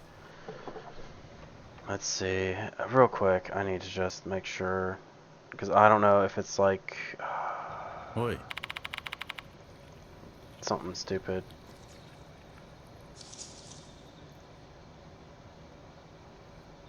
Okay, let's see. This is...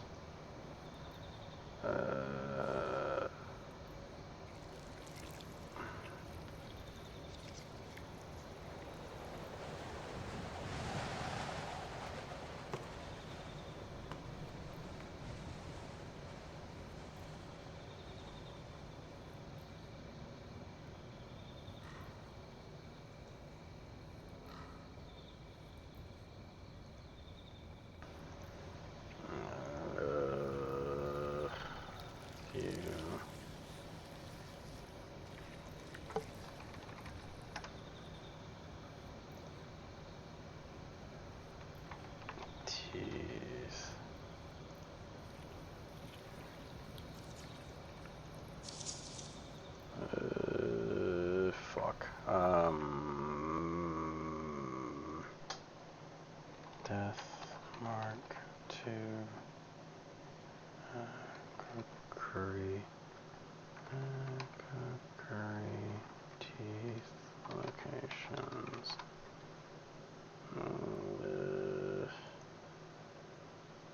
Let's see. This is just the fucking Steam guide.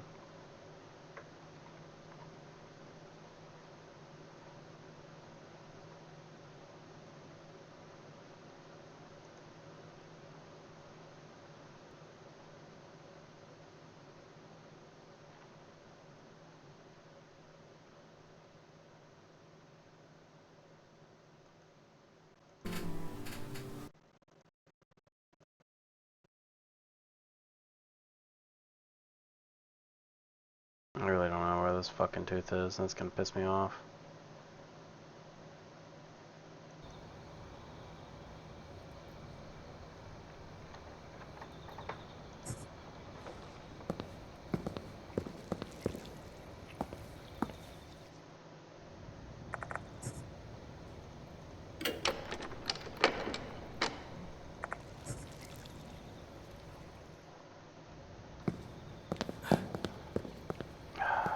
It's gonna be really aggravating because it's like one fucking tooth. よし。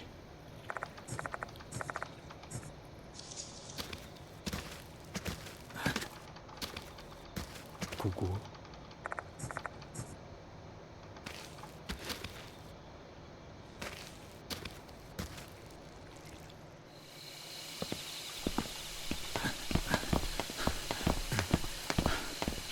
よし。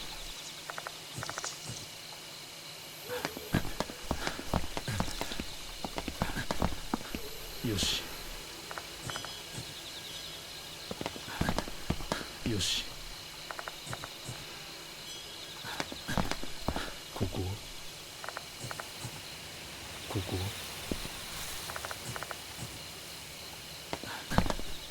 ふん。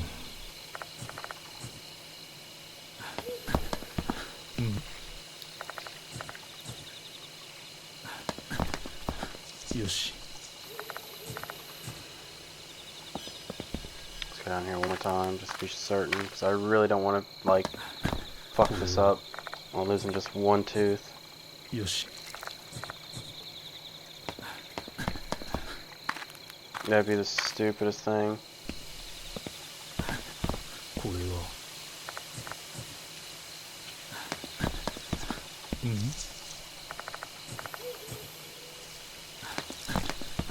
よし。よし。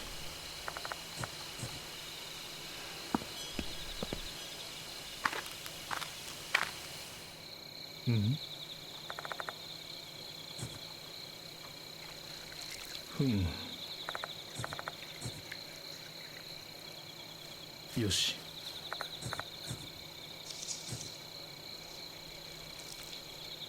Okay, there's nothing else. And nothing else.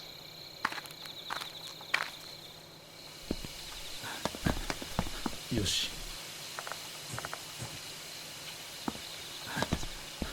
これは。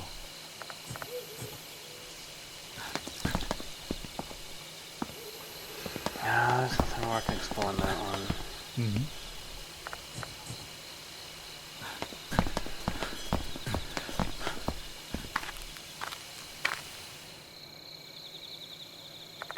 Return to the grounds of the shrine once again. What the hell? Why the fuck are we out here again? I have something to tell Mr. Kukuri. Come again? Just wait here, Mashita. I head towards the inner area of the grounds by myself. Mr. Kukuri, I mean Masaki Kiyohara's corpse is resting there. A man whose life and family were ruined by Fox Asada. To add insult to mortal injury, these mushrooms are grown from his corpse as if mocking his tragedy. Return the red demons to where they belong. The red demons are referring to Fox Asada, and there's no other place they would belong more than right here. Take a look around. Take a look at this, Kiyohara. Take the creepy petri dish from my bag. and then throw it at the nearby bush. That should be enough, right?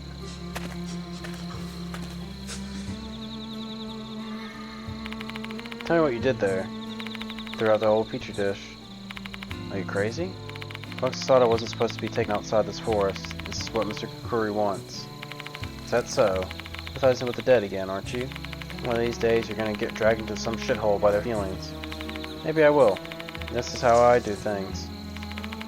Live your life, but remember, don't always be someone there to drag you back out of that hole you end up in. I know. You heard that, Kiyohara? Once we're over this hurdle, I'll tell the cops what happened to you, and have them reopen investigation. When that time comes, this forest will be filled with people. Just hold tight for a while. ここ And leave them alone, yeah. ここよし Oops. ふん What could it even be? Where could it even be? Why can't there just be like some fucking...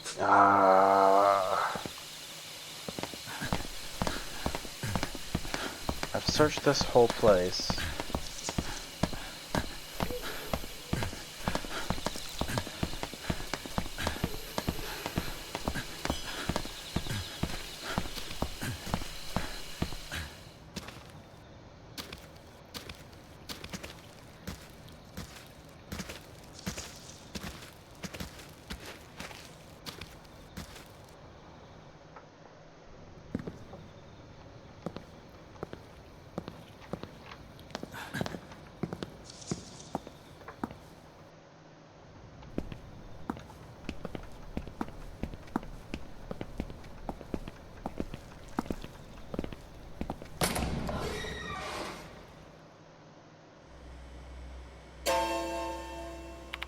You must be kidding me. What on earth is this? Toilets are flushing, the piano is playing. Who would have thought the paranormal phenomenon would occur in a new building as well? It's the first time I've witnessed a spirit operating as strongly as brazenly as this. What if the special building is also... Come on, Dad Bod.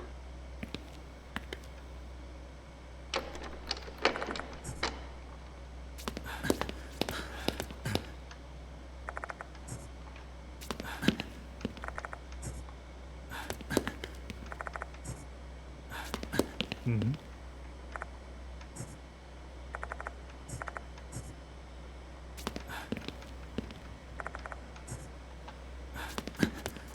Cool.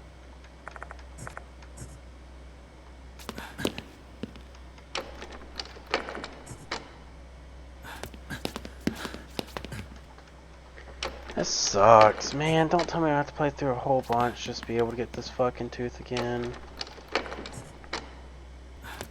I thought I explored everywhere. I was very thorough.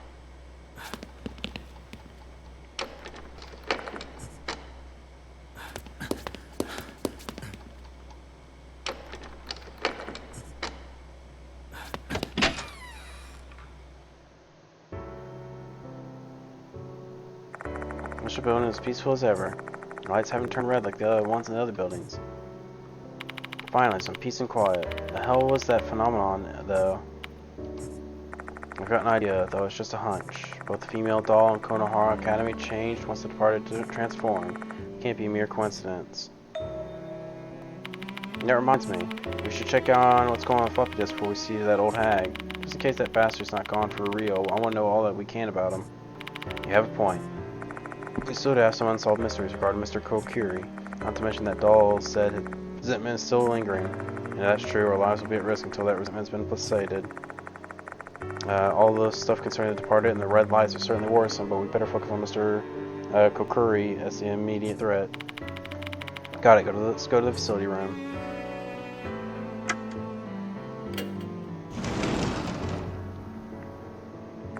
The facility room's empty at this time of night. I need to find that laptop quickly. Several teachers' desks are lined up here. Everything's clean and tidy.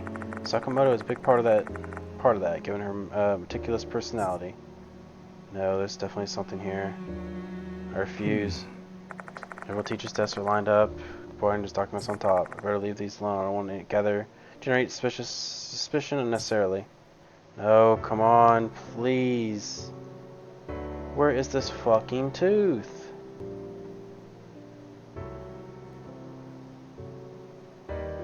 Hmm. There's a laptop on the desk. We need to check that on floppy disk with this. You do the work, Rashida. This isn't my cup of tea. Fine. Rashida turns on the laptop. Inserts a floppy disk. The documents from 10 years ago. Rendered from the file format, it should still be somewhat readable using the pre-installed word processing software. Shouldn't have to install any special reader. Rashida may as well be speaking a foreign language. I don't understand a thing they said. After a while, some text finally appears on the screen. This is... I'm writing this here just in case. I summoned Kay to the forest. Kay's Mitsuru Kuromine. He's a hooligan. He'll probably bring his gang of thugs with him, so I'd bring my hunting rifle. I've become a demon, both physically and mentally. The next fox demon of this cursed forest. I'll terrorize them and kill every single one of them. Even if I die or sacrifice my soul, I shall destroy my enemies. Seems like a farewell note. That's Masaki Kurohara, dude. He's probably our Mr. Kokuri. Adding Kurohara's note to the other information we have thus far, we can see the whole story. 10 years ago, Kurohara's wife and child were murdered by delinquents at Lake S. The boys were junkies addicted to Fox Asada, and the ones who sold them to him, Hooligan K, who is Kuromine, a delinquent from Kunohara Academy. After learning this identity, Kurohara summoned Kuromine and his friends to the forest with the intention of getting revenge. At the moment, he became the fox demon of the cursed forest, and wearing white clothes complete with a fox mask, he copied Mr. Kokuri looked. He probably saw something of himself in the spirit who killed hooligans that disgraced the shrine.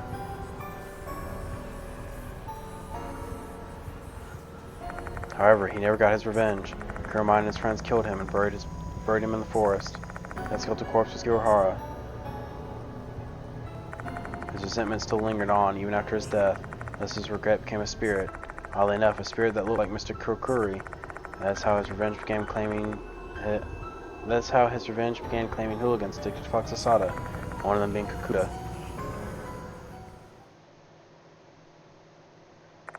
I guess we learned enough. Let's report this to Yosuka and the others in the infirmary. What's wrong, Mashida? Nothing. For some reason, I feel like I've heard the name Mitsuru Kuromine before. You're still a detective? Yeah. Oh well, no need to force myself to remember right now. Let's just get back to the infirmary.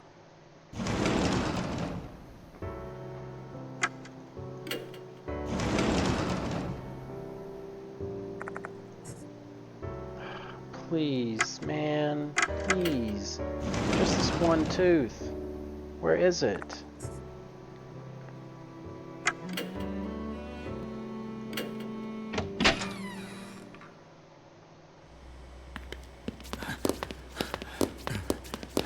I don't get it. Where could it be? I'm losing my mind. Go outside and continue investigation in other places.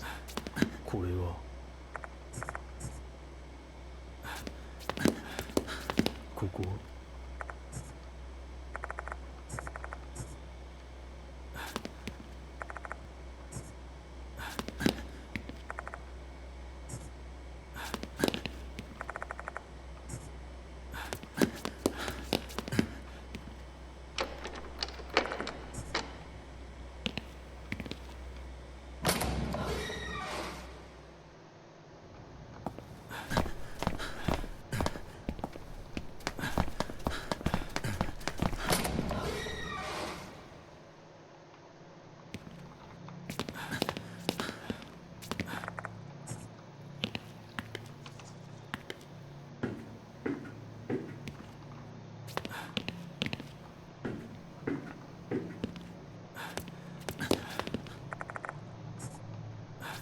Oh man, I have to replay through so much. Most likely.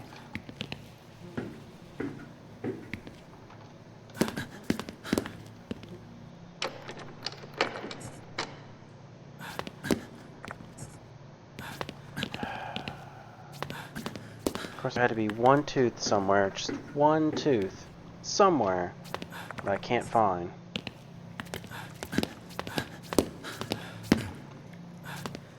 Even though I thought I checked everywhere that could possibly be a tooth. I don't know where it could be. Like, I really don't. I just can't find it.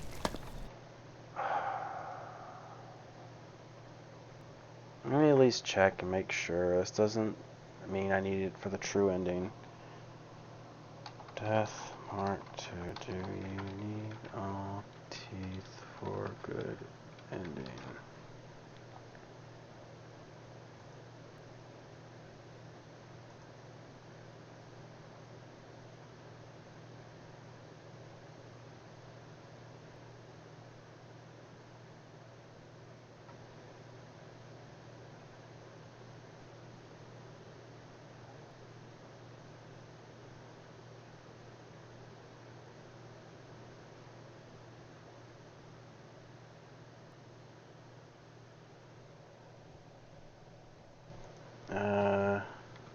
Teeth.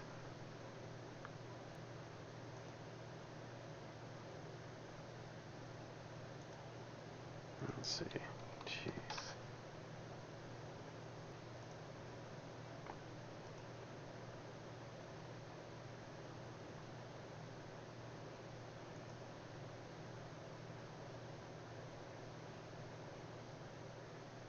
Hmm.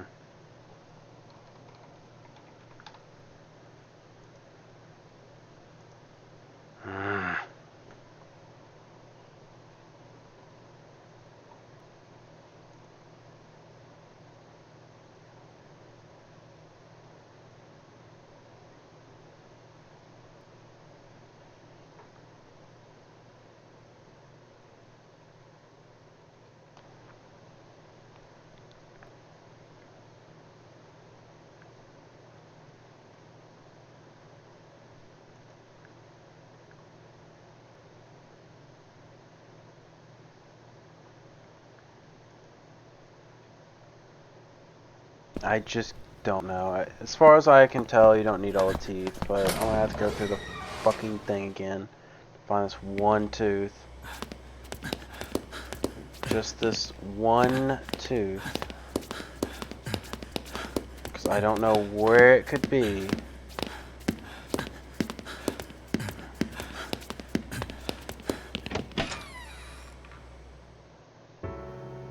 How is it just one tooth? That's the thing that kills me. It's like, what could I have missed?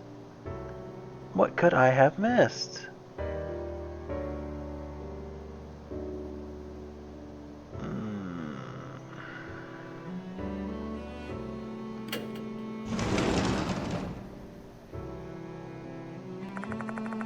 We should share the information we have about Mr. Curry with the others. They should be waiting for it. Hold on. What I'm going to do is save right here. Now I'm going to go to the menu. Quit game. 終わりにするか。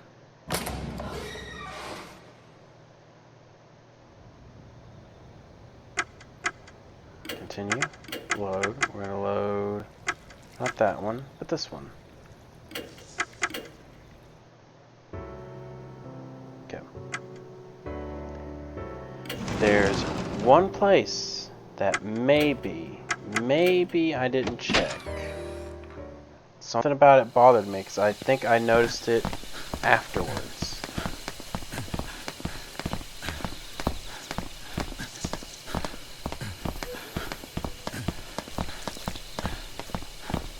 Yeah, what was that? That's 4. これは Okay. ここ Dog. これは No, maybe I'm wrong. どうした こ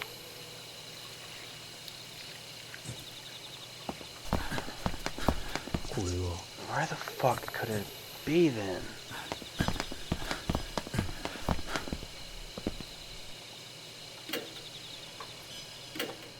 Let's see. I one tooth. It's just one tooth. Where is this one tooth? 助けになるといいけれど。 Left in this chapter. One. Where is it? さあ、いってらっしゃい。 At the mark 2 teeth hence.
Okay, I missed nothing in the beginning.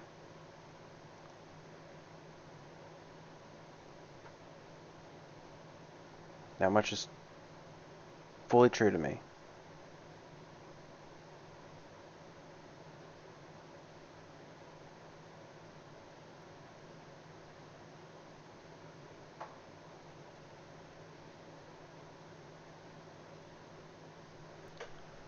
I'm like just combing through this dude's fucking video real quick.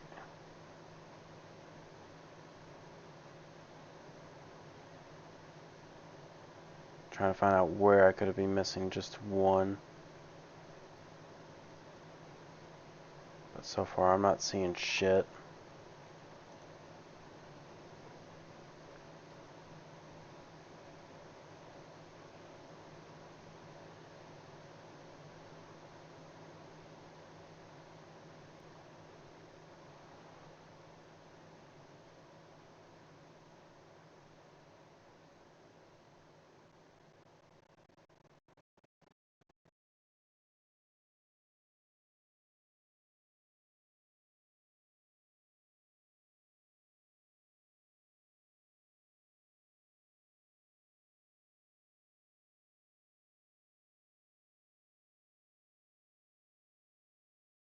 I don't know. I'm looking through this shit.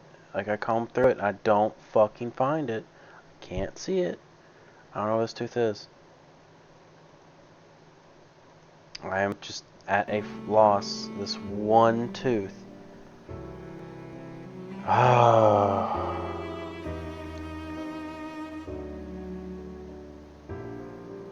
It's just one tooth.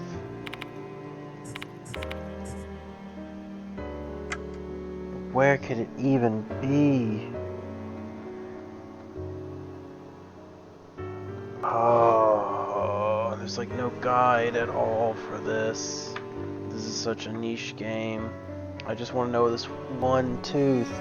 Like, where am I missing? Like, what point am I missing it? Let's go to the menu real quick. 終わりに I す want る to see か how this looks. On chapter select.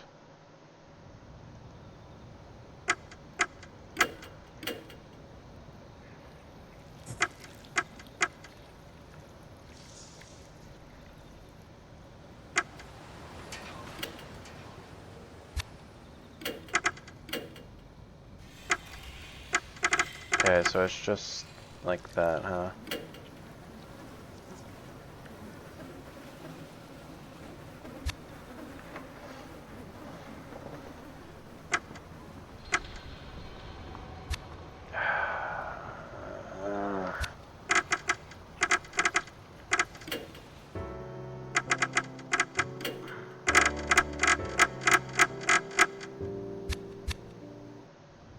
It's the thing that's frustrating, man. Fuck it. I'll just do it later.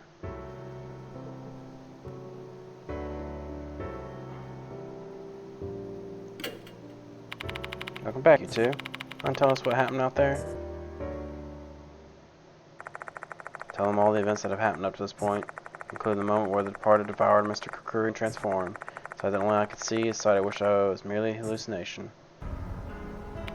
What the? Spirit transformed after devouring another spirit? I've never heard such a thing before. What a monster.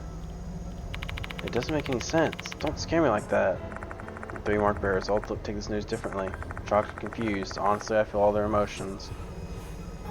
What if this transformation made them stronger? That explained the red light from earlier.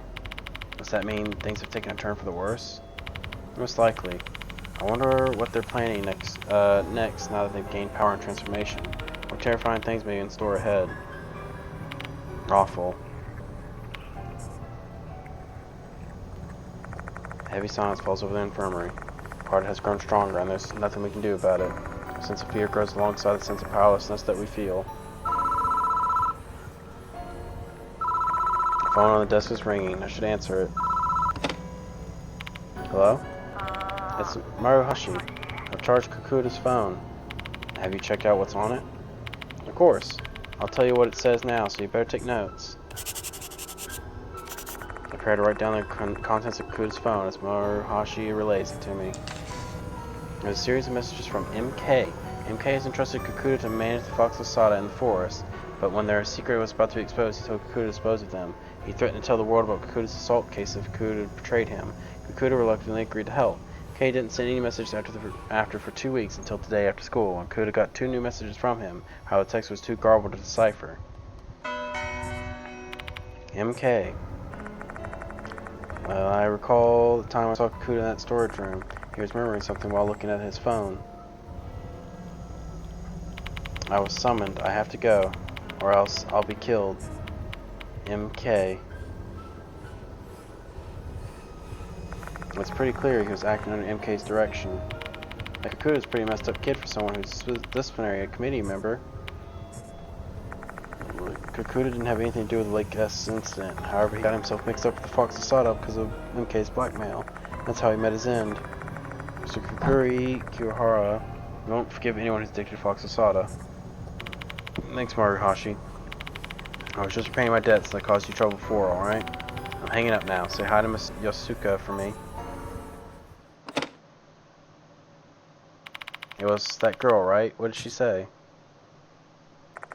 Tell the others everything Maruhashi told me. Hey, MK. Think they're the person named K mentioned in the Lake S murder case?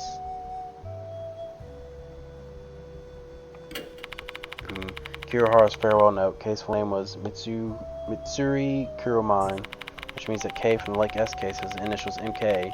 It's a pretty likely fit for him to be also the MK who was messaging Kakuta. Kuromine continued to gather Fox Asada secretly even after the Lake S incident. He exploited Kakuta's weakness and had him watch over his crops. What's with the frown, Shida? I knew it. I know Mitsuru Kuromine. That jogged my memory. So? Is he a criminal you've arrested in the past?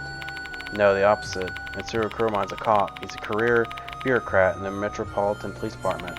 His pops is the top brass, so he joined the cops because everyone expected he'd follow in his pop's footsteps. Well, wait a minute. He wasn't prosecuted, but Kuromine's still a suspect in the Lake S case. He's still selling Foxada. How is it possible that a fiend like that can still be a cop? Cops are just people. There's saints and fiends in every group. Doctors, teachers, militaries, cops. And like I said earlier, Daddy's top brass. Sweeping a case like this under the rug would take effort, but his pops was so high up he definitely could take care of it. Are you serious? So he escaped punishment for Lake S and he's blackmailing students to do his dirty work even now? What a shameless scumbag. That's exactly the kind of guy Kuromine is. Selfish asshole who's stooped to anything so long as it gave him the slightest benefit. In addition, Kurohara's spirit is unable to find peace due to that make the miscreant unforgivable. Is there anything more we can do, Mashita? Nope, it's out of our hands. No matter what evidence we find, we'll never be able to take him to trial. What do you mean by that? Kuromine's already dead. What? I remember reading about it in the newspaper about half a month ago. He died while relaxing at a lake. Accidental death, they said. That lake he was relaxing at. You guessed it, Lake S. Well, what a coincidence. Or maybe it wasn't a coincidence at all. For an arrogant, entitled man with power like Kuromine, the deceased must have seemed like powerless as the living. To him, spirits were just another made-up construct like morals, dignity that he could discard. That's why he could kill so easily. Though for those like us, we know the grudges of the dead aren't just ghost stories. The deceased are not powerless. It concludes our investigation for the night. Not everything is cleared up. There are still mysteries that remain unsolved. There's no one left that can solve those mysteries, but Kakuta and Kuromine are dead. I started getting ready to leave school, though I'm still feeling uneasy for some reason.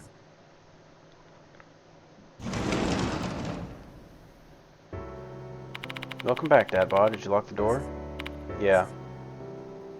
Do they force you to work as janitor too? You're putting way too much effort into this. Hey, we can't let people loiter inside the school. The number of victims is going to increase. As soon as the words leave my mouth, I feel how empty they are. Hiro and Mashita are the only ones in the infirmary. There's no signs of Yosuka. Where's Yosuka?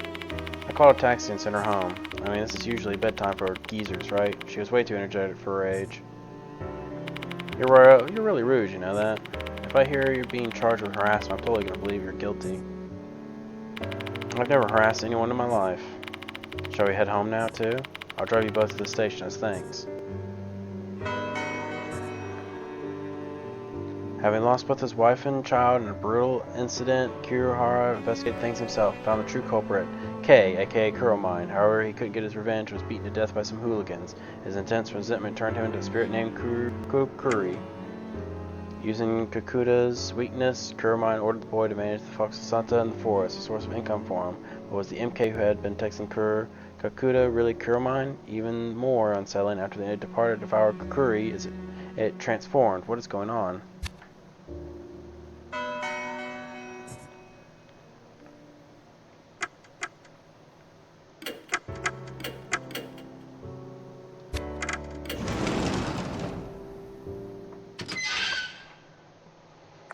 After checking whether or not the door is locked, we leave the special building, and then we head to the main gate.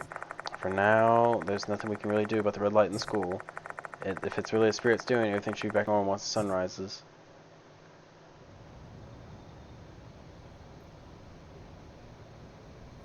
By the way, Dadbud, give me back my paper bag. You can keep it if you like it. You can keep it if you like it so much, though.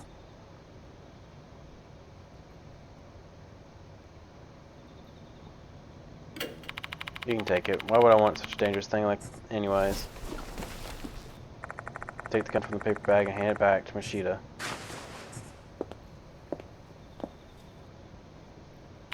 What in the world are you doing now? I just want to go home already. We're just leaving.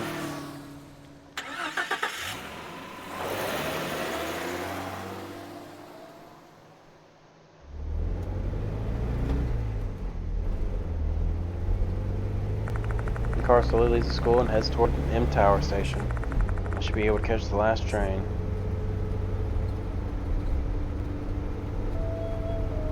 Say, Dadbod, Machida murmurs in the passenger seat, eyes fixed on the scenery outside.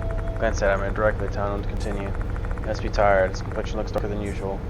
Kakuta went to the Fox Forest this evening. He got an order from MK, Kuramine. Yeah, he did. Don't you find that weird? Now that he mentions it, something about that does feel right. The thought gets stuck in my mind. What's wrong with it? So you picked up on it too, huh? Of course. Kuramine died half a month ago. It's impossible that he's the one that sent that message. So there's a chance that MK isn't Kuramine. The previous message before Kuramine's death must be from him. And the message that I got today was strange, even the fact that the text was garbled. In the first place, how could Kakuta even read that message when it was garbled? Everything's just so confusing. Hey. Hiro was sitting back, cuts in. Can you give it a rest already? This case is solved. I feel sorry for Kakuta, but what's done is done. But let's just be grateful that we managed to survive tonight. Just focus on what you have to do, or else you'll go insane. Oh, Hiro. My job is dissecting animals, you see? There are times when I feel depressed after thinking about the value of life the animals I've had to kill. I can't even pretend that all the testing I've done is for the pursuit of science and the betterment of society. I'm not good at fooling people. Take a glance at the rearview mirror. Her smile looks somewhat self-deprecating. Do you know why I can continue doing my job? Because I realize that just how life works. I've got to do what I need to do. We're not gods. We're not rulers. We can't save everyone. We can't change the world.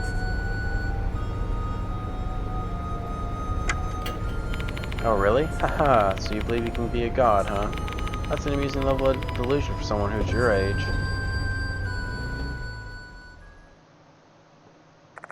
I drop Machida and Hiro off at M Tower Station, and I drive off through the night, heading toward Kujo Mansion.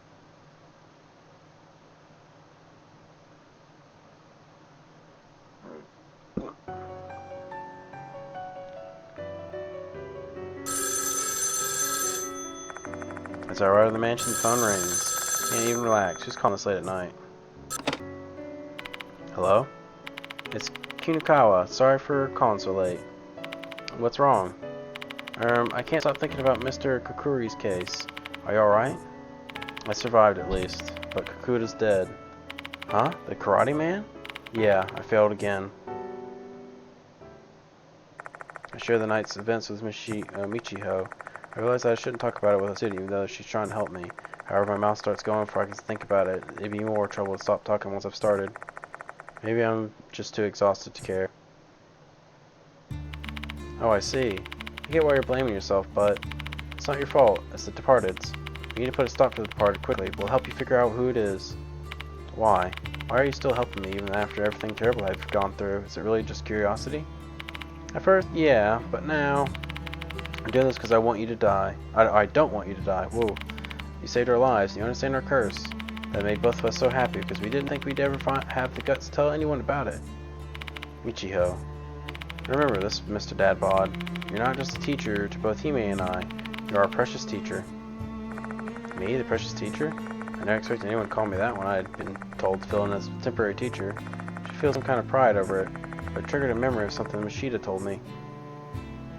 What you should do is start looking at everyone around you as a potential suspect. Are you listening, Mr. Dadbod? Oh, yeah. Sorry, I was spacing out a little bit. Guess I'm just exhausted from the night. Oh, that's natural. Sorry for taking your time. Have some rest. Good night. Suspect everyone, huh? It's tough to do.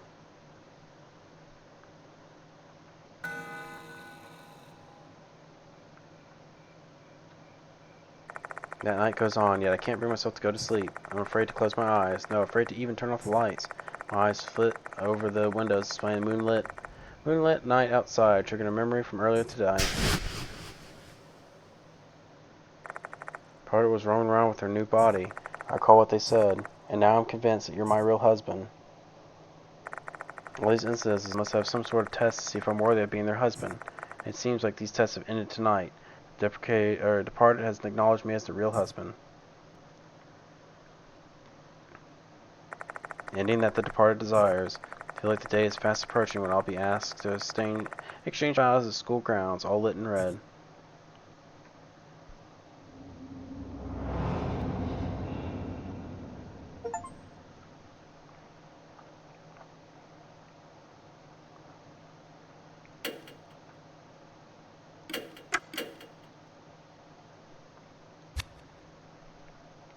Oh, once I get to... Actually, no, I can just quit here. It's probably be the best spot. 終わりにするか。